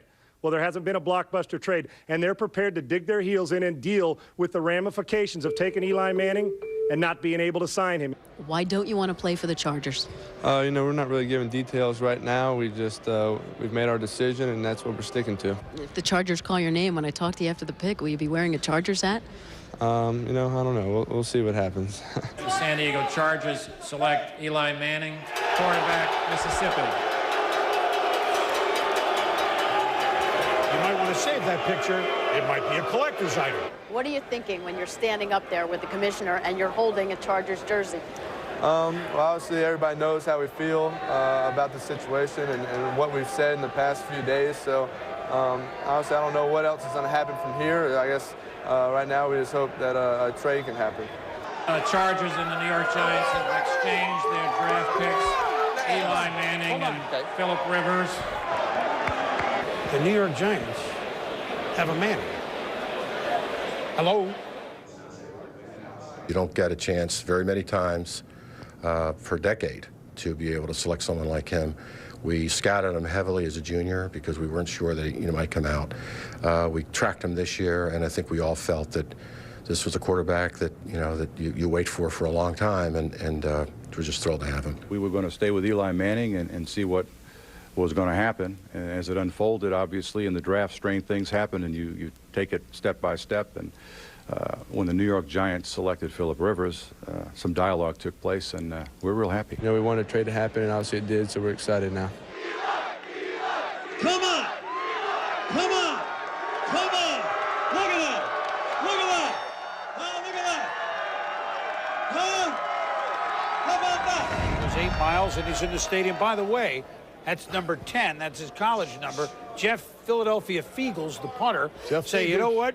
I've been around the game a long time, but I'll wear 17. You can wear 10. So Eli Manning has. Should we not address here, since there's been a couple of comments about Kerry Collins? Yes. Okay. Well, I'll tell you what. Before we do that, let's go to Sean Salisbury out in San Diego, where the day began, and they ended up getting certainly value with a third and a 1 and 5 of next year in the trade, and a quarterback that they love. Sean, I'm sure sighs of relief this afternoon in San Diego. There's absolutely no question about it, Boomer. A lot of panic, I think, in the city of San Diego to wonder if they were going to have to deal with the Eli Manning problems, but they don't have to. They got the guy in Phillip Rivers they wanted at quarterback with that fourth pick, with the trade with the first down of the fourth with those Giants, and that's the guy they quietly coveted and said, they told me yesterday they had a chance that they thought Phillip Rivers could play faster than any of these quarterbacks. They also, with their second-round pick, get Igor Oshansky, and now with Wade Phillips here, they'll go to 3-4 defense, and he'll play on the outside, and then Nate Kading, they needed a kicker. They got him, too, and with their other third-round pick, a center to help out LaDainian Tomlinson. Let's head out to the Meadowlands and South Palantonio. Sean, all week long, Giants GM Ernie Accorsi said that the Giants did not want to give up the farm or overpay to go up from the 4th pick to the number 1 pick to get Eli Manning. Well, they did have to pay a very high price. They traded to San Diego their number 1 pick from next year, a 5th-round pick next year, a 3rd-round pick this year to swap picks and get Eli Manning. With a 2nd-round pick, on a personal note, they took Chris Snee, a guard from Boston College. As it happens, Snee and Tom Coughlin's daughter, Katie, who are not married, have a son, Dylan, who was born early last fall. Now, Tom Coughlin issued a statement about the situation, saying that Snee was drafted solely on his football ability, and that the two families, obviously going through a very emotional situation together, are very happy, and that Katie will graduate from Boston College this spring. Now let's go to Ed Werder in Washington.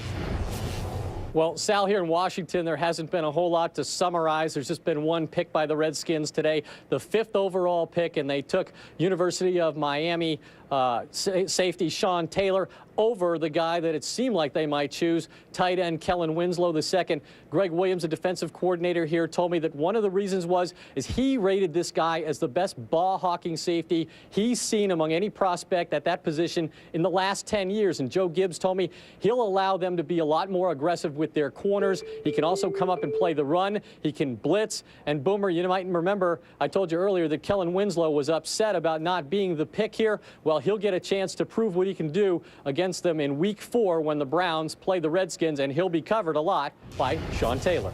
Well, Ed, thank you. Jeff Garcia is going to find him early and often, as we said a lot earlier in this show. So a 1 out of 5 and a third-round pick for San Diego. Real quickly, just to recap, I mean, San Diego did okay. I mean, every right, the egg came off the face. Don't we think that? I think they made the best out of a bad situation and get a first-round pick next year. Well done by the Chargers. Yep, by A.J. Smith. And they get a guy they had almost an equal grade on with Phillip Rivers. Meanwhile, the Giants have Eli Manning. And we know what Peyton is. We know what Archie's been. And we think the same or similar to Eli Manning. All right, Kerry Collins took this team to the Super Bowl just a few years ago. He was reached and had a couple of comments to the press. Among them, pretty much ensures that my future with the Giants will be over, whether it's before or after this year. Obviously, I'm disappointed, but that's life in the NFL. And then he wanted to say, if they're going to cut me, I hope, if that's the case, and I don't know that it is, I hope they do it sooner rather than later so I can get another job, which, of course, he would.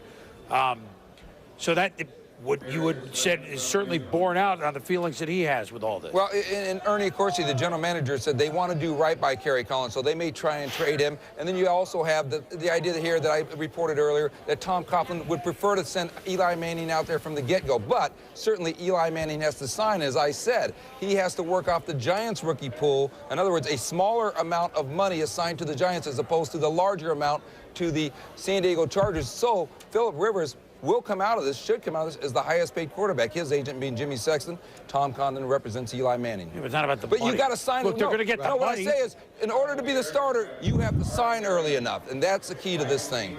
Eli's got to sign early enough to send Kerry Collins packing. All right. Well, now let's bring in the coach of the elder Manning, of the brothers, right. Peyton Manning's coach. That'd be Tony Dungy, with our Coors Light video conferencing from Indianapolis right now. And Tony, I know.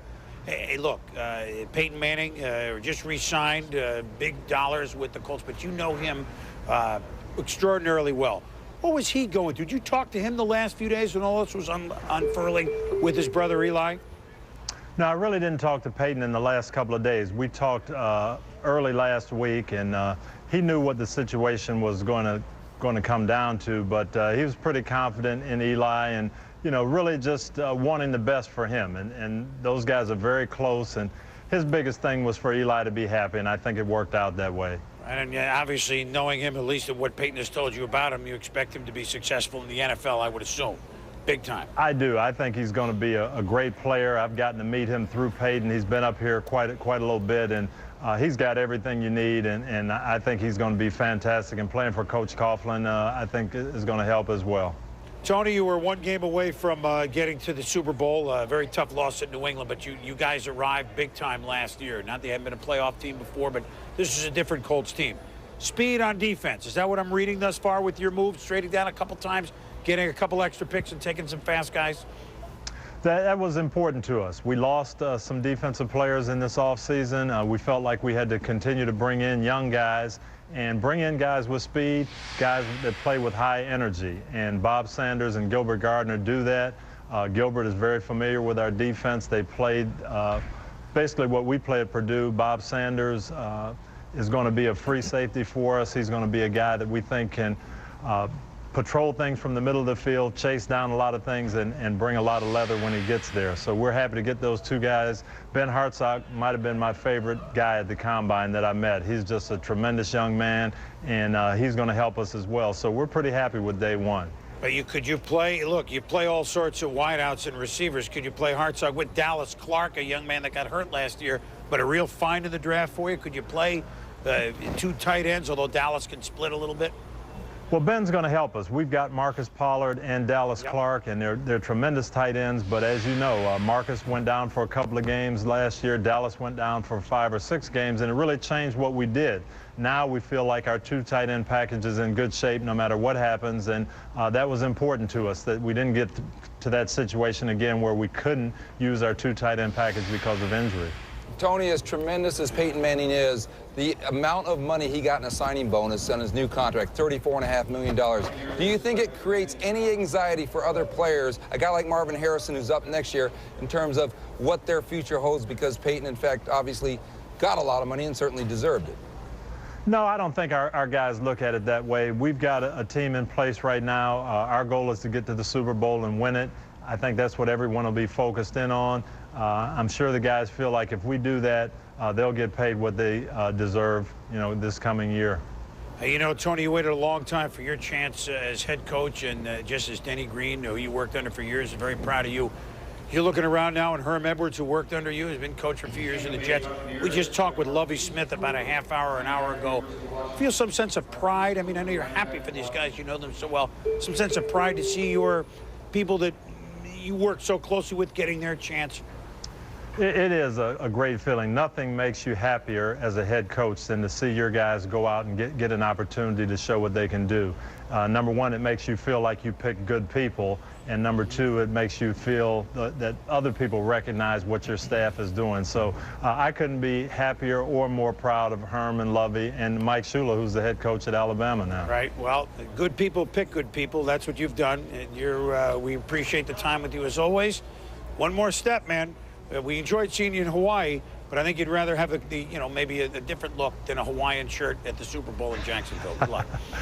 Thank you very much.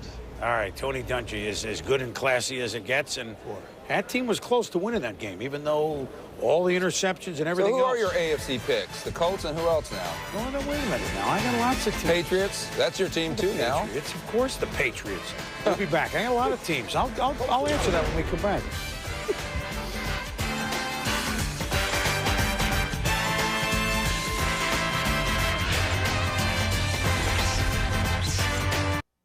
Welcome back to the 2004 NFL Draft, presented by Coors Light. All right, midway through the 3rd round now. The always humorous sport. I will get an answer to that question. Here are the last 5. Max Starks, the son of former Bengal Joey Browner. Right? Joey Browner. He goes to Pittsburgh, the tackle. Derek Strait, who played for the great defense that they had at Oklahoma with Teddy Lehman and company with the Jets. And Derek Hamilton, Bernard Berrien, Marquise Cooper. Those are your picks, the San Francisco, Chicago, and Tampa Bay. Bernard Berrien, wide receiver, Fresno State. Nice throwing offense. And here's a kid that 3 years ago was the real deal, and then an injury, then comes back and puts up decent numbers, not great numbers. And I think the thing was he going to retain and get back to where he was before he had the injury in terms of speed and big playability? Also helped out on kickoff return situations and on special teams. Here it's against Dennis Weathersby, makes the catch for the touchdown. He had several huge games for Fresno State throughout his career. They're adjusting to a poorly thrown ball, then going the distance. Kid with good size, speed. Had it not been for the injury, I think, and I even highlighted him early in the year as a guy that could have been one of those mid to late 1st round picks. And here the Chicago Bears get him in round 3.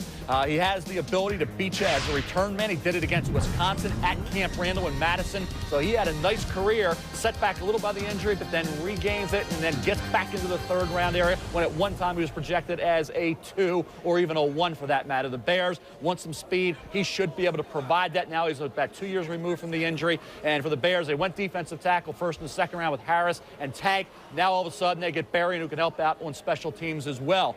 Another kid you look at, talk about physical ability, 6'7", 344 pounds. Did I misspeak here, Mel? I just want to stick in for a minute. I meant Ross. I said Bengals, and I meant Ross Browner. That's his son, not Joey Browner. Ross, the elder, was a very good player for the Bengals. Sorry about that. Very good player. And Max Starks, here you see him at left tackle, highlighted there for the Florida Gators. And you watch him. Of course, Chris Leak was the freshman quarterback, true freshman quarterback, who was protecting their kid who has pretty good feet. Did a decent job keeping that defensive end at bay. Not quite as physical, not quite the run blocker I think a lot of teams may have looked for. And the lean on you doesn't explode. And I think when you look at Max Starks, he has a chance because he's an athlete and he can pass protect. I think he's a kid that needs to be pushed and driven.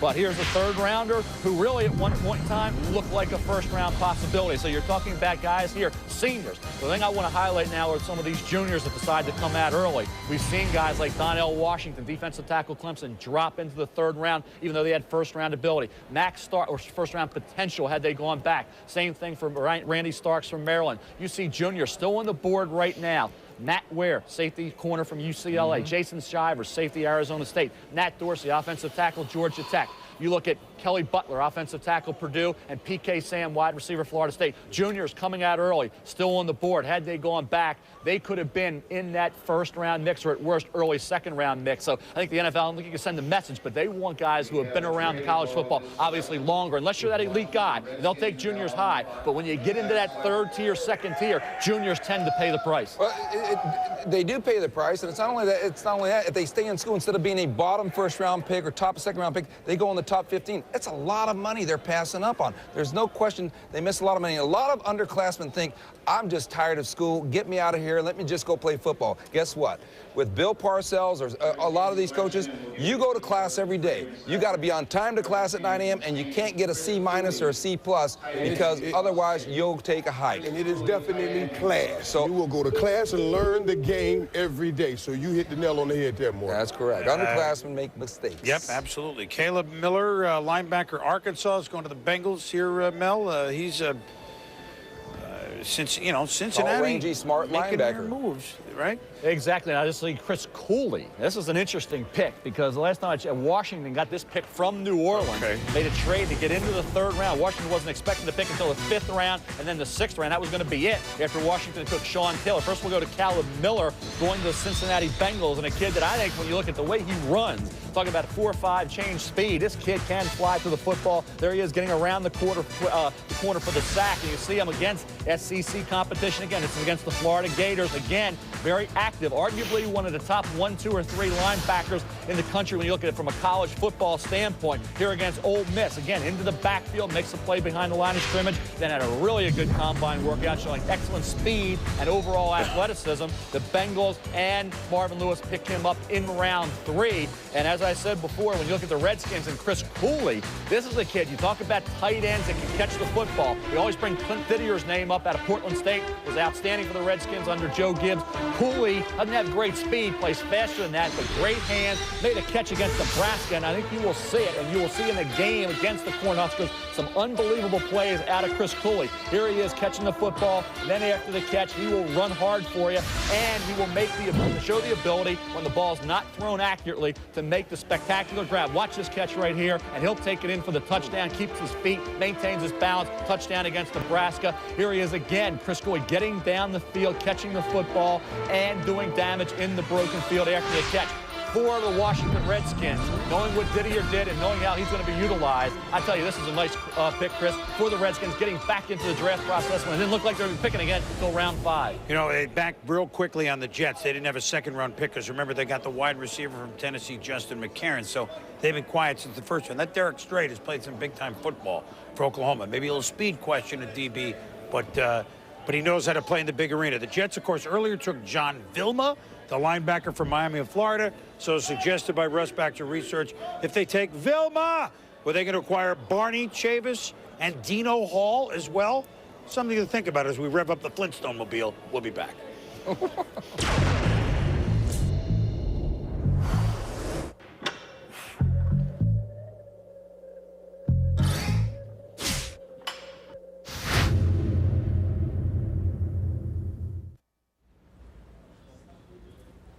Welcome back to the 2004 NFL Draft. From the Cold Pizza Roundtable, it's been a banner day for wide receivers in the first round. An NFL record 7 were taken, and these are big men. 6 of these first-rounders are all 6'2" or taller. And Corey Chavis, what I see, especially with the new, it's not a new rule, but it's the fact that after an 11-year low in passing yards for the NFL, officials are tightening up the way they're going to call illegal contact. What adjustments is this going to make for you as a defensive back? Well, I don't think defensive backs need to really make adjustments, but they have to be prepared that at times they will get some real, in my opinion, knick-knack calls. And I think that it goes without saying that I can't understand why you would have these rules come into effect when all of a sudden now you've got 6'2 1/2". You mentioned bigger receivers. These guys way 210 plus. What do they need new rules to keep our hands off of them even more as much as they push off? There's some guys coming in the league in this draft that push off very well. And defensive backs, we don't complain about it too much. We should be. Because I really think that it's something that probably doesn't get called enough, and that's offensive pass interference. So that's kind of what I was hoping to see, that rule change to maybe get the receivers have more penalties called against them. Well, but the bottom line is when it comes down to it, in terms of a defensive back, once again, they're going to try to restrict what you do at the expense of trying to get that offensive production going more. Well, they just want to see more scoring. I mean, keep the fans involved in the game. And I think the one thing about it, with these guys coming into the league, this is kind of a new banter now when you have a whole new group of guys, a new crop that set a record for the most guys in the first round. I think these rules kind of accommodate these guys to a certain degree.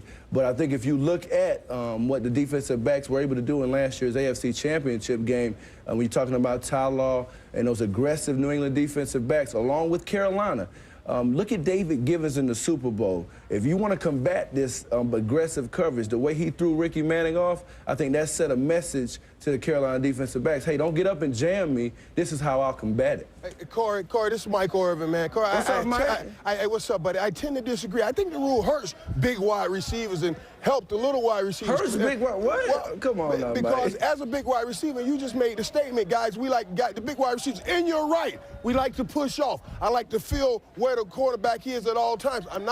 Most of us don't have the speed to run away from anybody. So if I know you are on me, I know where you are at all times. I think the quicker cornerbacks now, they can lay back and do what we call, Corey, you know it, cluing. He's quicker, he's faster than the wide receiver. Cluing is when a quarterback drops 3 steps, you know that pass would be thrown anywhere up to 6 yards. And when we drop 5 steps, it's a deep ball. 7 steps, the ball will be thrown anywhere to 15 to 20-yard range.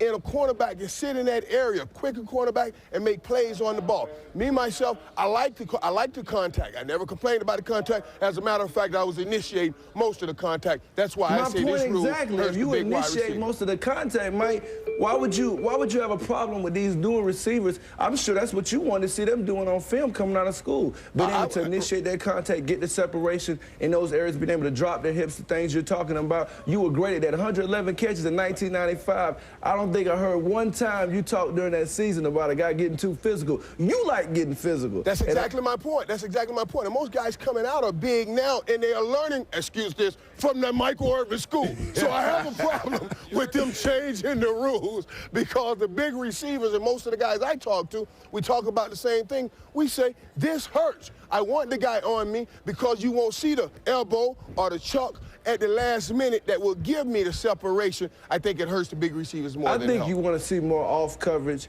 I think that's probably what a lot of these guys want to see, and maybe that's why these rules are in place. Get a guy off of me, maybe I make him miss after the 5-yard hitch, take it to the house via Terrell Owens, some of those bigger receivers, the David Bosters that can break those tackles. Like Randy Moss, he has the greatest hand-eye coordination in the game. It doesn't matter about all this contact. He's making the play down the field. They need to go that school of thought, looking at how he adjusts to the football down the field. It doesn't matter about the contact. You don't see Moss complaining about it because he makes the play with the great hand-eye coordination. Everybody's talking about these guys having all this great ability to adjust to the football. We don't need new rules then to help these guys out if they're this good. And you're so right, but the guys you mentioned, when you talk about T.O. and David Boston, Randy Moss, these are the faster big guys. I'm talking about the guys that are not so fast. These guys you mentioned, T.O. and them, they can take a hitch and go the distance and make it all happen from there. But some of the other big guys, they cannot. And if you look at some of this is wide receiver versus DB tape here. This is the pro set. And you know who that is, Chris McAllister. Look at that. That's the smaller receiver. That's going to help. You see Plexico Burris, here's the jam. Got his hand on him. Plexico, I like that. You see how he's knocking that hand off? That's good. That's good contact. Look at Roy Williams. Look at that. You see that off coverage? That's not good. Who is that DB? You see, they won't see this in the NFL.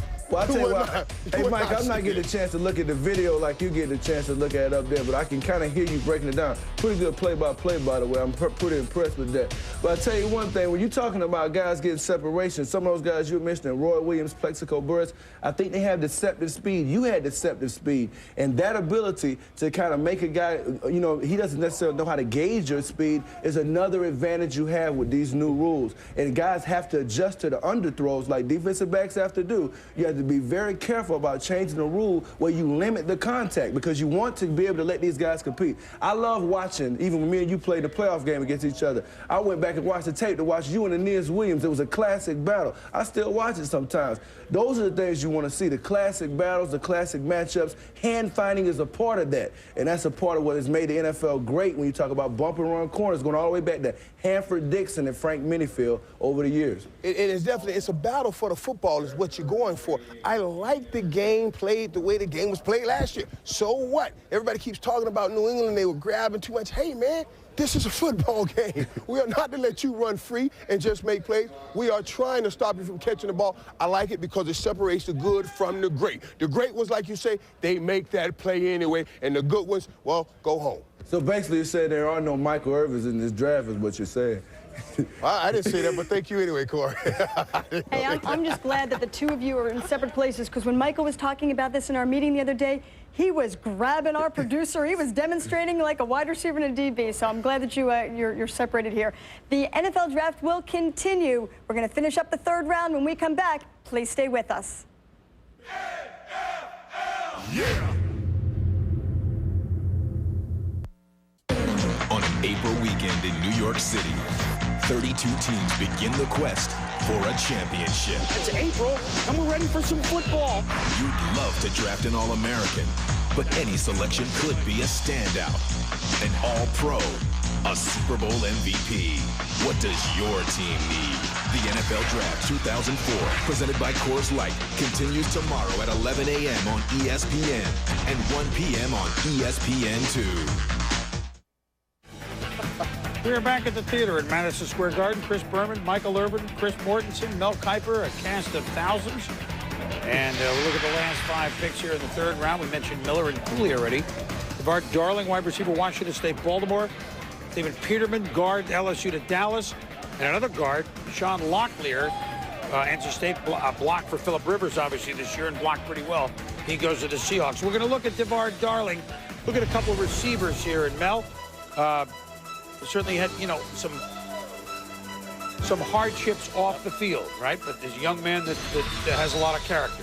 His twin brother, Devon, of course, passed away from the heart attack, and DeVar transferred from Florida State to Washington State, Chris, and thought had a nice career. You look at when Jason Getzer was the quarterback, DeVar Darling put up big numbers. And I think you look at that particular season, outstanding this past year, quarterbacking a little erratic. His average per catch dropped from almost 17 yards a catch as a junior to about 14.8 this past season. But he's got good size, 6'1 1/4, 211 pounds, runs in the 4.48 to 4.53 range. A kid who has ability. There's no question about that. As a senior, though, he wasn't quite to the level of that junior campaign, and that's when you're under the microscope. It's not your junior year, it's your senior year, and Darling slid back just a bit. A lot of that had to do with the quarterbacking. Derek Hamilton, we talked about the 49ers. This is a good opportunity for Derek, a junior coming out early, a kid who is going to have an opportunity. You have Cedric Wilson and Brandon Lloyd. You bring in Rashawn Woods. Now you have, of course, Derek Hamilton, 6'3", about 197, a kid who has that gliding style, deceptively fast, breezes past defenders, kind of lulls them to sleep. In the NFL, I want to see him be more sudden and I think have more of a burst. And I think go about and show that suddenness in his movement because I think he's a little too, I think tries to be a little too much finesse and not showcase that athletic prowess as much as he does. And I think he got away with a lot of that in college. In the NFL, where they're faster, they're more athletic, he's going to have to be much more sudden. I think you're leading the ACC in all-purpose yardage. Speaks volumes of his kid's ability. Exactly. When reverses, punch, kickoffs, this kid's got ability. I just want to see him take it up a notch. And I think he's going to have to be effective in the NFL. That's why it's a third-round pick, not a first-round pick like his talent indicates. I saw a great highlight DVD that his agent Phil Williams sent me on Derek Hamilton. This guy did 2 straight years lead the ACC in all-purpose areas. End-arounds, kick returner. He catches the ball with his body a little bit too much, has some drops, but I know this much. you might hit big with a guy like Derrick Hamilton. You know So what? the 49ers now have 2 receivers Well, they look, picked up here. they lost Terrell Owens. They also lost Ty Streets, who wasn't bad, okay? Right. They picked Rashawn Woods first round. They've actually worked the draft, I think, pretty well. We weren't sure what to expect here with San Francisco. Moved down a couple of times, took 2 wideouts, took a guard in Smiley, who some had maybe late first. They took a corner in Spencer, who maybe earlier in the year might have been a first-round pick. I think they did okay. So, some observations. We hit the late 3rd rounds, and when we return, some observations from Jaws, Merrill, and counter Trey Wingo. We'll be back. Open up to the new breed. Build a draft. The speed is what you need. Build a draft. If finesse is what you want to possess, build a draft. The power again is here at last. The NFL draft. Yeah.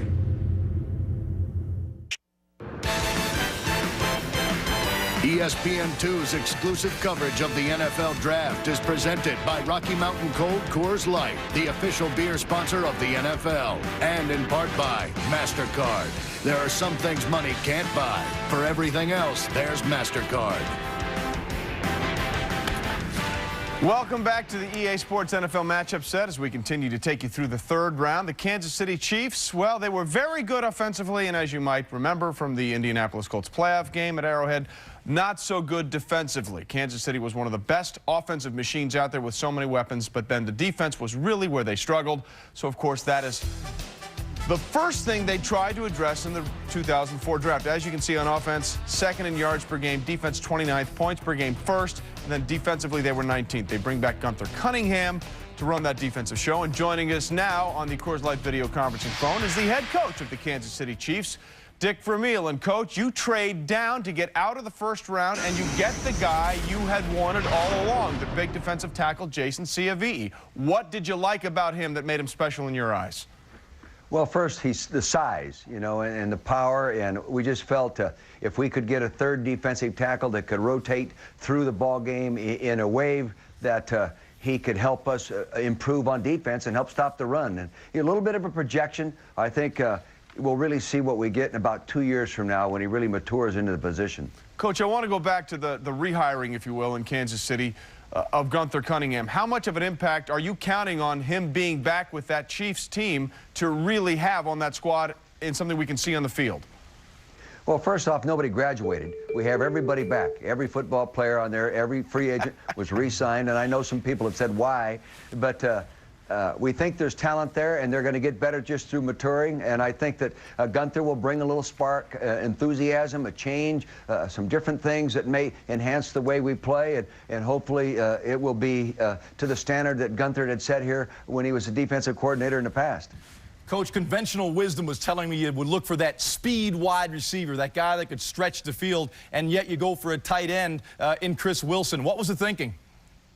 Well, he's really not a tight end to us, Ron. He's a multiple position guy, a guy that'll play fullback, H-back, F-back, and move around, plus be outstanding on special teams. And also a guy that you can leave in the ball game as a backfield guy and then move him to the tight end position, and they won't be able to put a nickel defense in him, yet we can use him to attack downfield with 2 tight ends in the middle there with Tony Gonzalez, rather. So more of a multiple position guy.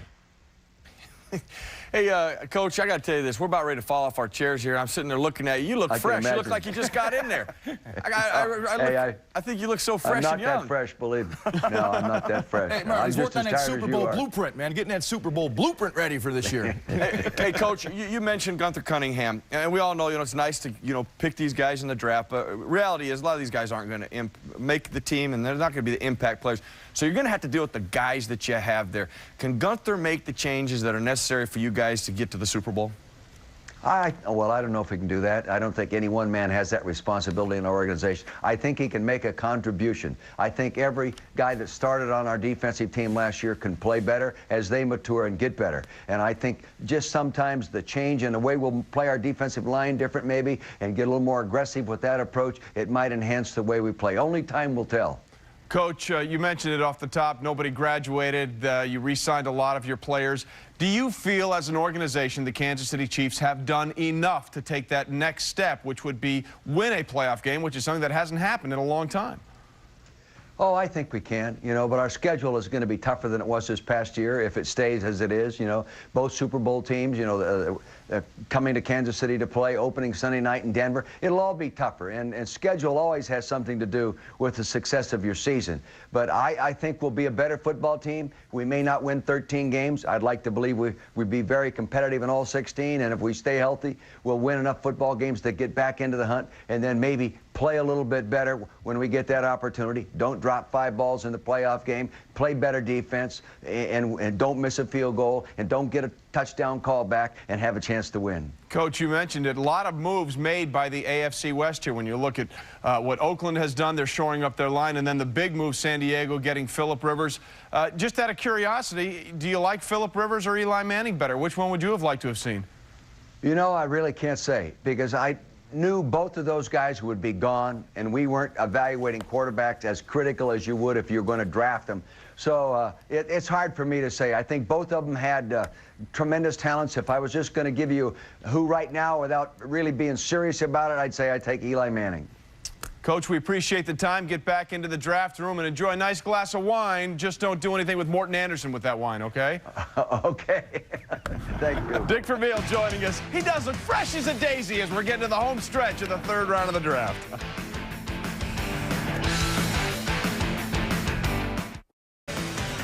All right, we are back at the Cited at Madison Square Garden. And let's check out the latest picks. We talked about Locklear, the guard, going to Seattle. Jeremy Lasser has probably started the year a little higher on everyone's boards, Mel. Yep. Cornerback Michigan goes to Denver. Jorge Cordova with the Corinthian leather. Linebacker from Nevada. Or is it Nevada or is it Nevada Reno? Basketball to Nevada, but it's Nevada Reno. The Wolfpack goes to Jacksonville. And a punter. We had a kicker and a punter go on this round. B.J. Sander won the Ray Guy Award this year as the punter for Ohio State that goes to Green Bay. The day, though, began with Eli Manning, drafted by San Diego, classy enough to hold up the jersey. An hour or a little bit more later, San Diego and the New York Giants engineered a trade. Certainly these last few days, Eli had been proverbially in the crosshairs, which is why we beat him to the punch and talked to him before the draft in the crosshairs. I am a mama's boy, I'll admit it. When I was kind of growing up, after Peyton went to school, my dad was traveling a lot. It was kind of me and my mom at home, so we kind of became pals. She's very laid back, never gets mad, never gets upset. Just from being around her and watching her, I've kind of gained that personality. I don't show a whole lot of emotion, whether it's good or bad.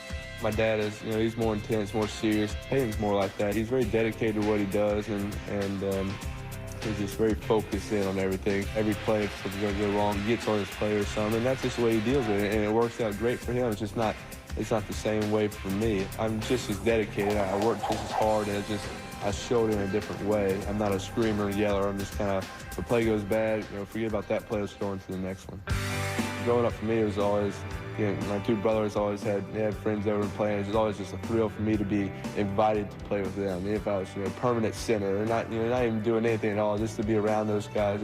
They were the guys I looked up to, my role models. When he left for Tennessee, he was, 18. I was 13 years old, and it was just, you want to be so close to someone that age. He didn't come home much. I'd see him after a game maybe, but again, just kind of didn't get much time around him. So finally, once I got to Ole Miss, we kind of started talking on the phone. Not everybody has that where, you have someone to ask questions and learn more football from your brother. I've been dealing with expectations a long time where I guess I've just gotten used to it.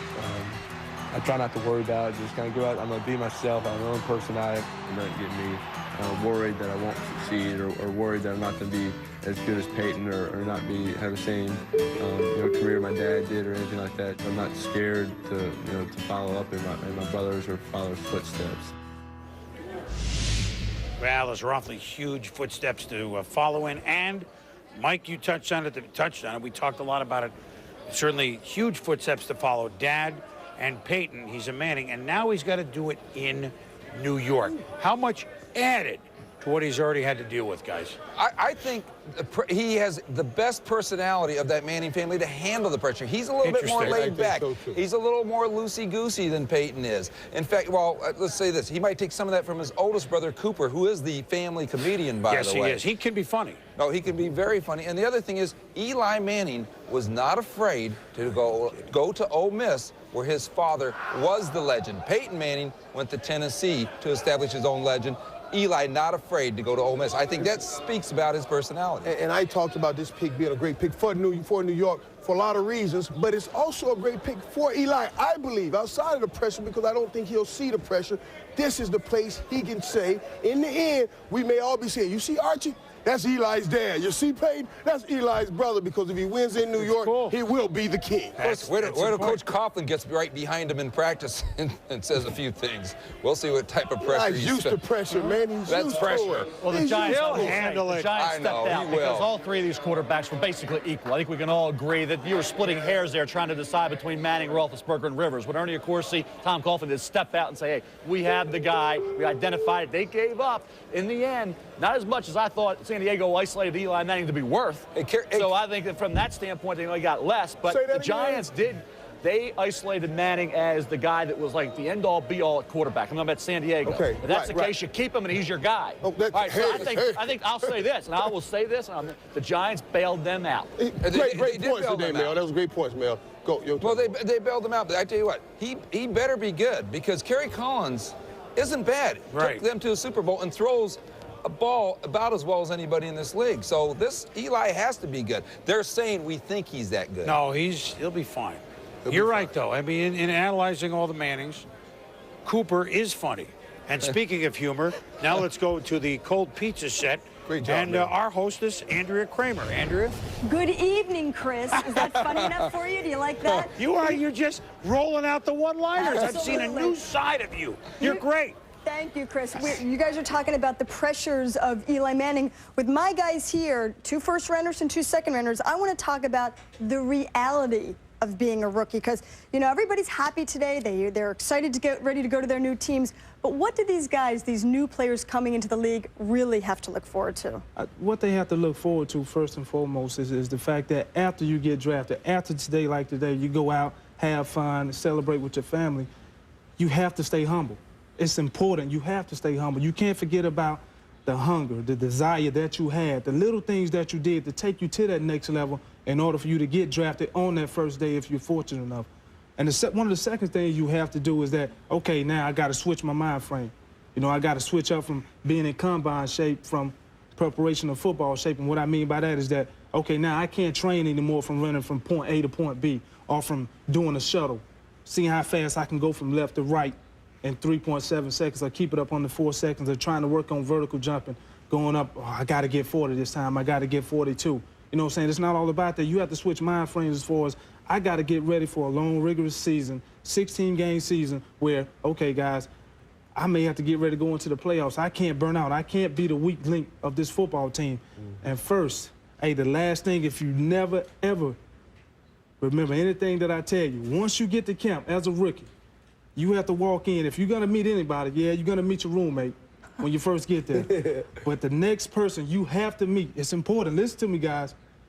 Go to the special teams coach and say, hey, my name is Takeo Spikes, and I'm reporting for duty. Sir, I'm here.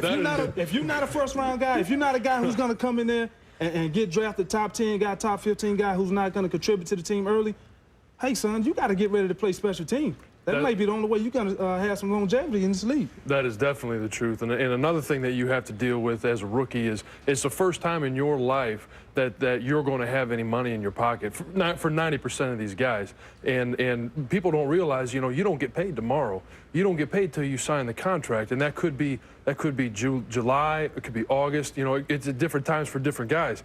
And after you get that contract, you know, the only thing that's guaranteed is your signing bonus. When I got mine, I took mine out. My wife took my picture with it. I made a copy of it. I mean, I was so excited just to have that. And then you have to go out and prove that you're worth that money they spent. You have to prove that you're worth, you know, the rest of the money of your contract.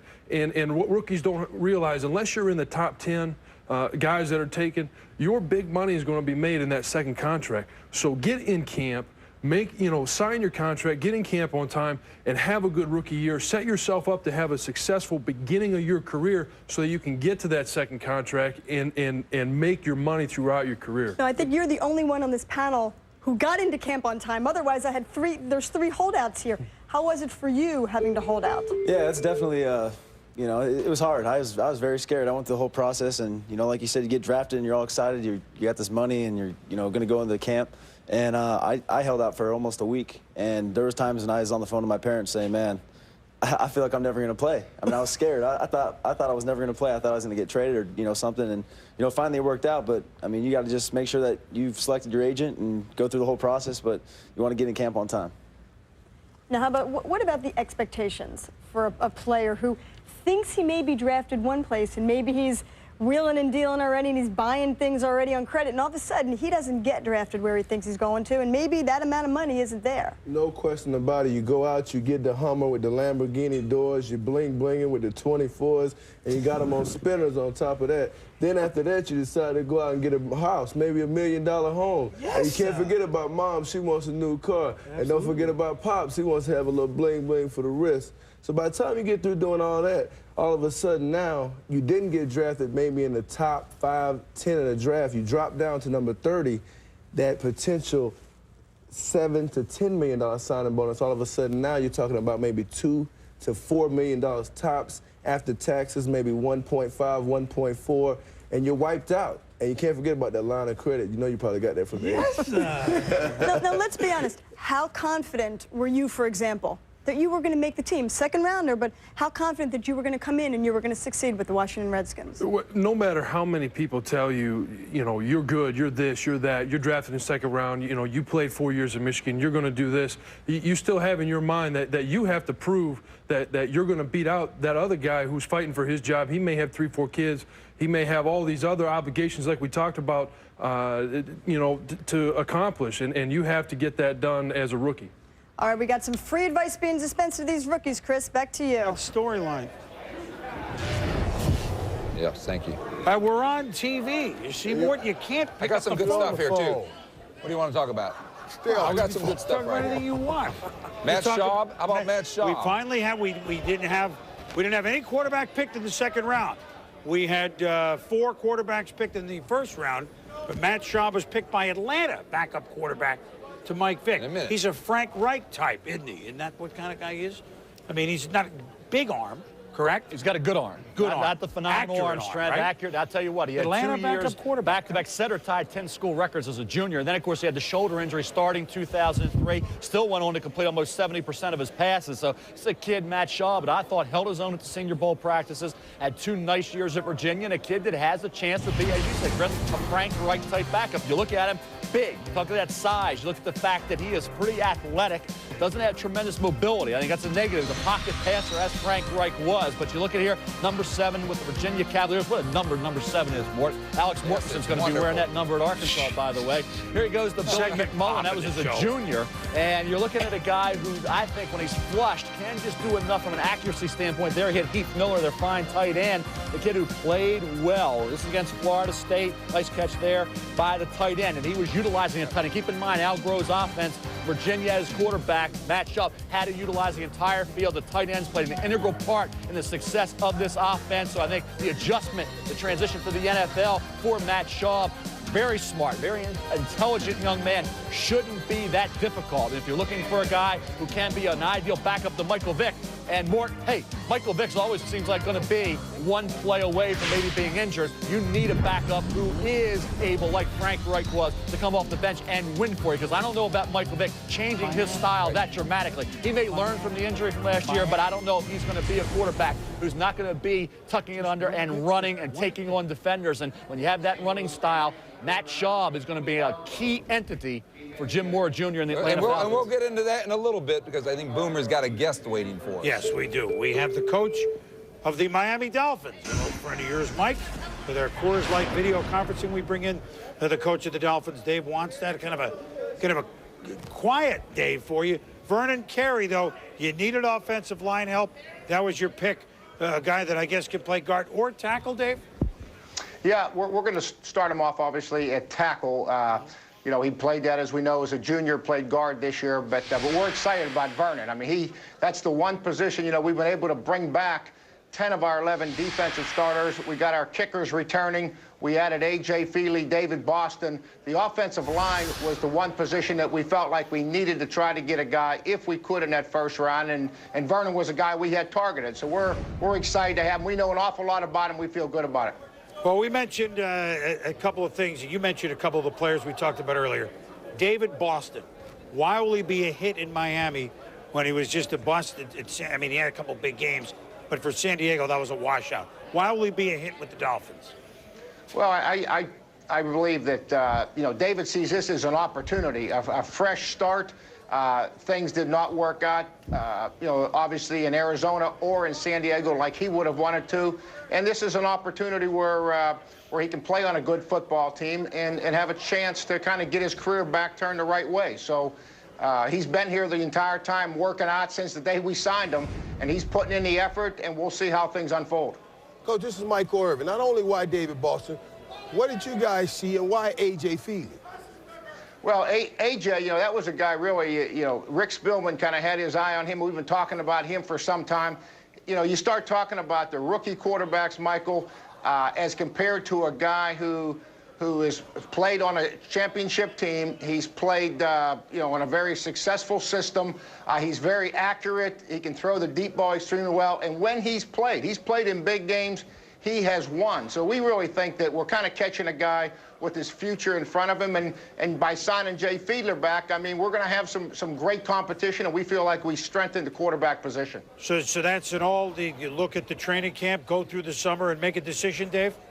Yeah, we will. We'll start, obviously, with the minicamp next week and see how it plays out. But we've added a lot of players through free agency. You know, we talked about defensively and on the offensive line, and, you know, nothing like competition to bring out the best. Dave, is there any chance you could add to that competition if a certain number 13 should come free in June? I'm speaking of Kurt Warner. There's been speculation. Any 13, chance? You threw one at me there, 13. Dan Marino, no. who was the president. Yeah. No, we feel good about our quarterback position. You know, the guys have been working extremely hard. You know, AJ's been here, and Jay's here, and Sage Rosenfeld's. So we're fine at quarterback, and we just got to get them to move their entire level of play higher than what it's been the last couple of years. Dave, yeah, you had Marino there for a week, but maybe should have been your quarterback. Listen, I know when the schedule comes out every year, I would think it's about the first thing you look at. Wait a minute. At New England, at Buffalo, at the Jets. All of them earlier in the season should be no cold weather games. Could that be a blessing here for you? Well, we're not going to fall into any traps and worry about late season games. We just got to worry about our opener against Tennessee and go from there. But this is the first time since I've been here now in 6 years where we haven't gone up there late in the year. So our guys are kind of excited about it, but we just got to take them one at a time. Well, I know that you will, and you know what? They get to visit you later in the year and bring their fans down. But you know what? You'll have the better tan, as you always do. And you're close, right? You can feel it. Thanks for joining us. Okay, good talking to you guys. All right, Dave, thanks. I think One of the great guys. Absolutely. He is. I think that could really figure in. I mean, I said it earlier in the first round. You know, those snow games they had at New England, especially last year, it was one of the funniest scenes. Right. Oh, in the set when we were doing it. But I mean, look, to get all three of them by, and I don't have it in front of me, by mid-November, so there shouldn't be bad weather. I think there could really be a bonus for it. It can be, but there is a lot of pressure right now, obviously, on Dave Wanstead. He did win 10 games last year. Yes, he has I know. won about the second or third most games since he's become the coach of the Dolphins.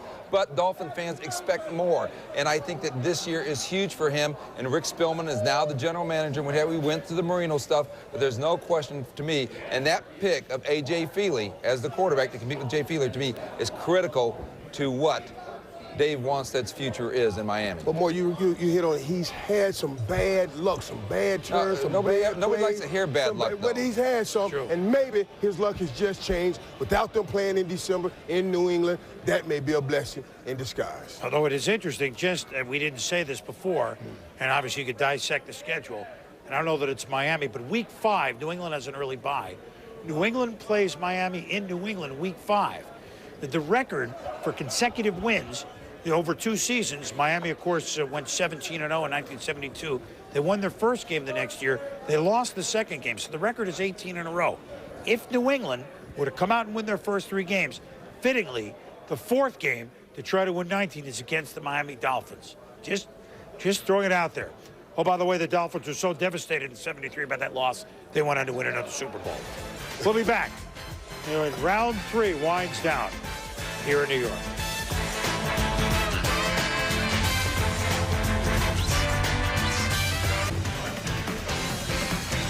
All right, we're Lady Liberty. There she is, over New York Harbor. Such a proud symbol of the United States. A gift from France, many a moon ago. And these are some late 3rd-round gifts. Matt Ware, quarterback UCLA, earlier in the year rated a little higher, so maybe a good value pick for Andy Reid and the Eagles. We talked about Matt Schaub, the quarterback, Virginia, the 5th quarterback, 4 first-round, now the first 3rd-round one, no 2nd round. Tony Hargrove, defensive end, St. Louis, more on him in a moment. Rich Gardner, corner, Penn State, Tennessee. And Kerryon Fox, the linebacker from Georgia Tech. Another Georgia Tech linebacker going to the Kansas City Chiefs. Anybody jump out in that group? Well, Fox actually outproduced Darryl Smith. I know, Morton, you know about Tony Hargrove, academically ineligible in 2003, did have a good 2002 year, has added weight, yet retained his closing speed. Interesting pick for the St. Louis Rams. It's a significant pick because you know they lost Grant Wistrom, defensive end, to free agency in the Seattle Seahawks. But a significant thing happened Saturday night when Leonard Little, Pro Bowl defensive end of the St. Louis Rams, was arrested for a DWI, drinking while driving under the influence. Now, that's significant because Leonard Little has spent time in jail and has served an 8-game suspension from the league for a very tragic situation in which there was a manslaughter charge when there was a fatality when Little was drinking and ran into a woman who was driving in St. Louis. And now Leonard Little is facing more trouble from the league, not to mention the law on a more significant level. So Tony Hargrove, a defensive end, being the pick here, is something that we should pay attention to. Yep, absolutely. And obviously, Mike Martz and Charlie Army in St. Louis did that. And so let's see, we have, You've Got Mel. We've had Mel for 10 hours. I don't know why this is news. You've Got Mel, brought to you by Motorola, the voice of the fan. What a perfect segue into our wrap-up segment anyway. Mel, which team has done the best job in day one? I think you look at several teams. I think what Arizona's done, certainly. I like what the San Francisco 49ers have done, the Chicago Bears. I think if you look at it, what the Arizona Cardinals and Denny Green have done, getting a guy like Larry Fitzgerald, you talk about a work ethic, then he said an attitude. He gets that with Larry Fitzgerald. Carlos Dansby, an outstanding pass rusher from the outside linebacker spot, and Darnell Dockett. If he can stay focused on the job at hand, he has the talent to be a heck of a defensive tackle, something they need because Wendell Bryant's got to pick up the pace. A former first-round pick, just a couple sacks over the last 2 years isn't going to get it done. Dockett should be an upgrade at defensive tackle and maybe elevate Wendell Bryant to the level they thought he would be when they drafted him in the first round out of Wisconsin a couple years ago. Hey, listen, guys. You've got Mort. I got Mort. That's exactly right. A team that nobody's really thinking about today, but they always do a great job with the draft with general manager Floyd Reese and a draft that makes sense, the Tennessee Titans. They move out of the first round, and lo and behold, there's Ben Troop, tight end, Florida, in a year in which they lose Frank Wycheck to retirement. They were going to load up on their defensive linemen because of the losses they've had there. Travis LeBoy, Hawaii, Antoine Odom, Alabama, Randy Starks, Maryland, and then just now Rich Gardner, a cornerback from Penn State. It's just a draft that makes sense, and Tennessee's drafts always make sense. They stay true to their philosophy. I like it. Well, the team I like the best is they're the champions, the New England Patriots. First of all, by getting Corey Dillon, if you look at the playoffs the last few years, they've only scored 1 or 2 touchdowns per game. Yes, it was enough to win, but the short passing game works when you're in open field, but as you get closer to the goal line, you need a solid running back. Well, they got that in Corey Dillon, and they shored up the defensive run stopping with Vince Wilfork. That guy from Miami, you better believe it, a big fella. When Terry Washington leaves, you need to replace a big fella with a big fella. They got a big fella and Vince Wilfork. So right there, that makes them the best for today because they're the champion and they solidified themselves even some more. They got a pretty good tight end there as well. I want to just cite a couple teams. I'm going to show one. Pittsburgh went in the draft thinking in no particular order, God, we need tackles. We sure need defensive backs, and we'd like to get a quarterback to groom. Well, they got Roethlisberger. They sweated it out and got him in the first round. They drafted Coakley from Tusculum, unknown, with a lot of upside, obviously, and a little inexperienced defensive back. And then they took a tackle in Max Starks. I'm not saying that they're all huge hits, but they went in those areas. I think that the Buffalo showed a lot of Tusculum, if you will, as they traded up and picked Lossman for the second year in a row, a player that probably won't play. Well, I don't think he will, although he'll try for it. Bledsoe will be quarterback like last year, a year off McGahee. Remember, they're getting a fresh Willis McGahee already with an outstanding back in Travis Henry, and they pick a wideout in Lee Evans. But a team we never talk about because they're always drafting pretty early. They can't win on the road. They're at the bottom of the Norris division. The Detroit Lions. Yes. The Detroit Lions, we've seen some glimmer, a silver mine, if you will. Roy Williams is, and Mike knows, outstanding wide receiver Texas. They picked Charlie Rogers, who they really didn't get anything out of because he was hurt. So 2 new guys, if you will. They get a running back, and Kevin Jones. You might say, boy, high second, higher than you thought that Teddy Lehman would go. This guy's a football player. And then a corner from Keith Smith.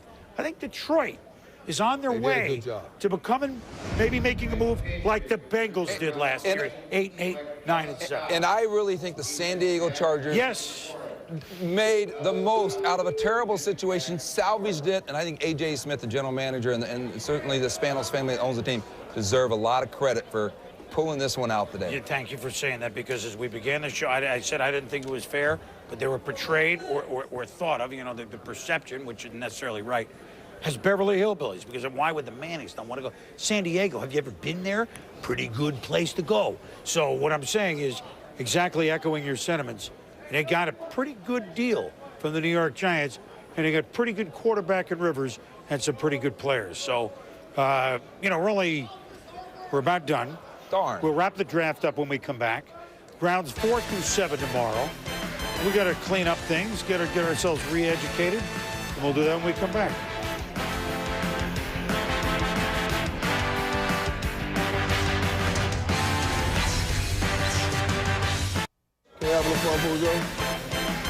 All right, we're back. Just when you thought it was safe that we were done, the Cincinnati, we're going to end the day with a Bengals pick. They dominated the draft. Compensatory pick. Yes, they have. They get all these picks tomorrow. NFL draft tomorrow. Susie's going to host it. Mel and Morton, who did you annoy? You're back here. Mike Golick, rounds, I know you do. Rounds 4 through 7, 11 a.m. Eastern on ESPN, 1 Eastern on ESPN2.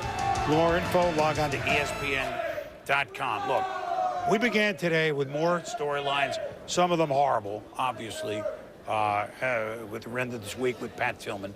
But we began today with the Manning saga. We had all week with Is Clarett and Mike Williams in the draft. We had other things swirling. We had top players rated at tight end and Killer Winslow, top players rated at safety and Sean Taylor. Because he's a lineman, he gets, okay, we gave him his moment, but Robert Gallery proved to be a 12-year just stud in the National Football League for the Oakland Raiders. We had guys at the top of rankings for positions, rankings that you don't see more than once every 5, 6, 7, 8 years, right, Mel? In addition to the Manning-Rivers saga, in addition to everything else that went on. It was a top-heavy beginning, for sure. It's interesting. A lot of the juniors kind of dictated the early portion of the draft. We have some juniors still on the board. We still have Jason Shire, safety from Arizona State. Nat Dorsey, offensive tackle, Georgia Tech. Kelly Butler, offensive tackle, Purdue. P.K. Sam, wide receiver, Florida State. So round 4, we talked about it last year and then through this year. Quentin Griffin, round 4. Lee Suggs, round 4. Ontario Smith, Dominic Davis. Think about the running backs that went in the 4th round. Exactly. The 4th, 5th, 6th, 7th Good round, day 2 of the used. draft. I'll tell you, it's been a productive 4 rounds for the NFL over the last several years. It has, because this is, look, let's go inside the draft a minute. You go, okay, all of a sudden, okay, we've been drafted, now we got a night to look. Oh, he's left? Seriously, right? Well, the 4th round, you will see a lot of activity as we start the 4th round tomorrow with teams trading up because they see guys that are going to be, it's like sliding through the cracks that they have a high grade on. So you're right, the top of that 4th round, always very active. And there's Landon Johnson. The Purdue Boilermakers dominated the 3rd round. You had Nick Hardwick, Stuart Schweigert, Gilbert Gardner, and now finish up with Landon Johnson, who is a true Wasn't he the linebacker. president of the United States? But that was Lyndon Johnson, never mind.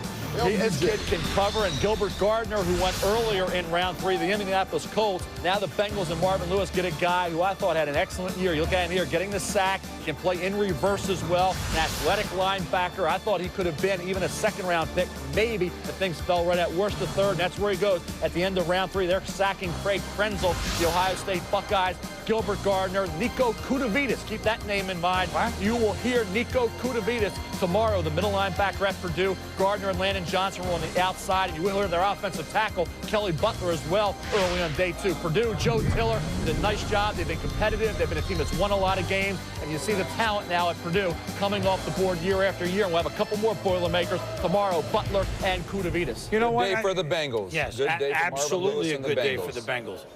Look, in 1988, you did your draft ratings, and with a great year of the wide receivers, of course, of which there were 6. The record was broken today. 6 wide receivers picked. 1 is the final draft pick by Tom Landry. That was Michael Irvin. Mike hasn't been graded for the draft since 1988. But yet today, here he is with his first draft in 2004. First-round performance. What do you think? I'd say You put me on the spot. No, you don't have to say a thing. Michael, I think I gave you like a 9.5 grade coming out. I know Mort's right. That's a good grade. All right, that's a great grade. And you've maintained that. Thank you. Mort, go give me something. Come on, You got I gave you a grade of about 5.0. You're welcome back anytime, brother. Hey, it was a pleasure being up here with you guys. Boom, you know you, my man. Mel, I slept with that book. It was the Bible, and I'm great. Mort doesn't take compliments well. He did a great job. This phone rang all day long. Mort, he was on top of everything. Mort, you mean the world to us, baby, and we love you. Great job, Mort. I had to say that. You know what now it's time for? We've seen the set all day. We've seen cold pizza, but I always think of the draft at the end of the day, and I think of cold pizza and Teddy Bruschi. Speaking of cold champions. pizza and Bruschi would really go well long around.